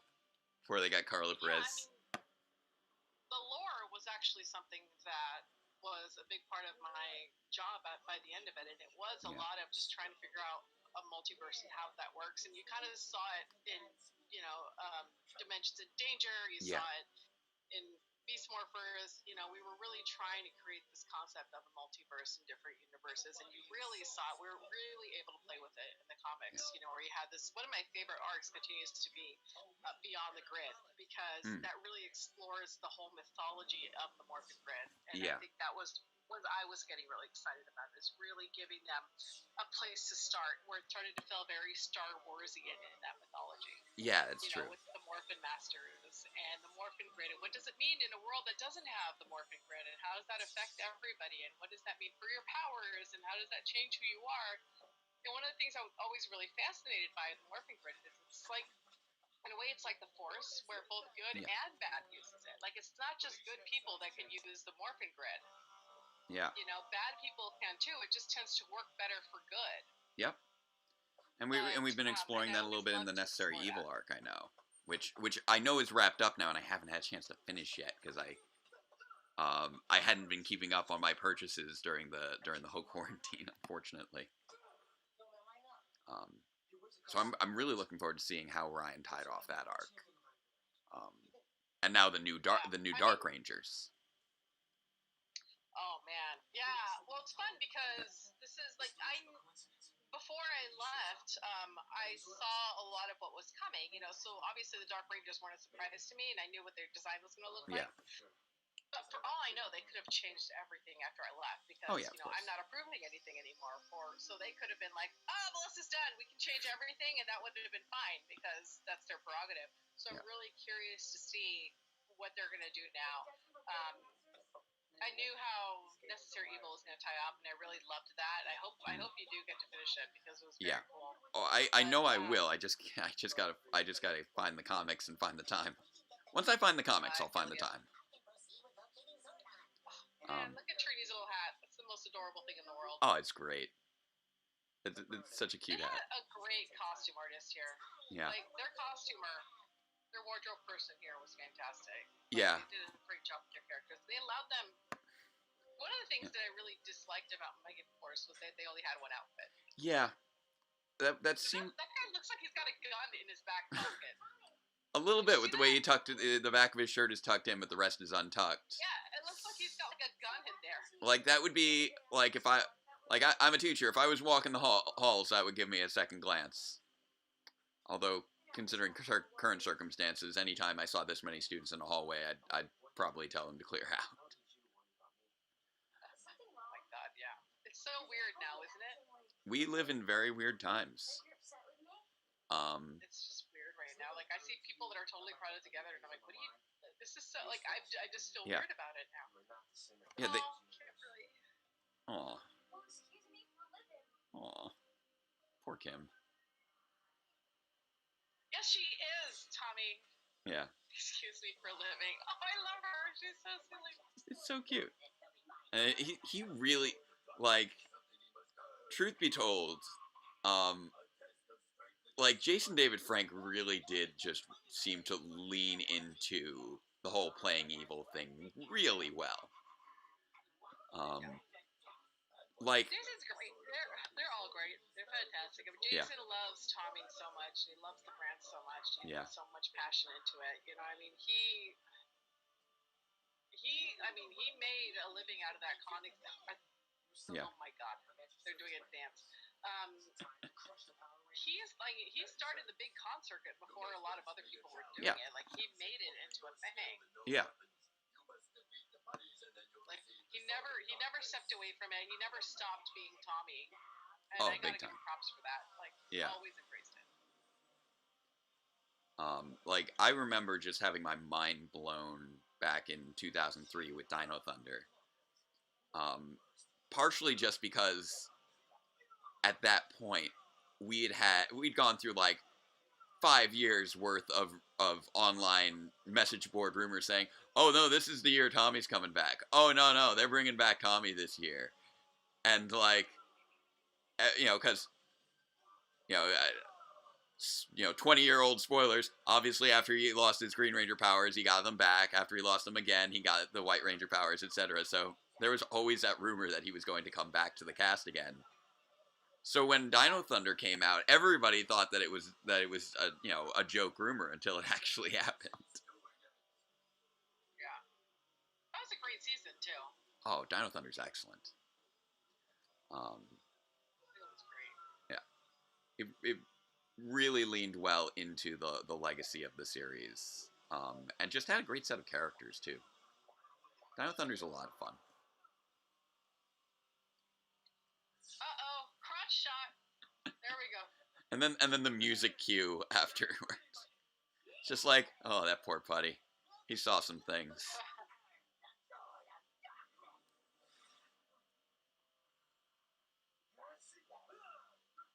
You got a shiny new sword. Congratulations. See, this would have been an amazing Lightning Collection figure, I thought. But I think since that'd be too dangerous.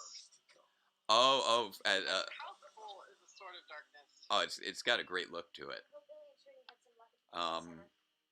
And then we've got the Bow of Darkness now, which people are loving. That thing's got a great design, although I would probably question its practicality on its actual functionality as a bow being made of swords. I'm like, whatever, you just don't believe in it. Yeah. Jacob. Oh, I'm sorry. I should have more faith in the magic bow made out of magic swords. Yes, you should. The problem is that I'm a physics teacher, so I'm thinking like, with the way the tensile strength is set up, like it's the bending part is going to be the left and right, not back and forth, because that's the way. You forgot to believe in the Morphin grid, Jacob. Fair. Physics don't count when it comes to the Morphin grid. How did he do that? What kind of powers does he have? Whatever. The one amazing thing that came out of the 2010 reversioning of Power Rangers was that moment when Tommy sends Jason into the dark dimension, and there was just that big splash, like, Adam West style Batman word balloon of betrayed. The reversion season? Yeah. Yeah, I don't know about that. I think honestly what happened with that was RPM didn't bring in the eyeballs because Jetix was just scheduling it like in weird, crazy places. Yeah, they wanted to keep it going another year, and this is how they thought they could do it. Yep. Man, those seasons, like, they didn't need to get more cheesy. They just the collective look, I think, on the fandom's face when that first episode came out in the reversioning was, everybody was wondering, okay, what are they doing to it? What's it going to be? And it just like sitting down on the TV with the big grins, and then it's just like,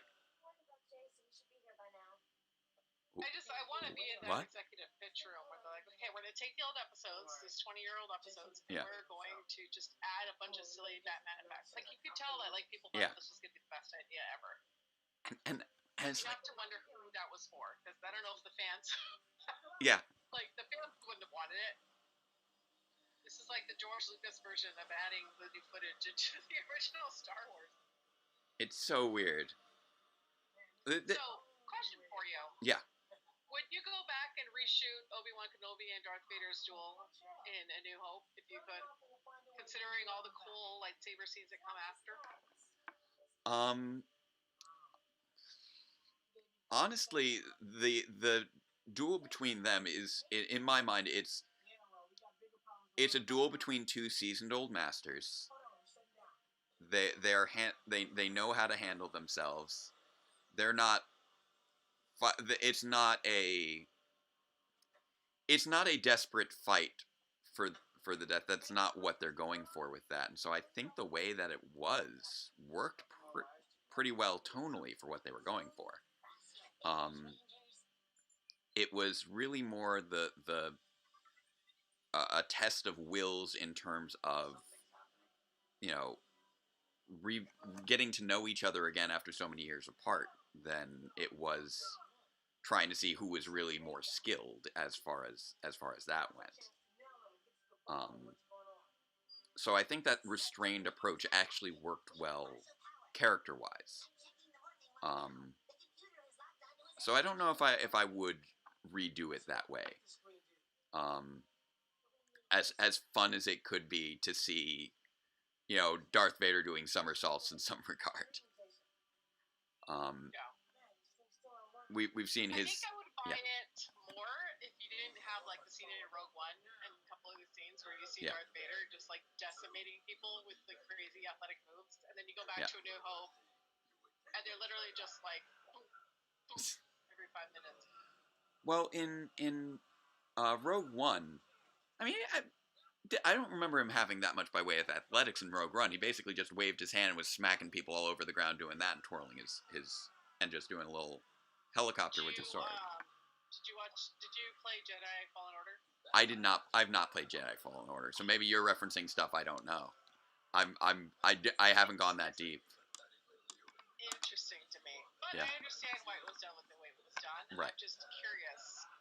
That first, I think it was so good for what it was, and Yeah. then afterwards. So this is the reason I ask is that you kind of have the same with Power Rangers, right? Yeah. Like Power Rangers, this Mighty Morphin Power Rangers is charming for its time and what it does, but Yeah. we're still doing the same thing the same way 25 years later. Right.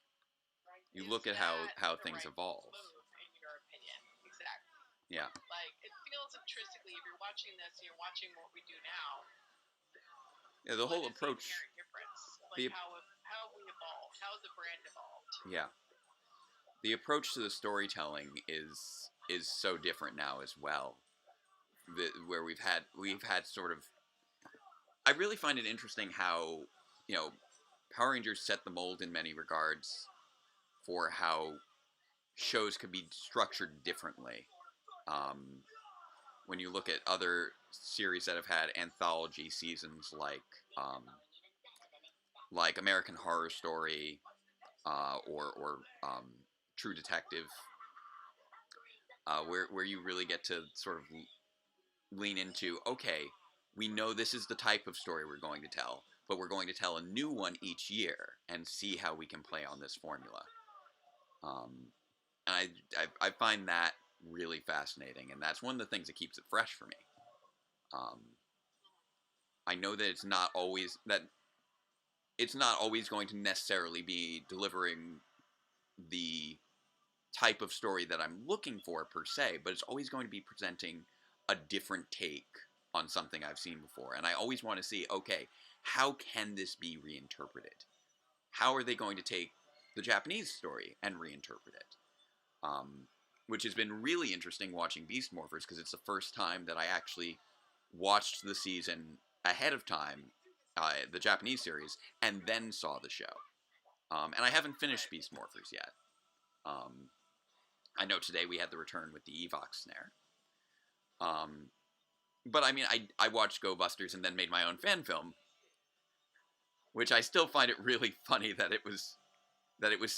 I set it in 2019, and then Beast Morphers came out in 2019. That will never not be funny to me. That is cute. And actually, the actress, another just weird one is that the actress who played my Yellow Ranger was actually named Zoe. Like, that was her real name. That's cute. So, the parallel, what's the same and what's different is always interesting to me. And they're like, yeah, but we got a robot, sir.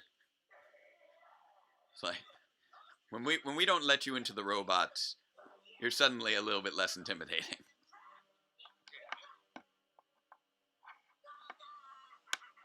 That's right.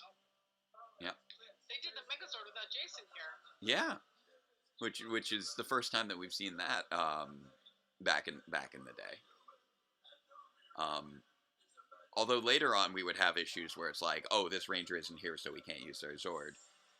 I love that, like, he let him, like, he just walks away from him and just stands there in the room with him. Yeah. And it's crazy that this was still, like, when as a kid, this was like a frightening moment. It's like you're worried for him, even though they just kind of stand around in this room for all this time. Because you have that impression that, okay, Goldar's always fought him transformed, but he's also always fought the whole team. And now just wondering, okay, how's it going to go down? And yeah, by season 2, we have Billy, doing backflips and kicking them away. But here, before we knew, where the power levels were at, that was a real moment of danger for Jason, because he'd never had to face a monster as a regular human. Well, and Goldar was one of the few that actually felt like a real threat. Yeah. Of Rita's henchmen. Exactly. I feel like maybe the scene might not have played so well if it was with, like, Babu. Probably not. Yeah. Let's just have squat. And the backstory that came out in the comics with Goldar was really cool too. Yeah, the heavy focus on honor for him. All right, now I know that you'd signed up for the 2 episodes, so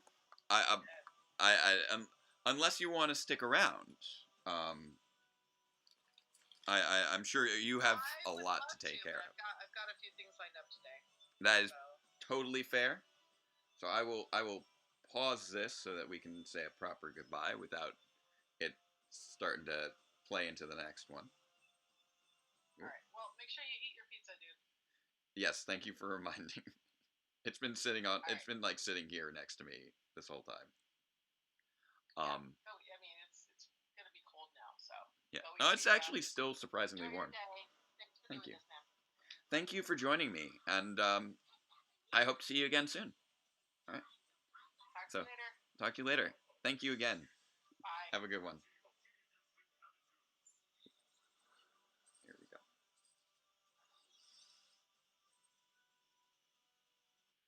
All right. There we go. Oh, and now I actually managed to pause it. All right. So, always great to talk like the sort of, I guess you could call it the metapolitics of Power Rangers with Melissa. She's got a lot of great thoughts after having, worked on the series for so many years. And there's a lot of things that fans don't think about when thinking about the show. So it's always great to talk to her on that stuff. So let's see. We've got who we've got lined up next. Now, making sure I've got this all taken care of. I'm getting a little tired. It's been a challenge getting through those Green with Evils. So next up, I believe I have one of our Ranger Vision friends. So I'm going to quickly message my my Skype over to Ranger Vision so that they can join in.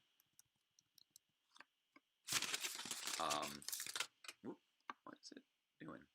No, I'm not trying to make a tweet. I'm trying to talk to somebody. I don't know why my Twitter thought I was trying to tweet. I was just trying to DM someone. Here we go.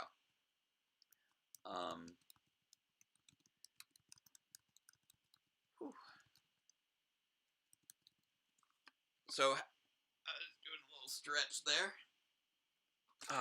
Gonna get out this little bit of pizza, which is totally looking edible to me, which is again remarkable. A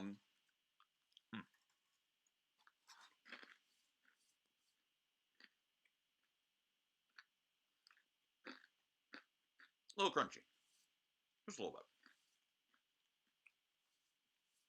I know this is the first time that I've eaten anything all since we started the stream. So let's see here. Looks like I've got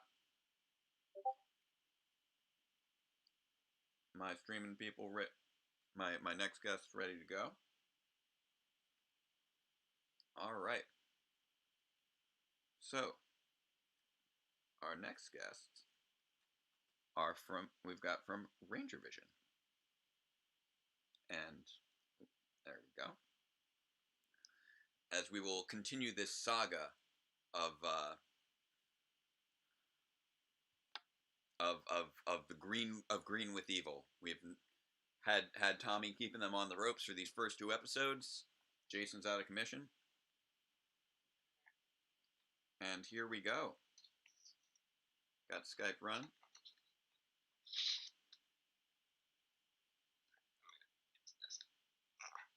There we go.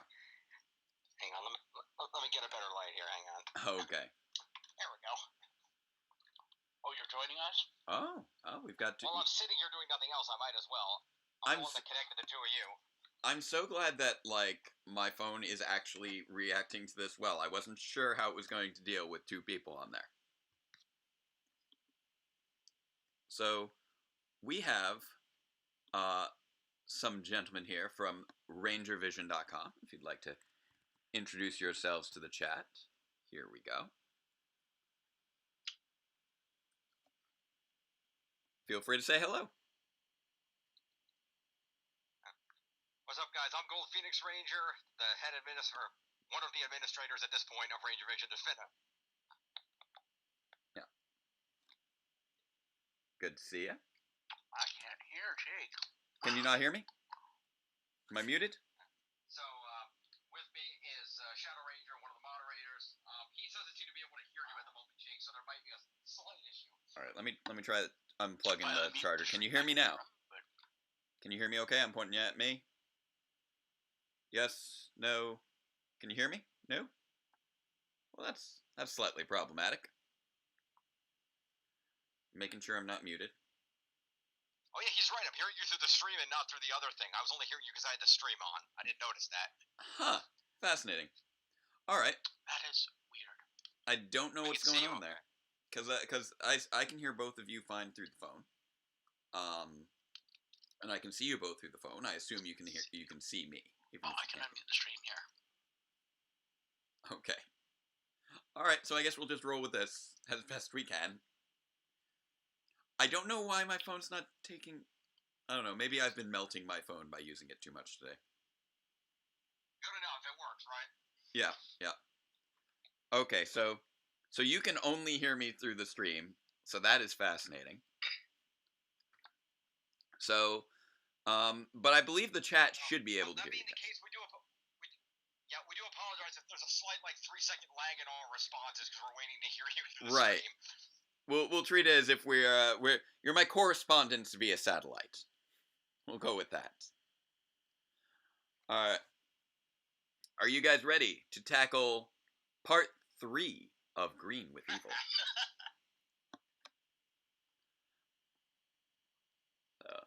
I'm going to navigate over to Netflix and have another little bite of my pizza.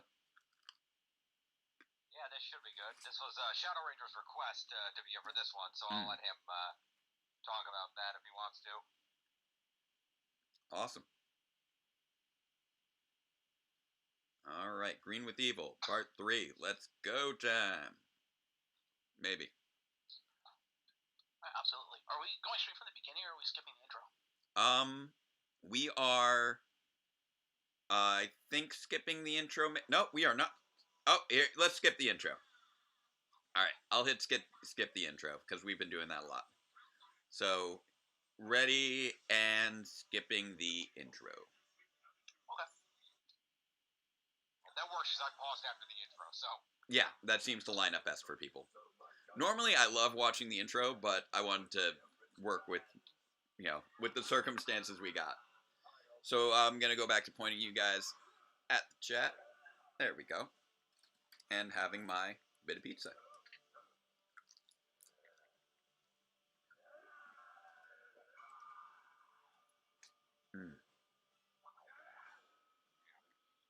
I've always had an interesting relationship with this particular saga because I didn't start watching until later in season 1, so Tommy was already on the team by the time I joined the show, so this did not have the same impact on me seeing it in retrospect as most people did seeing it from the word go. Right. For me, it was tricky because Power Rangers was airing at 2:30 in the afternoon. And school didn't end until 3 o'clock. So, I saw when Green with Evil came out, I saw the commercials for it, but I didn't actually get to watch it except for on the last day when I happened to be sick. I'm like, oh, I'm homesick. I can actually watch Power Rangers this afternoon, and it was part 5, and I'm like, I have no idea what's going on, but this seems cool. Scorpina.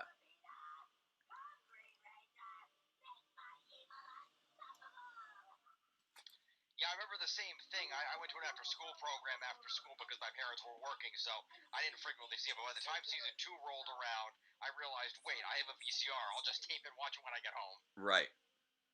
Good man. Good man. by the time it hit season 2, it was smart. They made the intelligent move to go from 2:30 to 4:30. That it was on prime time. Yeah, for the season 2 premiere, they did that for prime time, which was pretty great. I got to watch it. Yeah. Yeah, I remember the Lord Zed special on prime time. That was a big deal when that happened. Yeah, that was huge. That is the only episode of Power Rangers I had to tape, because that was actually the one episode I couldn't watch. Oh, that's funny. Yeah, I remember they did that both for Power Rangers and then also for X-Men. Got their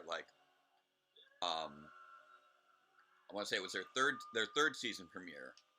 Was also prime time. They really leaned into those 2 shows getting those prime time season premieres.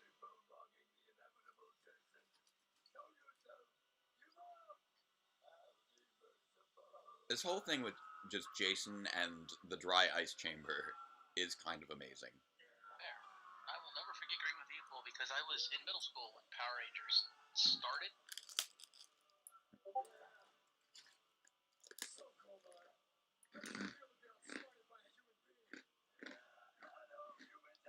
And I actually came up with this idea before Tommy was even introduced of, well, what if there was an evil ranger? What if he was green?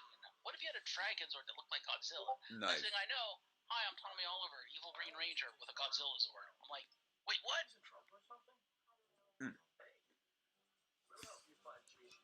Sorry, just checking on things there.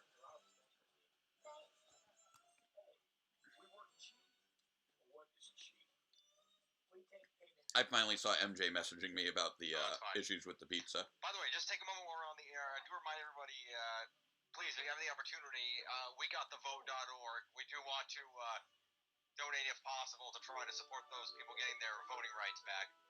Thank you. It's good to keep our eyes on the prize with this. I know it's been a little while since anyone's used the Streamlabs link. I hope that you have been donating. If not through there, through wegotthevote.org. Please, if you have donated, make mention of it in the chat. We can give you a shout out, and so you can see that it's not too difficult. It is something that we can all do together, to make a difference in these people's lives, so that they can have a bit more agency in this very crazy world.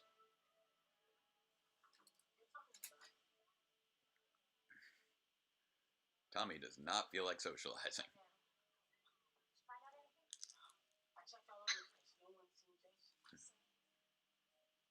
It's funny. Tommy said he was supposed to meet Jason after school, but never showed. That's bogus. I know Jason was there. Can you talk to Tommy, okay? Which is probably why it's appropriate that in Heroes of the Grid, Tommy's character ability is called Loner. Yep. Heroes of the Grid is such a great game. I know I brought it up a few times today. But it is a lot of fun, and really well designed. I love that game. Right. Thank you, El Nero Diablo. Appreciate it.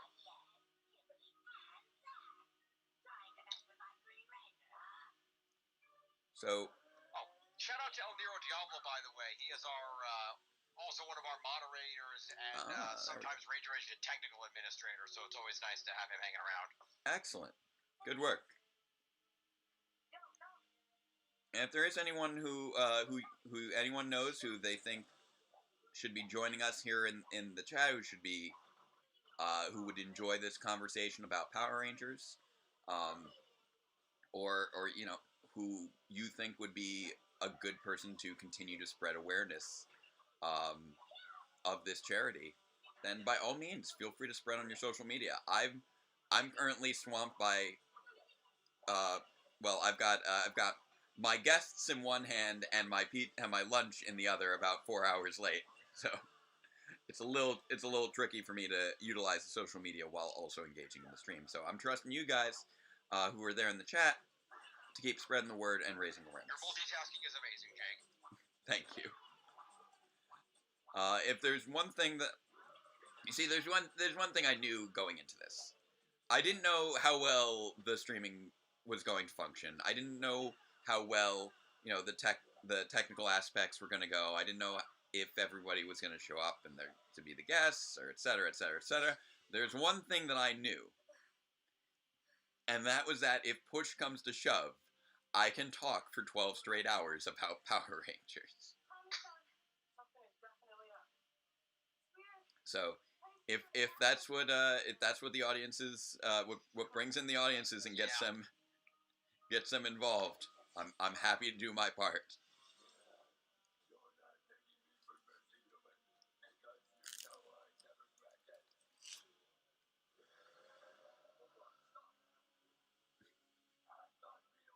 Also, big shout out for episode 90 tonight. I'm looking forward to that. Yeah, I've got to get it running. There were just a few little things I need to do. That'll take me like maybe a couple minutes, and then I can get it running to go up online. So MJ should be home probably within the half hour, and then I will have them go over to the computer to get some things running, although I am going to want to pop over there to take care of one or two things quickly myself.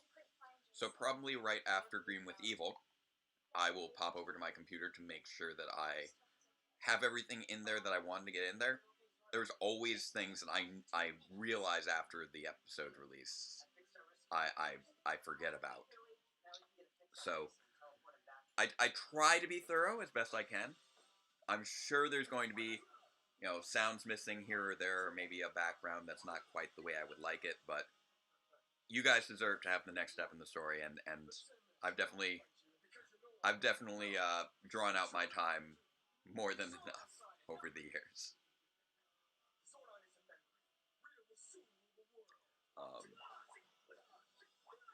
Tommy's got some great lines in this. Like, the whole Zordon is a memory I gotta thing. say, I loved your use of the landlord in the story thus far summary video. Oh, that was awesome. I am happy to hear that. I was trying to think of a proper way to introduce people to the channel and to introduce people to the series, because it is so narratively complex at this point, reaching 90 episodes. And I knew that I'd already done the summary as Database Ranger. So the landlord seemed like, okay, that's a way I can still do it and still be me, but have a little different twist on it. So I'm glad that you guys enjoyed that. And as you may gather from how the last episode ended, you'll be getting to see plenty more of him in this next one.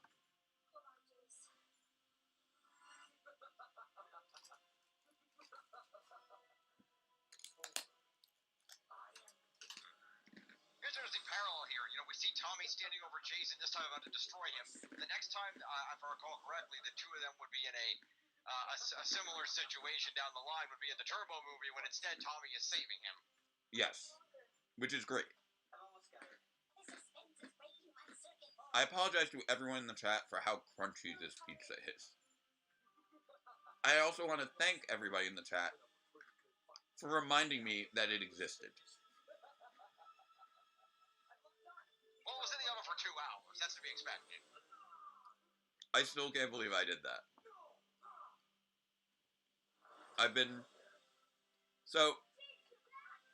Again, I appreciate... Also, you can thank your wife, because she reminded us, that's why we were talking about it. I appreciate the compliments for my multitasking ability, but clearly there are some gaps along the way.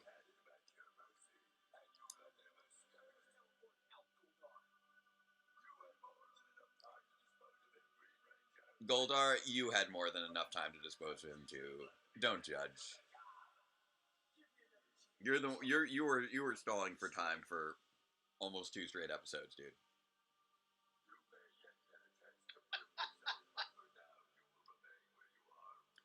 Yeah, you can pick any given point in time, and Goldar does way more talking than fighting. Yeah, like Goldars are like, one thing you know about Goldar is he never shows mercy. I'm like, dude, have you ever finished a fight? Every fight, you retreat. Every time.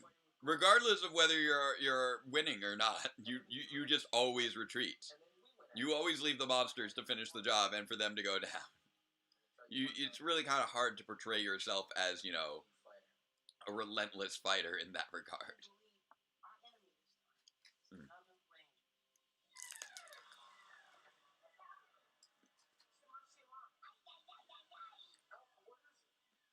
You know, am I the only one who thought Austin St. John looked weird with, you know, with a clean-shaven face in Beast Morphers as compared to this? Yeah, it's strange because we've seen him with a beard. Dude, that has not aired yet in this country. Right.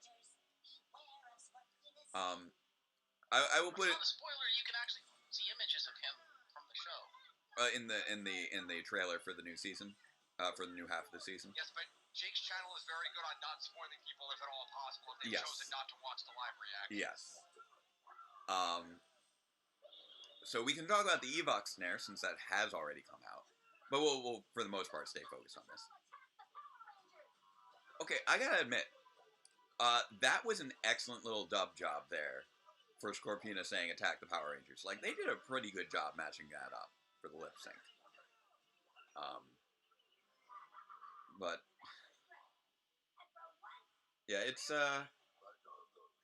interesting because we've been seeing him with the beard for so many years now that we didn't really get to see him aging under the beard. So when he gets shaved away, Scorpina, I feel bad that they established this whole character and she was so awesome, and then like later they hired Sabrina Liu to take over, and they had her for one episode. Yeah, which is a shame.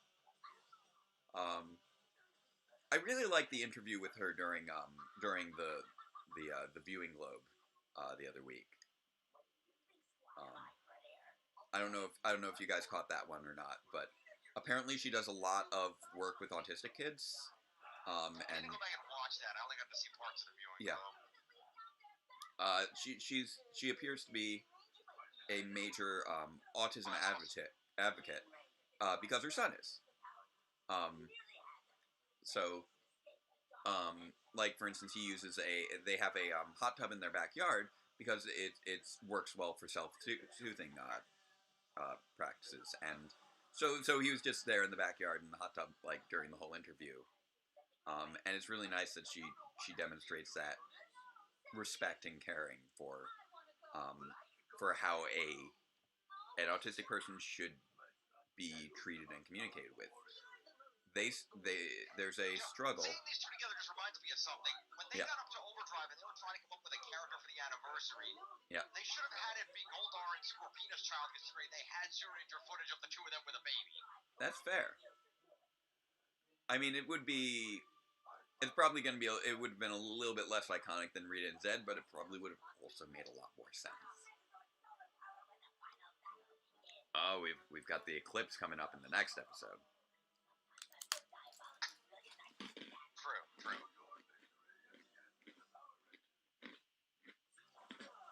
Oh, yeah.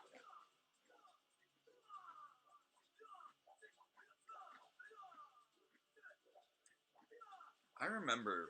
The only season where the Megazord is solar powered. No, not the only one. Lightspeed Rescue. In 20th century, gotta get on with renewable energy, man.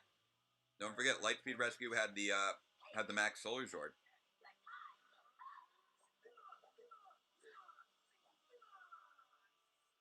Well, yeah. But Sure, there's not a solar powered Zord was bad. I remind you, they had a Megazord in that season powered by their own life force. Yeah, also true.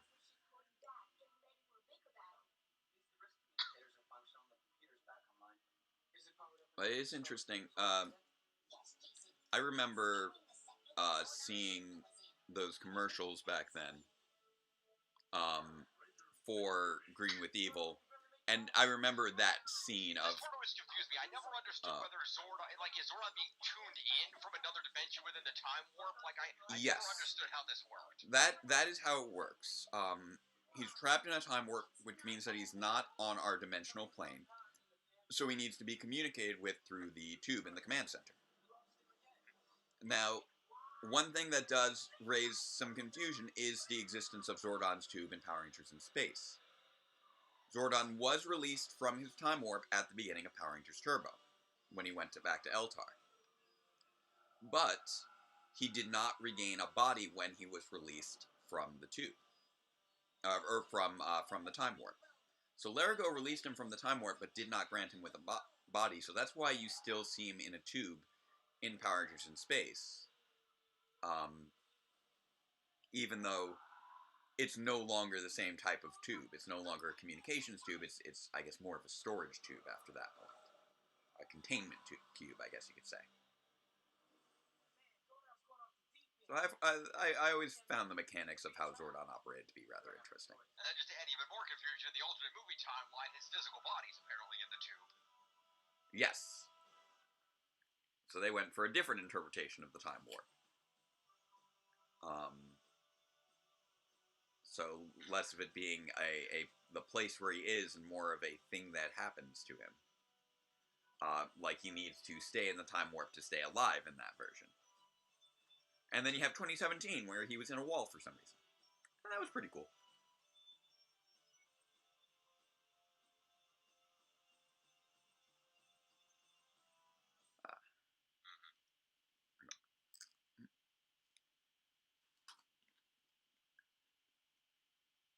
But there was something oddly intimidating about Tommy practicing by himself. Someone else coming in for the other two? Do you want us to stick around, or what's... I've got some flexibility. Let me double check my schedule, because my inside head brain is not working so well at the moment, because I am rather tired. We can bring Chris back on. I know that he was interested in joining in. Actually, I wonder if we can just, I'll check. I'll put a call out to Chris right now if he's still in the chat and still wants to join in. I know that he signed up to be involved with a lot of episodes, but I wasn't certain on how I could manage multiple people in the Skype at the same time. And now that appears to be working fine. All right. So Chris, I'll see if I can send you an invite to get you in on this conversation as well. Yeah, I mean, if we need... Yeah? Yeah. I mean, I was saying, if it's confusing, we can always pop out. I know we're scheduled to come back in for 3 episodes in a few hours, so we can pop out if need be. It's up to you. Alright. I'm going to leave it up to you guys. Now that we actually know that we can have the multiple people, I am fine with however many is fine. Works for you. So we can work with this. We just... Shadow Ranger, do you want to stay and keep watching episodes just through to the point where we're going to do later? I'm not doing anything. I know that after the Green with Evil saga, I have Acuminator coming in. Hello? Alright, Chris, welcome. What's up? Good. Alright. So good to hear from you again. So we've got, I was planning to stick around till the end of Green with Evil. Yeah, that's fine. We can keep that rolling. And then you're gonna come back and join me on episode 25 for the down in that time frame, right? Yeah. So we're adding new Ranger fans to the team, just as the show is adding another Ranger to the team. Oh, I don't need to be showing off my notifications from work. Apparently somebody was sending me a message from work. Hello. It's fine. No, nothing major. Just a chat between teachers. There's definitely been plenty to communicate about with regards to managing teaching virtually. So we do have a lot of messaging back and forth and have like a Slack that we're all in.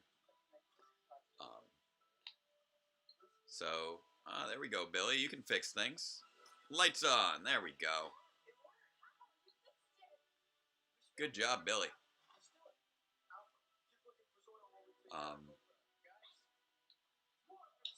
But yeah, even though Green with Evil is rather spread out in many regards,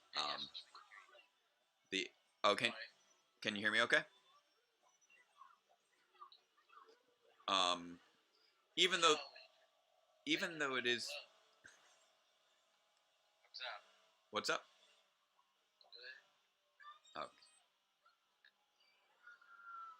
But yeah, even with the slightly more drawn out pacing, they did do a very good job of ramping up the tension, which we hadn't really encountered too much of prior to this. There was a lot of good high stakes and high tension going on here. You get the impression that they really are on the ropes for the first real time.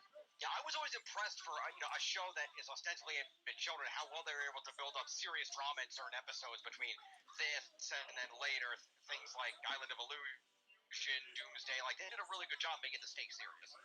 Exactly. Oh, they've almost got Zordon back. There we go. We're getting that little bright spot of hope this episode.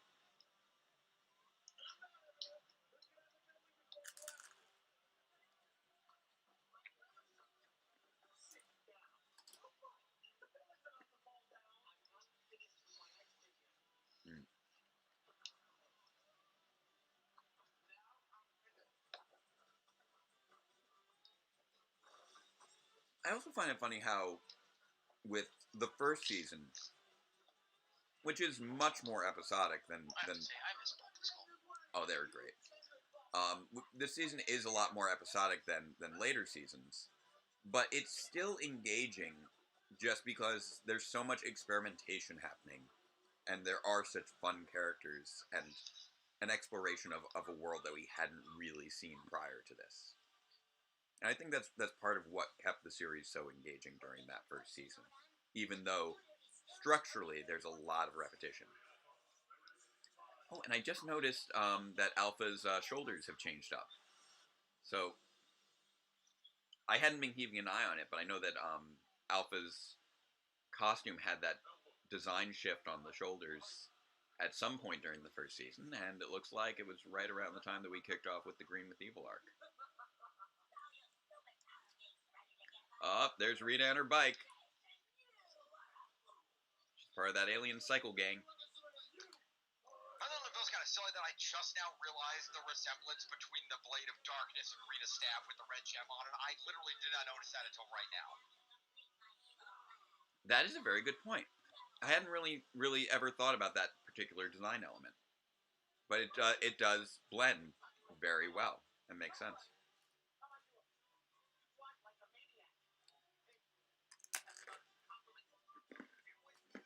And I did love how they took the Sword of Darkness design and then repurposed that for the Bow of Darkness in the comics of the Ranger Slayer too. Oh yeah, Ranger Slayer's just got some great design aesthetics going on all over the place.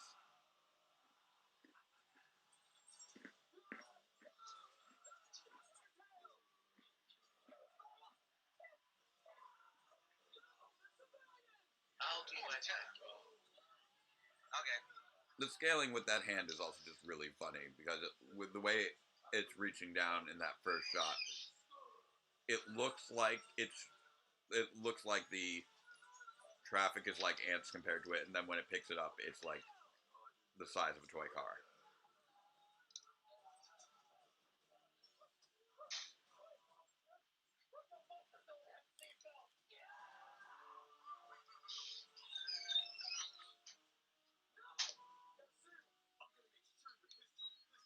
There we go.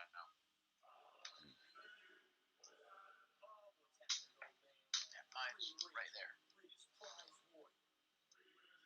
Truth be told, buses should have seatbelts. I'm back. I'm back. Welcome back. There we go.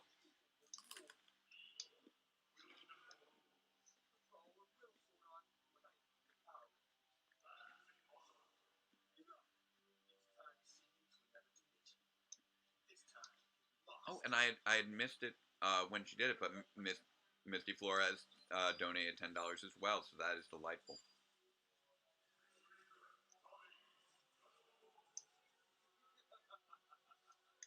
I apologize if the I apologize if there was a hiccup in the stream. I assume that is why you generally should not eat before going into a stream. So no eating before getting into a body of water, and apparently that even includes a digital one.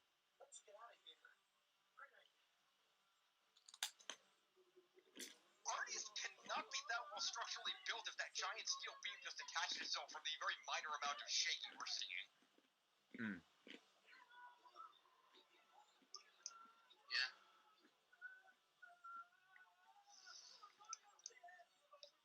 Yeah.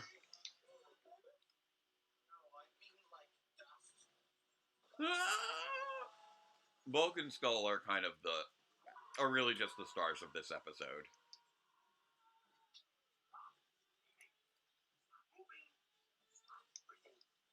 I like how part 4 just makes Bulk and Skull just the main focus all of a sudden for just one episode.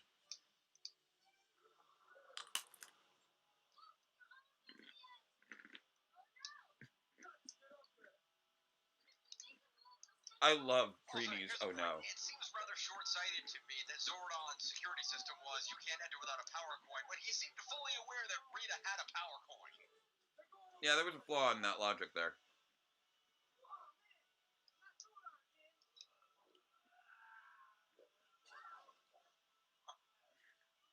But yeah, there are two just amazingly like awkward lines in this saga. One of them is Trini's Also, oh shout no. out to Paulie for coming over to give me a hug at Power Morphin Con. Oh, Paulie's such a sweetheart.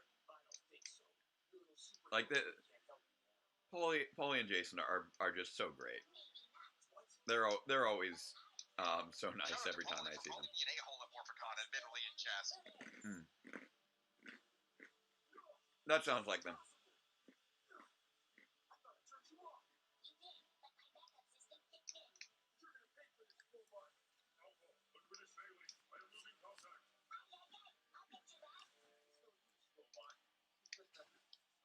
It's a pretty funny interaction because he was talking to somebody else in our circle at the VIP party, and he was making jokes about being the more attractive member of the pair, and I finally pointed out that even if that's true, Darby's still the one with the PhD.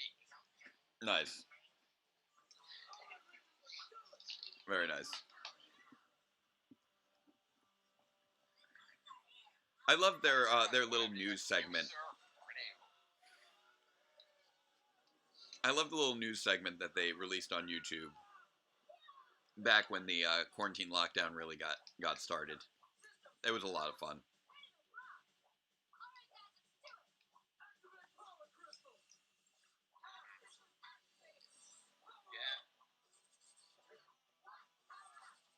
I felt bad. I didn't get to see their Morphicon panel because I had to catch a flight back out on Sunday morning, so I didn't get to see Bulk and Skull and Morphicon.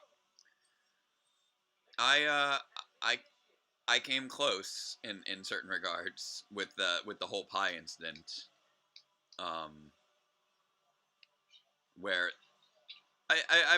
I know I talked a little bit about that earlier in the stream. I know I've told that story to many people over the years. I forget if I've told both of you about it or not. Nice catch by the Megazord. There we go.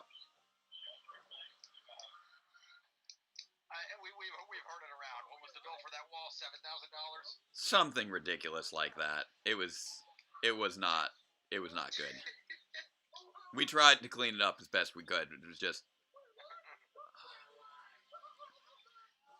I still can't believe just how it was just that moment of, and I was just out there in the audience, you know, supposedly supposed to be the moderator, and I'm just like, oh, this is fun. Now I wonder, wait, could this go poorly?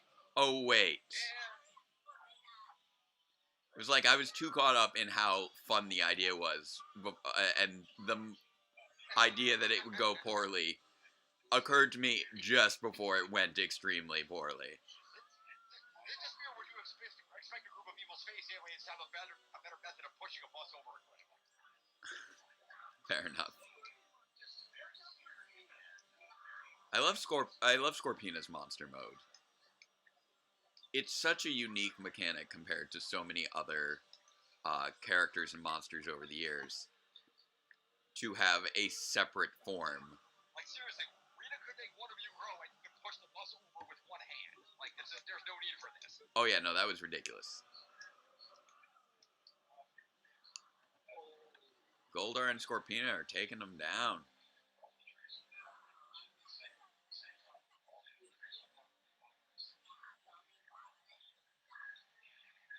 Technicolor Zordon. Hmm.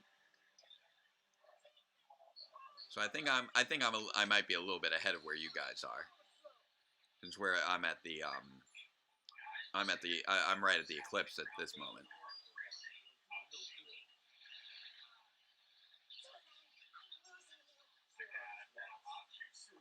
You know, it occurs to me that the original, power center here has a security force field to lock intruders when they come in. That for some reason they declined to actually fix when they fixed the power chamber. Yeah. What the heck? Exactly. Like it's pretty rinky-dink security system they got going on there.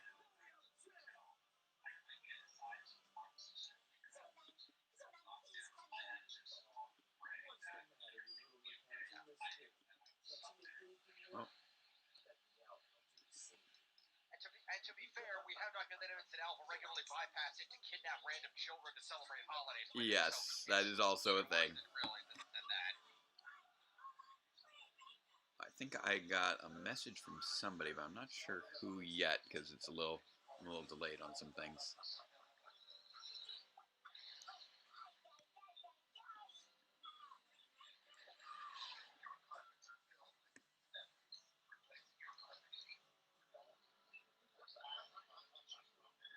Here we go.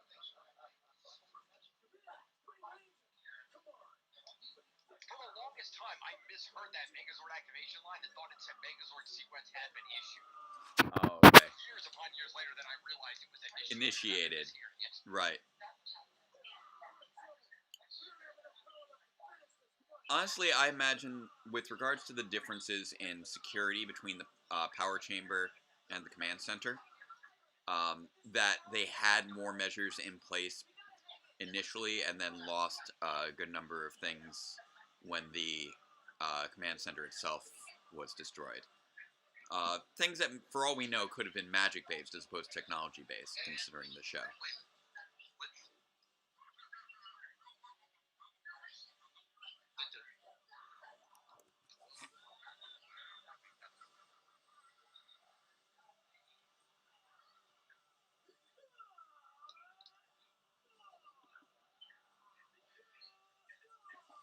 They clearly lost a lot because if memory serves, the Piratatrons just tried the doors open with crowbars. Yeah, basically. They no longer seem to have their old force field business.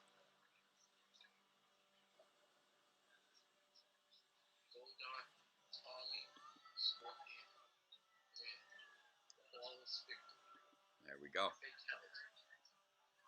Fatality. And then this moment when the Megazord is defeated is just, this was heartbreaking at the time. We'd never seen anything like this before.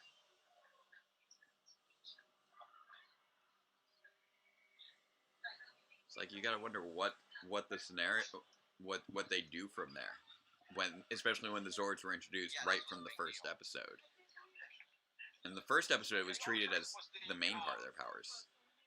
Well, the Megazord, I can't remember the Sentai name, but was the Megazord in the Sentai solar powered as well, or was that tied into the whole, the Rangers were fighting from heaven or whatever that thing was? That was a Ranger thing. In the Sentai, the Megazord was actually, the name of it is Great Dino God. It was literally a god. Right. Fighting the thing, yeah. Yeah, and it talks too. Yeah. Yep. I know they tend to do that every now and again. Animus being the one big example here in Power Rangers.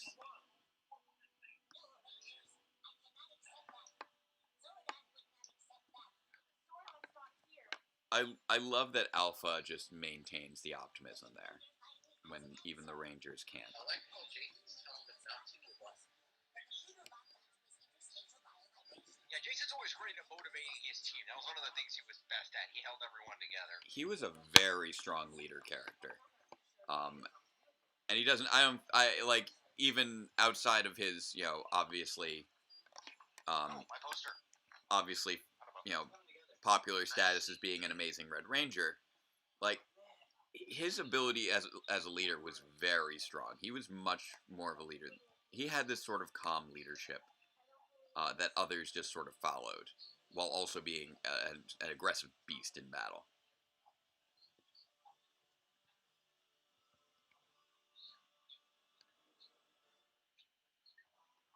And there we go. That's the conclusion of the penultimate chapter in the Green with Evil saga. Now, the final episode of Green with Evil, Breaking the Spell. I kind of love the subtitles that each episode had that never appeared in the episodes themselves, but if you went down to the local video store, because that was a thing when I was that age, you would see the Green with Evil saga, and each video was labeled with that little subtitle: Out of Control, Jason's Battle, The Rescue, Eclipsing Megazord, and Breaking the Spell. And it was a great way to differentiate the different videos, because otherwise they all say Green with Evil, and kids get confused easily.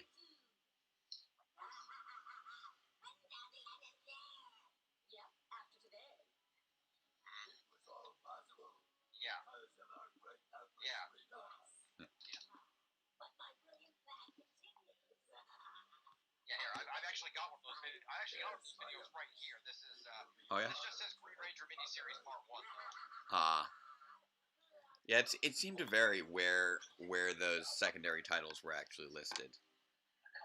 Not everybody seemed to actually get access to them, I think.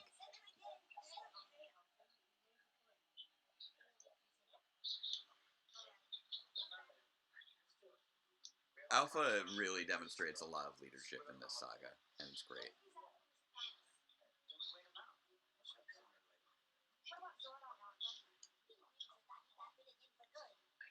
Yeah. I apologize if I'm slightly delayed. I have to switch to the next disc in my DVD set. Oh, okay, so I will try to jump up to where you guys are. Oh, okay. I didn't realize you were watching the DVD set instead of the Netflix. That explains a little bit there.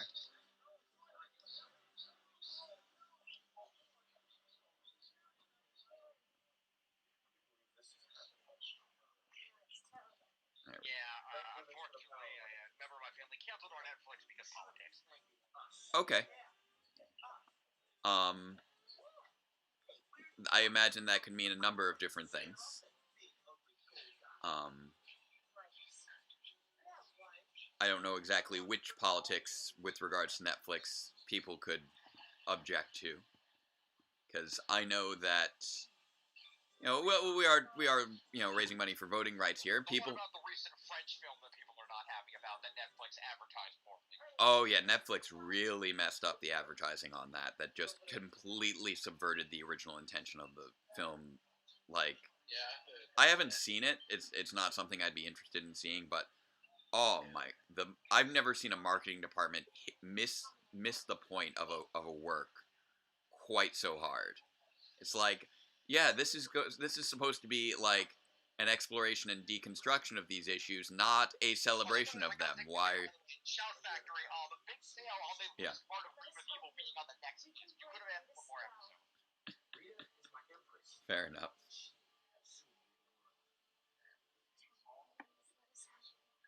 Alright, I'm gonna plug this back in here.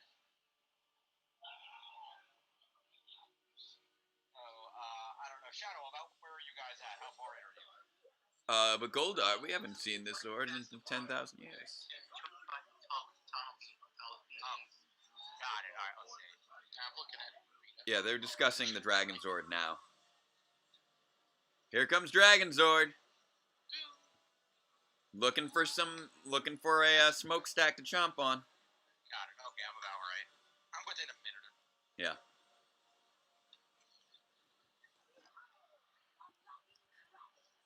Oh yeah. Here we go. Fun fact, JDF hated what they did with his hair. His hair is not naturally straight, and they kept trying to straighten it. And eventually he said, yeah, screw it, I'm not doing that. That's why in some episodes, like later on, you'll see in the same episode, one part of it is hair will be straight, the next part of it is hair will be curly, because he just said, I don't want you to put crap in my hair. Yeah. Yeah, his hair got a little odd there for a while.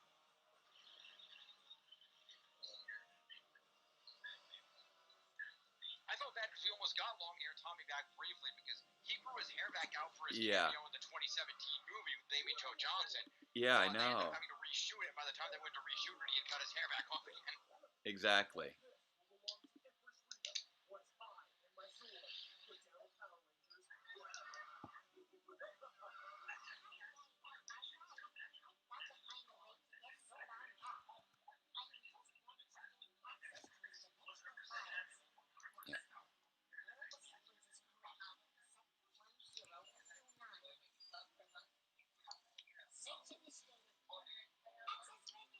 Wow, and in retrospect, that little Green Ranger on top of Yeah. the Dragon Sword looks so fake. Oh yeah. Oh, it's amazing. It's an amazing little bit. Well, to be fair, what year did June Ranger come out? 1992. I would say probably 1992. Yep. That's true, yeah. Right.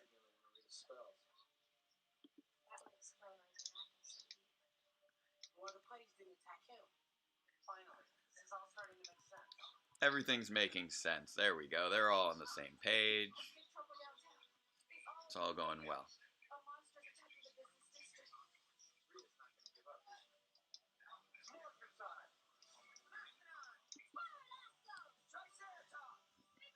Oh, it looks like I've got another special guest who's finally ready to make an appearance. Come on over here. Yeah, you can come over here. You're doing a little stretch. The business district, is this one of the only instances where they outright state that the monster is attacking a populated area and not just the abandoned warehouse district? Pretty rare. Ah, here's our I've got an Ollie Zord. Hello, Ollie Zord. How you doing, little fluff?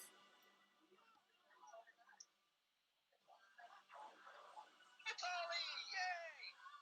Aw, there he is. What have you been up to all day? You been sleeping? Sleeping on the job? I don't get to sleep. Did I keep you up all night working? Is that what it was? Yeah. By the way, I've always meant to ask you, the cats, Frank and Ollie, is that a Disney reference? Nope. We got them years apart. Frankie is a couple years older than Ollie. Frankie, Marissa named him off of thinking of the Hardy Boys, Frank and Joe. And then I named Oliver, because he sort of came to the door begging, and that was how we found him. So it was sort of a reference to Oliver Twist, who was adapted in a Disney film as a small orange cat, so that also felt fitting. Yeah, there he is. Please, sir, may I have a home? Please, sir, I want some meow. I want some meow. I want some meow.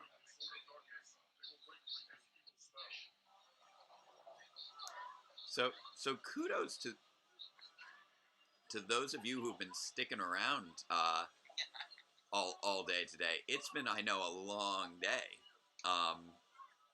This has been over 8 hours of me yammering on, holding up a phone next to my face, and having it be people. So thank you to everyone who's been sticking around through all this. You've put in a solid 8-hour workday now.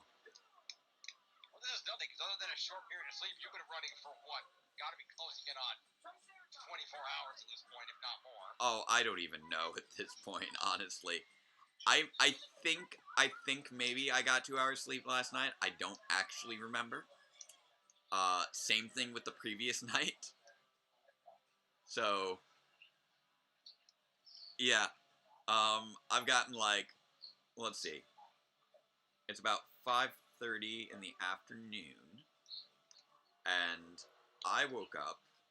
As somebody in the chat mentioned earlier, your sleep deprivation is shown. Oh, big time, big time.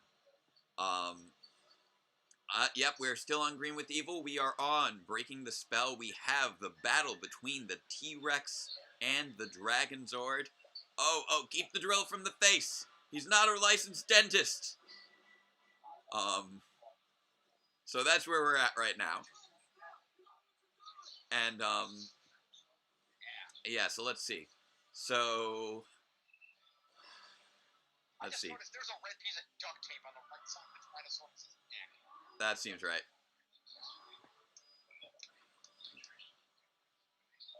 So I think I've slept for like 4 out of the last 60 hours, maybe, thereabouts. Because I woke up about a little over 60 hours ago, and I've only had like really more like brief rests than actual proper sleep since then. And that's been it. I woke up at 5:30 Thursday, and I'm just like, okay, it's go time. Hey, no eating the charger. Hours for the end of this stream tomorrow. So end this stream, premiere episode 90, and then go to bed. Yes, that is the plan. Really looking forward to episode 90 going up. I still need to put that little finishing touch on there, so I'll likely take a brief break at the end of this episode when MJ should be joining us right around that time. Also, I've been going at this with... you also have seen how much I have eaten during the course of this stream. I had the one slice of heavily... I agree with a lot of people who said that the front of that Megazord should really be pink and not red, given it's the pterodactyl. That is fair. Stylistically, though, I will admit that it does blend well with the rest of the body. For it to be red along with the head and back. But technically, thematically speaking, yes, that should be a pink chest plate.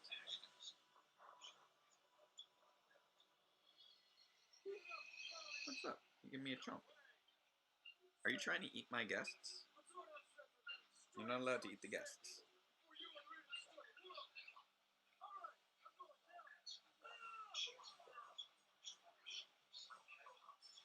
I got distracted by Oliver, so I missed one of my favorite lines of Green with Evil, when we just have someone who is clearly not Tommy yell out, "No way!" and it's amazing.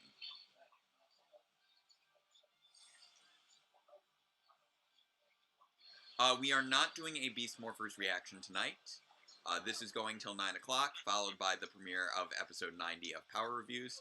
Beast Morphers will be resuming next weekend. And then, if you guys want for me to be doing more of this type of thing in the future, if you want to see me doing a stream, for October per se, please raise whatever awareness you can on social media that this is happening, and bring people in.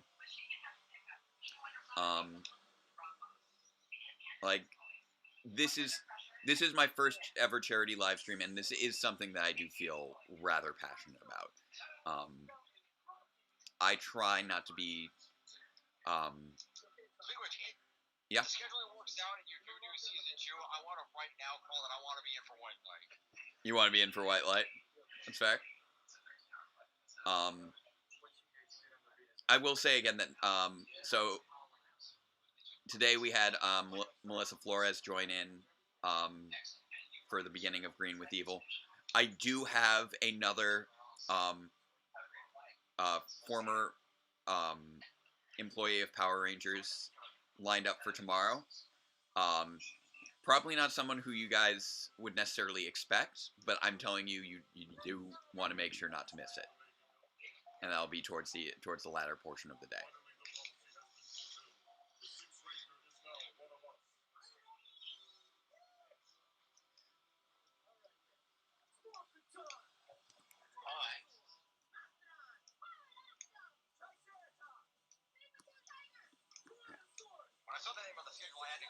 I went, oh, okay. Oh, for who I have tomorrow? Nice. They're all united.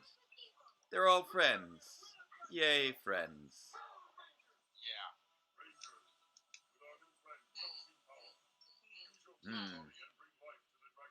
Friendship. Yeah. People like friendship. And somewhere in another universe at this very moment, another 5 Rangers are lamenting that Tommy and Fear ran back to Rita. Yep.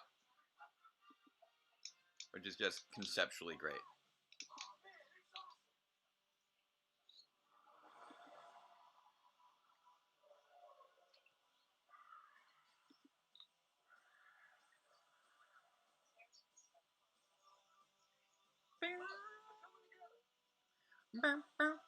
Rangers. It's like the Zordon just conveniently knew that this was a thing that the 5 Zords Yeah, exactly.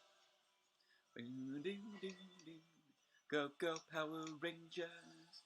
Mighty Morphin Power Rangers. Rangers.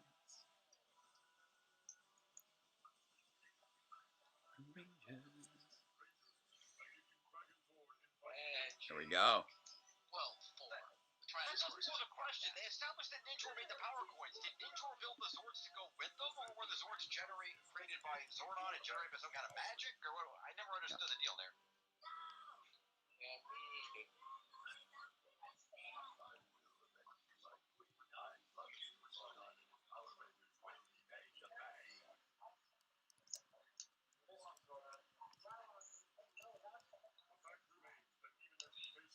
Oh, I think I hear somebody arriving.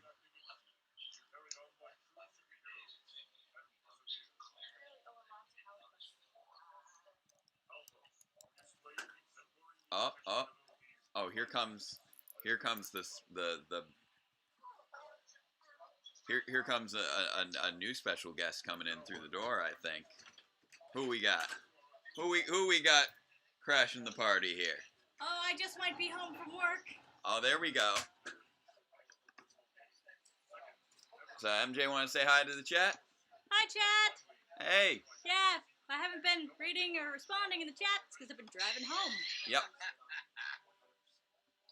Oh, Welcome we can home. count on Tommy, apparently. Yeah. He got himself a brand new communicator. Look at that. Yep. You arrived just in time for the end of Green with Evil. Hey, Chad. There we go. I still have some work to do on the network. Oh, yeah.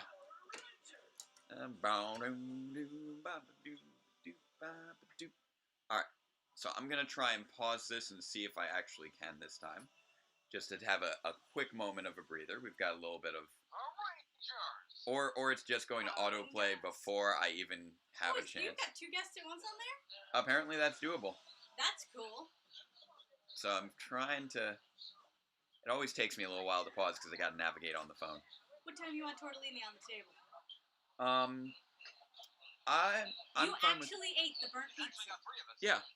It wasn't like burnt. It was just it was still warm and just fairly dried out. Yeah. 350 degrees, I guess it's not that hot. No, not really. It was really just set on a warming zone. So it was just it got left in a warm oven rather than a very hot oven for 2 hours straight. Oh, looks good. Okay, so I've now paused trouble with before we run into trouble with shell shock. Yeah, Trouble by the Slices and Turbo. So I'm just gonna take this moment to just have a little breather. We just had 5 episodes kind of at a run there, and we're doing pretty well on our in terms of our schedule for trying to get through the first 30 today. We're a little bit ahead of schedule, so that's nice. Your father asked me to remind you to drink water. Thank you. Thank you very much. Right. Actually, would you like to hang out with these people for a little bit? Let me get this yogurt in the freezer. Okay, sounds good. Yeah, no, it's not frozen yogurt. So,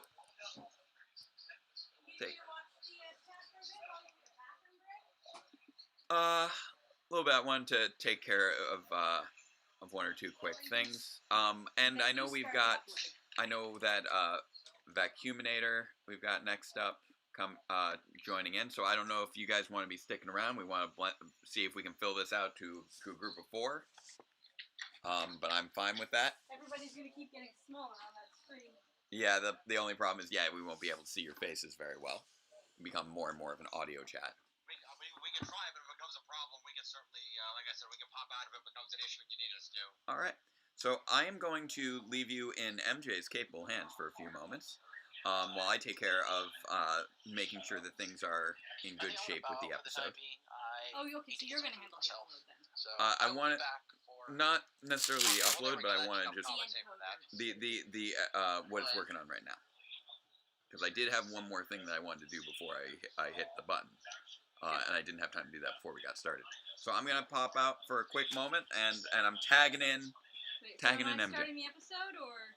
You don't need to start the episode quite Okay. yet. We should have a couple minutes. But Hey!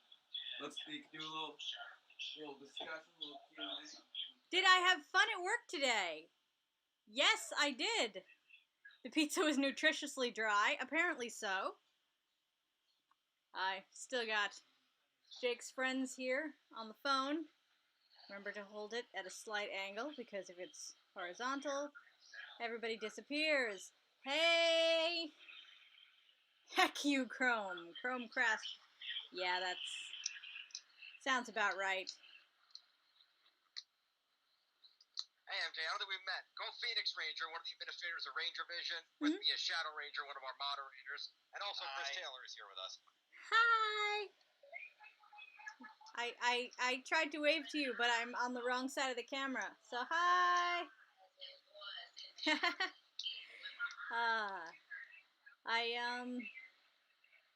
Yeah. Been moderating from the office. We can see you. Oh, of course, right. You've got the stream. Hi. There's a slight delay, but other than that, yeah. Still doing Beast Morphers reaction tonight. There will not be a Beast Morphers reaction tonight. We apologize if there's a slight 3-second lag. For some reason, we can only hear you guys through the stream. We cannot hear your audio through the Skype call. Understood. Yes, I believe that's because you'd have to be on this side of the camera for me to hear you. Oh, really? Okay. Jake informs me that that's not the case. I don't know. If I can get the netbook running, then maybe tomorrow you can run the Skype off the netbook instead for some of... reason there's just no audio coming through. We don't know why. Sorry about that, guys. Hello, Tim.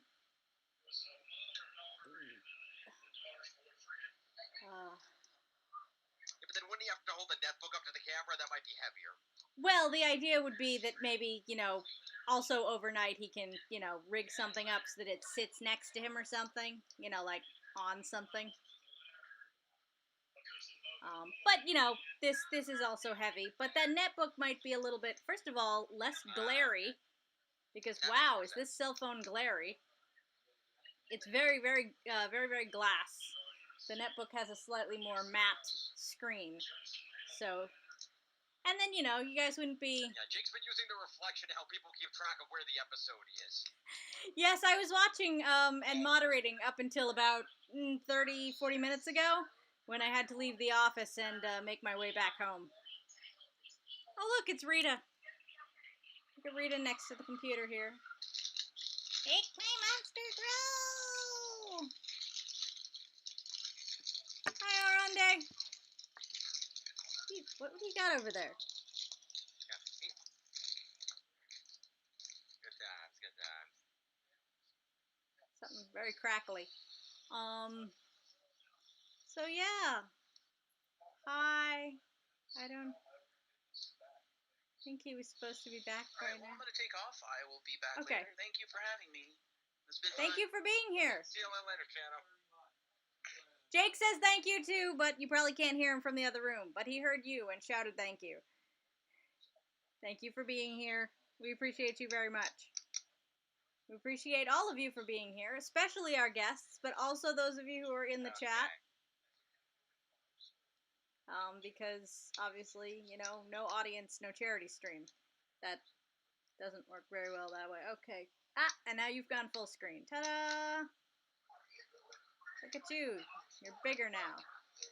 That is true. Speaking of which, again, another shout-out reminder to the chat. If you haven't had the opportunity, weGotTheVote.org. Yes, weGotTheVote.org. To help raise money to help restore voting rights to those who need them. There is a link to a PayPal in the below bar that is all of them. And then also, if you don't have PayPal, you can go directly to We Got the Vote and donate to them directly. Let us know in the chat if you do, because we won't know if you donate to them directly unless you tell us. So do tell us, because we'll totally shout you out for donating, because that's the purpose of all of this. Where is Jake? Jake stepped away into the other room for just a minute and left me here alone.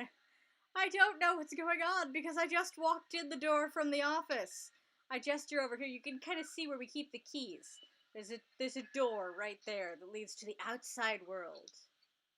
Oh dear. And then there's another door over there that leads to the porch, which I believe is actually visible in the reflection. Fair enough. Yeah, we sometimes. just finished Screen with Evil. I believe for the trouble with Shell Shock that Vacuuminator is going to be joining us, if I'm not mistaken. That is what I have heard. We were going to have Vac. Yeah, I don't think he's taking a break either, Arande. I'm pretty sure he went to do something to the upload to ensure that the video tonight at the end of the stream, the episode of Database Rangers Power Reviews, is cooking well in the other room. Because he'd finished all the stuff that he does to it, but there's a lot of processing and uploading before you can actually see it on YouTube. Especially with a video that's long.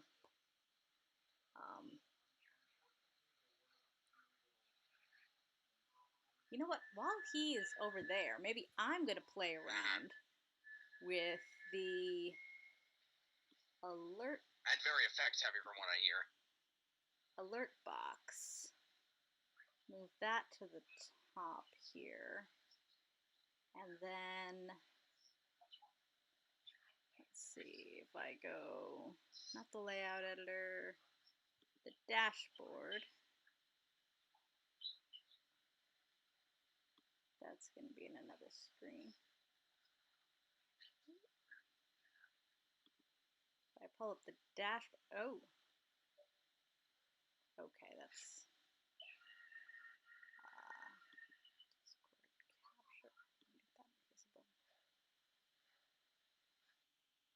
alert box is right there.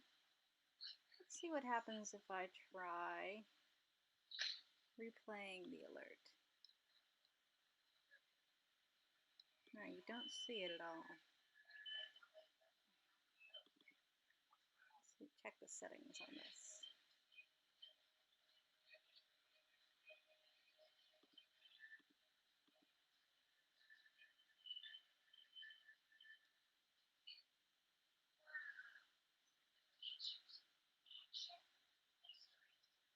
Not the super chat one. I am playing around seeing while Jake is away. The MJ will play with the settings for the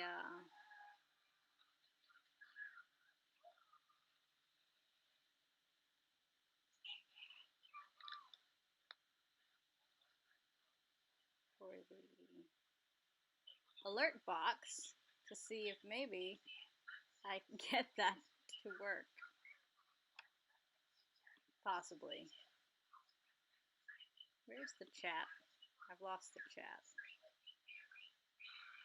Oh, the chat's in a separate box. Here, chat, chat, chat. There, chat, chat, chat.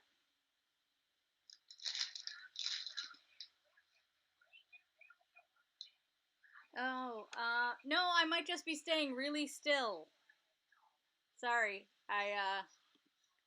I was messing with something in Streamlabs, trying to see if I could make the,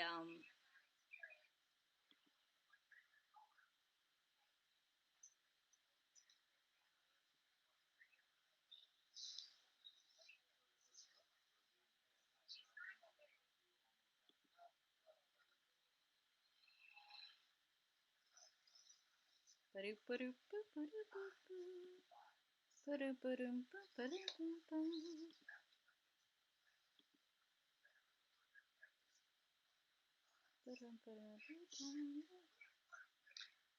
that reminds you, while we're sitting here, Yes. random off-topic note. Please.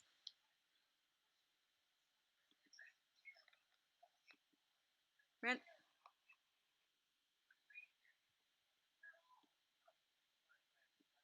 while back, in one of the live reactions, for whatever the reason that came up with the topic, you had made a reference to Animorphs, and I wanted to thank you because I realized that I've been pronouncing Aximile's name wrong for like 20 years. So I appreciate that. It took me. I used to say Aximil until I realized it was Aximile. How old are we?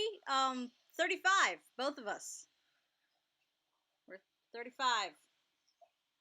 I will be 36 shortly, but Jake just turned 35, so he will stay. Yeah, I was saying Aximile.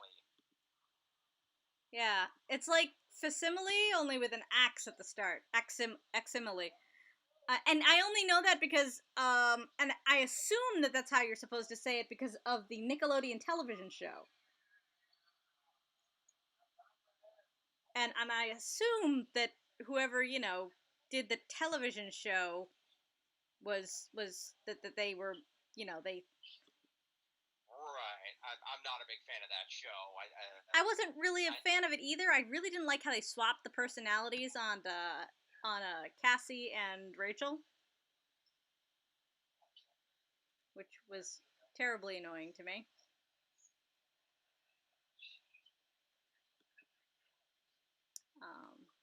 Oh, you're not. There you are. So, I think yeah, that was well. I didn't like the fact that they. Oh, thank goodness! Here comes Jake to rescue me. 13-year-old child soldiers. That's kind of the premise of the damn series. There were like, there were. Get me out of here. I don't know if I got everything that I wanted to get, but I at least got a little bit more of what I wanted to get. The issue was there were, as I was getting close to the stream, I was running out of time, so there were like 5 sound effects. Hey, Jake's back. There were like 5 sound effects I wanted to drop in there because I'm like, I know I've used sound effects for this effect in the past. I want to put them in there. I think I got them all. Although I am faking myself out in my head right now. But I'm letting it render for a quick bit, and then we should be able to let it to start the export in another couple minutes. Just tell me when to start the export, and I will. Yeah. So I will probably check back in there in maybe another couple minutes, and then we'll go from there, just to make sure that the thing went through. So they say you were messing with my settings. I was trying to make the widget work. Oh yeah. But it doesn't appear to want to let me change the internal settings it of doesn't. widgets while you're streaming. Well, it also just doesn't like to exist from just talking with other people about Streamlabs. It's weird. And yet it works absolutely. The website, they let me edit it just fine. So I don't know what's going on. I don't know what's going on either. All right. So let's see. So we should get Mr. Scott's in on this. Yes, let's get Simeon in here. Let's So, get Vacuuminator. I don't know if he's prepped and ready to go right now or not. Where'd that key drive go? I don't know what you do with the key drive. Don't fuss about it. Okay. I know. Also, if we do another one of these season streams, I feel like that these stream charity raising money should be to crowdfund you a streaming rig so you can do more streams without all this. I mean, as much as I would appreciate that right now, I really just want people to vote. I want people to be able to vote. I want people to do the voting.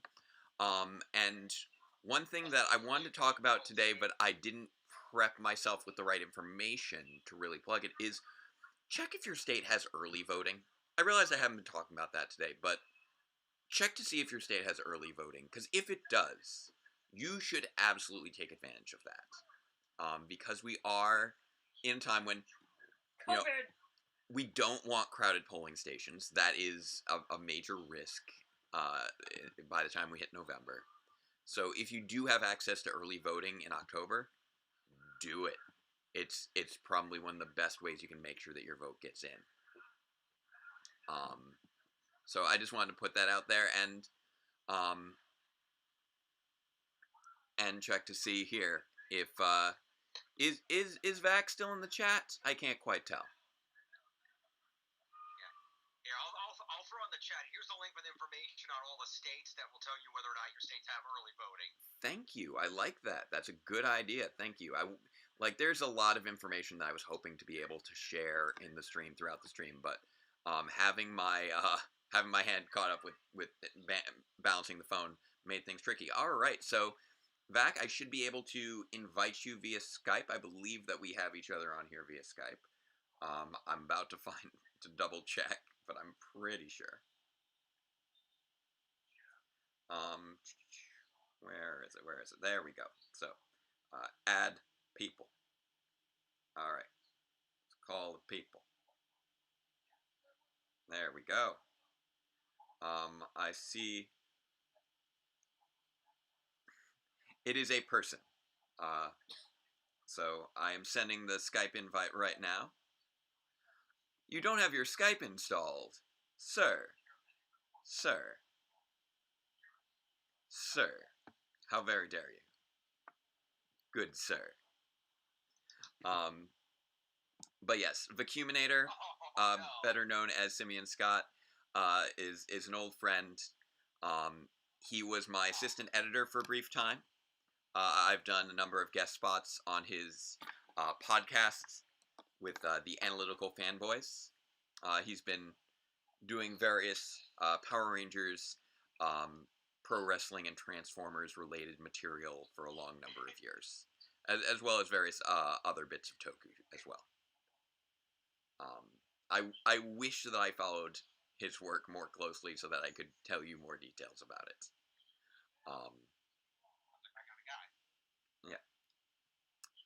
Yeah, you guys probably get along well.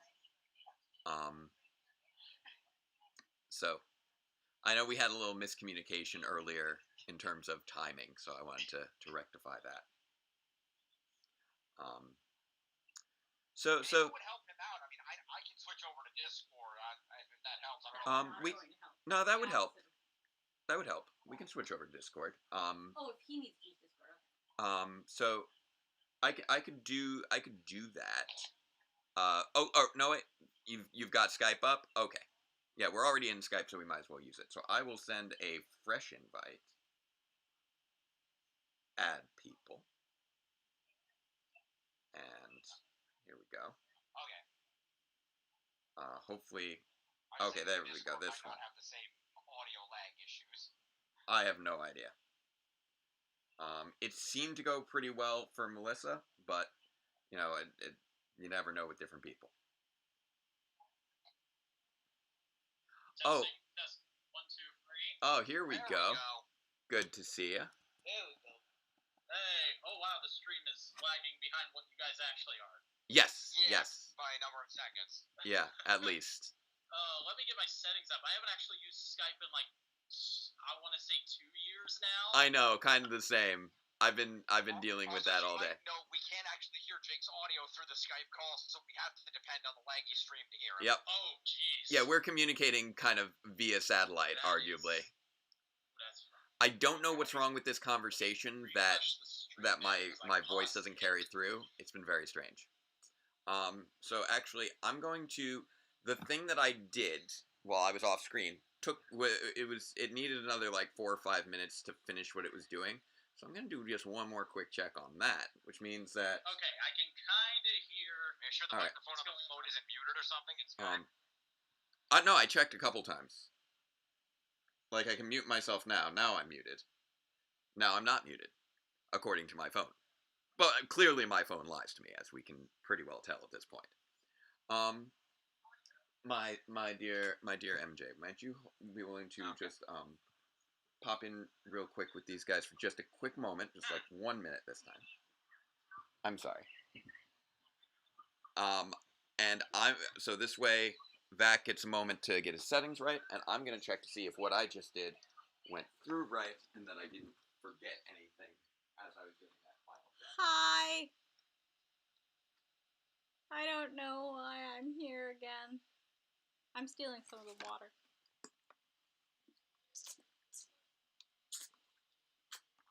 My settings seem fine now. It's somehow auto. Hi, Marissa. Been a minute. MJ. You are here for reasons of. You are a person with hands, and apparently Jake doesn't own a tripod. Except I just saw him carrying one. Yeah, but he doesn't have the clamp that holds cell phones. Oh, sorry, MJ. God, I always forget that. I know you do.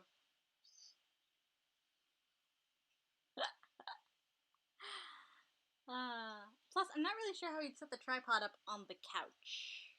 Oh, okay. Well, I guess I know what I'm getting him for Christmas this year. There you go. That's a good idea.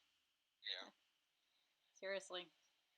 But, yeah, no, we're having trouble with the NDI capture from Skype. So instead of actually NDI capturing, we had to use window capture. And when you use window capture with Skype, it slows the whole thing down to like 1 frame every 30 seconds. And everybody had a bad time. Who plays our sinking neighbors? Oh, the Morepotsners.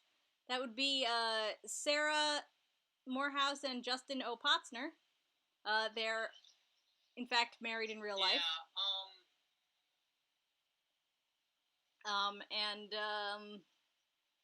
They were, in fact, our neighbors, but in a different apartment in the same complex.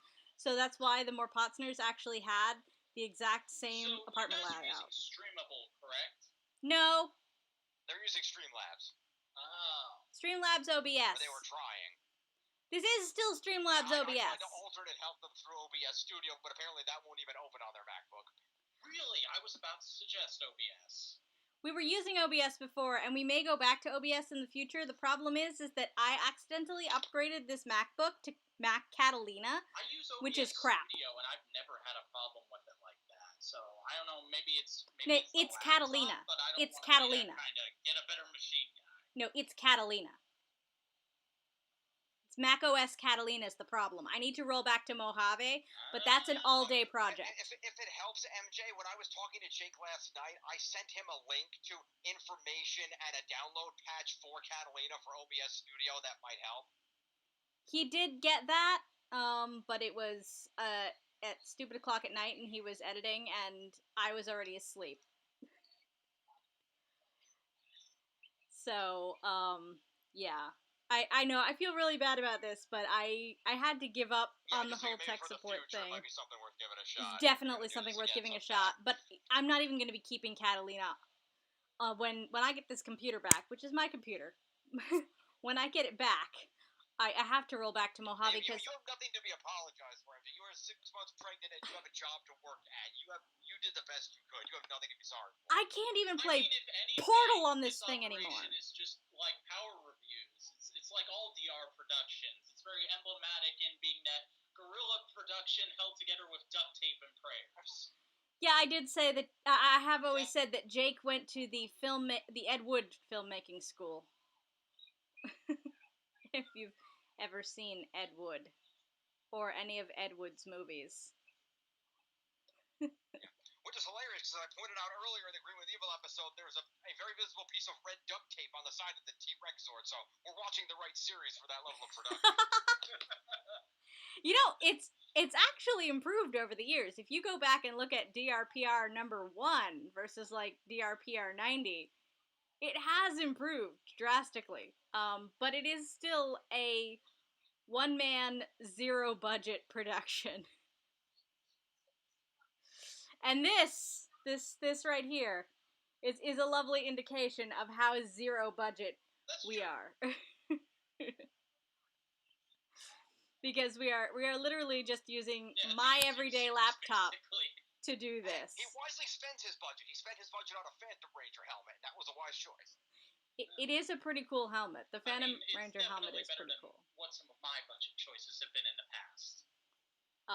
But I mean, as far as computers in this house, we have a ThinkPad from 2004, which is the Venjix computer that Dr. K is always using, which really doesn't work as a computer anymore. It's just a prop at this point.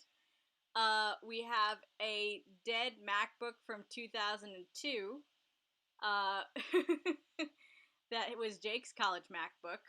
The Venjix was my college laptop. And then we've got my laptop, this lovely thing, and Jake's Mac Pro desktop, which he is in the other room using right now. And then the Dell book. It's got a 32 gig hard drive, and I'm trying to get Windows to work again on it after it got slightly corrupted, but it's only got a 32 gig hard drive, so it hates me. And right now it doesn't even want to boot from USB, so I'm over there trying to work on that, and he keeps pulling me over here to talk to you guys. Hi! This is technically a Refurb 2015, which I bought in 2017, because I didn't want... Yeah, by the way, if it helps at all, check with down in the chat there to talk to him. El Nero Diablo is the Rangers technical administrator. He knows more about technology than anybody I know. If anybody could help me, he will. So yeah. I finally got those last exactly. Those last two sound effects in that I was looking exactly, for. El Nero. Catalina, ouch. So I need to roll it back to Mojave, because this is a mess. Alright, so, apparently Jake wanted to show his whole budget. This was my budget. That was the budget. Alright, so, you can take back over again so I can go back to trying to get the netbook to boot off the USB drive? Thank you very much. Thank you. Nice. And now we can get back to watching some Power Rangers. Thank you so much for giving me that break, everyone, for being so patient with me today. I appreciate all of your patience and all of your support. And it is time to discover what exactly is the trouble with Shell Shock. I'll be making tortellini soon enough. All right. So I'm about to resume play. Are you guys ready to resume play? It's that Jake boy. He's back. It's that Jake boy. He's back. Ready to resume play? Here we go. And this will be after the open. We're skipping the intro, and we're going straight into the trouble with Shell Shock. Play. Resume. Do a thing. Or at least I told it to, or at least it had skipped the intro. There we go. Yeah. Here we go. Squats. I am just getting mine queued up right now. Alright, so Squat is already on the scene. Sorry, that tree is not nearly big enough to hide you, Squat. Everybody should be noticing you right now. Yeah, even the Power Rangers themselves. Yeah. Oh, skip the intro. Okay. Yep, it skipped the intro. Because I've been working off of Netflix's preferences, because customizing ain't been my bag today. I work with what I got.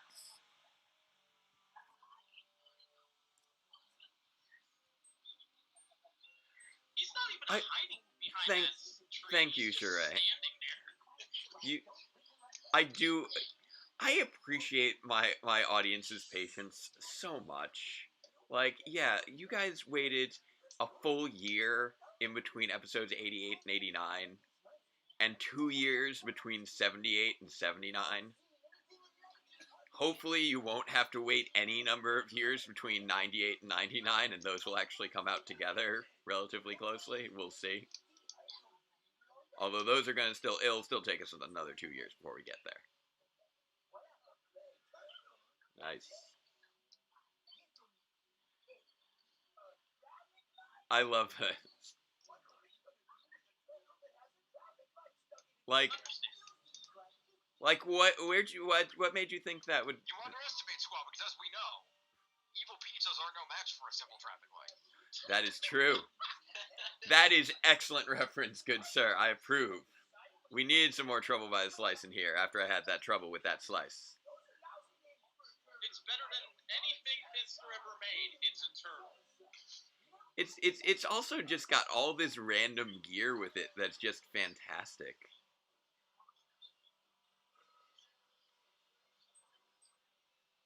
And I just kind of love it.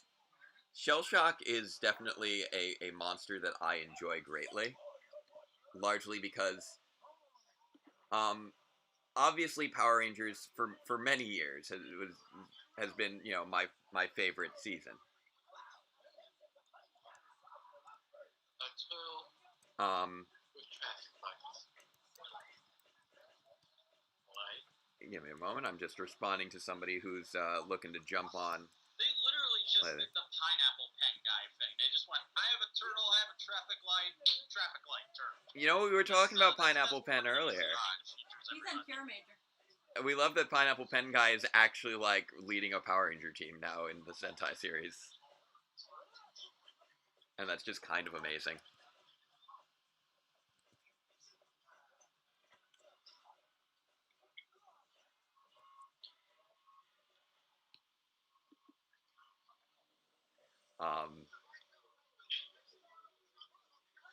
Yeah. Actually, you know what I should do? I should make you some room to just. No, I'm gonna stay over there. You want to stay over all the way there? Okay, that's fine. This fight just reminds you of the amazing reaction that you had when Ryjack randomly summoned putties and beast morphers just to heck out of nowhere. One of the great things is that I finally started doing actual thumbnails for the live reactions. I know, I'm old man, you know, almost 8 years on doing YouTube and finally starting to work with custom thumbnails. But and I do it just as there's a string of. Not as great as the reaction to what happened in the most recent episode. Yes. But we'll leave people to find out on their own. There's just been a string of Beast Morphers episodes that have just gotten some great reaction faces out of us. And that's been fantastic. I love it's always so funny to me just seeing these same motions from these characters, like the from Babu or the from Squat. It's always the same motions, just dubbed differently each time.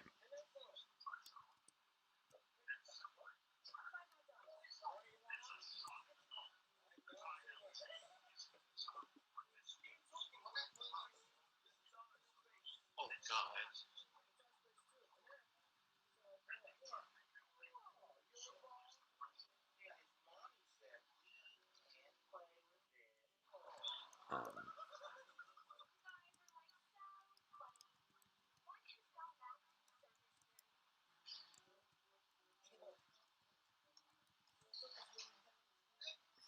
I love how excited Skull gets about the idea of the circus coming to town.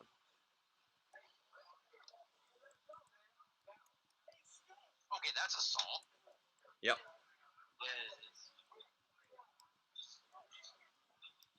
mean, most of what they do, even though they're comedy relief, in the first season up until I want to say Doomsday, Bulk and Skull are kind of booked like actual bullies. They do some not great stuff.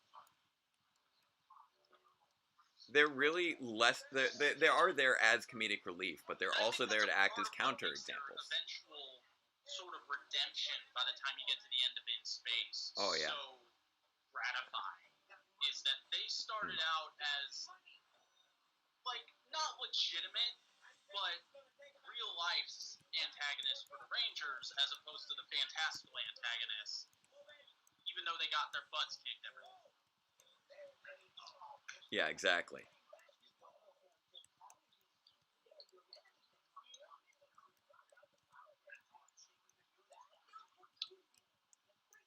Was the best part of Bulk and Skull is the fact that if I've understood correctly, Schreier and Narvi were often just sent out to the mall to buy their own wardrobe, so they put together a lot of these outfits themselves. Exactly. That's amazing. That's I never heard great. that before. By the way, since my brain is going to keep falling out, if you could just occasionally check in on the export and make sure I actually hit the button. You get to go to the mall and pick Thank your you. uniform. Boom. As far as when when 78 and 79 came out, Sheree's talking in the chat. Green light. Yeah, 79 of Power Reviews came out, like, July of 2017, after 78 had come out in, like, March of 2015, or thereabouts. I forget the exact day.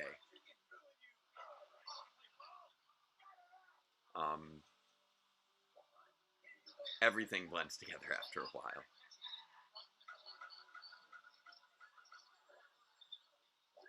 Oh, hey, look, there's the GIF. There's the GIF of Trini running. Yep. Shell Shock, I largely love, because of his hodgepodge nature, is amazing. Like, his head just turned into a cannon, and that's fantastic. But also, I loved Teenage Mutant Ninja Turtles as a kid, and I'm like, it's a mutant turtle, basically. So I was all about this. That's something I love so much about Tokusatsu. They could have done multiple shots of him hitting the ball, but they just got one good one and then did it like... And then just looped it, yeah. It's so low effort, but charming. Oh, it's delightful. And you know what? I'm living that life, having to try and reuse things wherever I can, whether it's, especially when it comes to like effects and sound effects, and whether and oh, I forgot how creepy stock footage Goldar is. Oh, because Goldar is terrifying. He's also got that very different snout, compared to American Goldar.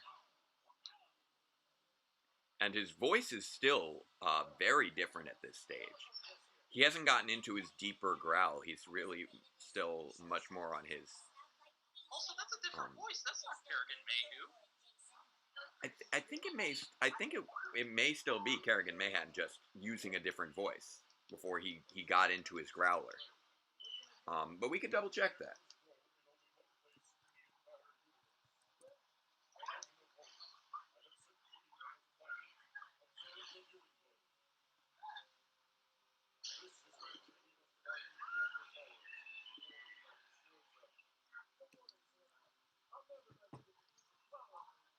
Yeah, there we go.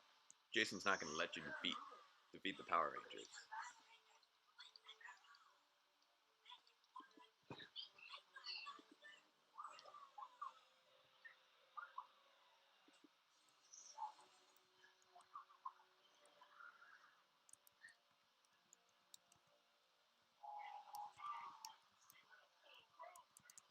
You see that right there? I love that line.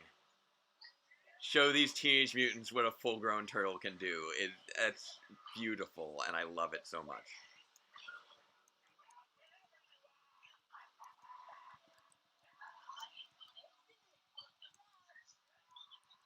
That is great.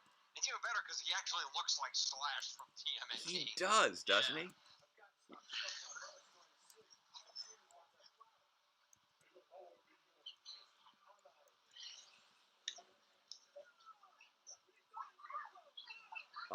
And yeah, once again, Rangers are under a spell, and we need a horticultural solution. Before it was the Singing Swash, now it's the Deandra Flower. According to IMDb, supposedly it was Kerrigan Mahan. Okay, that's what I thought. I thought that he played him the whole time around, just shifted his register. And I'm not sure when the shift happened. But he definitely becomes... I think it's just a very gradual thing. Like, he's already has a deeper voice than when he started.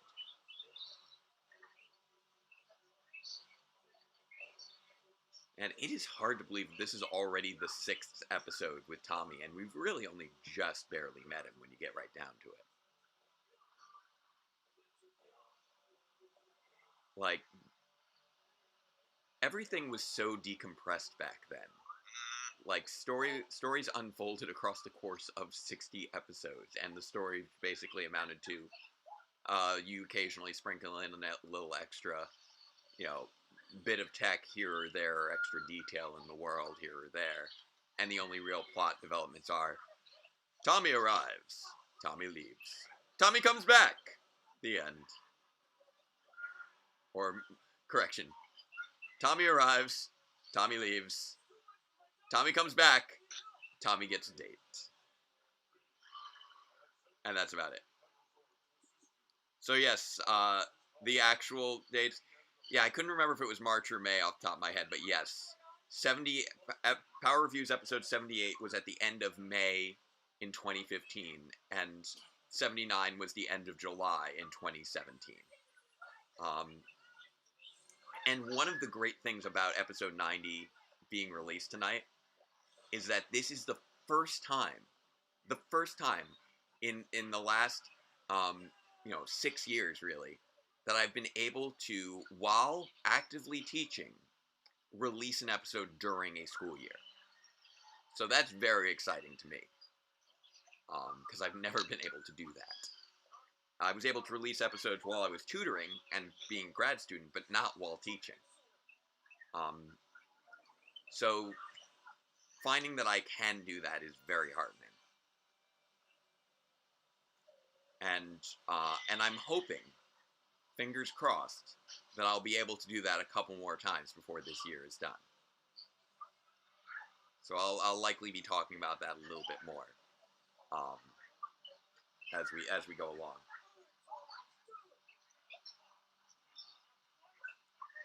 Boom. This is just a great 2-on-1 fight. We just got reptiles all over the place.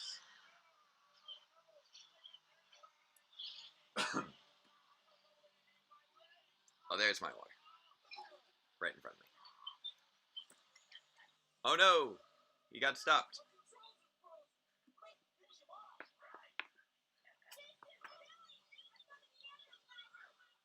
Man, Trini must have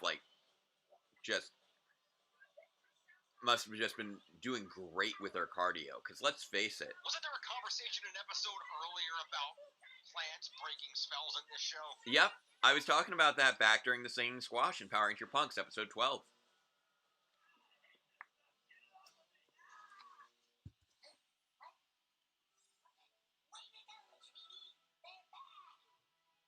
And now we're up on episode 22, 10 episodes later, with another horticultural magical solution.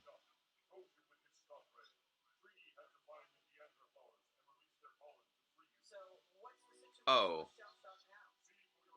Scott, the idea of 95 being out by the time that our baby is born. I'm sorry, sir. That ain't happening. There's no way I'm getting to 95 by the end of this year. We only have footage up through 94.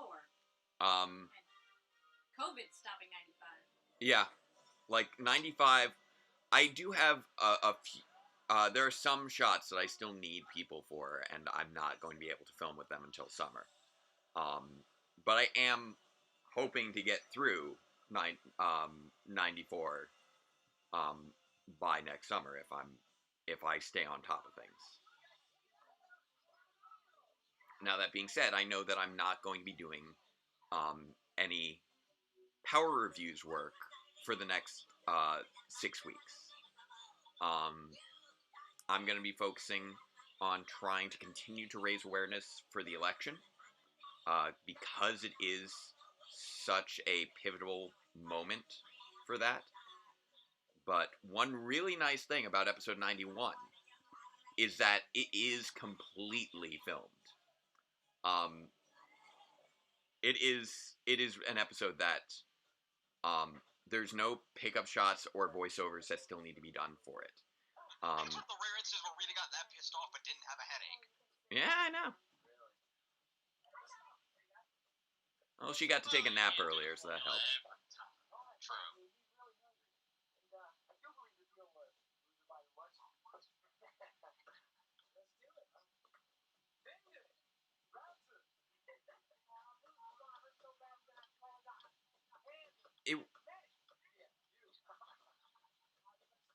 This was sort of an interesting little transition period of them trying to get to know the new Ranger.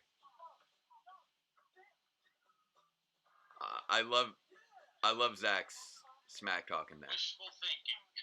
That was smooth. That was smooth.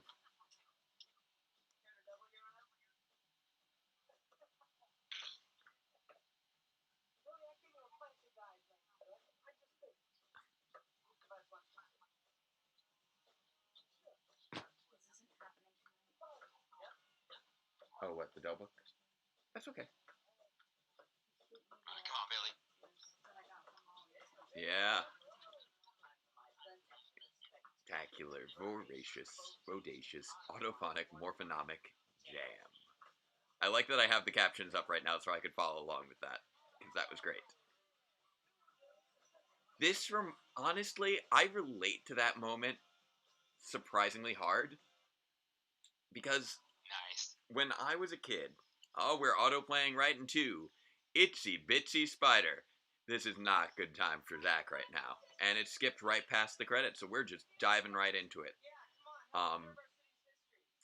But when I was a kid, when I was like 11 or 12, there was a kid down the road who he had the Mighty Morphin Power Rangers game on Sega.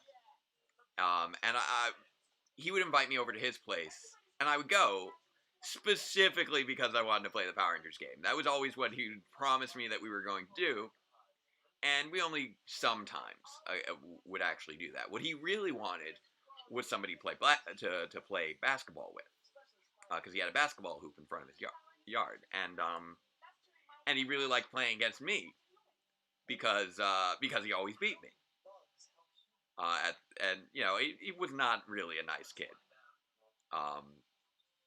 But one thing that I discovered when I was, around 11 or 12 was when I started wearing my glasses more regularly. That kind of surprises me considering you're over like 6 feet tall.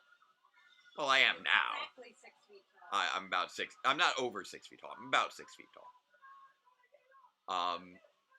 And when I started wearing glasses, when going over to play basketball with him, all of a sudden I started winning.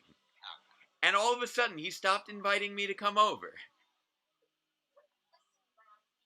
So I do relate to that whole the nerd is underestimated and then shows you up. I do relate hard to that.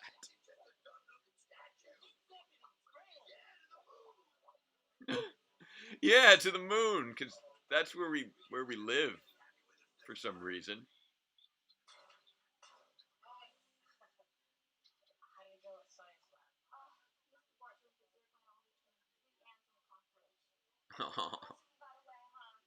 Sad. It's apparently a good place to live. I mean, apparently horses can breathe on the moon in this universe. Yeah, you can get a ranch going up there. It's nice. Plenty of room for them to graze. Not much grass, but plenty of room for them to graze.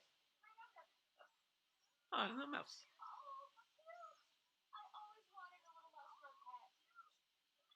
That's probably the only time I've ever seen a woman react to a mouse with delight. Oh, it depends on who you know. Like, we've got a friend. I don't buy that. We've got a friend who's got who would always have a set of pet rats that she would love to have crawling on her shoulder. I love rats. Yeah. Our friend Michelle, the trapeze artist, rocket scientist. Yes. Which, yes, that is a friend of ours. Which I always just find that really entertaining. That she's a rocket scientist and trapeze artist. Ooh, Skull's not. I can't tell if Skull's having a bad time or having a great time. It's a little hard to tell. Interesting combination. Yeah. I love these moments now. Like, because here's something. This is actually a little bit of an evolution. Mice are not as smart as rats. If you look at, this is episode 23 now. And if you go back to episode 3, 20 episodes ago, Bulk and Skull accidentally hugged while causing a chaos in the hallway. And the moment they realized they were hugging, they screamed and pushed each other away. And at this point, this is actually like them being much more physically comfortable in their friendship, where Skull can actually like jump into Bulk's arms and be comforted for at least a moment. So you can see those characters are slowly softening, which is really nice.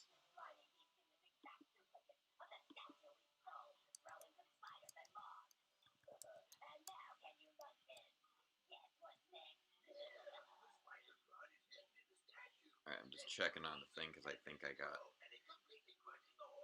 a notification from somebody who will be joining for one of our later things. It's always hard to tell.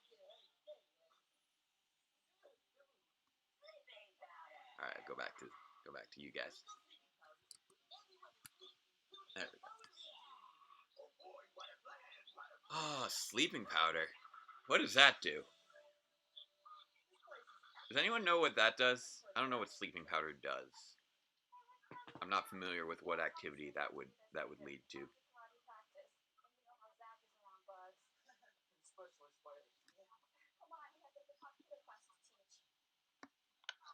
I don't know, with the track record, it's going to get counteracted by a convenient plan. Exactly. I love Billy's outfit. He's got a pit helmet. Anytime that there's a situation that calls for a pit helmet, it's pretty fun. What's that? Pith helmet. Sorry, pith helmet.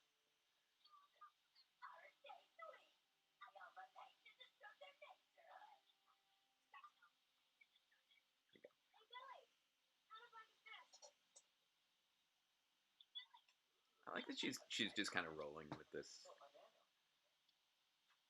It's very the enthusiasm for something that is not necessarily in your wheelhouse is quite endearing. Most places they couldn't just look things up on our phones. Yeah. Or in modern Beast Morphers era, you just point a scanner thing at it and it gives you its DNA, which is how technology works. Okay. Good. Yeah, just checking on the export, see how that is progressing. Hopefully, well.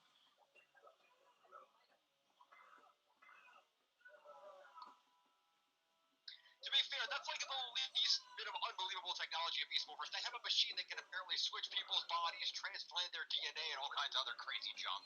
That thing is so wacky. What's that? Okay.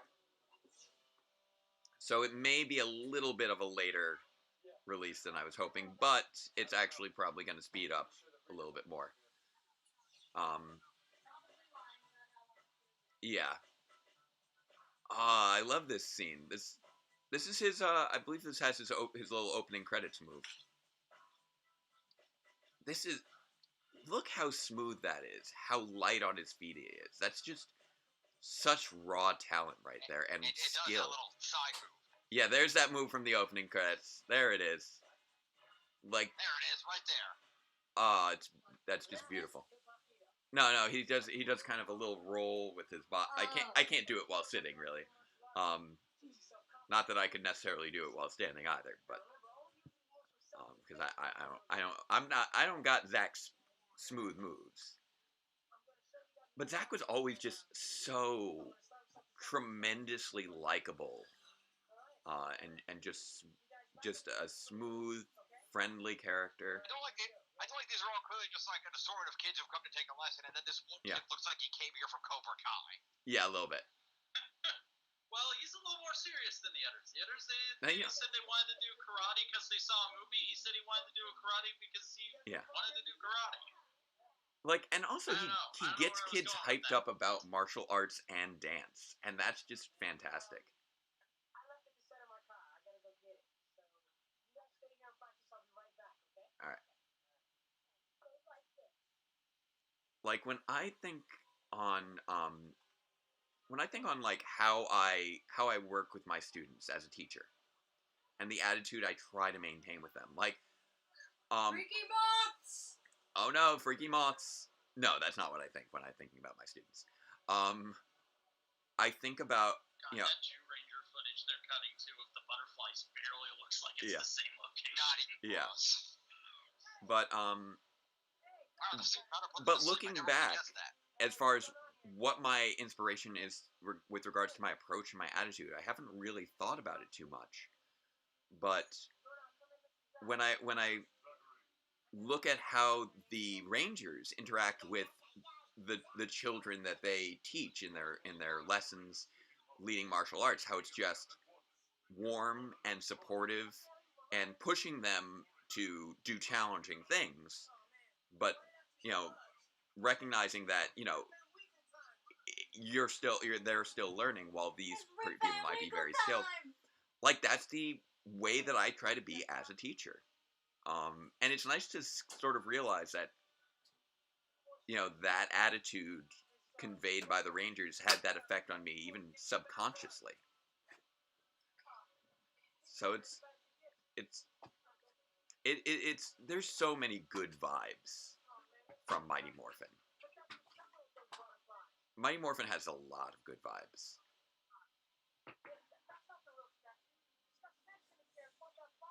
Dun dun dun. I love how he's starting to get savvy to what Rita does now. It's like, oh, that thing had flowers in its hair before, and now it has snakes in its hair. That means it's actually a giant spider.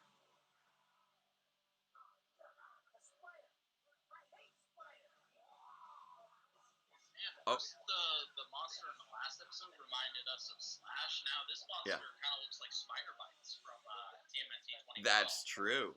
Really kind of drives home that rationale when, in a few years from now, it's going to take Justin to point out anything Divatox is doing to the Turbo Rangers. Yeah. Sorry, I realized that my phone is starting to try to alert me that it's time to feed the cats, which MJ has taken care of. Alright, there we go, I turned that on. Oop. There we go. That's staying plugged in? Yeah. I'm still at like 20%. I want to make sure they can see a pretty face. Buried under them hip shades.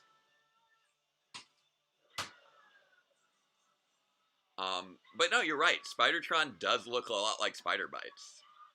And although I don't think Spidertron necessarily stands out among the more iconic monsters, being a little bit more of a, simple recreation of an animal. I really liked my Spidertron action figure, honestly. I liked its little clutching mechanism. And it just felt solid. Plus, I was also a fan of Spider-Man at the time, so that tied into enjoying spiders. At that age, it's all spiders and turtles. Spiders and turtles.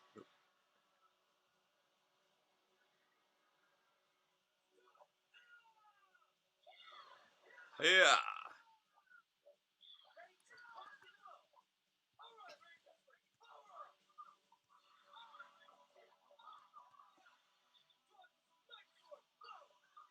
Boom.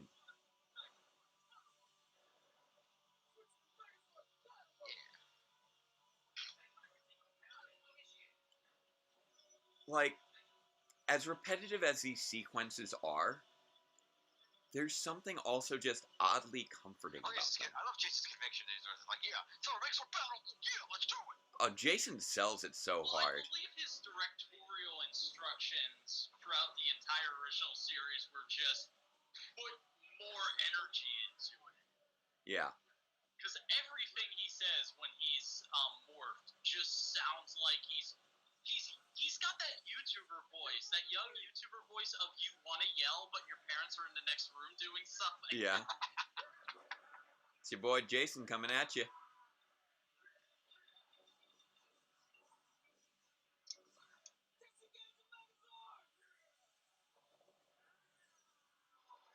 Oof.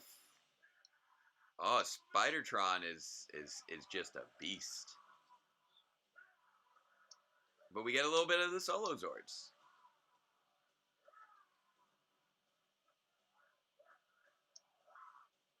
Also, I forgot that Tommy just kind of disappears in this episode. He's just like not. He's just not around. I love how all of the individual Zords have built-in weapons except for the Tyrannosaurus sword. Its whole thing is just it can swipe its tail at things, and that's not even unique to it. The Dragon Sword has that too. Well, that's not entirely true. Does do that thing where it jumps in the air and like does this weird like split leg pose, and then the sand explodes up in their face. Yeah, it does like a power bomb. It's got like cannons in the back of its mouth, I believe, something like that. So it can do a power breath move.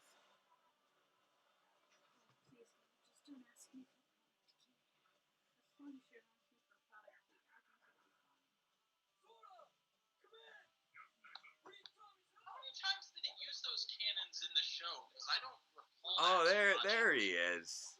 There's that you've been guy. watching all day, so obviously you know. What was that? The with regards to the cannons in the mouth? I want to say it was something like that.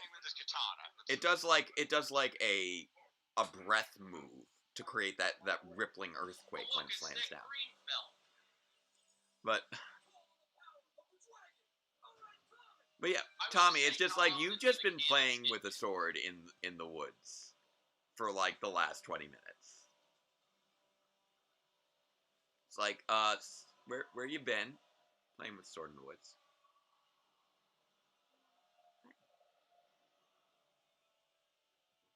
Hi, back.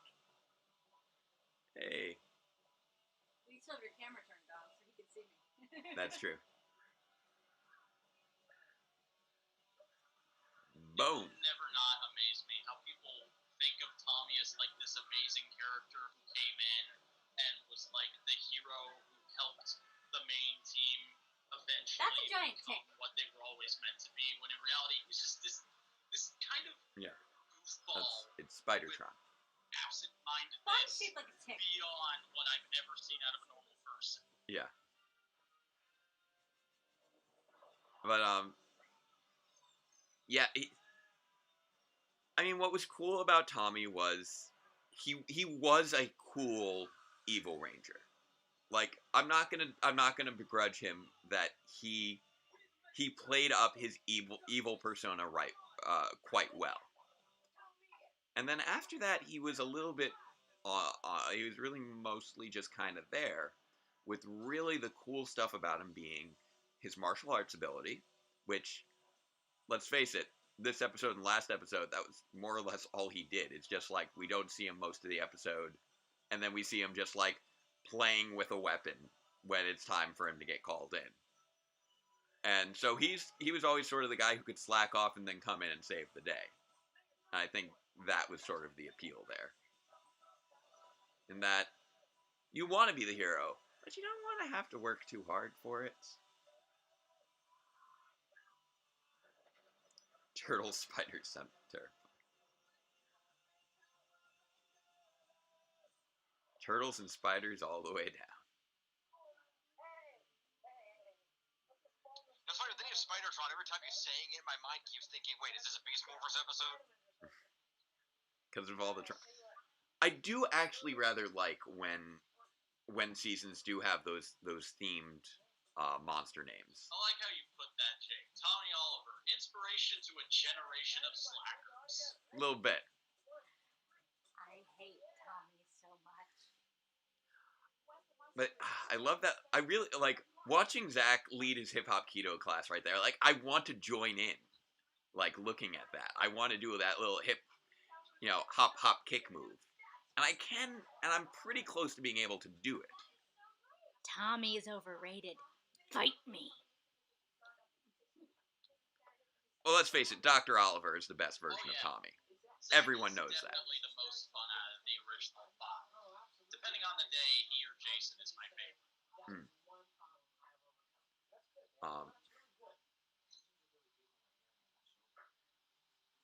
This right now is really them leaning into who Jason David Frank actually is.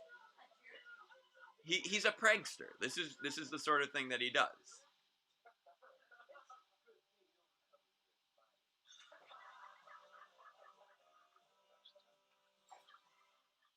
That's such a like Saved by the Bell If I style remember ending. something correctly, I believe it's come up in panels before that there was something with that scene where there was an actual spider and it almost bit Walter Jones, and they had to switch it to a fake spider.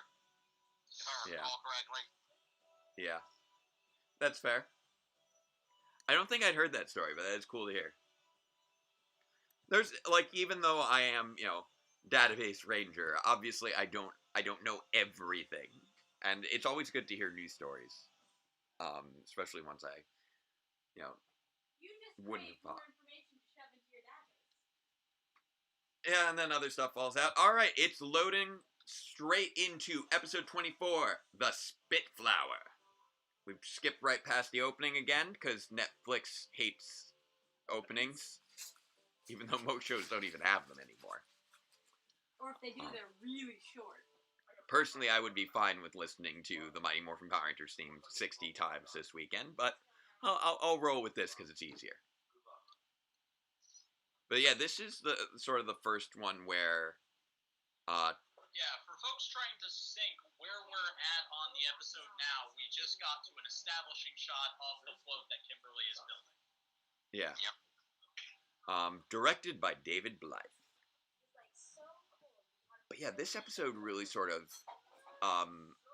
was the first one to really play up the chemistry between Kimberly and Tommy.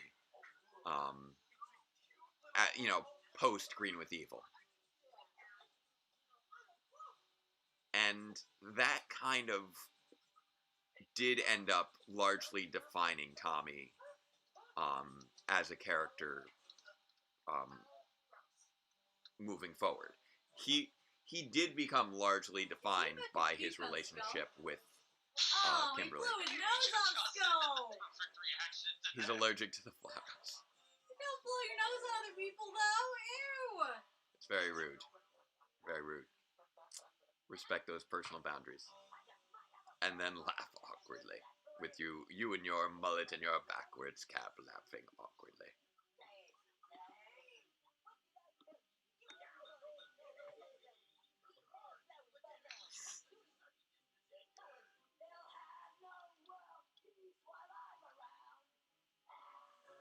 This episode. How many different establishing shots of that juice bar sign do you think they took that like first or second day of filming? Yeah, like 3, and then just kept using them.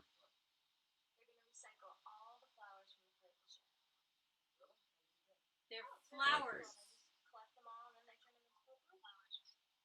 Nice. Okay, but they're flowers. Even if you didn't recycle them, they decompose. Fair enough. They're flowers. I'm much more concerned about the this is decomposing parts of the floats.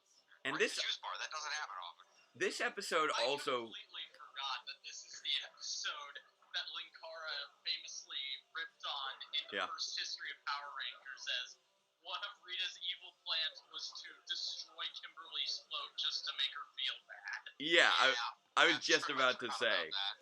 This episode, in many regards, like, really solidified Rita's character as being supremely petty. Like, this just perfectly codified that. And this also just really sort of solidifies, at this point, what the show has evolved into now. Because it does solidify the relationship between Tommy and Kimberly a bit more, and Rita's relationship with the Rangers as being a bit more personal. Oh no, buddies. I gotta like how they all had to freeze for that little putties teleport away moment. Amy Jo Johnson really sells this. Like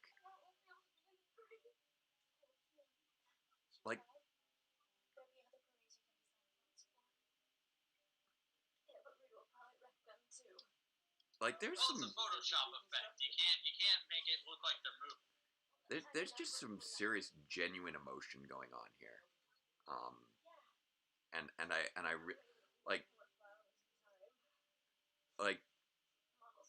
it was something she There's worked this thing really called hard on. Florist Kim?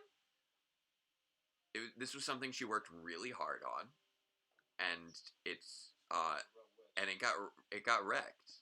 And yeah, that is something that you get very emotional about. I think that she performed that scene really well. You're not worthy to make us. Didn't you make your own monster 2 episodes ago? Quiet, you.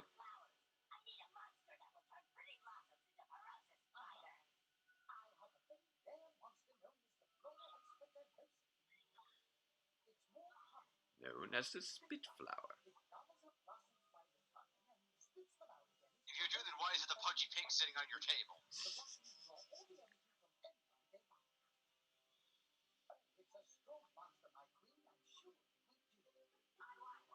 Well, you see, Finster's monsters all come in blind boxes. On a Pudgy Pig.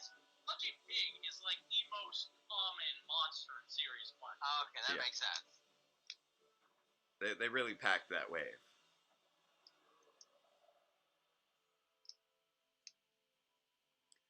Man, I feel like one of the things that this franchise really got away with, really drifted away from after. That would explain why he appears in 2 different episodes that are completely unrelated to being the same monster. But after season 1, they really drifted away from the very monster based stories, where each episode was very much centered around that gimmick and driven by that gimmick of the different monster with the different abilities. You guys want to take that to lunch? I gotta go and take care of something. No. I'll just dump off at your house. No, just toss it. I don't need it around here, Mom, I'm afraid. I'll catch you later. Like, Amy Jo Johnson is just a genuinely good actress in this show. Oh, Jason, so casual. Yeah, Zordon, what? Yeah, I was thinking that too. Yeah, Zordon, what?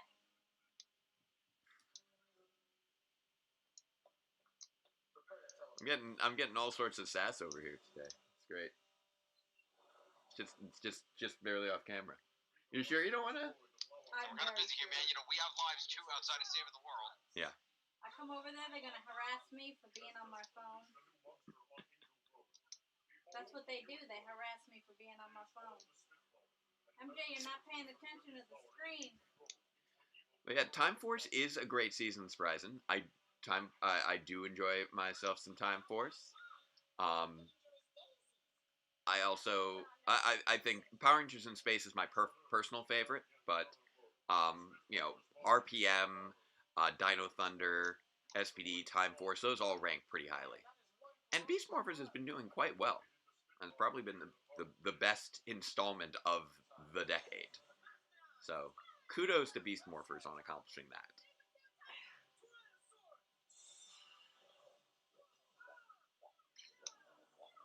Gotta love the flip over the camera. You can just land anywhere. It doesn't matter. I think I've made it pretty clear at this point, SPD is my absolute favorite, but I'm going to give a bit of a lukewarm take and say, like, I'm not actually that into Time Force. I watched it, I enjoyed it, but it didn't really stick with me that much. To Time Force? I think the strongest things with Time Force are... Yeah, Time Force was a good season. I liked it. Personally, I liked Space and Lost Galaxy more before we got, before Time Force. Lightspeed Rescue is my favorite Judlin season. That is also a great season.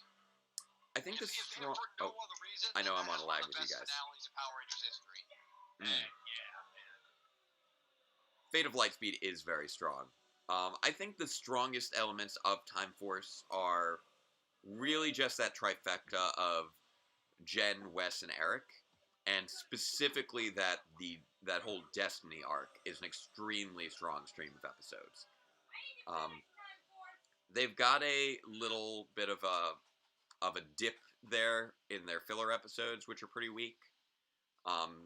Basically, they've got a pretty strong arc, but fairly weak filler. Which is what really gives it a lot of its hype is because people who love those arcs largely dismiss filler. Filler's easy to dismiss. And then I felt it got a little bit weaker following the Destiny arc. But there's some really strong episodes in there. Some real standouts. Here we go. Well, he just literally warped over there. There was not a warp sequence or nothing. Nope. I do like... He pulled a Zeo finale. There's no time. We have to go now. I do like that they're making better use of Tommy in this episode. They're starting to figure him out. Like in Itsy Bitsy Spider and The Trouble with Shell Shock, they were clearly still not quite sure what to do with Tommy, so they just kind of wrote around him. And here they're starting to be like, okay, how do we want this guy to work? Who do we want him to be? We should be coming up with some sort of reason for him not to physically be there and come in late. And although they didn't show the reason yet, the fact there is one is quite nice. Also, they can never seem to decide which thing is the Mega Dragon Zord, and that's hilarious to me. It's Dragon Zord fighting mode, but half the time they call it the Mega Dragon Zord. Up until they realize, oh wait, there's another combination that's actually the Mega Dragon Zord. Yes, it's the best Season 1 combination. Dragon Zord fighting mode is pretty great. Yeah. Gotta love that drill staff. Yeah.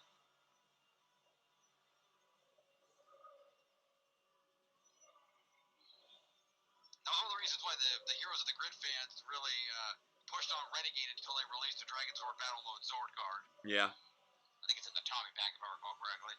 Oh, nice. I wasn't aware of that.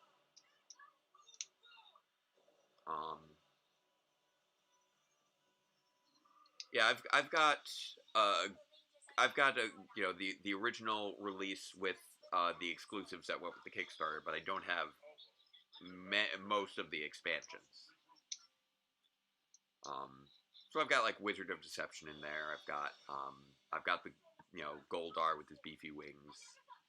I have. Everyone always talks about the cloth shield on Tommy, but like in the early shots where they've got those like scrunchy neck pieces on the main 5 suits, that's the thing that really bothers me. Yeah, that's fair. Yeah, the thick necks on those early suits are always a little weird. That are too big. Like kind of, really huge turtlenecks. Like I've never really understood what the deal was with those turtlenecks. Other than I guess they just need to stuff the material so that it supported itself properly. I'm not sure.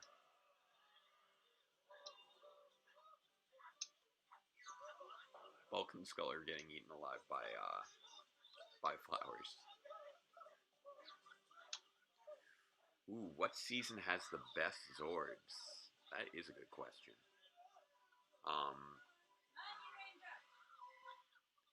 I will admit that Mystic Force had some gorgeous Zord designs. But it is hard to say. I'm just imagining some family out for a nice Saturday at the park, and they see this being filmed. Yeah. But here's the thing, though. It's away slowly. they're out in LA. They see this sort of craziness all the time. I'm sure. A little over a year ago with Austin Walter, Karen Ashley, and Connie Bach, and they mentioned they frequently did not get permits for their California filming locations. They would jump out of a van, film as quickly as possible, and leave as quickly as possible to avoid a citation.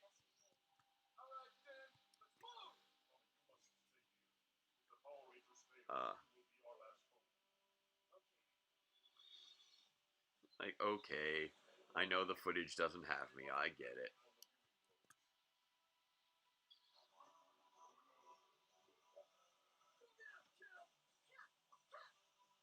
Nice. It's weird. One thing that's always a little weird is just how there's that little twist to the bow after she fires her arrows. That's something I haven't really noticed before. So let's see. Getting back to the question of which season has the best Zords, I feel like that answer changes for me from time to time. But I will admit that I do love the Beast Morpher Zords. Although more so for how they were used in Go Busters. I feel like they don't take center stage quite so much in Beast Morphers, but they do have some excellent designs.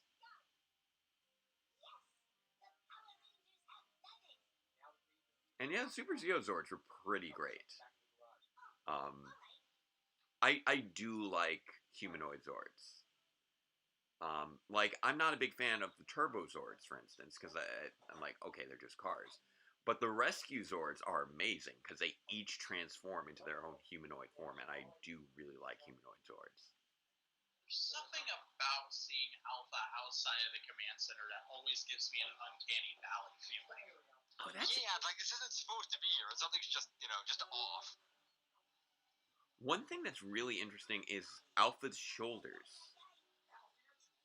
We're back to his early shoulders right now, and it's interesting watching it sort of switch back and forth and just keeping an eye for which suit they're using, because they clearly just hope that people won't notice. You know what I bet doesn't fit right now?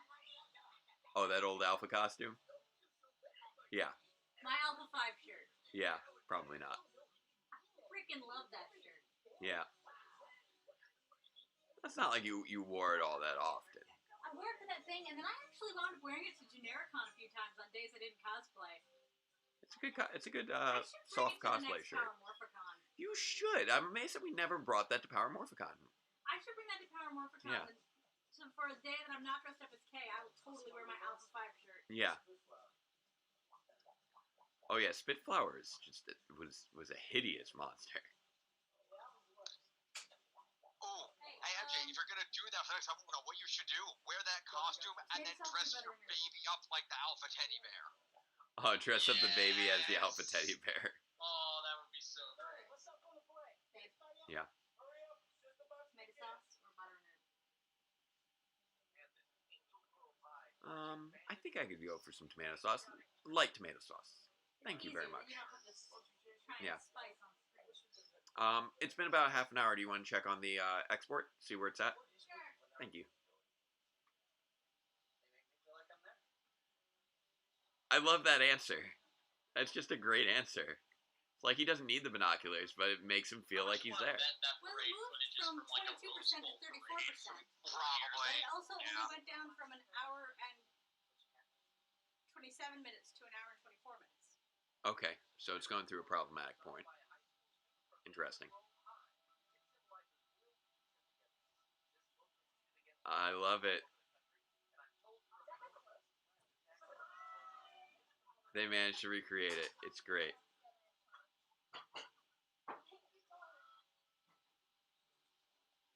It is a very Billy thing to do. To my knowledge. Okay. Like if you need, okay.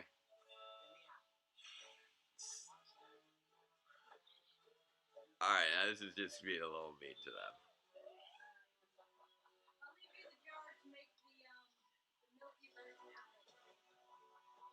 Okay. Boo-doo, boo-doo. Ba-doo, boo-doo, boo-doo.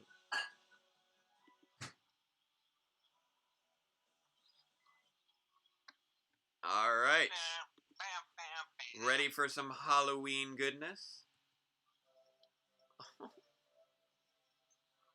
Life's a masquerade. Masquerade. I don't know any of the words. Masquerade. Hide your face so the world will never find Epic you. episode, man. Yeah. No, it's Life's a Masquerade. Yep. Yeah, it's already auto-played on my end. Wrong order on my download here. That's possible. Hang on, I'll switch it around. Oh, are you not doing Netflix? Oh, we got another Angela episode.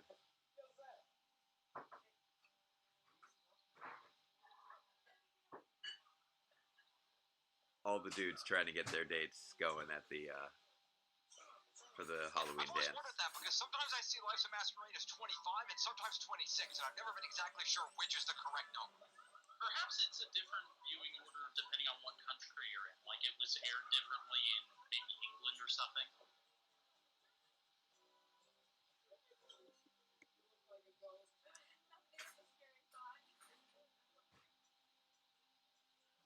Wow, Robert Hughes really directed a lot of early MMPR. And let's see, respond to the chat. Yeah, well, I will admit that people do. I'm among the people who talks down Megaforce. This is the first episode of Power Rangers that I ever saw. This is what got me into the show. Oh, really? Oh, that's cool. Yeah, I was very late to the party. I don't know why. I think it's just I was watching like Nickelodeon and stuff. I wasn't really watching a lot of the Saturday morning stuff. Right. And then I was homesick from school with a chicken pox one day in, well, I'm assuming it was October. Yeah. And I was looking through channels and I stumbled across this. Oh, that's great. That is wonderful. Am I still watching? Netflix, how dare you, sir? Why is Frankenstein here? What the heck is this? How dare you, Netflix, sir? Am I still watching? What do you guys think? Am I still watching Mighty Morphin Power Rangers? Am I still watching Mighty Morphin Power Rangers? Yes, you're still watching Mighty Morphin Power Rangers. You're dang right. I'm still watching Mighty Morphin Power Rangers. Let's look at this crazy Frankenstein. There we go. I've resumed it now. Netflix trying to harsh our buzz here. I mean, you might be. Yeah. I am a little delayed, so for all I know, you might not be right now. Yeah. I think we're okay. Oh, that Trinity's costume has not aged well. Yeah, not so much. Also, those weird exercise belts are so weird.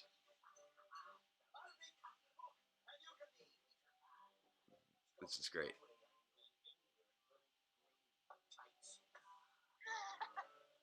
Nice. Oh my god, these star wipes. This is great. This is where Skull is finally starting to become a character. Outside of just, you know, as someone Bulk. who shares a Yeah. birthday with Bulk Elvis, fat. And Fat I Elvis. feel like Yes, I can it say is. on his behalf, he would approve of this. What was that? Sorry. And the Frankenstein's just outside their house for no apparent reason. He did say that was what he kept saying. And why the heck is Frankenstein here? Yeah.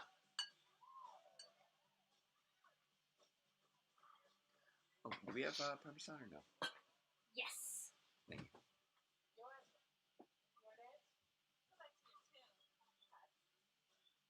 Angela just wants none of this.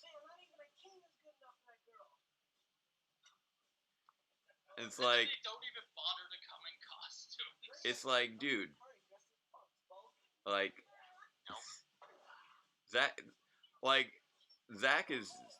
Zach's kind of bringing it with his outfit. Not gonna lie. Oh, okay, I didn't realize that. All right, so which series has the best main villain? Oh, that's a tough one. I don't know, but I mean, Mesicog's pretty great. Ooh, that's a tough call. For best main Personally, villain. my number one has always been Trakina. Trakina went through an awesome evolution. Oh, best main villain. From main villain. Which season had? Yeah, I do like Trakina quite a bit, though. That's a good pick. yeah.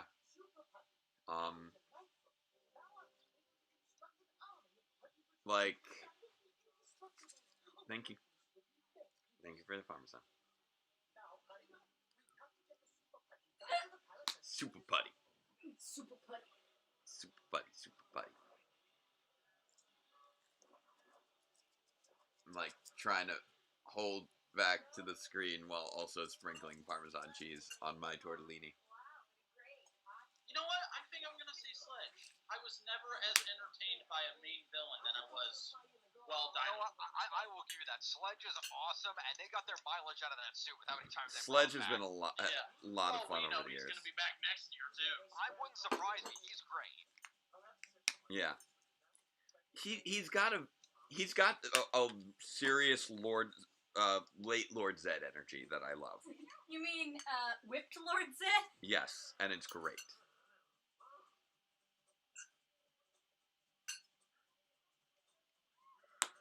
I love how indignant Poisandra got over Rita and Zed's wedding. Yeah.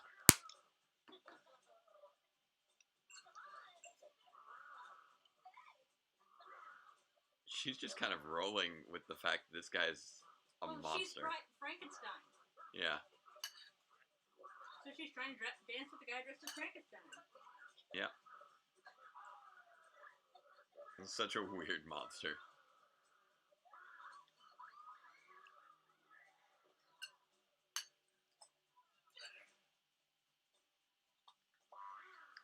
Racially insensitive Halloween costume.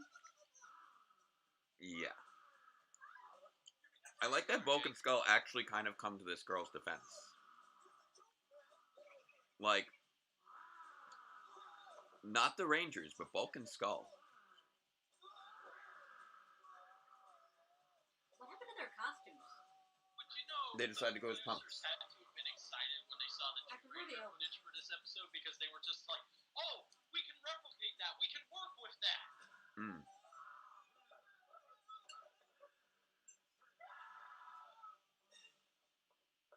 These guys are some of the nicest guys, though. Yeah. Billy is investigating as Sherlock Holmes. That was kind of great.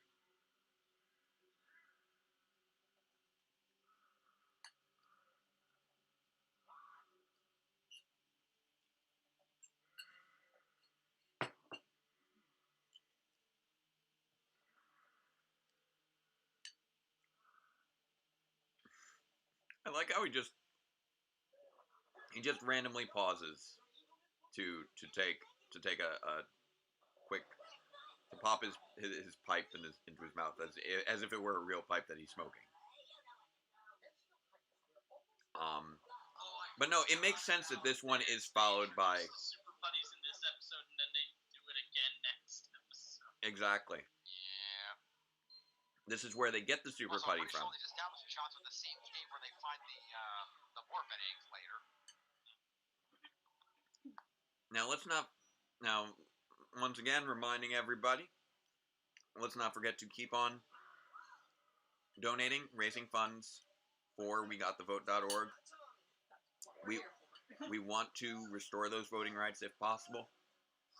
These are people who were restored their rights via a ballot measure voted on by the state, and the state is denying them the right to vote until they provide legal fees and funds, which is arguably a poll tax that would be unconstitutional if it fits. So that's definitely something that we want to be able to combat so that we can make sure that everybody's getting what they need. And Sheree makes a good point. I did not do our 3 statements. I think I'm gonna dive into those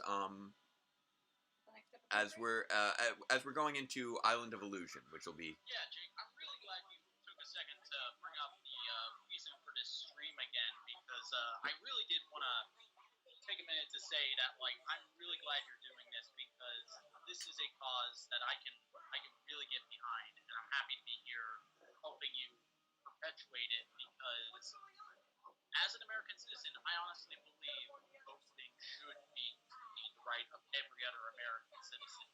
Yep. Whether or not you do vote is up to you, in my opinion, but I think every single citizen should have the right to vote if they want. Yep. And so this is something that I think everyone in the chat right now, everyone watching this back, if you can, go to that link down in the video description and just chip in a couple. Just 1, 2, 3, 4, 5. Doesn't have to be a big donation. Every little bit helps. So please go down to that link and give whatever you can. Yep. I agree with that wholeheartedly. Definitely, we need to. I mean, half the people in this country do not vote, and it is just so important that people be able to if it is something they want to do. So this is really a worthwhile cause. Exactly. The other thing we'd like to encourage them to do is, if you have your vote, use your vote. Yeah. If you have the ability to vote, please do so, because not everybody has access to their voting rights. Like, Florida is the state that we're focusing on right now because it has the most immediate and specific circumstances that can be directly countered With money.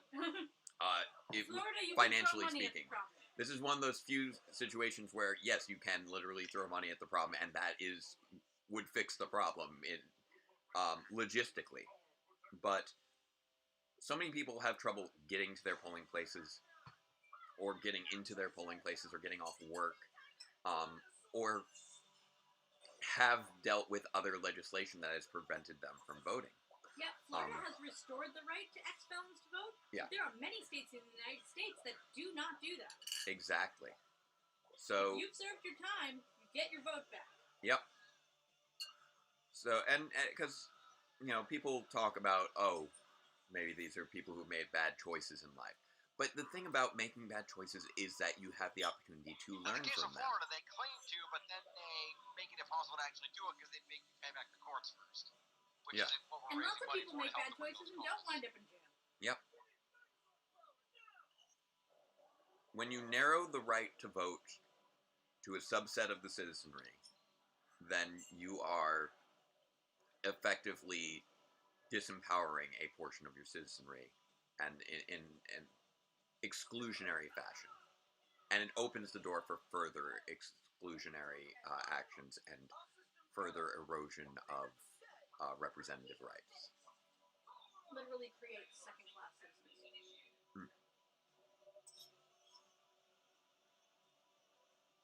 Yes, it is 7 p.m. and yep, this is Jake and his phone with live reactions.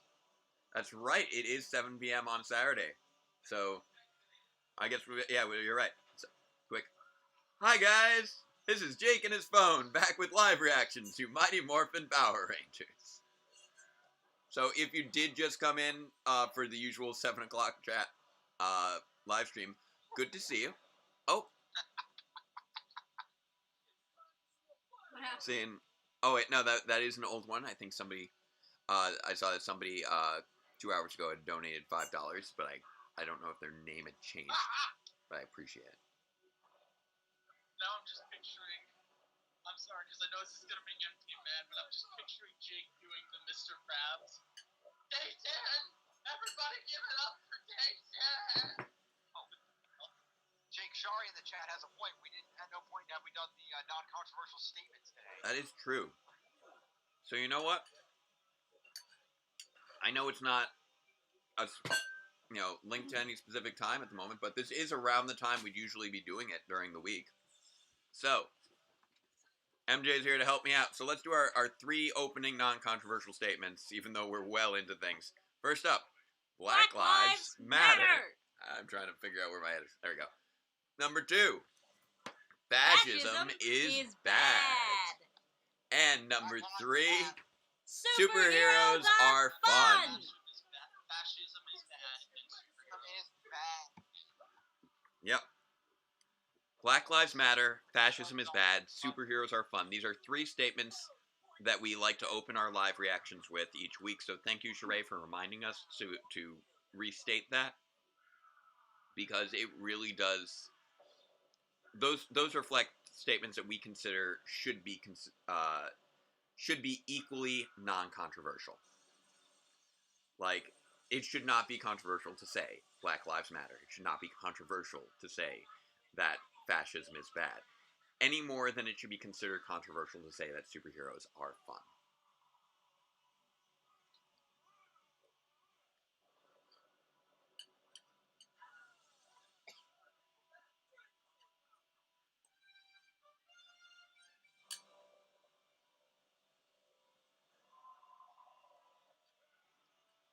But one thing that I find particularly interesting about the situation in Florida is how impactful it might potentially be. Because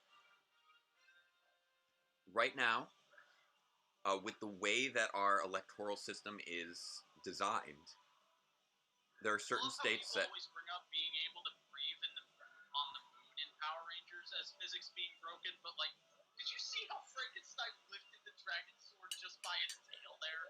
Physics has always been broken in Power The Megazord did that a few episodes ago, but when Tommy was evil. But because of the way that things are set up, Florida is Also, a very impactful state. Again, the classic meme, like the Green Ranger is playing a flute that sounds like a synthesizer, trying to sound like a trumpet, and he blows into it with his helmet on. I like how we're doing like two separate things. They're staying on track with the Power Rangers. I'm discussing a little bit of the electoral politics of Florida. In the recent years, due to the structure of the Electoral College, winning Florida has basically become a requirement in certain regards. I don't know if calling it a requirement is necessarily accurate to say, but George W. Bush won Florida both times, I believe. Obama won Florida both times, I believe, and the most recent, our most recent head of the executive office has also won Florida. So making sure and knowing that it's such an impactful state that has been engaging in a very specific type of voter suppression, it is something that we should all be concerned with. And this is a way that we can combat that tangibly. While dealing with our Frankenstein monster of an electoral system. See, I loop back around.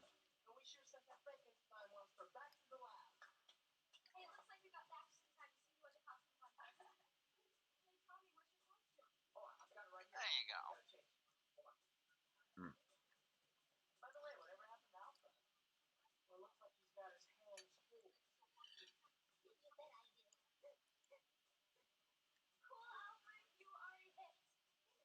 Alpha's got game.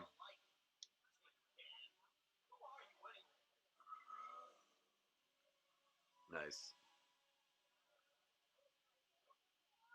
Alpha's a lady's bot. Yeah.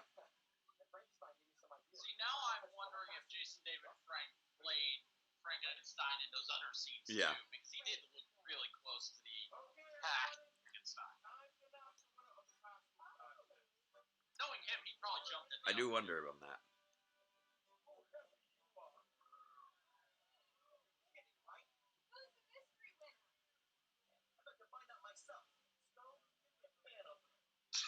Still just has a can opener on him at all times.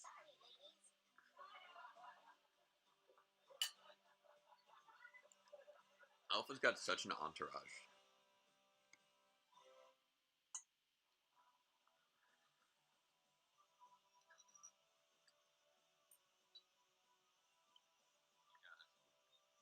So one thing that's pretty nice is so far what we've seen as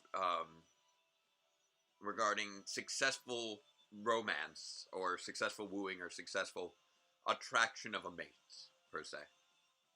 Wow, you could not have said that more clinically. I mean, I probably could have, but don't feel like it. Oh, and Gung Ho is queuing up. In each situation, and here we are on Gung Ho. We have seen Billy get the girl. We've seen Alpha get all the girls. Tommy is slowly winning over Kimberly through attention to things that she cares about and doing kindness. And we see that the one guy who is trying the pickup lines and trying to act like he's cool and smooth is the only one who's not succeeding in attracting the attention of the ladies. And that's sort of a nice little aspect that we're seeing as far as how they are handling those sorts of relationships. Interesting to note about this episode kind of created the whole concept of there being friction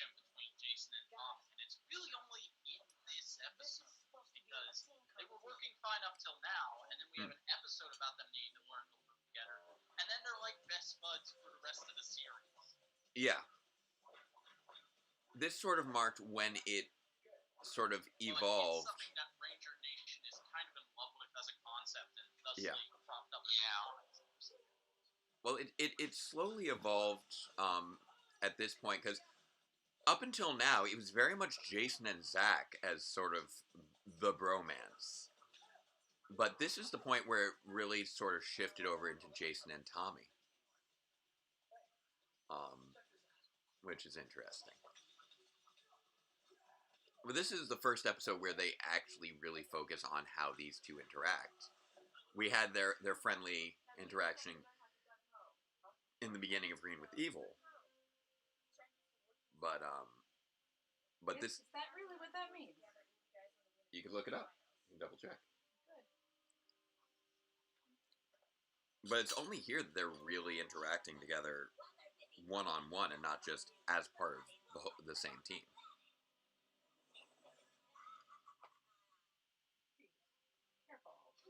Oliver just hopped up on your lap over there.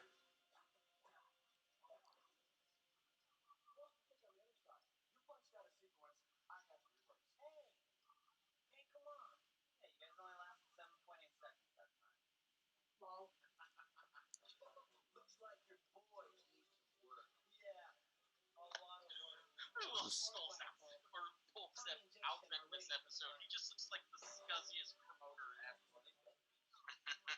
He's got those sunglasses and everything. Like, I can picture him rubbing elbows with Herb Abrams. If anybody gets that reference. Oh, somebody's spotting Ollie right behind me there. Good spot. Frankie. Wait, is Frankie here? Oh, there's a Frankie right behind me. You've got both cats right now. I didn't realize he snuck up. He's a sneaky guy. We got both cats. This is quite a party now. Aww.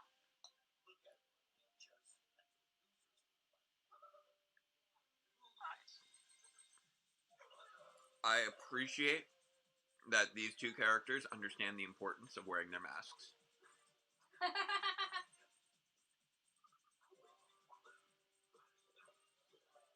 Double kitty all the way. There we go.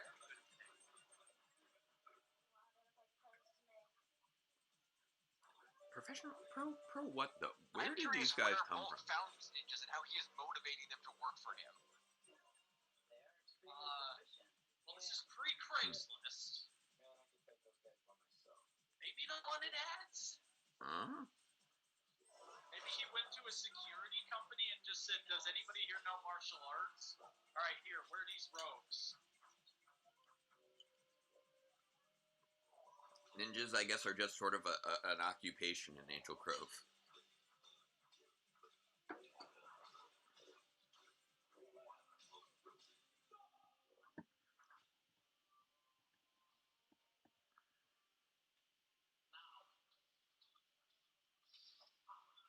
Power kick. Boom. Dude. I guess that makes some semblance of sense. We found out many years later, apparently the greatest ninja in the world just casually lives in a city in America on the West Coast. Yep. I mean, yeah, did you not watch Samurai? Brody's dad got that title the same way Shane McMahon got the title Best Wrestler in the world. He won it. He won a big dumb trophy in an arbitrary competition created by his dad.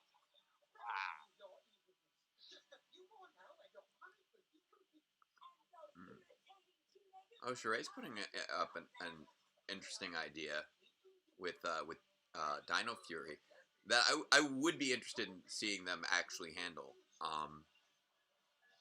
Considering that there may be a potential gender swap for next season with Dino Fury.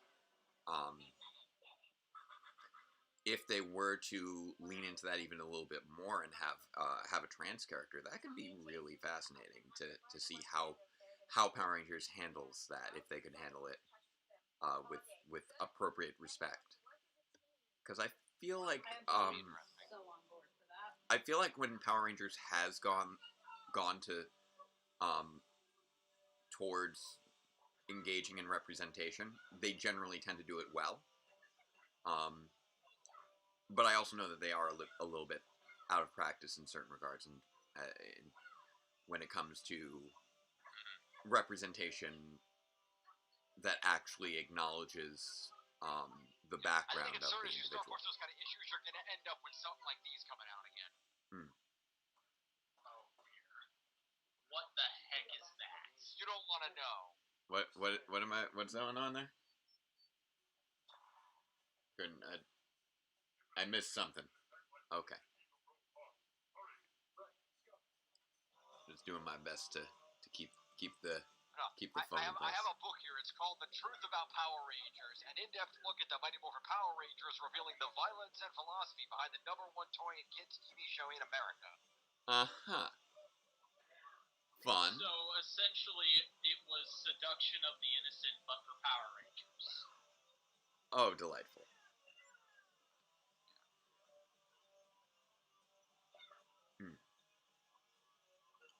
Pretty much.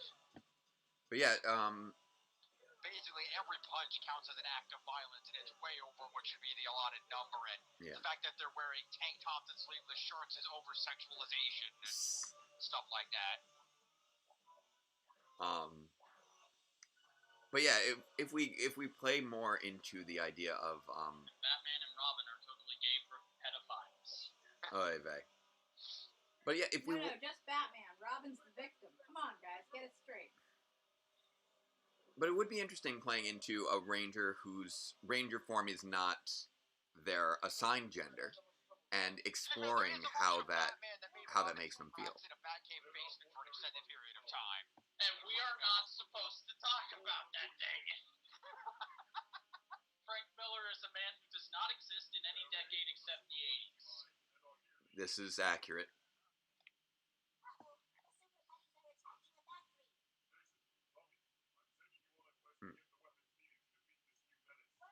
But I think by and large, let me show you this convenient footage from Day of the Dumpster. Power Rangers exploring the autism spectrum with the 2017 movie, and Billy's character was handled tremendously respectfully. And although Trini's character, in terms of LGBT representation, was fairly light, it was still, I'd say, handled respectfully. And I do like that they managed to accomplish that most of the time. That being said, we have had a few blunders. In this episode where they need to learn about working together. Oh, you know that Zordon totally just ripped that map in half to make them work together. Like, he could just teleport them where they need to go. Let's not mince words here. He's like, no, dude, no, we're gonna make this a teachable moment.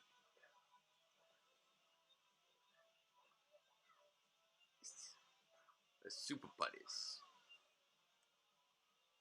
Claymation! I love that this has, like, just that one random claymation sequence that they just use over and over again, and it's great.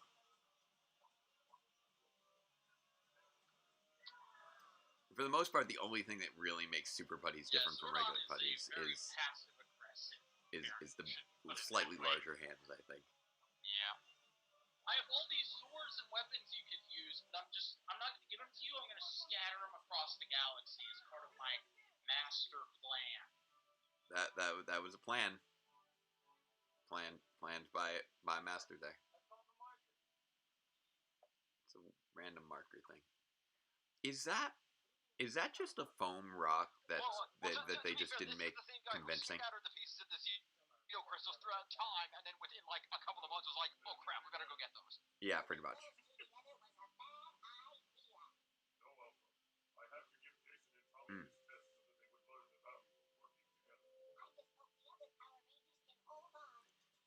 I really want to know what the story is behind Alpha's shoulders. Like, that's such a minor thing, but I keep noticing him going back to these old shoulders, and there's some scenes where he has the newer shoulders, and you never quite know which one's the proper shoulders for him for one to the next. You should put that on a t-shirt and start selling it. Here we go, big man. Titanus.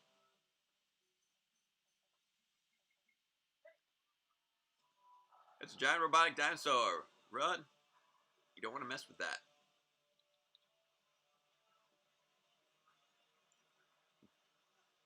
Like, guys, we have to make like we gotta make like 60 episodes. We have a year to do 60 episodes. You're making us run uphill, throwing rocks at us.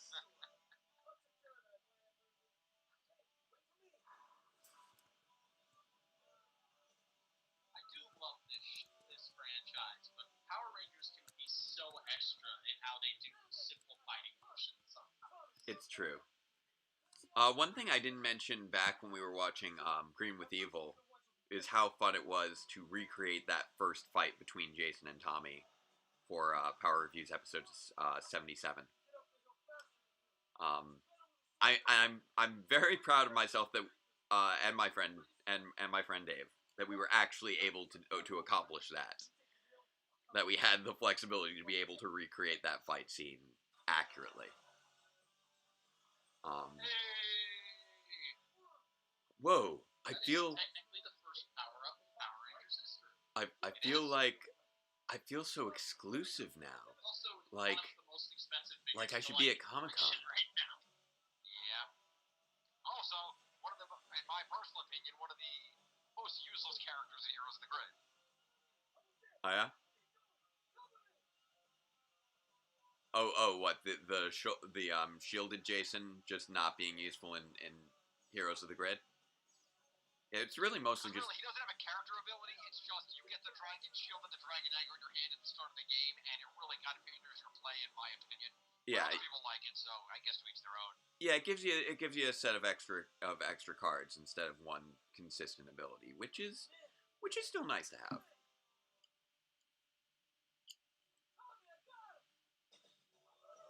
Also, just another thing where, Zordon made this whole thing a teachable moment. They had advanced video editors like, because they just let it cut right to that close-up shot where they sent Jew Ranger on the Thunder Slingers. Oh, man. Yeah. But, the Thunder Slingers, why were these only in one episode? This is when they used to put, the black charring on the suit so you could see how damaged they were getting throughout the battle. Yeah, that definitely should be a thing. This style of explosion effects is one of the few things about early Power Rangers that I do miss in modern Power Rangers. I got a headache. Yeah, at this point, the headache has become very much a part of just what she says.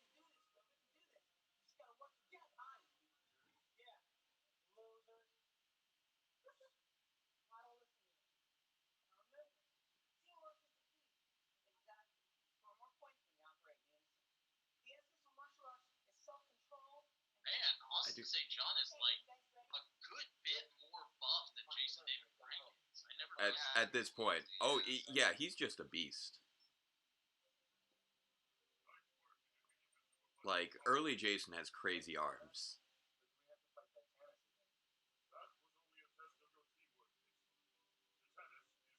Yeah, I just sent this giant dinosaur robot after you guys when you were supposed to get this thing that could potentially save your friends' lives because I wanted you to learn teamwork.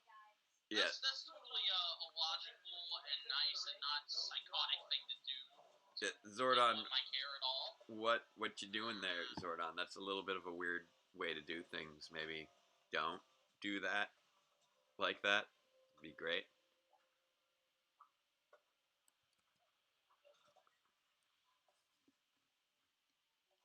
Alright.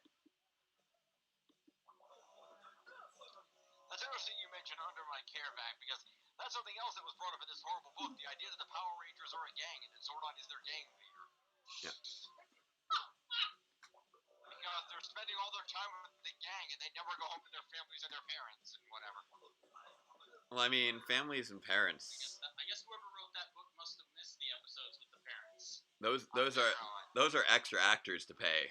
Saban doesn't like to do that. Saban doesn't even like to pay the actors on the cast.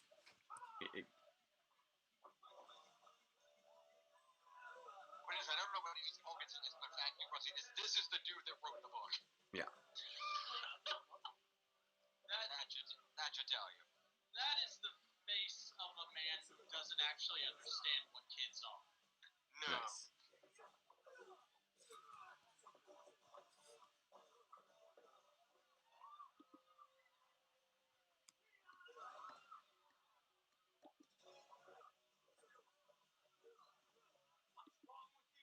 Yeah, what's wrong with you?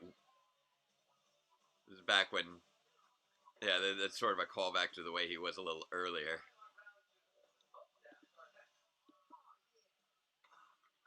In fact, you'll get this joke. 20 some odd years later, these neighbors look to get a job with a Kira Tazal.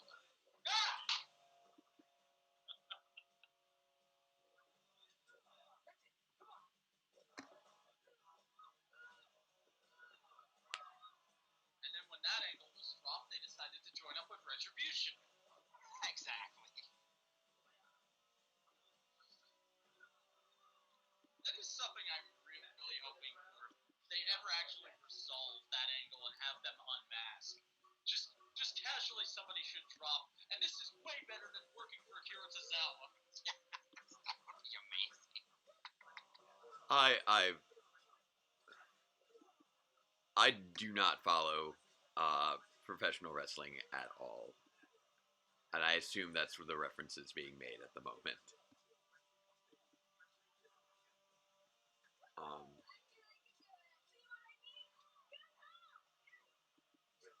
Yeah, it's a wrestling reference. Sorry.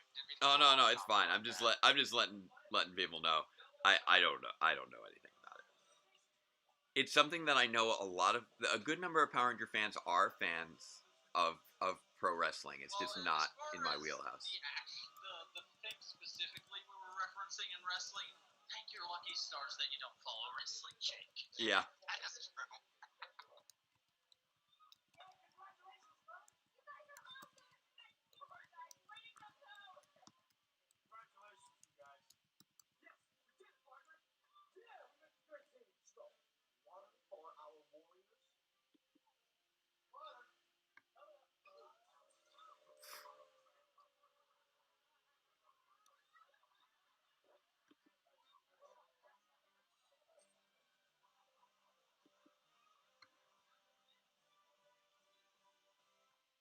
Alright. So I'm going to actually pause this if it allows me to, because it always just jumps right in there. It always amazing to see the credits on that T. Chiplin didn't even think about. Yeah. How long he's been working for this show. Alright. Yep. I want to pause here. If I can. There it goes. Alright. Because I do have another guest lined up. Whoop. If it will let me pause and stay paused. Alright. So, taking just a quick moment to breathe, stretch your backs. There we go. But yeah, the next guest is someone who is sort of a late addition, but is representative of another group that I'm involved with. So, and I want to kind of try and see if I can get the Skype working a little bit better again, because I know that you guys can't actually hear me directly on this end, and I don't want to confuse a new person who hasn't been watching the stream. Is everybody feeling good? Good to take a little break. On over there. How you doing, Vac? How you doing, Gold Phoenix Ranger? We're doing good. Or sorry. Here we go. If I'm okay. You're okay. Are you guys good with me ending this meet for now? I'm doing good. However, I think I'm gonna have to take off. I have to get ready to actually record the Analytical Fanboys podcast that I do over on Modular Media. Oh, you don't say. YouTube worker co-op with Boingo Rider and Snowcone 83. Oh, nice. So I will see you guys next time. I'll probably be back for tomorrow night. In fact, I think I'm scheduled for towards the end of that stream. Yes. So you guys have a good night. It was very fun talking with you again, Jake, and it was great meeting you, Gold Phoenix Ranger. Yes, you as well. All right. Well, thank you both. If you want to hit me up at James Phoenix XP on you go. Twitter or at Ranger Vision, whatever's easier. Yep. Same to you, man. It's at the Vacuuminator on any and all social media as well as YouTube. So nice. Go ahead and check it out. Yep. But I'm going to go ahead and take off and let Jake get the next person in here. So I'll see you guys. See you later, man. All right, thank you both. Have a great night, and thank you for sticking around for so much. It's been wonderful. All right, so here we go. I'm gonna end this call to start the next one. Of course, anytime. Okay. Thank you. There we go. All right. That was the longest that we've actually run a single Skype call. That one went for 3 hours. So thank you for sticking around, you guys. You really, I didn't have like a fully fleshed out schedule, so having both these guys joining in for so many episodes, leading so much discussion, and keeping people on that train to keep supporting this good cause, it's very appreciated. So, yep.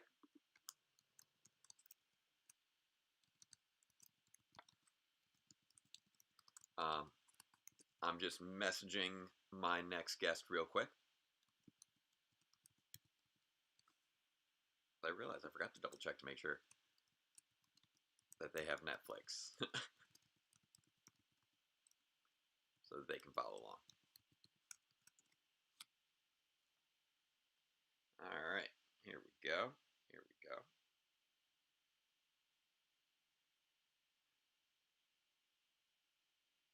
And I see, there he is.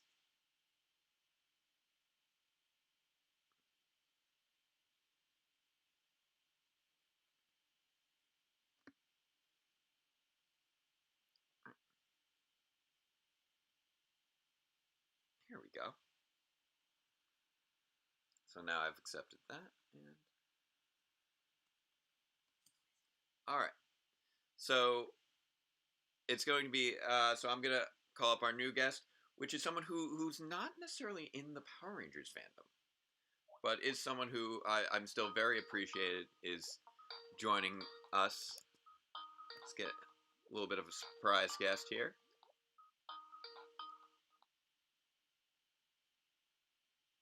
Here we go.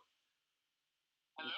Hello, ladies and gentlemen, Ranger fans of all stripes. Say hello to Mr. Kyle Calgren. How'd I get here? So basically, I point you at the chat, and so that they can see you. This is my advanced setup. Footage of me turning around on the back. Okay, I'm watching live on the YouTube stream right now. Okay. Hi, me on a phone. Hi, Jake. Hey, Kyle. Technical difficulties, sorry. That's okay. It's good to see you. Show must go on. How's it going?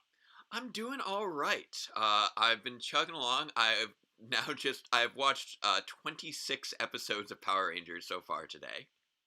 Oh wow. Yeah. That's a lot. That's probably would have driven 7-year-old me insane with Glee. Yes. It's been fun. It's been a fun trip. I'm also working off about 2 hours worth of sleep, if that.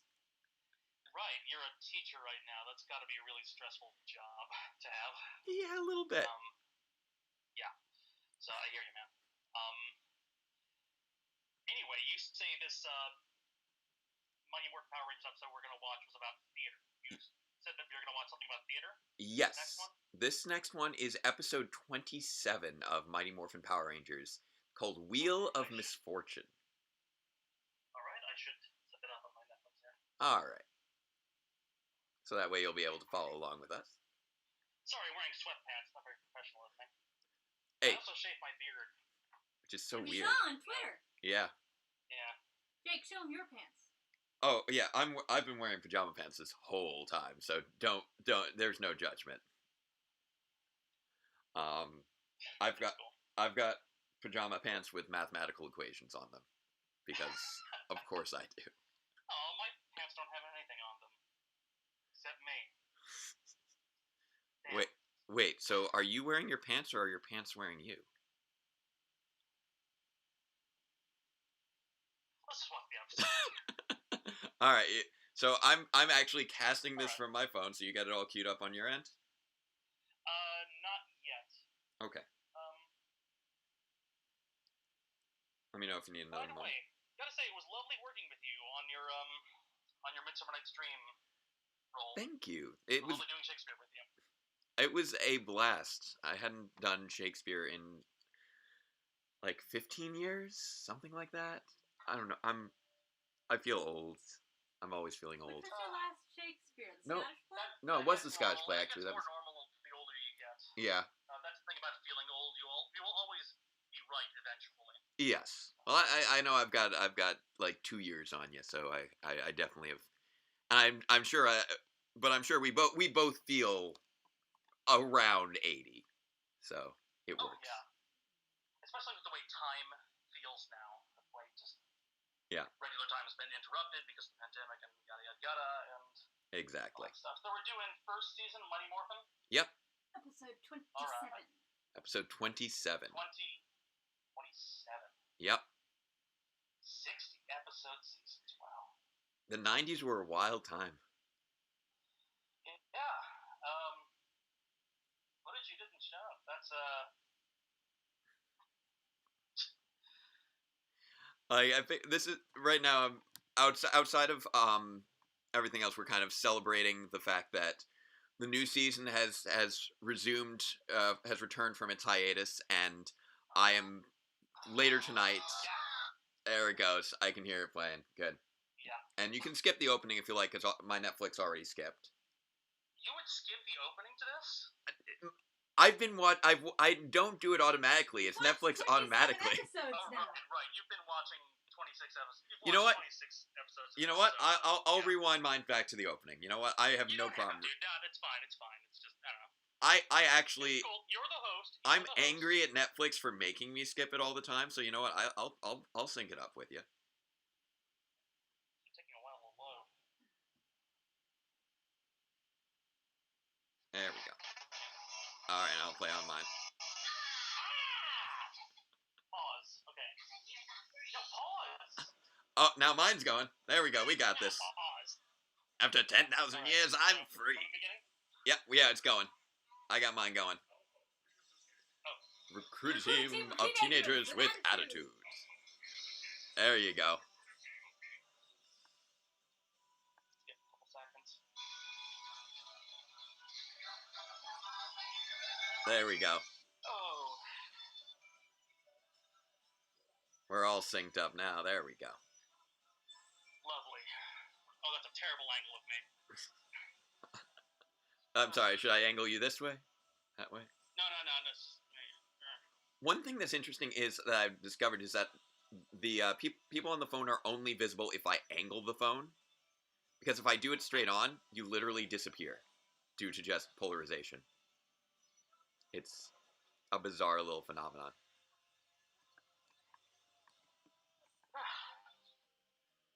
Good old Angel Grove High School.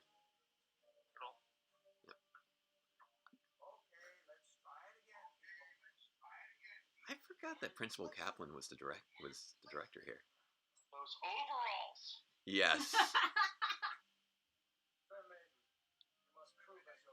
What are the Cheryl Dunn with those overalls? The stage manager can wear whatever he wants. Yep.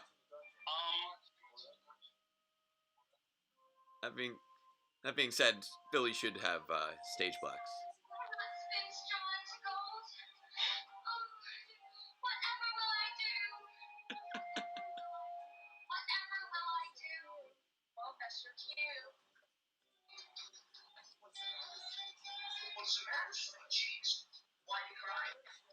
Oh wow, I'm getting the audio from both of them. It's hilarious.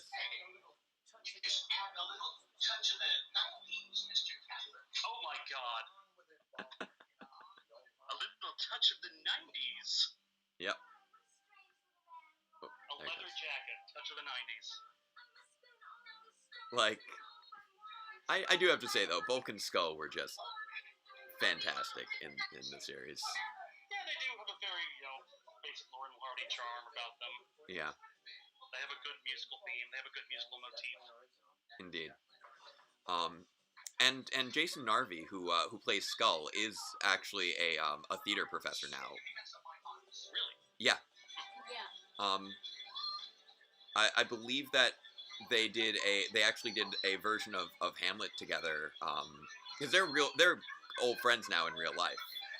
So they like directed one another in Hamlet.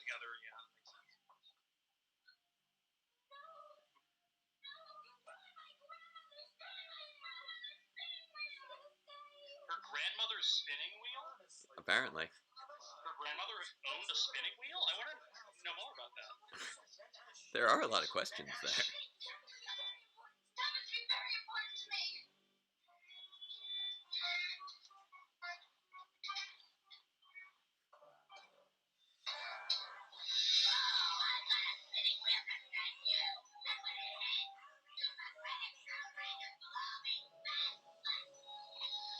Commercial break.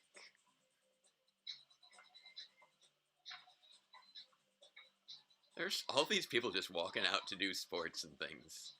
It's kind of funny. It's this utopia where everyone's working out all the time when they're not working out. Yeah.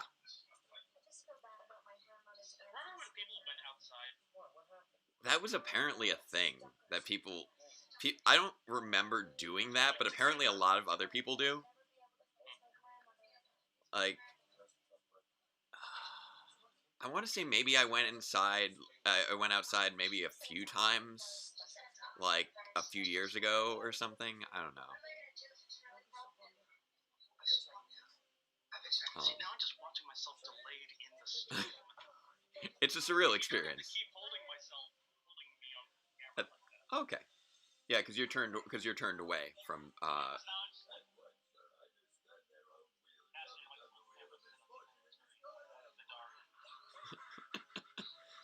Well, I kept trying to also try and figure out different ways to make Streamlabs work on this MacBook, which it's not designed to do.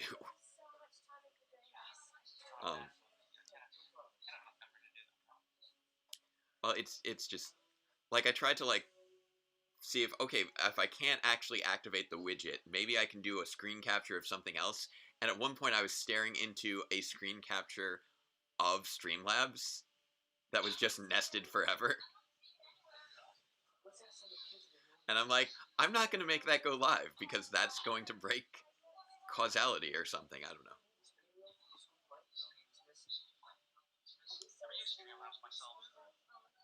Yeah.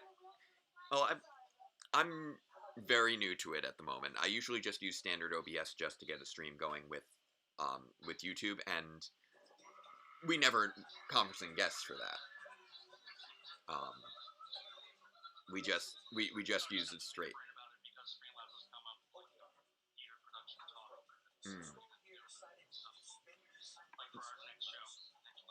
Yeah. Yeah, you guys are doing, I believe, a production of Lysistrata. Lysistrata, yes, the classic Greek comedy about sex work, organization, and war. Mostly war and boner jokes. So perfectly in line with Power Rangers, obviously. Oh yes. Oh no, the spinning wheel is a monster now. These things happen. I love that little friendship moment of them just all sitting down with her there.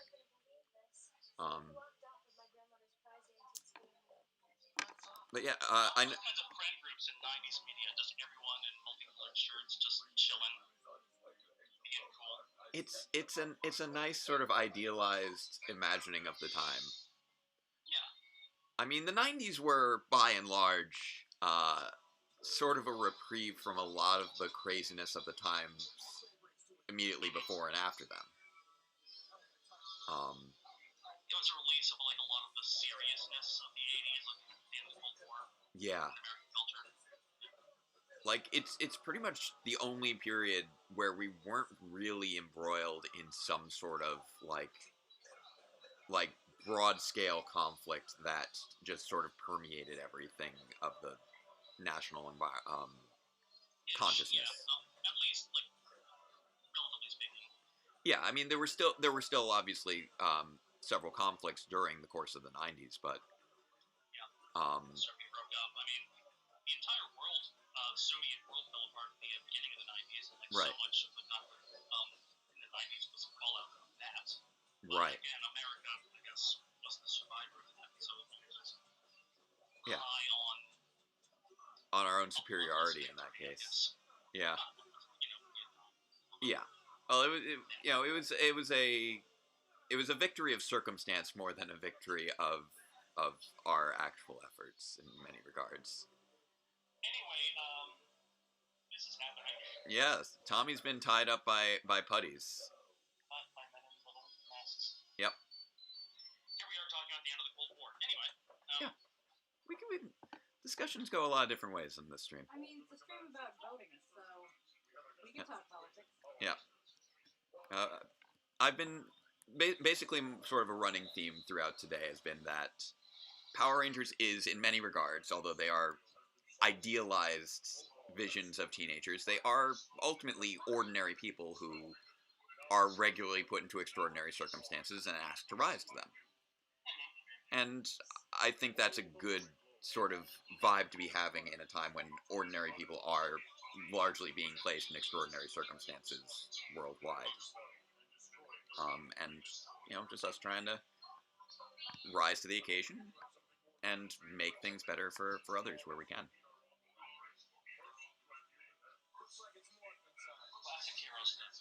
Exactly. Like, it's cheesy and it's simplistic and but sometimes it's just so necessary, I think, to sort of come to have a vision of how things should be or could be. Yeah, I mean, kids need role models. Yeah. I'm actually being really ashamed to like really afraid that my parents would find out that I was into Power Rangers because I remember hearing like rumors that the show was bad because it had violence, whatever that is. Yeah. I was too young to understand what the conversations about. I didn't know what violence was. Apparently, this is it. Yeah. It's when you punch somebody and sparklers shoot out their chest. Yeah, that's what violence is. Exactly. That's what happens when you hit another person. And the enemies are literally made of clay, so you don't. So there's those moral aspects are sort of stripped away, and you're just looking at okay, right versus wrong, good versus evil. That's the situation. And you get cool robots, which adds on to things. And the villains, what are they? Just, I don't know, some bullshit looks slapped together. What are they going to throw at us? The witch from a dumpster. Yeah, well, she's a intergalactic space witch. Yes, who? But she also turned a spinning wheel into a monster. Is that the plot of this episode? Yep. Correctly? Yep. Okay. Yep, because as a space witch, she can do that. Yeah. Because why not? And her appearance in a later season largely implied that she was someone who would have been good if not for external circumstances that were never actually explored. I guess I never really followed Power Rangers into later seasons and did the character development stuff. Yeah. I don't know. I just stopped watching it when I moved from my education. Oh no, that's. I watched all the way through CO. I think. Yeah. A lot of people drifted off during Power Rangers Turbo when we got Justin the Kid Ranger and everybody was driving cars.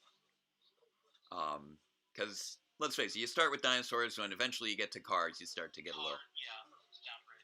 Yeah. But the season following that was actually one of my favorite seasons of all time, and that's Power Rangers in Space, which is a very straightforward name, but was the first time the show actually started to explore moral grays and arcing storylines and more wide-scoped conflicts, etc.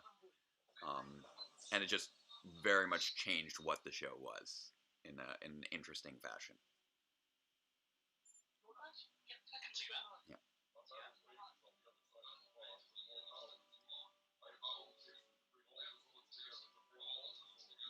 is not the same Zordon voice right now. That happened to David Fielding. And it looked like there was another mouthpiece on top of his mouth. Yeah, there's a very strange filtering effect that they did, so that they only had to record Zordon's face like once, and then they just. So that you guys did not have to worry about it. Exactly. Now, the guy who's Zordon's face was the voice of Zordon, but only for actually the first 40 episodes. After which they changed to Bob Manahan. So we ostensibly here it should still be David Fielding, but that did not seem like it was him. And there's the spinning wheel.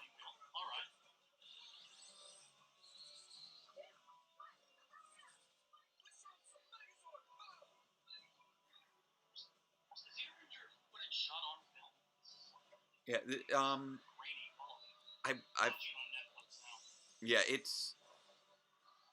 I'm trying. I don't remember the exact what they used as far as film stock goes. I believe that it was actually video cassettes was what they were sent to work with.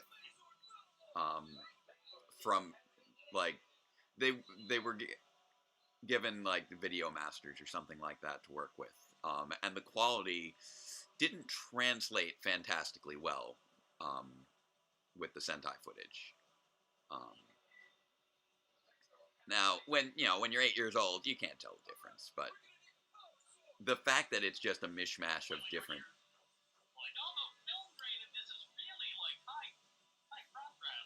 Yeah, it becomes much more noticeable when you're older.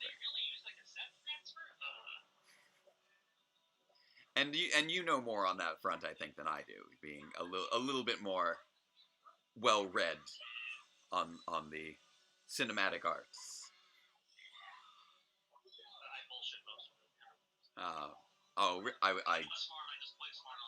Yeah. I mean, I have a physics degree, so that makes everybody think I'm smart, so it works pretty well on that front.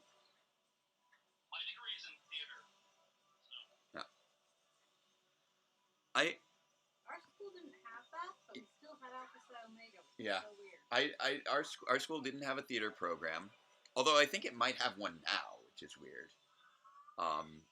But we did have a theater group that was entirely run by the students, and we had our own building, which was great. So we basically lived at the theater all throughout college. Theater is a cult. Yes. I do appreciate there was an episode with Titanus. Titanus is pretty great. He had just been introduced the previous episode.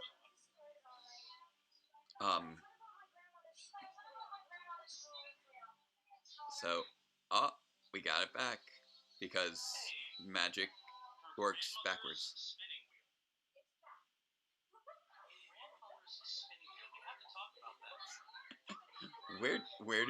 Why does her grandmother have an antique spinning wheel? We don't know. I mean, was it like brought over from the old country, or is it like? And which old country? Yeah. All right. So. I don't know. Maybe. Are there many sheep raised in Southern California? So some people in my chat are pointing out, and I didn't make mention of it earlier, but Kyle, you're gonna have to put some money in the swear jar. You're gonna have to put some money in the swear jar because you said you made some swears. Oh, you made reference to what type of artist you are. What type of artist you are? A BS artist, only you said the S word. We don't cuss on this channel. Okay, where's is that the Patreon? Where's that? I don't have an official swear jar, so we'll call the we have a physical swear jar. There we go. Okay. We have a physical swear jar that I have to put quarters in when I cuss. Yeah, it was part of it was because I bleep it out on the recorded things, and it was partially to draw my attention to what I was going to bleep out. I did not know there was a swear jar in this. It's okay. It's okay. I And recognize. It's partially because I swear too much. Which you don't anymore, which is nice. Thanks to the swear jar. It works. It's effective. It's an effective thing.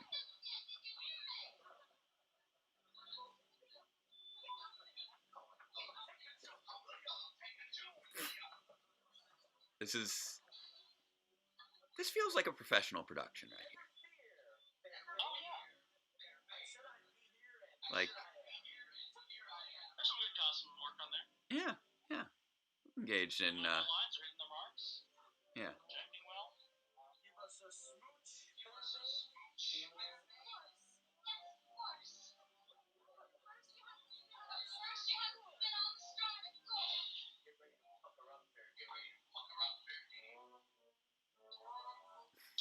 Oh, to be the tuba player doing Bulk's theme.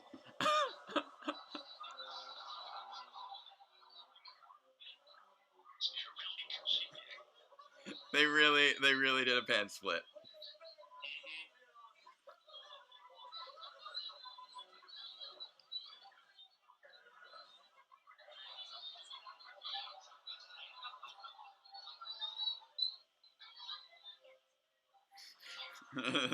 just end it. Just. All right, cut to credits. Lovely. So that was our closest thing to a theatrically inspired Power Rangers episode that we got for our lineup for the weekend. Yeah, it was cute. Why are they doing Rumpelstiltskin? I have no Oh no, wait, no, I know. Well, I know the Doylist explanation. I don't really know the Watsonian explanation here. The Doylist explanation? No, I Doylist. Yeah. Because I can barely hear you. You're dropping out. Oh, sorry. I think my finger was covering things up because I was trying to Okay. trying to hit the pause button before it plays the next episode, which it's trying to do anyway. My phone does not listen to me when I ask it to do things. There you go. All right. But the Doylist explanation would be that they needed an excuse for there to be a spinning wheel that they fought. And that was really what it amounted to, because that was what was in the Japanese footage. Yeah. So it's like, okay, what's an excuse for them to have a spinning wheel? They're doing a Rumpelstiltskin play.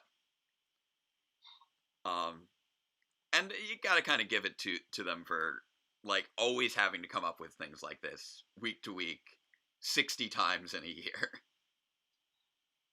That does take some creativity. I'll give them that. Yeah. They just work around what you have. Yeah. I think we can both relate to the sort of manic energy of having to produce an absurd amount of content with a very small group of people over a very short amount of time. Yes. I mean, that's you got a show to put on. Yep. That's what theater is just getting a bunch of people together and just doing the best you can in the time you get. Exactly. I love it. It's good times. And I'm looking forward to seeing how Liz Estrada goes over, how that comes out. Me too. I am not directing it. Right. I should emphasize, I'm assistant directing it. But I've only sat in on a couple rehearsals so far. But Alana, my friend since college, she's already doing a great job. I'm really looking forward to seeing what she does with the text, because it's a fascinating text. Yeah. I'm looking forward to seeing what her take is going to be on it. I'm looking forward to also seeing what you guys decide for your I don't know if you've chosen your charity already, because I know the last play was for bail funds.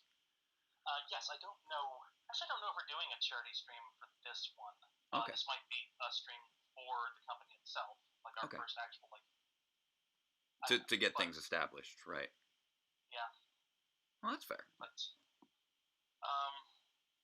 not that we won't do charity in the future, obviously. Oh yeah, of course.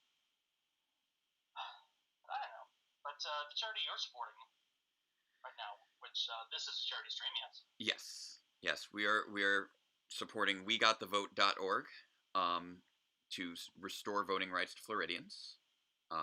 It's all based around the ballot measure that was passed back in 2018, which restored voting rights to the formerly incarcerated. It was voted on by the people of Florida, And then the Floridian government decided to make there be a contingency on that, where they had to pay all their fines and fees off from their legal battles prior to their incarceration. So this is directly a fund to pay off those legal fines, so that they'll be able to vote again. Wonderful. It's a wonderful cause. Yeah, and it's I was kind of looking at, okay, what are things that we can do that are targeted in their impact, and this is something where it's, a lot of times when I feel like people raise money, it's for, part of it is, I think, raising money to find solutions to problems that we don't know the solutions to yet. This is one where it's like, okay, we know what the problem is, we can address it very directly,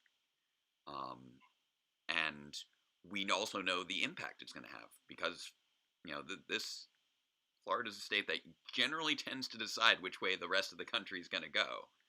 Yeah. And so we want to have. 2000, I definitely remember the year 2000. Yeah, big time. So yeah, absolutely wonderful cause. It's an absolutely wonderful cause. Yep. So thank you very much for joining me on that, and I already donated 80 to the link in wonderful. The Rihanna book, so thank you very much. You should too in the chat. Yes, I know we have. Not only donate what you can, obviously, but yeah. So whatever you're able to contribute is very much appreciated. I appreciate everyone who's pitched in already. We've had people donating both directly and through the PayPal link. And we're raising a little bit of funds here and there. And it's been fun talking to people about Power Rangers and getting everybody aware of this charity and pushing things forward. Yeah, I wish I could say more about Power Rangers, but forever. Just, I don't know. Since I was a kid. I was a big Power Rangers kid, definitely, but yeah. Just haven't thought about them in so long. Just, I don't know. It's definitely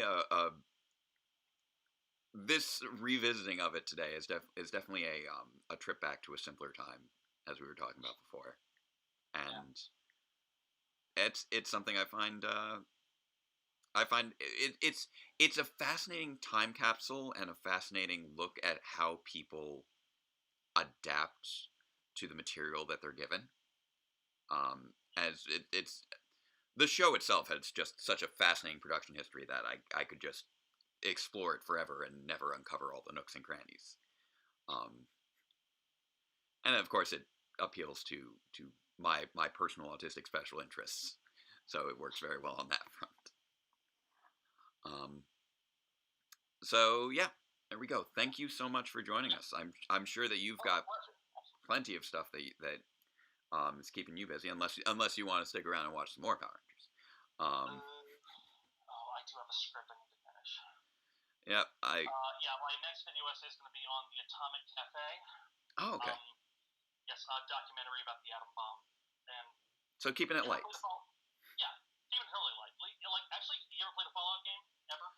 I actually haven't. I'm like barely a gamer. Okay.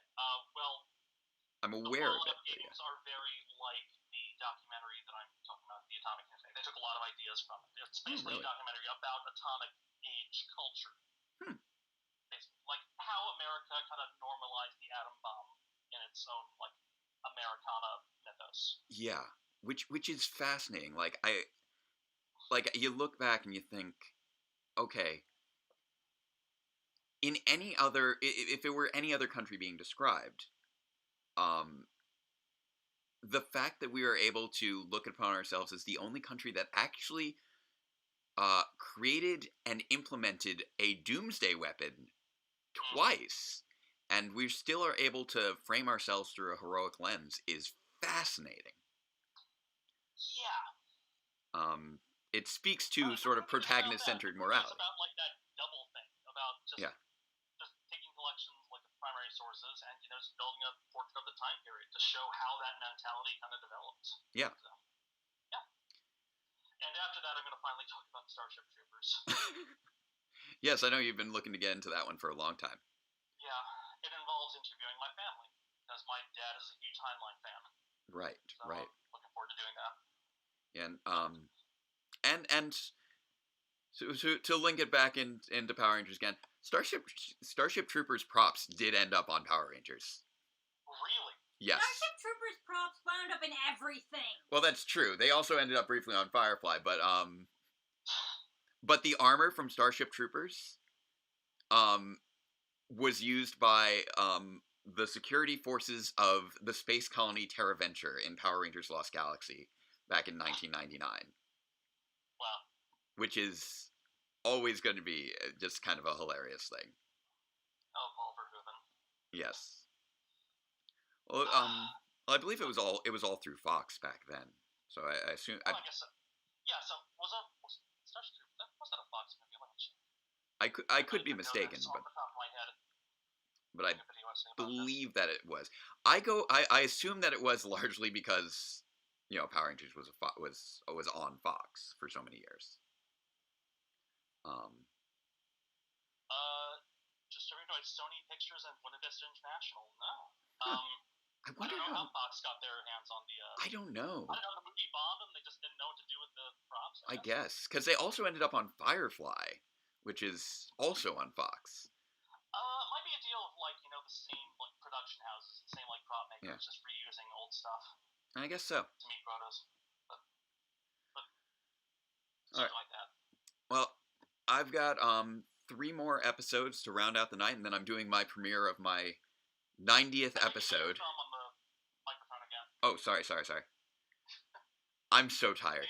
Well, I've got 3 more episodes left to clear out for tonight, and then I'm doing my my premiere of my 90th episode of Power Reviews.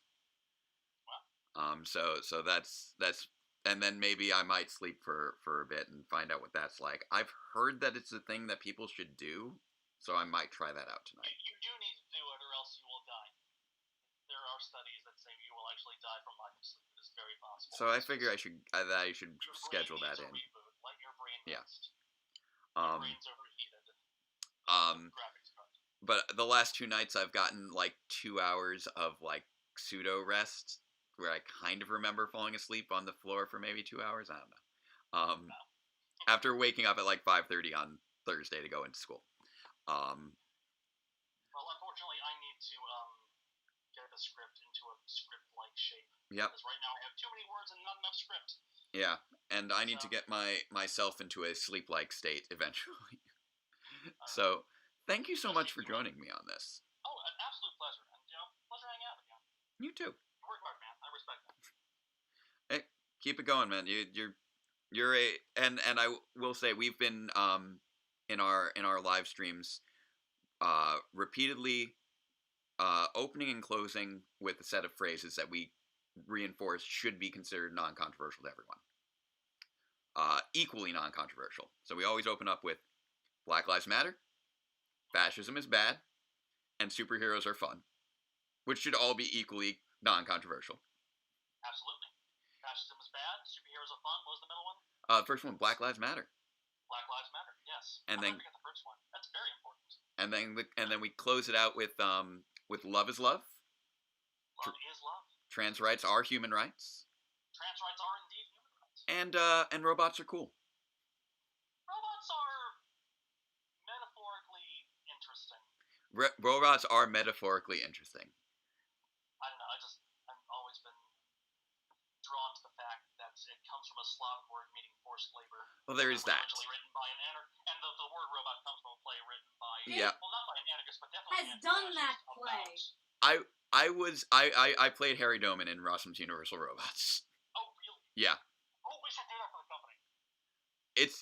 It's quite a play. Oh, that is something we should do, and it's public domain. It is public domain, yes.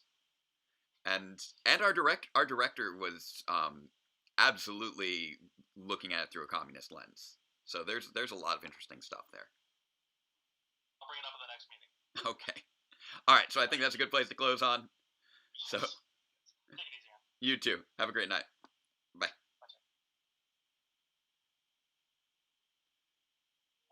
All right. So we've got 3 episodes left to go. We just have Everyone still with me, still alive? How's the export? We should check on that because we're running a. This completely crashed and failed again. Okay. All right. So we got the Island of Illusion 2-part, which you should all be familiar with our Power Reviews rendition of that. So if there's anyone who wishes to rejoin on Skype for these last 3, I know Chris, you expressed an interest in joining back in. It's done. Okay, can you open up Handbrake then? Thank you. That should be quick. All right, so we're looking pretty well on task for this then. Power Reviews episode 90. Yep, the MPEG. All right, so good timing. So yeah, and make sure that you go to presets and you use real default. Yep. All right. Yep. So Pure Nerdy, yes, you may.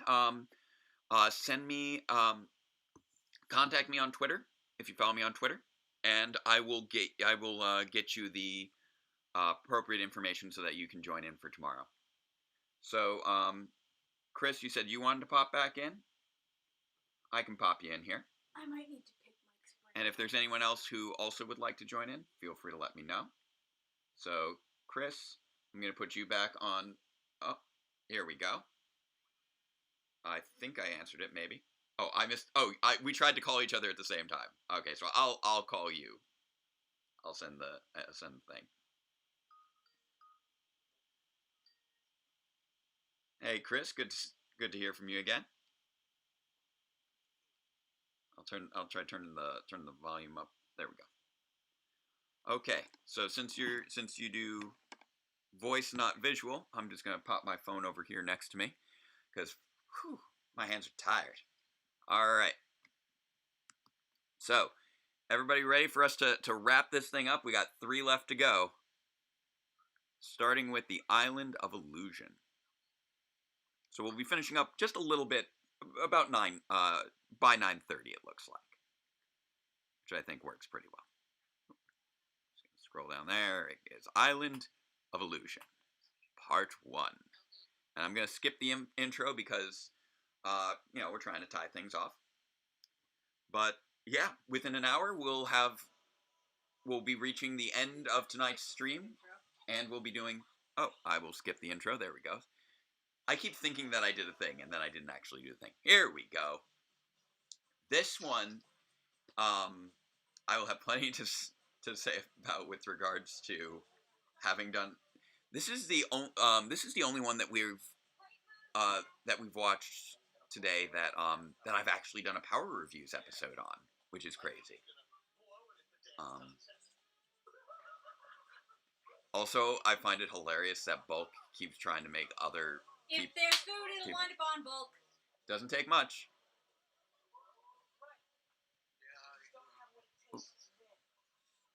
And did you say something there, Chris? I couldn't hear you very well. Seemed to be pretty quiet. All right. Give me a moment here, because you are at a super low level. Try speaking again. Speaker. Oh, speaker. Oh, did I hit to turn off the speaker? Was that? Try speaking again. Yep. There we go. Okay, sorry. I must have accidentally tapped turn off the speaker on the phone. I apologize. I was wondering why it seemed so quiet.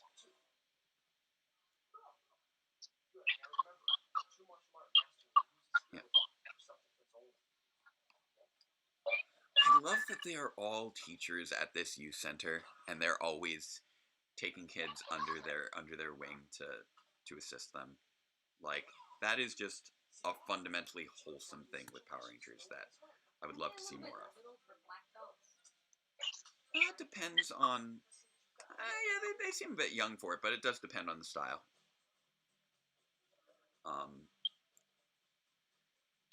This... Oh, okay. I'm sorry for getting people out of sync there. I just wanted to... get in that bit of conversation with Kyle, and I think that it was some good stuff. Look at that air! Like, he just straight up jumped like 5 feet in the air and split his legs. That's so crazy. Like, Walter Jones in this is so light on his feet, and is also just a built dude.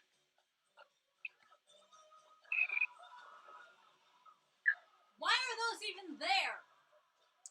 They're for the dance, I think. I think they're decorations for later. They shouldn't be so easy to knock over if they're actually meant to be at a dance. Oh.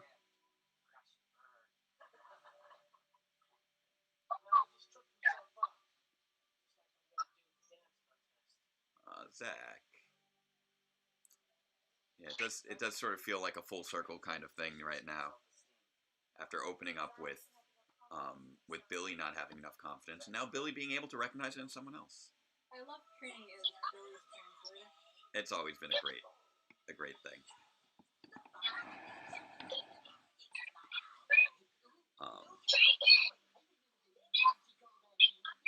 Oh, Lokar. Spiky head, man.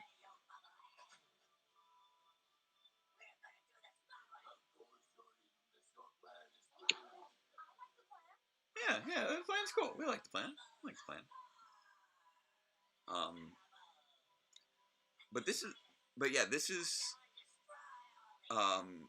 This was such a great episode to kick off year 2 with Power Reviews. It's the only season 1 episode that we've done so far, and it's also the only like double episode that we've done so far. Because it is, although it doesn't really come across, it's not really mentioned in the first part. It does end up being a fair bit of clip show, and so I was able to move through it quickly enough to make it fit into one Power Reviews episode. But it was definitely rather ambitious for me to do at the time. I do have something planned from season 1. I can tell you right off the bat, I'm not doing Green with Evil, as I believe I've said before, simply because Green with Evil is a 5-parter, and I just don't feel like I could dedicate 5 straight episodes or do one 5-part episode and have it still flow smoothly with everything else. Alright. Yeah. But there, I will give you this little spoiler that yes, there will be, you will see season 1, before Power Reviews is over. I've had my final episodes decided on since like 2015. I think I may have changed my mind on like 2 of them since then, but even that was like by 2017.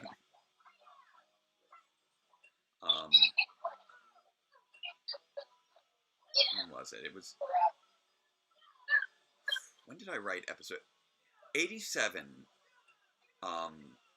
Was an episode I did not originally have in mind, and then just happened to really fit well into things, and it ended up being an episode I was really proud of. Morphin Dad.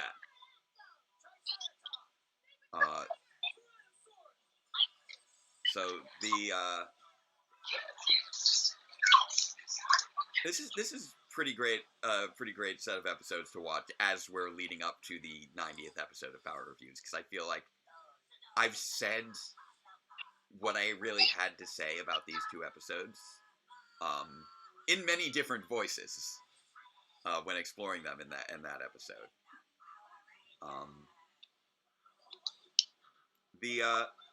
It was really interesting doing this review Oh, and I love Mutitis as well.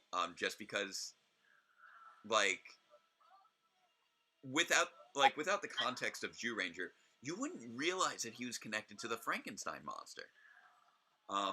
Mutitis is actually like an alternative form of the Frankenstein monster.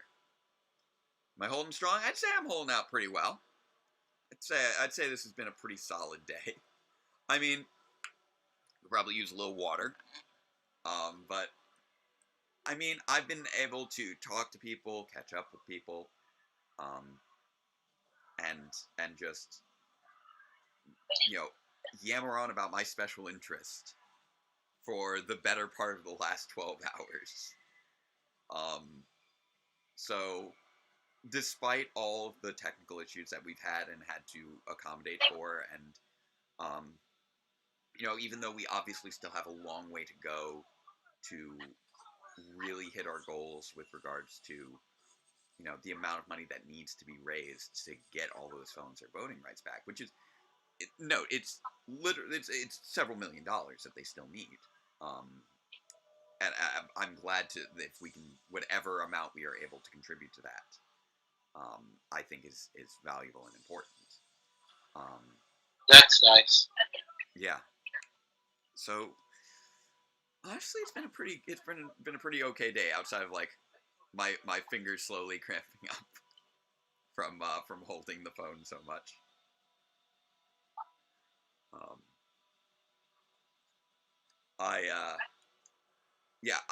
As I mentioned before, I have arthritis, but I have it under control, so fortunately it's not too painful. But it did get a little numbing after a while, so I'll try and get something set up so I can actually position the phone, just pop it right there and make it work.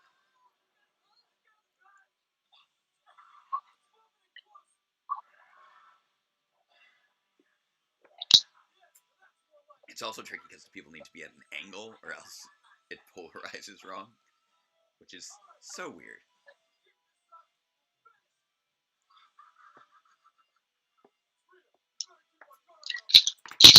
And interestingly, it only seemed to apply to the landscape version. The vertical is still fine, as we saw with Melissa Flores earlier. And that's another thing. I get to talk to people who I haven't talked to in a while. Like, I've only gotten to talk to Melissa a few times in the past. It's always a delight. So the fact that I'm able to have conversations about my favorite show with people who have worked on it is amazing to me. That's something that I think is an amazing thing to be able to do. To talk with other Power Ranger fans, like Chris, you've been with me like all day, and I know we have, I know we haven't had the video aspect, but I appreciate you holding out there, man. You're welcome. Good. You're a trooper. You are a trooper.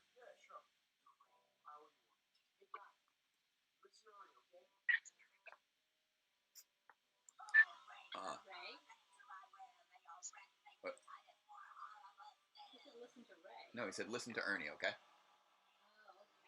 Yeah. But yeah, this was in the Sentai. Oh, that voice! You recognize that voice, hon? This was our first time hearing the legend. Who can name the voice of Lokar? Come on, people. Who knows it? Robert Axelrod? Thank you, Chris. Robert Axelrod. This was the first time we heard that cackle that became iconic with Lord Zed himself. I see. What friend? I'd pop this. Pop this over here. I just grabbed it earlier when I was grabbing the helmet. Frankie, what? One thing that I happened to grab earlier when I grabbed the helmet to show up, I also grabbed the armor. Like, I have, like, I love that I just have, like, Phantom Ranger armor that I built. Like, the helmet I could not make, but the armor I made. It definitely could still use some Armor improvement. 2.0 you made. Yes, and this is Armor 3.0. Yes. Yep. The first Armor, we had someone else make. It was a volunteer, Dan Romano, who we don't work with anymore, but it was still a very appreciated contribution to our first season. Oh, and yeah, that's right. Robert Axelrod is Finster as well, so that's the reason that it's just so great to hear him doing this voice, though. That cackle is just fantastic. And they've had Robert Axelrod on this show this whole time and not using that cackle. Oh, who's my buddy over here? Yeah, come here, bud. I got you. Come here. Hey, Frank. How you doing, little Franks? Yeah. Oh, wait. You should say hi to the chat. You want to say hi to everybody? Look, Frankie. Hey, buddy. How you doing? How you doing? There's a cat on the screen. That means you need to donate. That's the way that works. I'm pretty sure those are the rules. Why, yes, I'm using this adorable cat and Power Rangers to convince people to give money to voting rights. I think that's fair. I also love how they landed on different parts of that giant palm tree. That must have been that just felt like doing something fun once they actually got to the scene.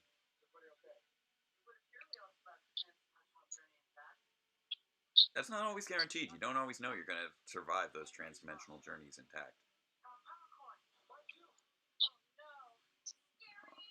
Oh, there's my little buddy. This is not Catch. I don't know what is Catch, but this is not Catch. Stop trying to make fetch happen.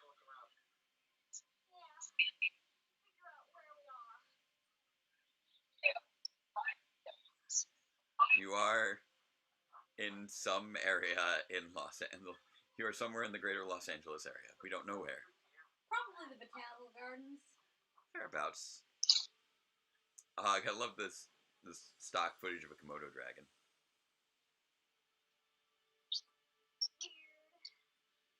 So how's everybody in the chat doing? You guys have had a long day here with me too. I know not I'm doing good in the chat. Yeah. Oh, Frankie has business to attend to. Oh, he's gonna sit right over here. He's a good buddy. He's sweet boy. This also was sort of one of their first times just like really heading off into different realm. Like, we had the dark dimension, which was just like a room where we had Bones' dimension. But this was the first time they were actually in like an area that was both foreign to them and they had to properly like explore and understand. Like, oh, hey, Quagmire. This is some. Yes, this was totally where I got the name for Quandary, was from Quagmire. Also, I love they commit to the rhyming couplets. Quagmire, no siree. Also, this reminds me that episode 52, when I did the year 2 premiere. It included one of my errors that will haunt me to this day. They're recycling all these monsters that they actually had the physical suits for, and it's great. Yeah, they've got some sweet picks there. They've got Eye Guy, Pudgy Pig, Shell Shocked, Pine Octopus, and Snizzard. Nice lineup. Oh, Billy, now you're rhyming. But yeah, I made a Game of Thrones reference and got it wrong because it was before I ever watched Game of Thrones. So I referred to Tyrion Lancaster as if that were a person, instead of Tyrion Lannister, and that will haunt me for all my days. That I got a name wrong in a video because I. Snake is a snake. Mushroom. No, they can't see the snakes. There ain't no snake, dude.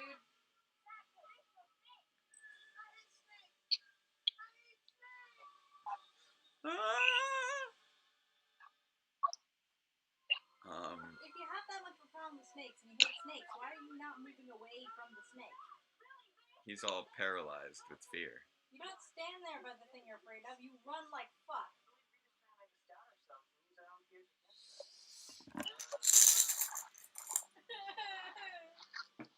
Alright. Yeah, it's true. Cobra would. Zach would not enjoy having a cobra tattoo on his back. That is true. You know, one thing. That is one thing that I actually found interesting is that that moment where Zach is like scared of the snake and holding his hands out was, I think, the first time that I ever actually noticed Walter Emmanuel Jones' missing finger. It really is surprising how you almost never even notice that it's not there.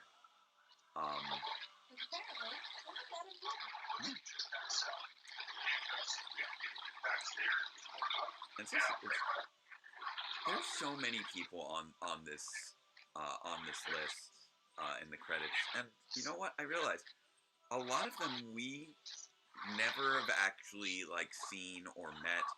Like, oh, I just saw Bob Manahan on that list. I wonder if this was how he got involved before he started winning the voice of Zordon. It's still kind of remarkable to me that although, you know, David Fielding is the face of Zordon and the original voice of Zordon, that Bob Manahan was Zordon for actually much longer, which is always just weird to think of. There's another Stuart St. John episode, working with Shuki Levy and one other writer I didn't quite catch. Stuart St. John really worked on some of these like, you know, major,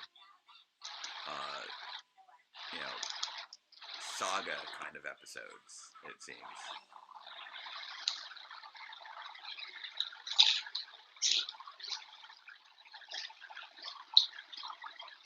Like, you see, that one was a bit of technobabble. I could see actually being somewhat reasonable. Now, Quagmire, if you know her plan, why do you think that they're with her? That is my question.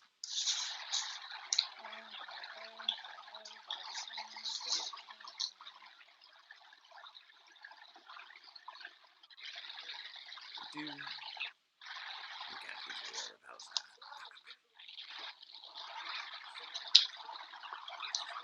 I like how they're referring to this as if it were 5 minutes ago instead of literally like 30 seconds ago.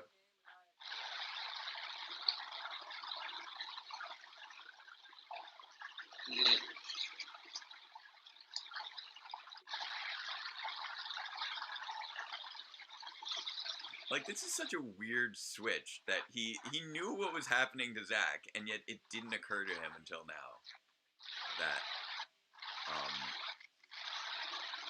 that you know, they were enemies of Rita, and that's why they were sent there.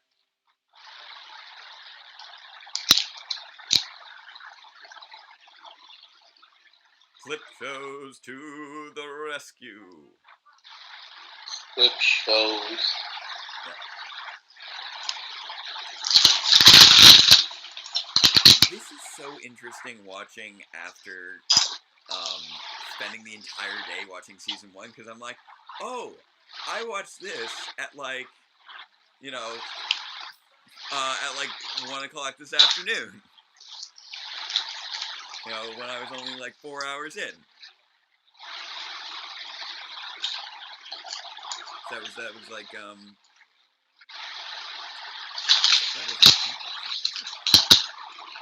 everything's blending together.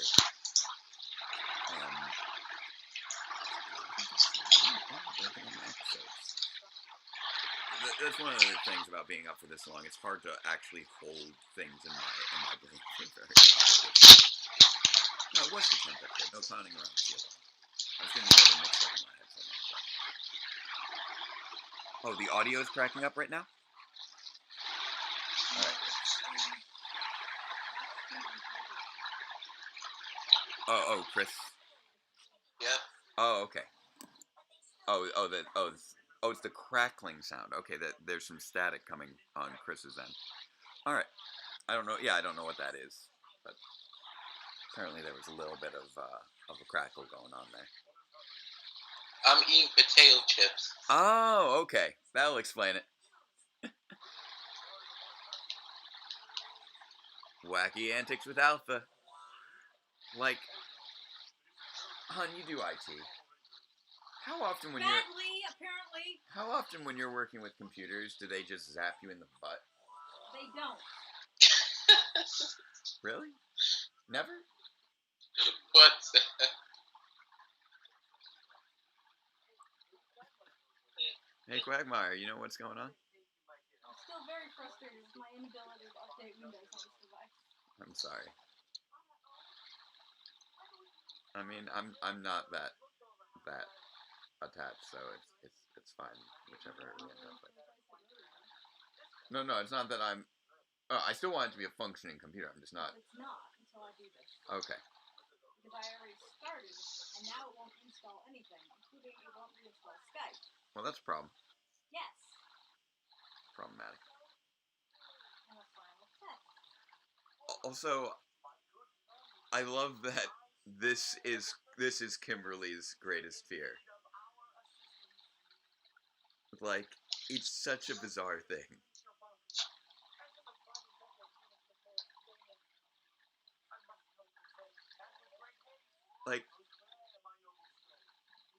Like they keep dropping French phrases, but also for some reason Skull has like a mildly Irish accent, and I don't know why.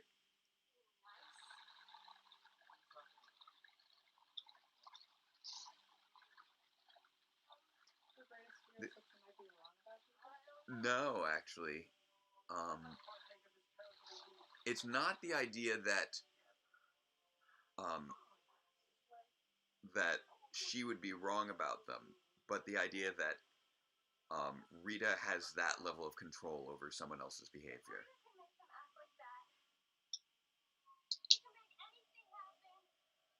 It's also interesting how the nature of this place works.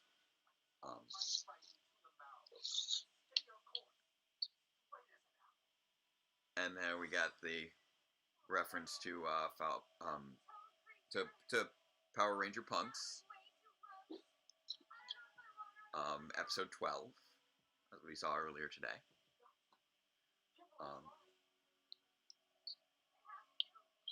It's really nice to see these sort of callbacks.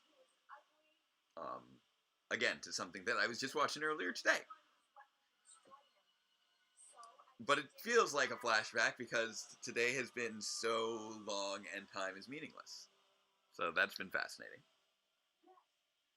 I know I'm definitely getting tired and my voice is getting a little hoarse.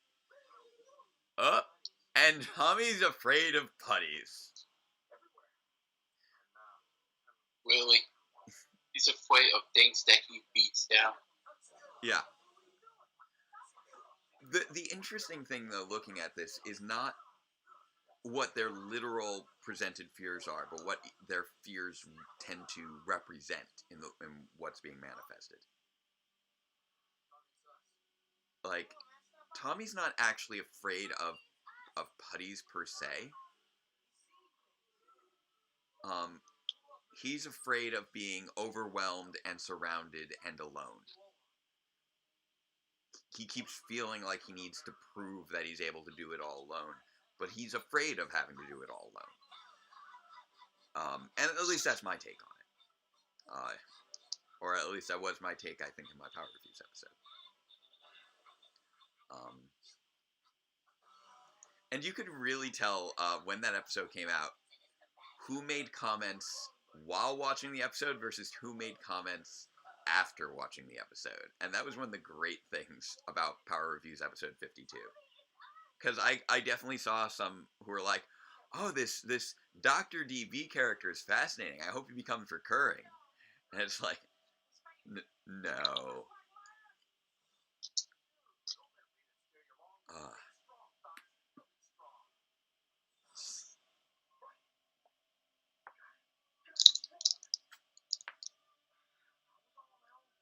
He's thinking back to Life's a Masquerade. It's just a couple episodes ago.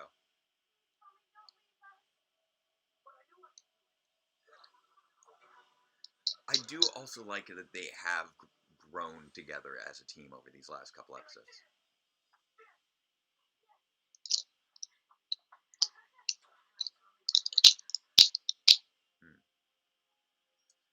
And now Trini's a little afraid that she's going to be next. Trini's interesting in that she's so often just a calm center, but she's clearly also dealing with her own personal anxieties. And it does seem like that is sort of what causes her to present as so calm, so regularly. No. Like, one thing that I'm realizing as I'm watching this season and revisiting it and looking at it through a more critical lens is the character of Trini actually has fairly serious amounts of anxiety that she generally manages to mask very well. Billy, you're too high.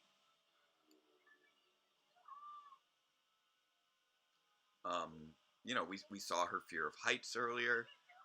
We saw how she reacted just at the thought of her doll of Tickle Sneezer actually being a real monster. Things hit her hard.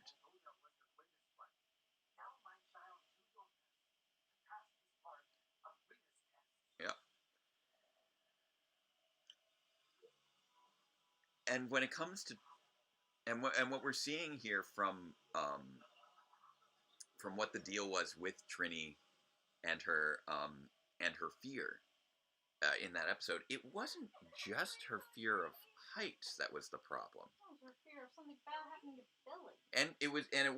It also wasn't just her fear of something happening to Billy, but her fear that her own anxiety would prevent her from being able to help her best friend.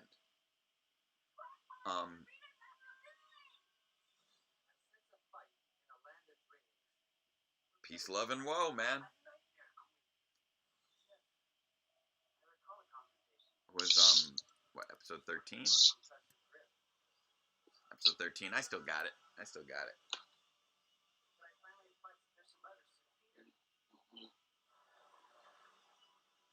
And you also got a date that we'll never see again.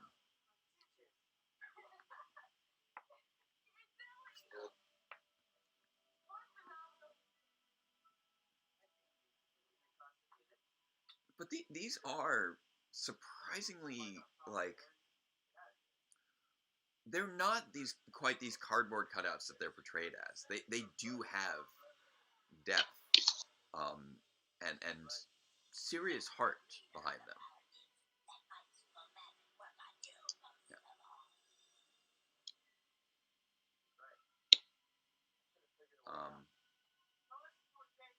Oh yeah. Referencing back to the idea of using the gender flipping as an opportunity to explore a trans character in Power Rangers. If we were to have that and do a Greatest Fear episode, that could be aligned with fear of misgendering. Absolutely.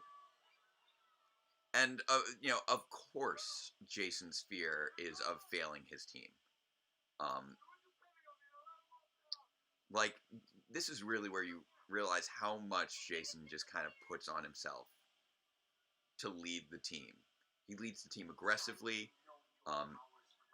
he has all these doubts about his ability to lead the team. But he also just exudes this calm confidence so much of the time as well.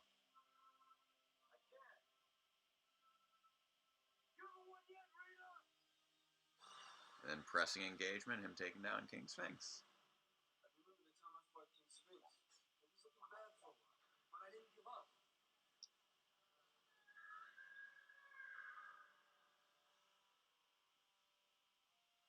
And yes, it is true that Ryu Soldier had a Greatest Fear episode. I just I have no idea what they're going to adapt as far as Dino Fury goes, or if they're going to adapt it as a single season or two. We still know very little about what the post Beast Morphers plans are. I'm probably thinking too. It may be. It might not be. The only reason that I have any reason to doubt that they do too is that the Nickelodeon contract supposedly ends in 2021, and that contract hasn't been renewed yet. So I don't know what's going on there. And at this point, they have sort of moved past a lot of their the Saban crew. So I don't know if they're going to continue to use the Saban practices.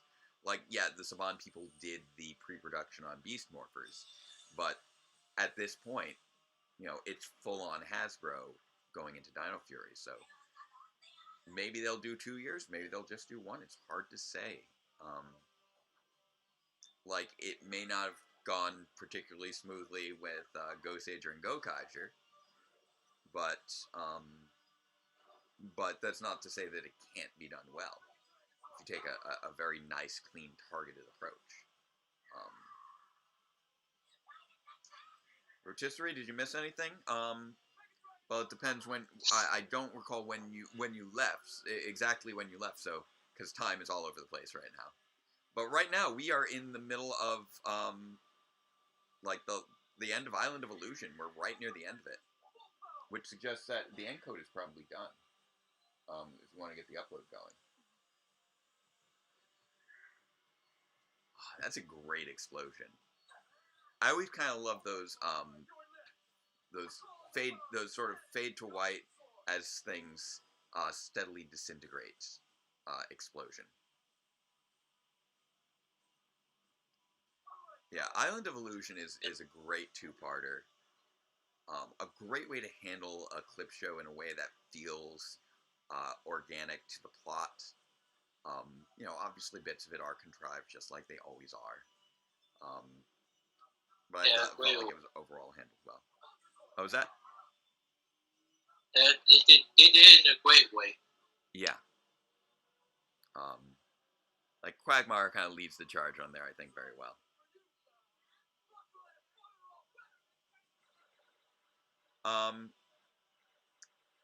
I do have YouTube tab open. I know I have a lot of tabs open. It's all the way towards the right.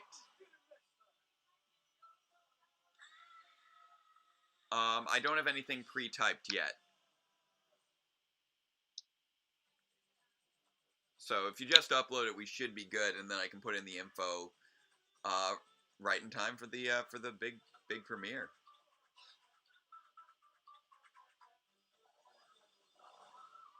So it looks like we will be able to premiere the episode after the stream ends. Looking before 10 o'clock.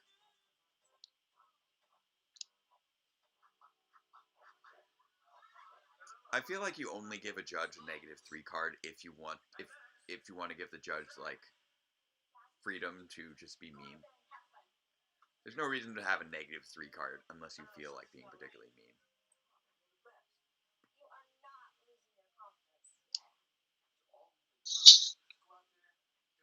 I still love that this episode that's really about the whole team still had the center of Zack.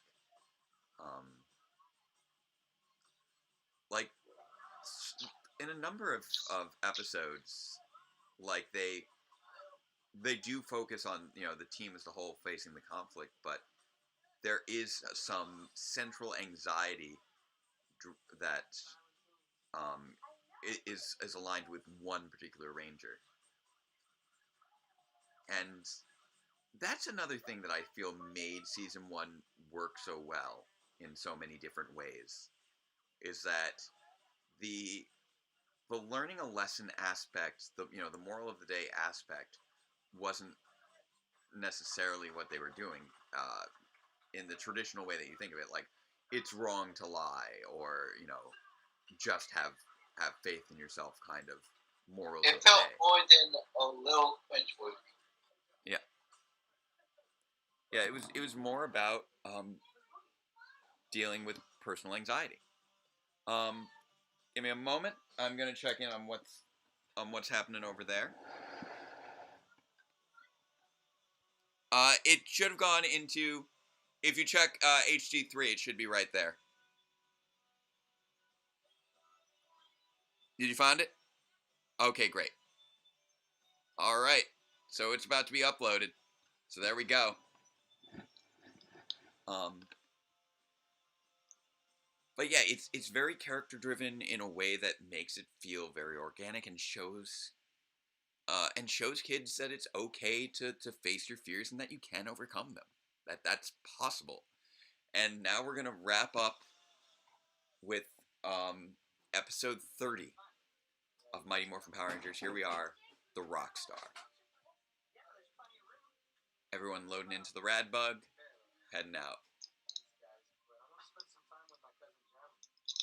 Yeah. But yeah, it's been a long day. 9 o'clock. We're hitting the last episode on our list.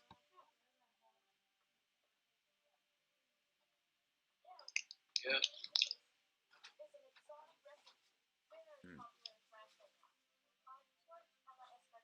Hey, escargot.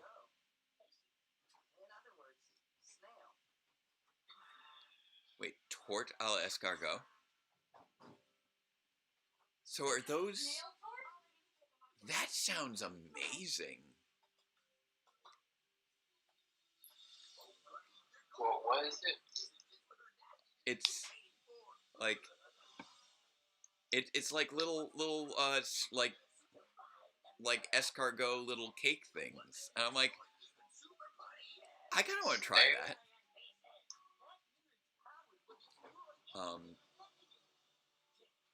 Like, I've only had escargot like maybe 2 or 3 times in my life. Like once at a wedding, or like at when we went to like a fancy Easter brunch. Those 4 living slopes. Yeah. Well, I find that it's mostly just that it's just soaked up with butter and salt, and it's just it's butter and garlic. That's it. And so it's very, it's sort of a little kind of almost like a savory little puff in certain regards because it soaks things up so well.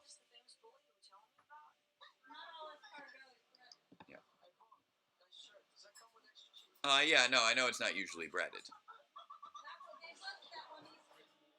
Yeah, no, that one, yes, I know. But I recognize it's not usually breaded.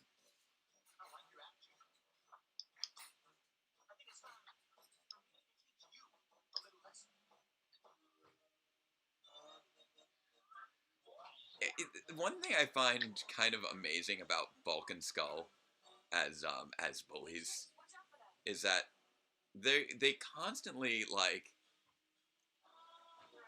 they are aiming to intimidate, like, the most physically impressive kids at their school. And that's so weird, because bullies don't usually do that. Like, if you look at people who are, actual, like, bullies, and that they, they victimize people. They victimize people that they usually feel like they have some level of power over. Maybe it's a way for them to cover up whatever insecurities they have, like, deep down inside. Exactly. Like, they have some element in their lives is making them feel powerless, so they exert power on others. And that's usually the driving motivation. There's obviously other factors for various people. Perhaps a toxic home environment that leads them to think that violence is necessary. But it's so strange. It's fairly rare for them to actually go after anyone who they clearly, are lower are lower than in the hierarchy of school life. So with Bulk and Skull, though, they have this extremely high opinion of themselves, an extremely high level of confidence, and I think see themselves as underdogs deserving of more, which is really interesting. I don't know what it says about them necessarily, but I find it to be an interesting aspect to their characters that they're not going after the people who are clearly weaker, more vulnerable. And here we're kind of sort of highlighting one of the things that Melissa was pointing out before, that do putties wear belts? Sometimes, maybe, but not all the time.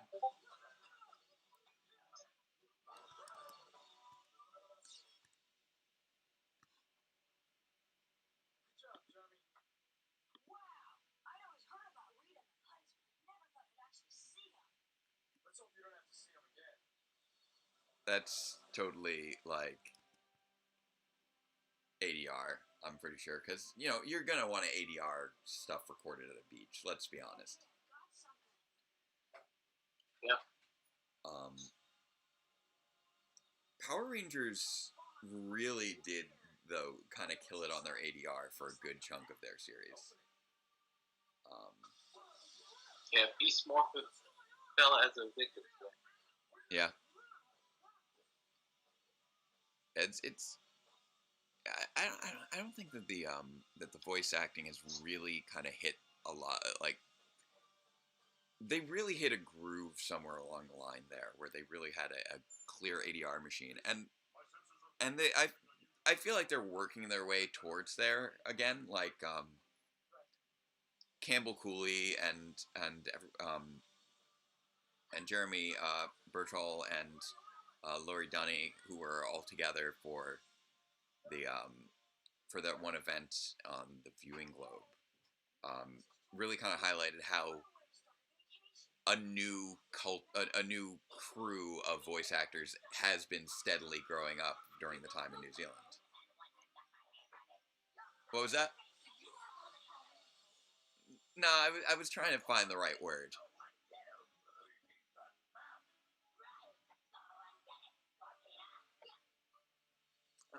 We're wrapping up today on a Scorpina episode too, which is kind of cool. Like, it's interesting to me that Scorpina was introduced at the same time as Tommy, and then just sort of really faded out of a lot of the season after that. Pretty much.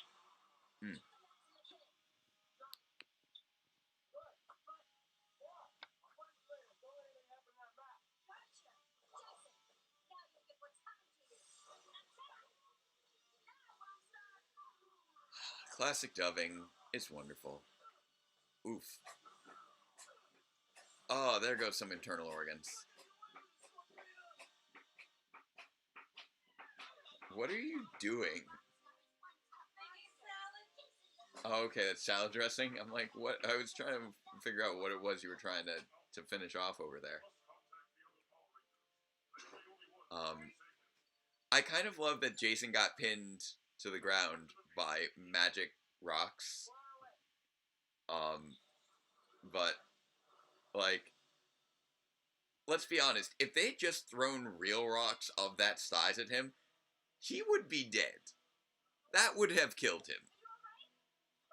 You do not take a rock of that size to the lungs and really survive. So it's always kind of funny how they just sort of tweak things to make them slightly less deadly.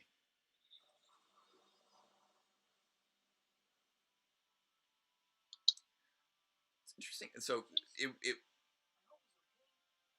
is it really Brian Siddall dubbing over Jeremy here? Because that's really interesting. If so, like I think of Brian Siddall as Circuit primarily, but presumably she had a fairly long career outside of that.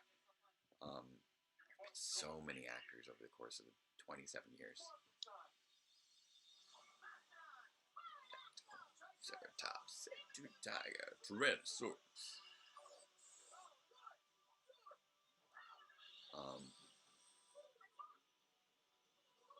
Just an interesting little moment there. That Billy was just kind of cut off the end there.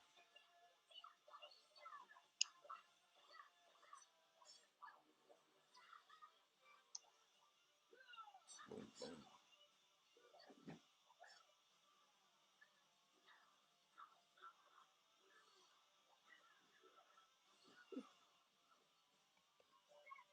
Do the power coins provide any defenses while they're unmorphed? I mean, we do know that the power coins do protect them from certain magical effects. So it is actually reasonable to interpret that the power coins could be providing them with some other form of protections as well. Like, we've established already that, or, well, not during this season, but during other seasons, that rock is clearly just kind of Velcroed to them. But during other seasons, like, oh, we still remember things because of our power coins, or we were immune to the spell because of our power coins. And you kind of wonder, what else could the power coins be protecting them from? Oh, there goes Frankie again.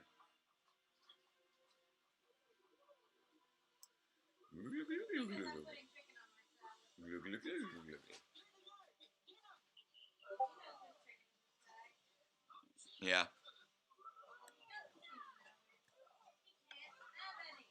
But he wants it. He wants the chicken.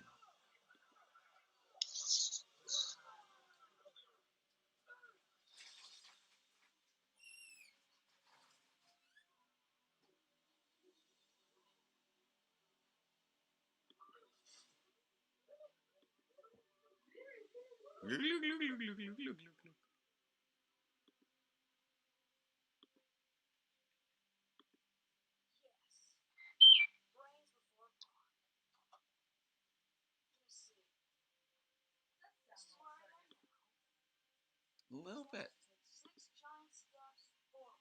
Yeah, I'm hearing it now. That's interesting. Yeah. I was just kind of listening to it just now without really looking at him and letting his face kind of counter things. Yeah, no, it's definitely sounding like Circuit right now.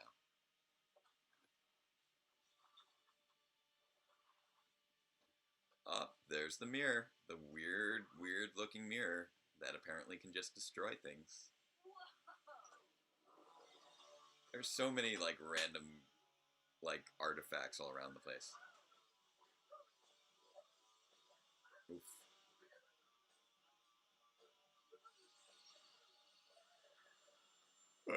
And there goes that putty. And there goes that geological structure. Seems less positive. Yeah.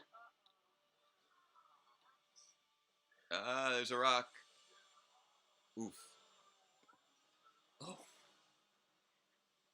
He just exploded.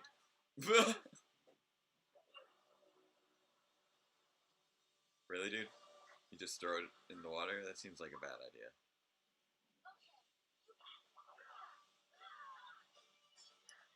Wow, that the Rockstar did not, despite being the title character, that Rockstar did not last very long. Got blown up good.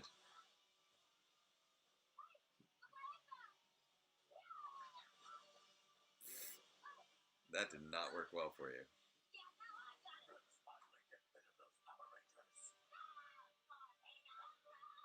Oh no.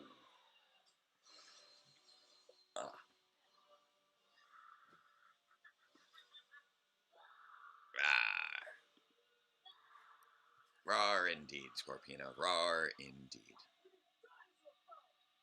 Yep.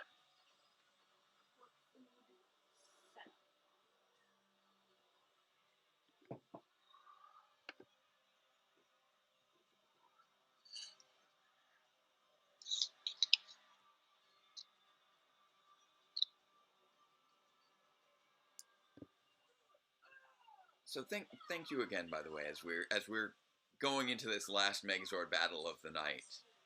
Thank you again for joining me on this journey that is almost halfway through now. If you donated today, thank you very much for your donation. If you shared this stream with others and were able to spread awareness, thank you for your support. And if you haven't had a chance to donate yet today, now's a great time before we close things out. Let's see if we might be able to get in a few little last minute pitch-ins. Even if it's just $1 here, $1 there. Everything adds up, and the more people we have contributing, the more likely we are to make a difference in people's lives.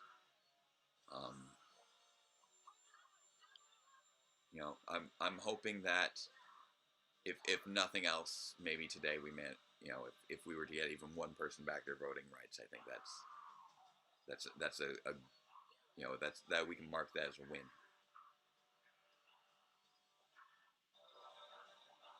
Boom. Ooh.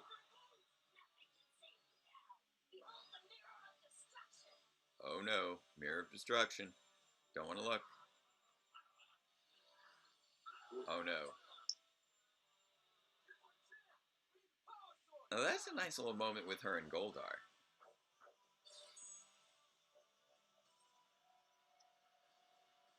Where she actually sacrificed the mirror to save Goldar.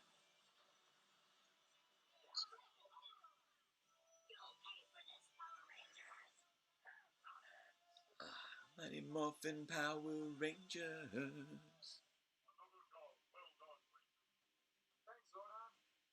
Oh, that sounds like fun. Making Tokuger weapons out of Lego. I love how bland the suit actors are being right now in this American footage. It's great. Like, yeah. Blue Ranger's just standing there, just like with his arms just hanging down. It's like, I'm here. I'm just here. I exist. And you just get that little like weak thumbs up from the red.